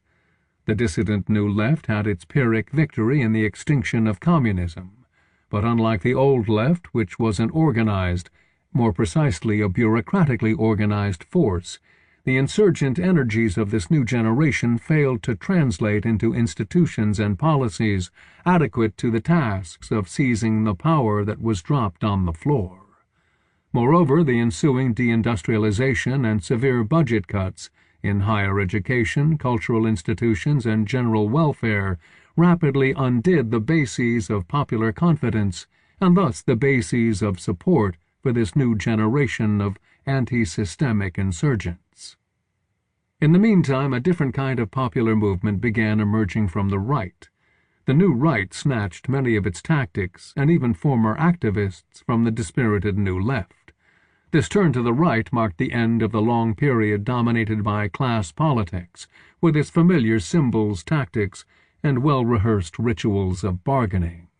The political reaction flew the colors of identity, which introduced into politics a nastily passionate charge because matters of identity tend to be uncompromising and non-negotiable. The new right came in two varieties, though often meshing in practice: ethno-patriotic or religious-patriotic fundamentalism and libertarian market fundamentalism. Both called for the militant defense of fundamental matters of faith, or whatever was claimed to be the founding identities in their societies. Notice that both fundamentalisms directed their ire at state bureaucracies, blaming them for being too secular, removed, devious, and taxing. It tells us something important about Christian, Muslim, Jewish, Buddhist, Hindu, and other contemporary fundamentalisms, that their suspicions and phobias virtually everywhere went hand in hand with extolling the virtues of small business, small-town life, and the patriarchal family. The left was precipitously declining across the board, leaving its place in the popular imagination to be filled with either apathy or fundamentalist anger. This reversal in mass politics opened the window of opportunity for conservative factions among the Western capitalist elites. Neoliberalism, yet another misnomer, in fact grows from the old ideological belief of modern capitalists that everyone would eventually benefit from letting them do whatever they deem necessary in the pursuit and disposal of profits. World progress, the purported laws of human nature, and supreme rationality are but the 19th century intellectual supports to this faith. The fundamentalist character of the neoliberal movement is revealed in its adamant refusal to recognize as capitalism anything except the purest, unregulated markets, just as religious fundamentalists recognize only their own radical brand of faith as true religion. History, however, shows that the ideal type of free markets cannot be observed in any empirical situation. It is an ideological fantasy. Following in the footsteps of Fernand Braudel and Joseph Schumpeter, we argue that sustained profits always require a degree of state protection and market monopoly. Hegemonic monopoly is what in fact propelled the renewed surge of American power and finance at the turn of the 21st century. At the time, Michael Mann and Emanuel Wallerstein publicly opposed the project for an American world empire, and both presented analytical arguments questioning its viability. There is now enough hard evidence to see how these predictions squared with reality. The 40-year period now ending falls into roughly equal parts. The decades of the 1970s and the 1980s were marked by the crisis and collapse of the 20th century left projects, along with the political and economic structures of state-led national developmentalism. In the following 20 years, bracketed by the symbolic dates of 1989 and 2008, the American power found itself freed from the external pressures of the Cold War and the internal constraints of social compromises. The booming enterprise of neoconservative commentaries propagated a bullish belief in the return to capitalist normalcy, while presenting it as the new endless epic of globalization. The post-1989 triumphalism referred in fact to the kind of normalcy experienced before the year 1914, not the 1950s, which, although often conservative, were shaped by increasingly strong states. Back in the epoch of fledgling leftist movements and conquered non-Western peoples, capitalists could pursue their goals largely unconstrained by the demands of national governments, the considerations of social policy, and for the first time in a truly global arena that was unified by new transportation technologies and secured by military and political structures of colonial domination. The prospects of 21st century globalization appeared to its advocates even brighter. American hegemony now kept firmly in check the imperialist rivalries of the kind that had finished off the previous globalization in 1914. The outsourcing of labor-intensive production from the core of the world economy to cheaper emergent locales in the periphery, subverted national labor and environmental regulations, and pressed governments and their citizenries to become globally competitive. The dismantling of government regulations allowed the leading capitalist groups to focus on reaping super-profits from the devilishly complex games of global finance. Even popular revolutions, in a paradoxical return to 19th-century liberalism, turned from the nemesis of capitalism into its democratic promoters in previously closed countries. The capitalist-compliant democratizations were facilitated by a spate of non-governmental organizations enthusiastically assuming the role of latter-day global missionaries.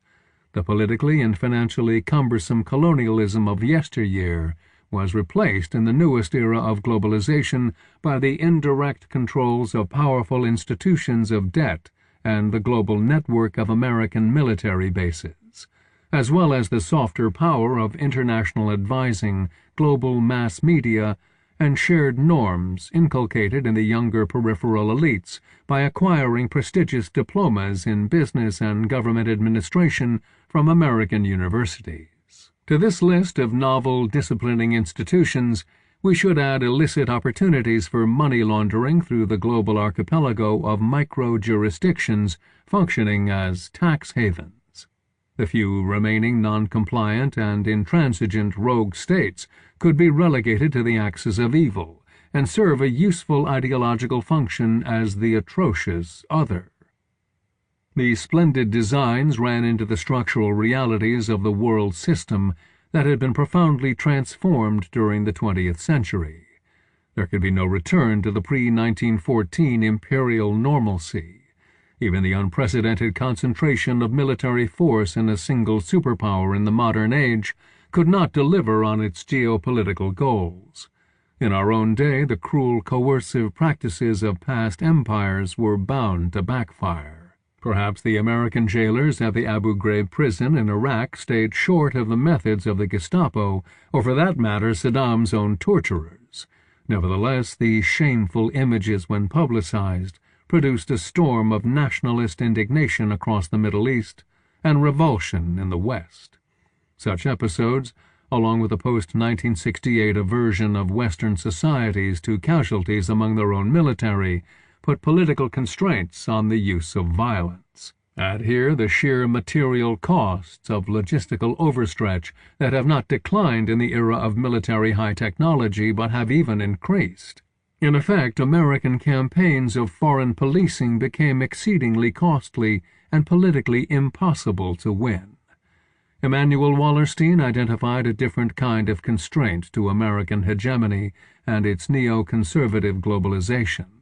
Despite the persistent rhetoric of tax cuts and downsizing the government, the actual levels of taxation have remained roughly at the same historically high levels virtually everywhere. But wait, what about the stories of budget crises, cuts in public employment, shrinking pensions, and woefully underfunded education and social services? Behind this paradox, we discover the reality of the continued redistribution of surpluses through state channels, official or not. Redistribution was now running in the upward direction to people located in more powerful states and overwhelmingly to elites making political and financial decisions. The result was a huge accumulation of wealth in the hands of those who effectively became the oligarchs of our times. It is fairly simple to see how they did it. The cuts in social redistribution, in a broad sense including policies of industrial growth and employment, freed the money still flowing through the gigantic state machineries and channeled it to the financial oligarchies. This could take the scandalous form of bailouts extended to corporations ostensibly too big to fail, yet in the main it was the endless generation of credit which in recent decades had been extensively used to cover the budget shortfalls of states and individual families. Here comes the rub. The reason why governments and families had to be provided with ample credits is both nefarious, yes, greed and debt bondage, and clearly vital to capitalism. In the more distant past, capitalism was an elite operation, catering to the fabulous consumption of higher classes and the expensive wars waged by states. In the 20th century, capitalism, for the sake of large-scale market demand as well as political legitimacy, came to rely on popular mass consumption. Moreover, the 20th century experience of popular involvement in politics and reliance on the state set limits to how deep human misery could go without producing a disruptive backlash. This proved to be what is called the ratchet effect in the historical tendencies of the growing state functions in modern society. Democratization has been a real, if not inexorable, trend over the past 200 years. This means that a great many people, including those most loyal to the existing order, came to expect three things in the course of their lives. The first is long years of education. The second is stable and reasonably rewarding employment. And finally, pensions in older age. Housing could be added to this list of expectations, and efforts to provide housing have also been expensive. The widespread privatizations of housing in recent decades shifted financial burdens to the individual homeowners while transforming them into small capitalists who voted accordingly. But this shift inevitably led to ballooning mortgages while denying the prospect of home ownership to younger generations. The 2008 crash in the housing markets of many countries rendered this contradiction untenable. States, on their side, needed skilled and reasonably healthy citizenry as workers, compliant taxpayers, and patriotic military recruits. In time, these historical trends would inescapably put pressure on private profits. Western capitalists responded to pressure with their own rebellion. The renewed market conservatism became its ideological platform, and market globalization its main strategy. The political economic ideology of New Right demanded that capitalists, through deregulation and government austerity, should be left to deal by their preferred means with the economic upheavals that began in the 1970s and never really abated. Globalization, first and foremost, meant the flight of large capital beyond the regulated confines of national states. Capital flight and pressures on tax revenues left the majority of governments with three unappetizing choices: printing money, going into debt, or unleashing repression by direct police brutality and slower economic suffocation. Each of the choices was fraught with its own dilemmas. Even repressing the poor, marginal, and rebellious required a lot of money to keep the loyalty of those morally consenting to repression, and especially those actually doing it. But where would the governments get the money when so much of their financial flows were already committed to oligarchic interests? Such were the main political and economic parameters of recent decades. If anything, the same dilemmas are bound to get worse in the short to medium run. Wallerstein's theory of self-limiting capitalist aggrandizement thus parallels Mann's argument on the present-day limits to geopolitical aggrandizement. In the absence of organized and effective opposition, the accumulation of financial resources at one pole can reach exorbitant proportions. But just as the military monopoly of the United States could not be exploited anywhere near its full potential in order to reach its imperial objectives, so the financial monopoly inevitably had to falter at some point, like a house of cards. The accumulated sums of nominal money could not be used productively, and thus were proven fictitious. This big picture relates mostly to the West and former Soviet bloc. Would it change substantially if we bring in the rest? Of course, the miracle of China looms here very large. Some of us, however, are old enough to remember the times when the experts in economic development were generally dismissive of East Asia's prospects. Their rising stars were rather the Philippines, the Shah's Iran, or Nigeria and Senegal, with their Western-modeled institutions, modern infrastructure, sizable domestic markets, educated technocrats, and middle classes. By contrast, the embattled garrison states of South Korea and Taiwan, or the relic Porto Franco colonies of Singapore and Hong Kong were found lacking in almost everything: national sovereignty, middle classes, natural resources, and modern education. The East Asian states seemed to contemporary experts weighed down by overpopulation, destitute refugees, endemic cronyism and corruption, and other such allegedly immobile Asian traditions. Communist China, with its mad Maoist experiments and fanatical guerrilla cadres, was dismissed outright, virtually like North Korea now. Ironically, the same factors would later be cited as standard explanations for East Asia's success: its abundant cheap labor, the shallow domestic market suggesting openness to export opportunities, the fortuitous absence of a resource curse like oil, and moreover the same Asian values of discipline, hard work, support networks, and obedience to authority. Even these regimes' authoritarianism somehow turned out to be stabilizing or adaptable, and even visionary, rather than cronyist and corrupt. Randall Collins, in his earlier research, pointed to the indigenous medieval origins of East Asian capitalism growing from the organizational economies of Buddhist monasticism. It is now firmly established that East Asia for 1,000 years or more has been a world region or world system of its own, boasting some of the most extensive and dynamic markets of the epoch. The inherited skills, assets, and social networks of East Asia re-emerged during the 20th century in a variety of contingent and often violent pathways. It was the expansion of Japanese imperialism prior to 1945 and later the American wars to contain communism that fostered in their wake a series of developmentalist dictatorships.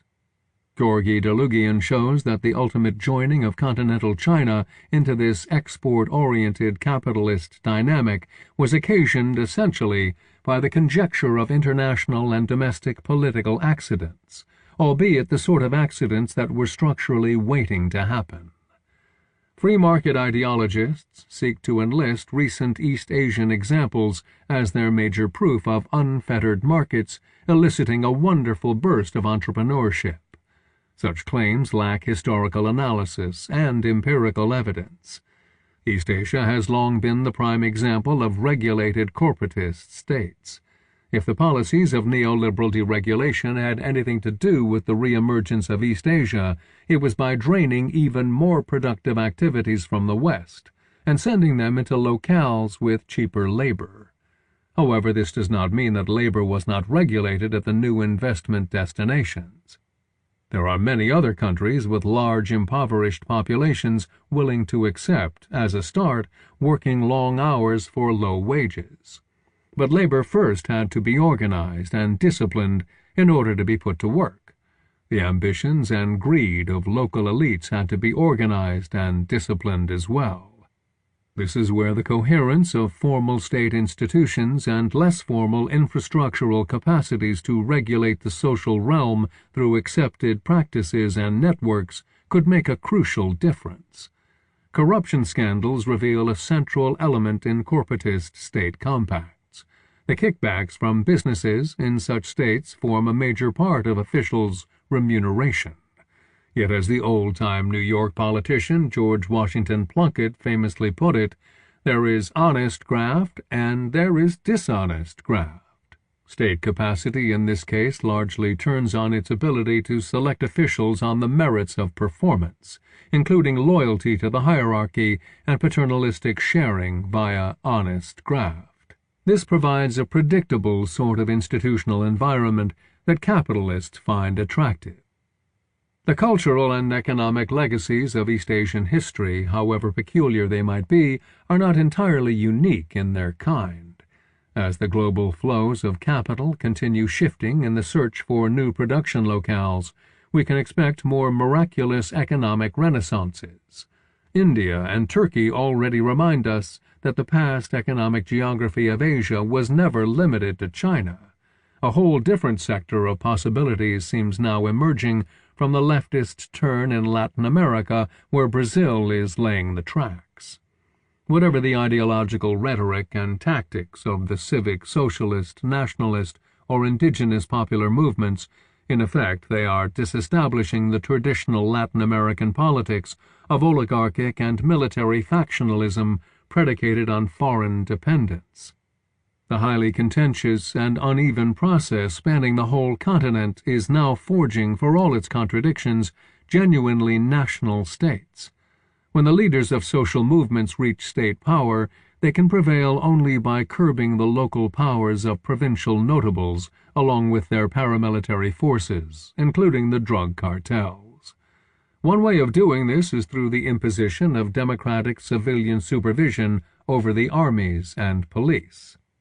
Another and related way for the consolidation of new democracies is through integrating their citizenry in the centrally sponsored institutions providing for the defense of human rights, social welfare, land tenure, and jobs.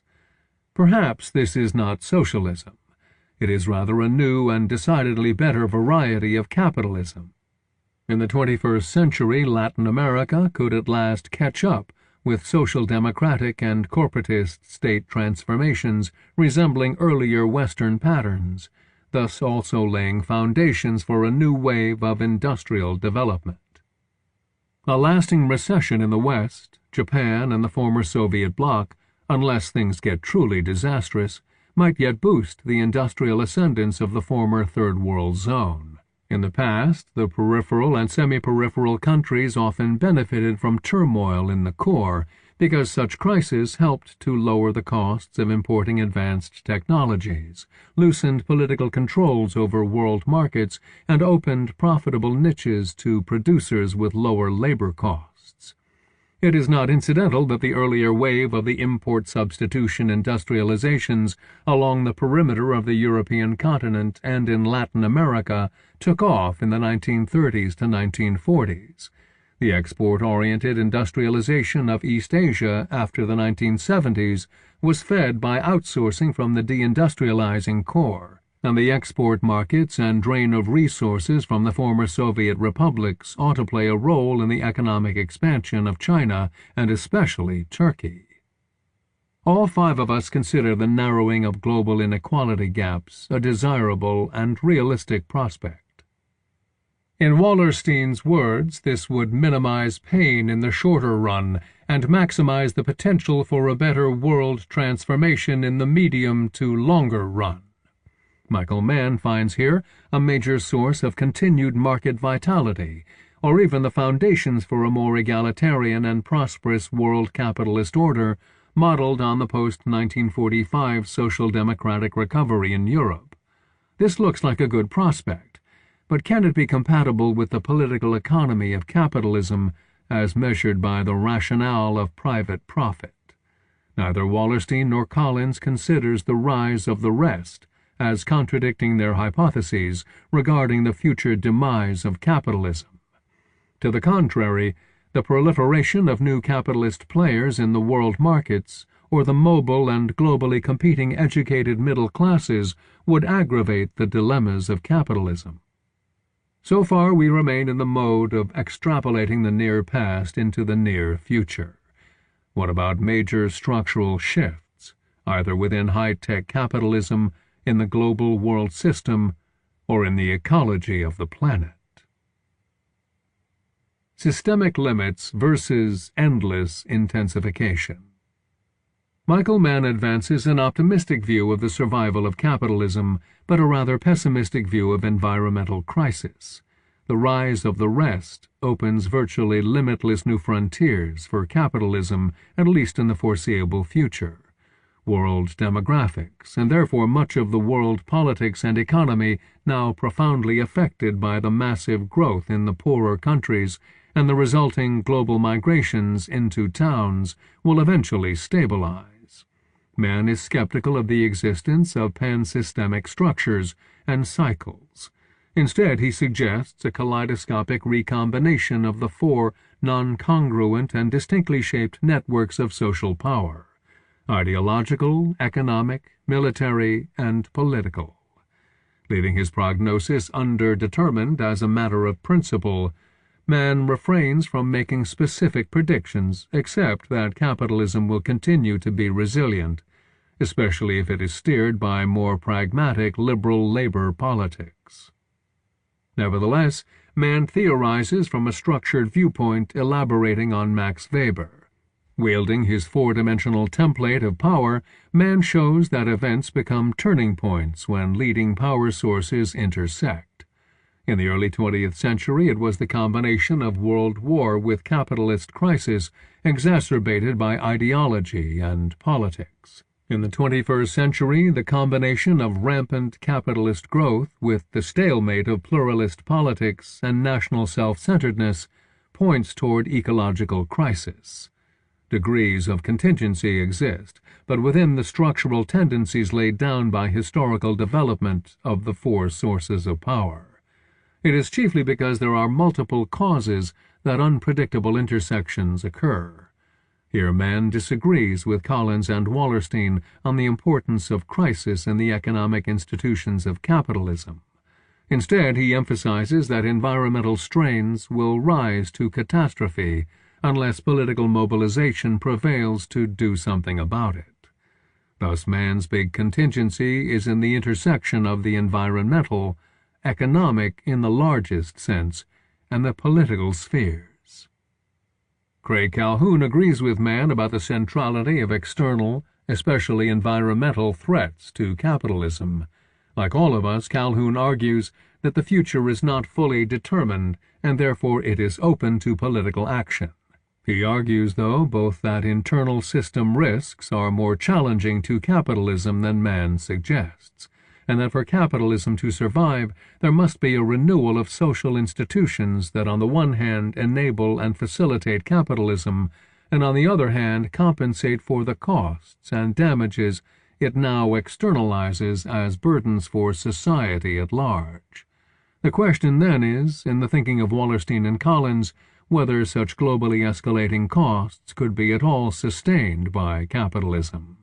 The question is not rhetorical.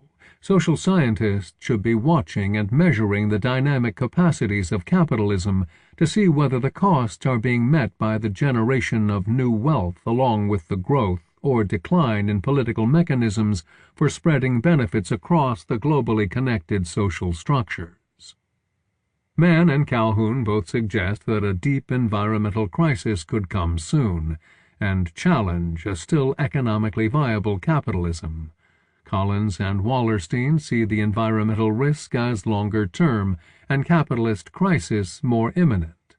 Collins reads the scientific consensus of environmental projections as pointing to major crisis around the year 2100.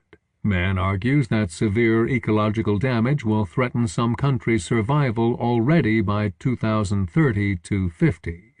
Yet Collins and Wallerstein project full-scale capitalist crisis in the decades around 2040. They thus suggest that we will confront capitalist crisis before environmental limits become terminal. If one holds the Collins-Wallerstein view, it is tempting to speculate that a socialist resolution to a capitalist crisis would change political structures to such a degree that the ecological crisis could be reasonably handled, as it might well not be if capitalism continues as usual. Mann has a different take on this. Any major capitalist crisis would considerably lower GDP levels, thus easing the environmental crisis, provided warming had not already gone too far. He sees three villains producing climate change, not just capitalism, but also the nation-state and the ordinary mass-consuming citizen. A solution to the crisis would involve reining in and reforming all three. Whether capitalism or socialism or anything else emerges viably from the crisis, they would have to be in radically new forms. Second, both Mann and Calhoun place more emphasis on capitalist dynamism outside the West. Indeed, for Mann, it is not the end of capitalism, but rather the ecological crisis that is global.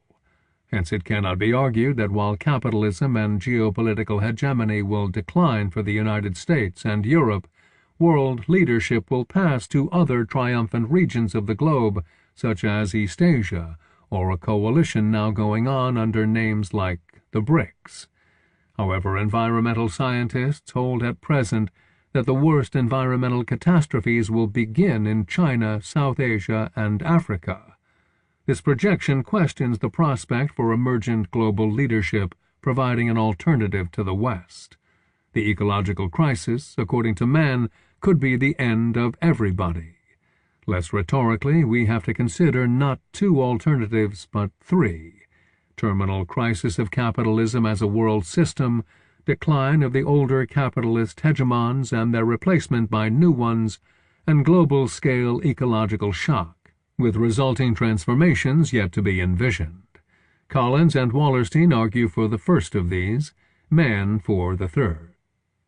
Emanuel Wallerstein and Randall Collins read the picture in different yet mutually compatible ways.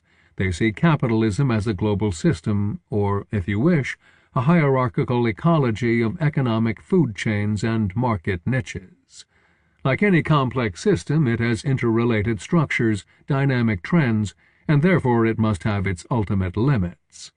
Even if the systemic limits could be expanded thanks to new geographies and technologies of production, they cannot be altogether abolished. Nobody can now specify the institutions and parameters of the world coming after capitalism.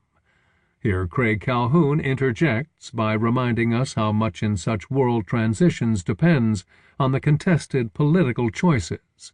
Nevertheless, Collins and Wallerstein insist that capitalism is nearing its limits, and they make one big prediction: there will be a world transition. They both clearly specify what structural processes are pushing toward the predicted transition, thus opening their hypotheses to critical scrutiny and the possibility of empirical testing. Georgi Derleugian presents the Soviet example as a theoretical and empirical test of what has worked or did not work in the past predictions of Collins and Wallerstein. The trajectory of the Soviet bloc shows how a large systemic unit reaches the limits of its own success and perishes from a combination of structural weights and purely contingent factors. The differences between the predictions, or future approximations, of Mann on one hand and those of Collins and Wallerstein on the other correspond to the two sides of the dynamic model of human societies developed by evolutionary anthropologists. In technical terms, it is the bearing capacity of a human ecology versus its productive intensification. According to this model, all hitherto existent human societies tended eventually to fill their environments to saturation, or their bearing capacity. Such limiting crises left three dramatically different possibilities. The first was simply death. A recurrent catastrophe over the entire span of history has been a partial or even total extermination of human groups through famines, epidemics, and genocidal warfare. It is the tragic cycle of Malthusian demographic adjustments in the numbers of humans to be fed.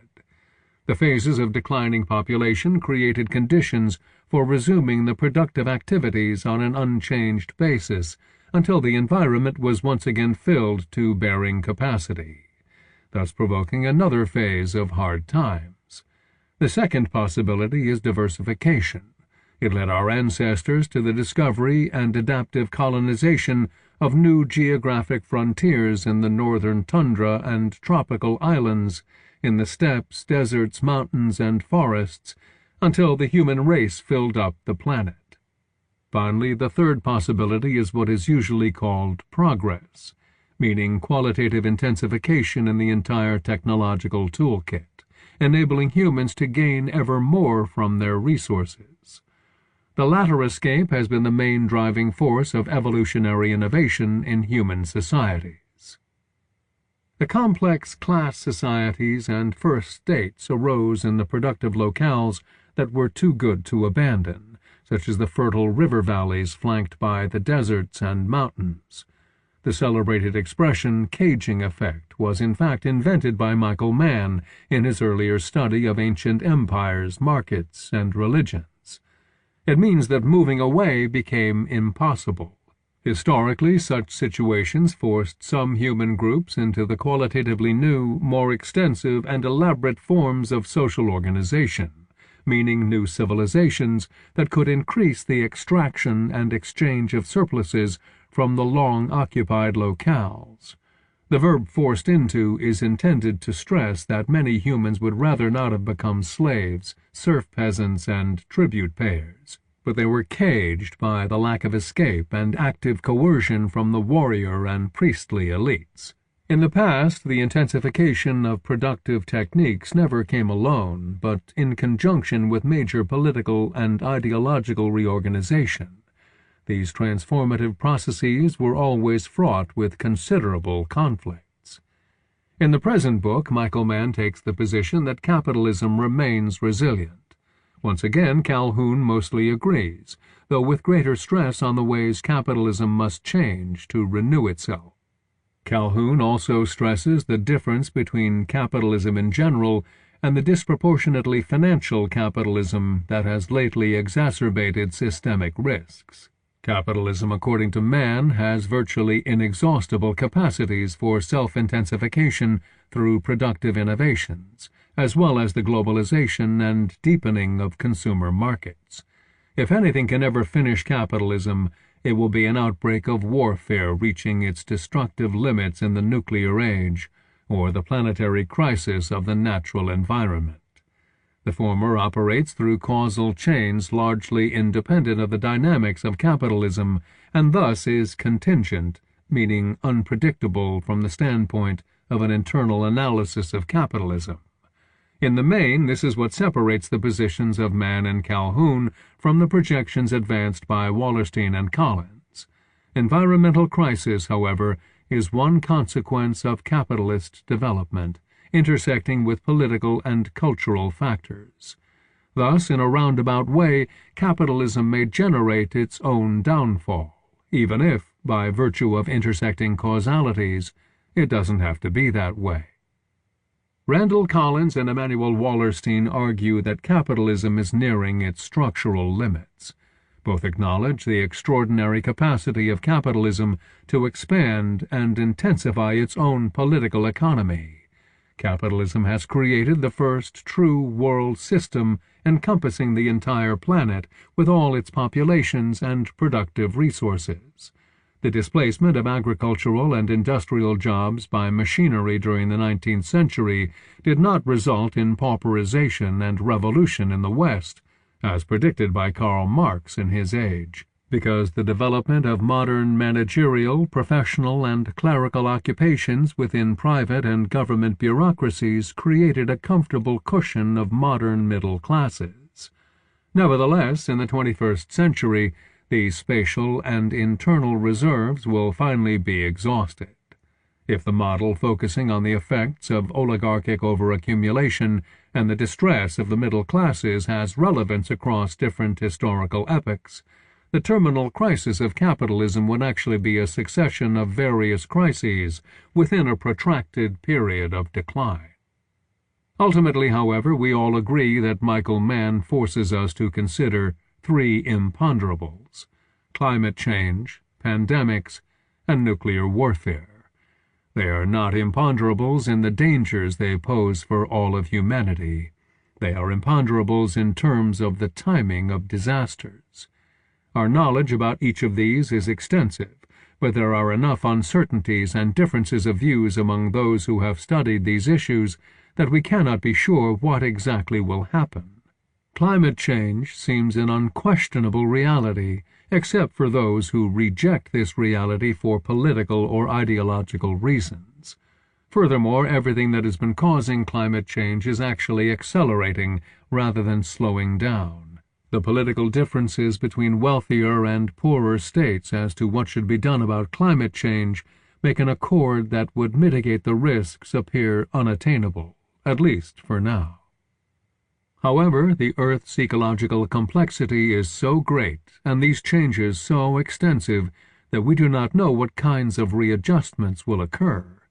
It seems clear that water levels will rise and are already rising, and that this threatens the drowning of vast land areas. It also seems clear that the average temperatures in various parts of the world will change and are already changing.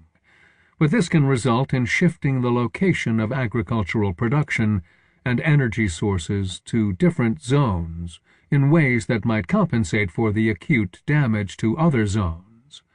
The same thing seems to be true of pandemics. The enormous advances of world medicine in the last 100 or so years that have seemed to bring so many diseases under control have simultaneously created a situation in which humanity's ancient enemy, the germ, has had to find new ways to be resistant. Once again, our knowledge seemed great, but when all is said and done, it turns out to be pitifully small. In this race against time, how fast will we learn, and how much must we unlearn in order to survive? There remains the specter of extermination from nuclear weapons. Ever since the end of the Cold War and the hubristic attempt to impose an American unipolarity, nuclear proliferation has become virtually unavoidable. There might not be imminent danger in terms of interstate warfare. Indeed, it is almost the contrary. Nuclear weapons are essentially defensive weapons and therefore reduce, not increase, the likelihood of interstate wars. Nevertheless, there remain several imponderables. The motivations of non-state actors are not necessarily the same as those of responsible officials.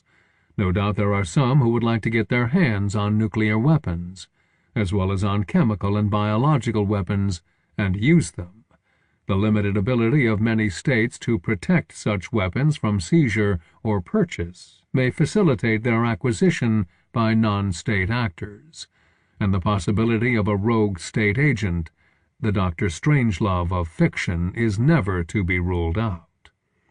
It is quite possible that the world will weather the global transition without any of these catastrophes occurring, but it is also possible that it will not. A lot will depend on what will be the new political structures and how soon they can emerge. Conceivably, such new structures will take the kinds of measures that can reduce, even eliminate, the likelihood of global disasters. Let us be clear, these are not just natural disasters. Famine, pestilence, nuclear terrorism are decidedly political challenges to humanity. That is why we call them imponderables. The search for effective countermeasures means making political choices. One major way in which many people react to these dangers is to pull inward in a heavily protectionist and xenophobic way. We see this tendency already almost everywhere. It means that those who seek a system that is relatively democratic and relatively egalitarian have to work harder at developing political strategies that will counter this trend. Transitions. One big thing we all agree on is that in coming decades the familiar configurations of global political economy are bound to change in significant and not immediately evident ways. Politicians, social movements, and media commentators will be at a loss trying to steer through the coming years on the old conventional wisdom. Governments and once dominant business corporations are going to find their levers of power weakened, their well-practiced moves in the political and ideological repertoires useless, or presenting ever new problems down the road. The protesters might feel as outraged as ever, but they will be much less sure against whom to protest, what to demand, how to organize, and with whom to ally themselves.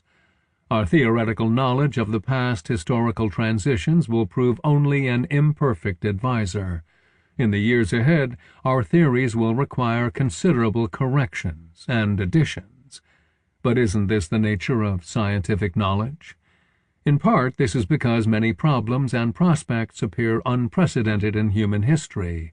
In the main, however, we know that major historical transitions occur simultaneously at several different levels.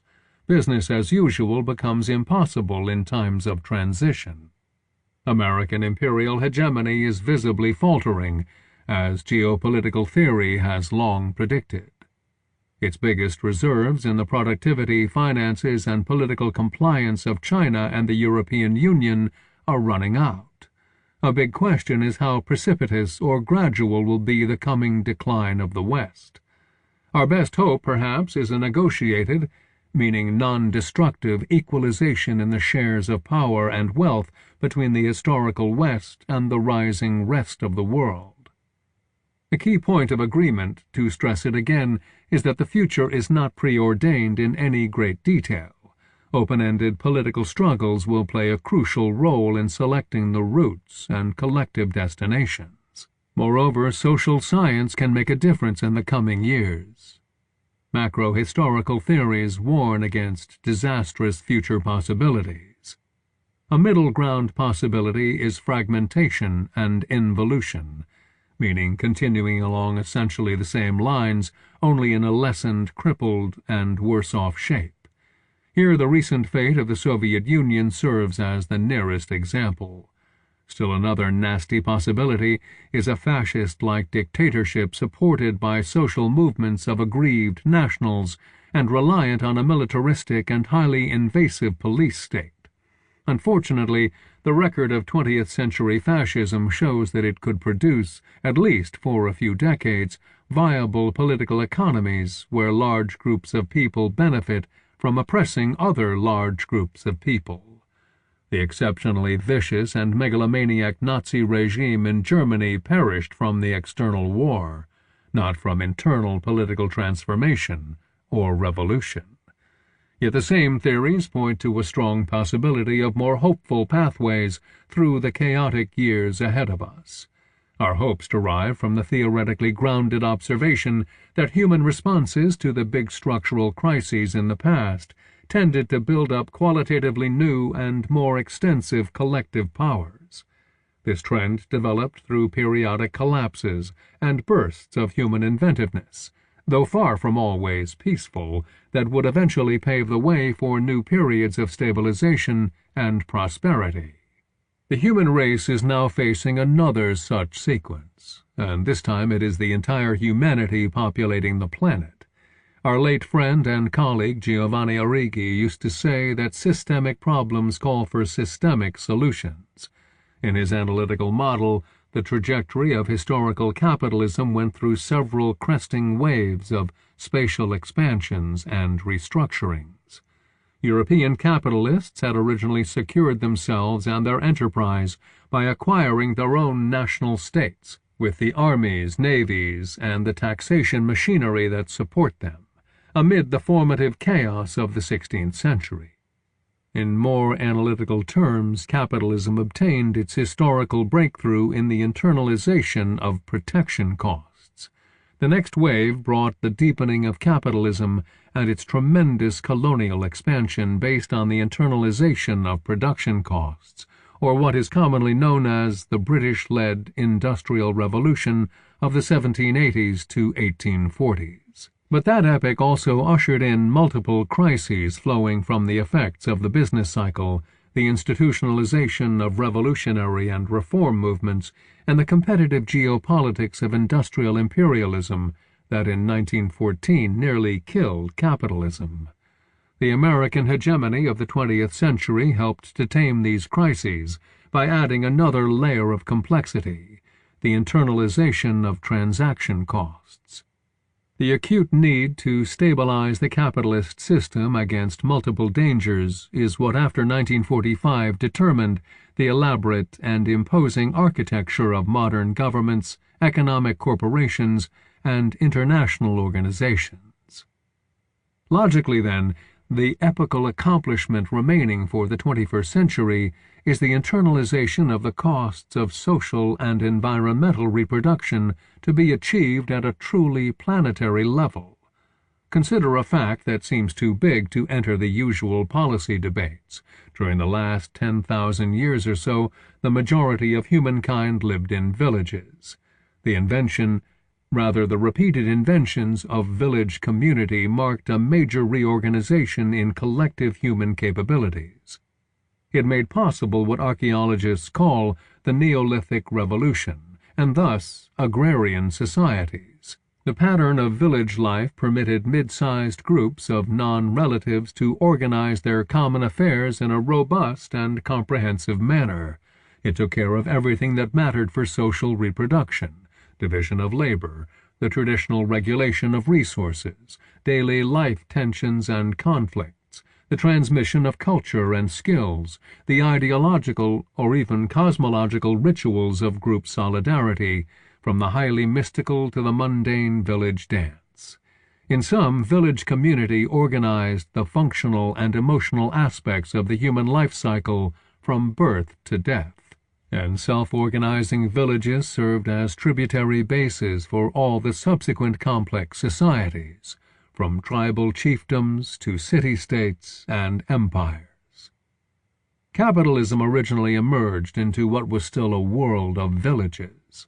The market and geopolitical dynamism of capitalism soon began undermining village communities because the villagers were needed elsewhere as labor, colonists, and soldiers. On their side, the villagers themselves often found it impossible to stay in their poor and constraining rural locales. The causes of village extinction go by many different names, such as modernization, urbanization, industrialization, agrarian overpopulation, the spread of literacy or imperialism, and military revolution. The net effect eventually would be the same everywhere, first in the West, next in Japan, the Soviet bloc, and now all over, draining the countryside of its once numerous inhabitants and moving them into the cities, or even more commonly, into the slums. The transition from village to town as the main organizing locus of human life appears irreversible. Its implications help explain why the crisis of capitalism is so hard to solve. Something must step in to resume the comprehensive provision of normative order, social regulation, daily security, and welfare in the new agglomerations of humanity. Moreover, these tasks must be now performed not only on a vastly larger scale, but also better than the villages used to do. Lest we forget, villages provided intimate coziness and shelter that meant, by extension, intrusive supervision and the social caging of individuals, the protective inertia of traditions, the inequalities of age and sex inscribed in the patriarchal households, the denigrating and violently vengeful attitudes toward strangers and outsiders were part and parcel of village life, too. The modern history of mass migrations, demographic transitions, and the creation of new political communities brought enormous costs and traumas. The overseas emigration of European settlers helped to improve the ratio of demographics to resources at the cost of the displacement, enslavement, and downright extermination of the indigenous peoples in the colonies who lacked guns and immunity to the germs brought by the invaders. The emergence of modern nations often implied the oppression and expulsion of the non-national minorities. After 1914, the radical mutation of nationalism into militarist and virulently populist strains of fascism escalated the same historical vectors into the Holocaust. In a different kind of radical escalation, the Soviet collectivization of agriculture sacrificed human lives by the millions for the sake of achieving industrialization and modern life for the children of survivors. Only after 1945 were the former peasants and working classes of the West and Soviet bloc factored into social security and prosperity by their national states. In total, this amounted to several hundred millions of people. But are there now the resources, let alone political will, to factor in several billion people from the global South? Enthusiasts of globalization hail our moving into a global village. This sanguine claim should be evaluated soberly. Cosmopolitanism is a long-standing project that has had its liberal and socialist versions, but it means something different as a complement to a world of stable states, and there exist other, more conservative projects for directing globalization that derive their energies from imperialist ambitions, nationalisms, anti-immigrant rejections, religious fundamentalism, and their combinations. The very possibility of an arena of global governance and a common human identity may well become the main focus of political contention in the coming decades. The outcome is too early to predict. Systemic crisis at a world scale will sow havoc, panic, and nasty reactions. But it will also elicit collective coping strategies going in the direction of a more democratically accountable, organizationally flexible, and capable global governance. Humanity can still escape a catastrophic backslide in the complexity and extent of its collective organization. Perhaps enough lessons of 20th century revolutionary and socially reformist movements have withstood the neoconservative ravages of recent decades, or it could be something profoundly changing in the complex and contradictory institutional architecture of the modern states themselves. At the very least, here is yet another topic for fruitful investigation by social scientists. We are reluctant to call the state, let alone global state, the political structure of a better future. This is in fact the biggest unknown. Let us make just a couple of observations regarding the pattern of politics in a more hopeful future. Most of us doubt that existing international organizations add up to the prototype of such structures. The United Nations, the European Union, the IMF, Davos, G8, G20, and other such clubs belong to the epoch of capitalist integration and American hegemony. At present, these institutions are weakened or compromised by political manipulation and technocratic aloofness. Some of us, however, see the only solution to environmental crisis in a much stronger network of relations between states, a super-United Nations. Others of us doubt that this political integration can be achieved fast enough, and it is not without its own worries. Still, the post-1945 epoch of relative world peace and prosperity set an important precedent that may prove more lasting than its political institutions. The changing structures and directions of future politics will surely deliver big surprises. The majority of people regard extension of prior experience as most plausible. The inexorable growth of national states has been indeed a major reality during the entire modern period. But what if the novel recombination of seemingly familiar factors at a planetary level turns out differently? After all, this is exactly what Randall Collins argues regarding the newest technological displacement. Although none of us considers anarchism a very realistic strategy, we must admit that the anti-establishment spirit of 1968 proved one of its most enduring legacies, both on the left and on the right. Perhaps this calls for taking more seriously the values and organizational alternatives represented by the non-statist movements tenaciously surviving in the margins. The major transformative mobilizations of state powers and peoples in modern times have been associated with wars and violent revolutions. Anarchist or libertarian calls could not be politically effective in such situations. And what if the future delivers a major non-military emergency, be it frightening extinctions of biological species or middle-class jobs? Let us seriously consider what makes us believe that states or interstate alliances will prove up to the task of organizing billions of people for the altruistic enterprise of planting trees and developing new technologies, or educating the children, caring for the elderly, and overall sustaining life. A self-organizing dynamic might become rather the order of the day. Who knows? This might even open common grounds for bridging the hostility between the popular movements now raging on the right and left. Here we may identify another moving front of social science inquiry into the dynamics of contemporary ideology and popular politics. Social science in a transformative future. Are political hopes blurring our theoretical visions? Our answer is this. Reflexively admitting a connection between our hopes and our hypotheses is a necessary component of theoretical honesty in social science, especially when dealing with our own times. Social theory is often likened to lenses of various cuts that enable us to discern patterns in human action. When the lenses are cut solely to confirm one's faith and denounce whatever opposes it, the the resulting vision is strictly ideological. Such lenses, commonly worn in politics and public debating, function more like blinders. Theory is different because it has to be testable. What constitutes tests in social science has been a matter of controversy. We are methodological pluralists insofar as we doubt attempts to legislate the one right way of doing social science. Yet we are not complete relativists. Different kinds of problems and scales of analysis leave researchers the choice of investigative techniques.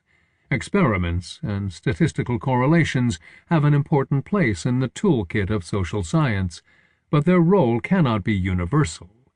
Disciplined ethnographic observation is often more revealing in studying localized social environments. At the macrohistorical level, which is where we work, the main method might be likened to connecting the dots in a big puzzle.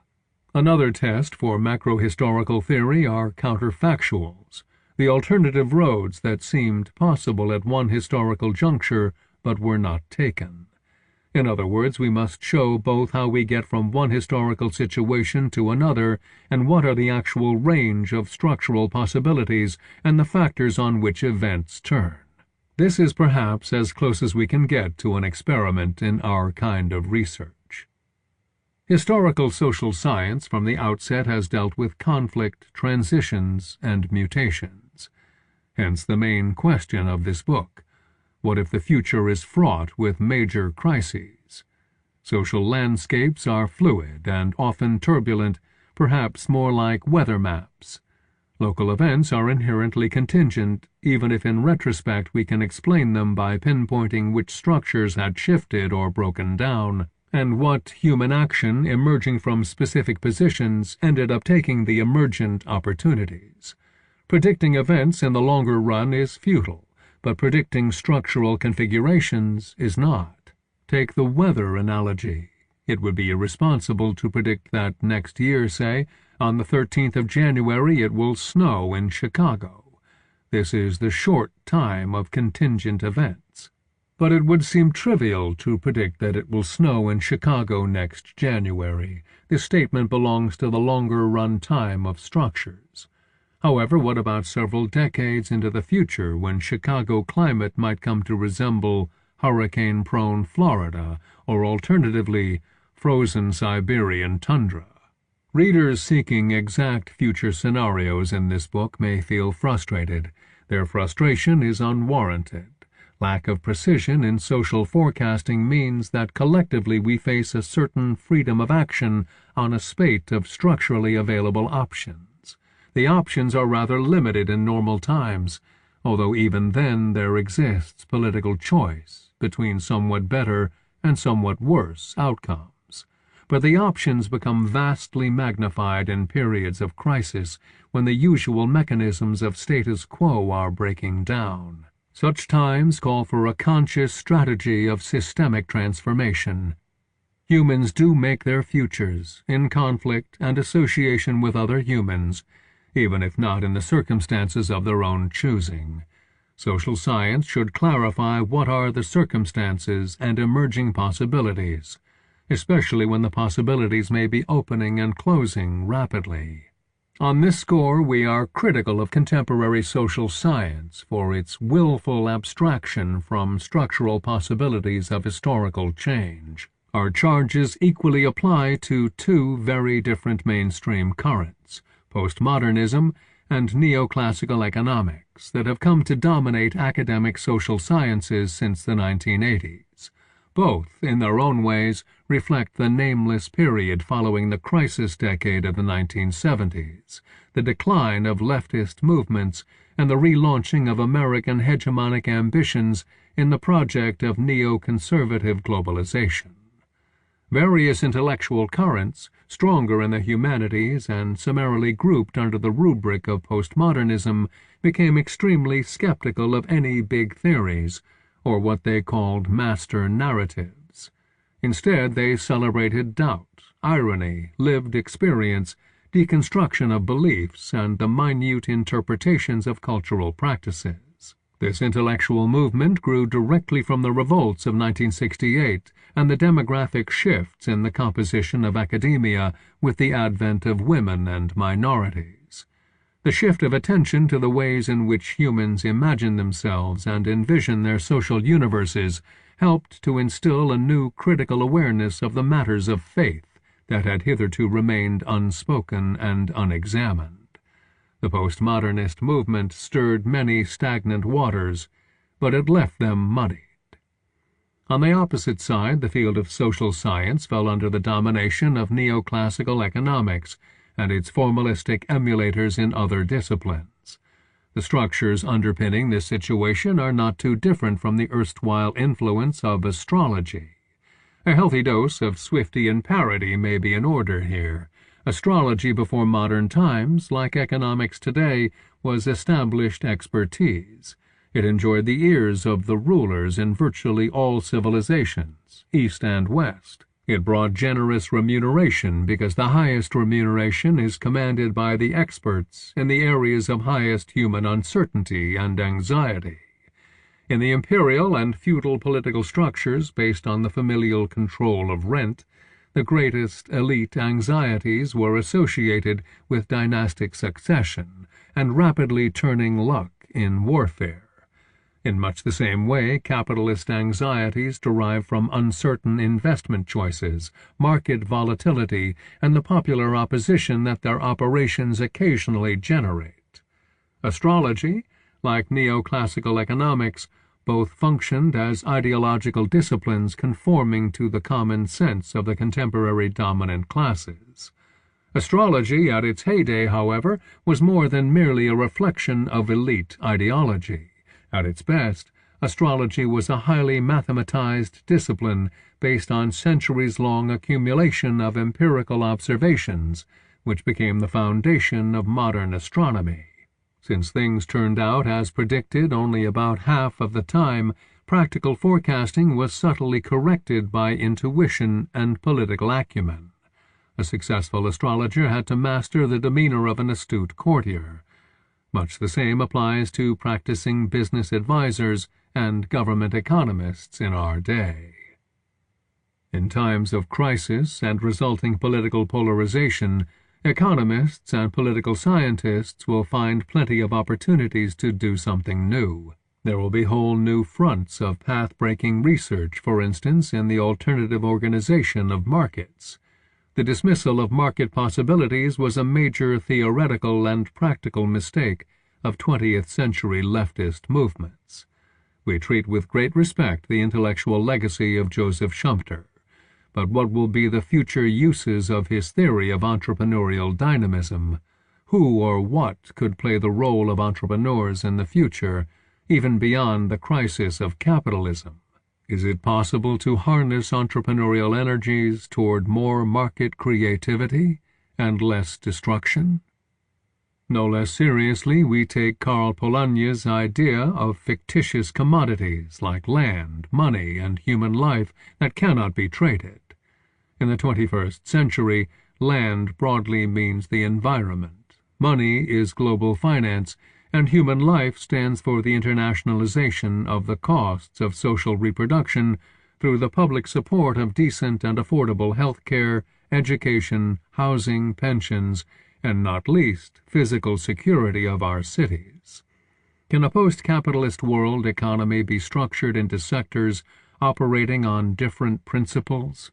The priority of social reproduction in the sector of broadly construed public utilities, and the priority of market effectiveness in the sector of consumer goods and services? Moreover, the post-capitalist economic systems may themselves not be static. Periodic reversion to market economies with private property in some degree or another may well occur in the future. The world may see yet more swings between capitalist and non-capitalist arrangements of the economy. This too will have to be managed. No less politically harmful than the aversion to markets is the aversion to the directing power of states. Far from coincidentally, the neoconservative restoration during the last decades of the 20th century in the wake of collapses on the political left relentlessly challenged state powers through deregulation and globalization. capitalists grew suspicious of big government for the quite real reason that modern states potentially could be captured by the non-elite citizens in democratic elections, street insurrections, or both, and used for the non-capitalist purposes of market regulation and social redistribution. Big welfare state had to be tolerated to a degree immediately after 1945 for the sake of resumed peace. But by the 1970s, many capitalists, especially in America, had become emboldened by the opportunity to defeat the left and roll back post-war compromises.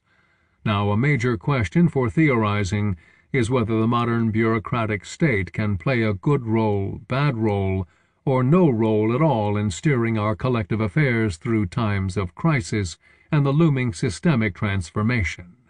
This big question falls into many subordinate questions, practical issues, and theoretical paradoxes that remain to be explored.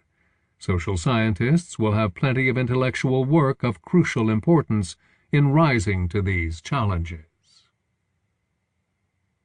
Coda. This quintet of authors gathered to sketch the range of destinations where the world may be headed. We have summarized and refocused on the future many arguments from our previously written volumes. Intentionally, this is not a single-tune quintet. The hope was to achieve counterpoint and provoke each other into pursuing the implications of our individual themes.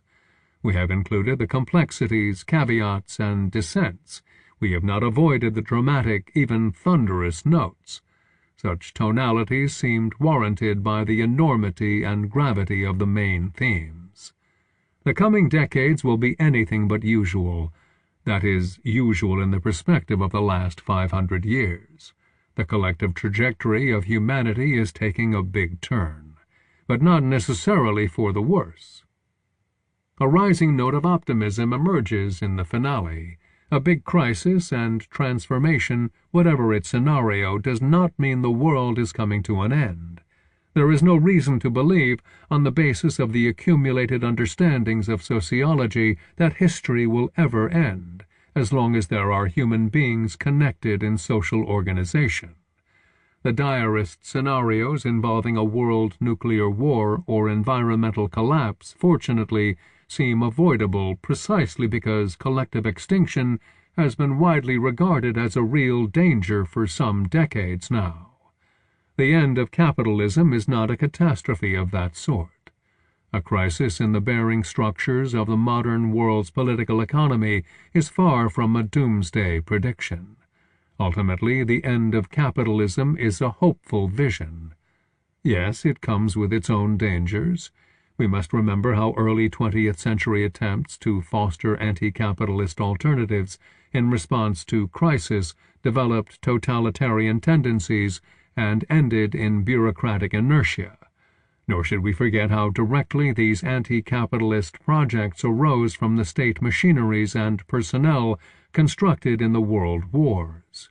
The crucial political vectors in the coming decades will have to be curbing militarism and institutionalizing democratic human rights around the planet.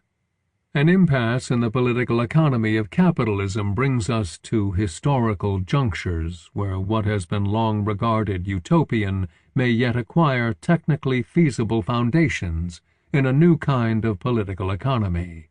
It may yet help us to deal better with threats to our planet's biosphere and many other tasks that humanity will be facing later in this century.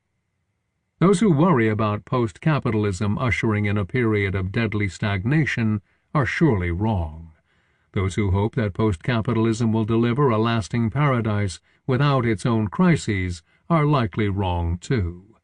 After the crisis, and some of us predict the post-capitalist transition of the mid-21st century, there will be a great deal happening. Hopefully much of it will be good. We shall see, and soon enough. This has been an Audible Inc. production of Does Capitalism Have a Future? Written by Emanuel Wallerstein, Randall Collins, Michael Mann, Georgi Derleugian, and Craig Calhoun. Narrated by Stephen Hoy. Producer Mike Charzuk. Copyright 2013 by Oxford University Press. Production copyright 2014 by Audible, Inc.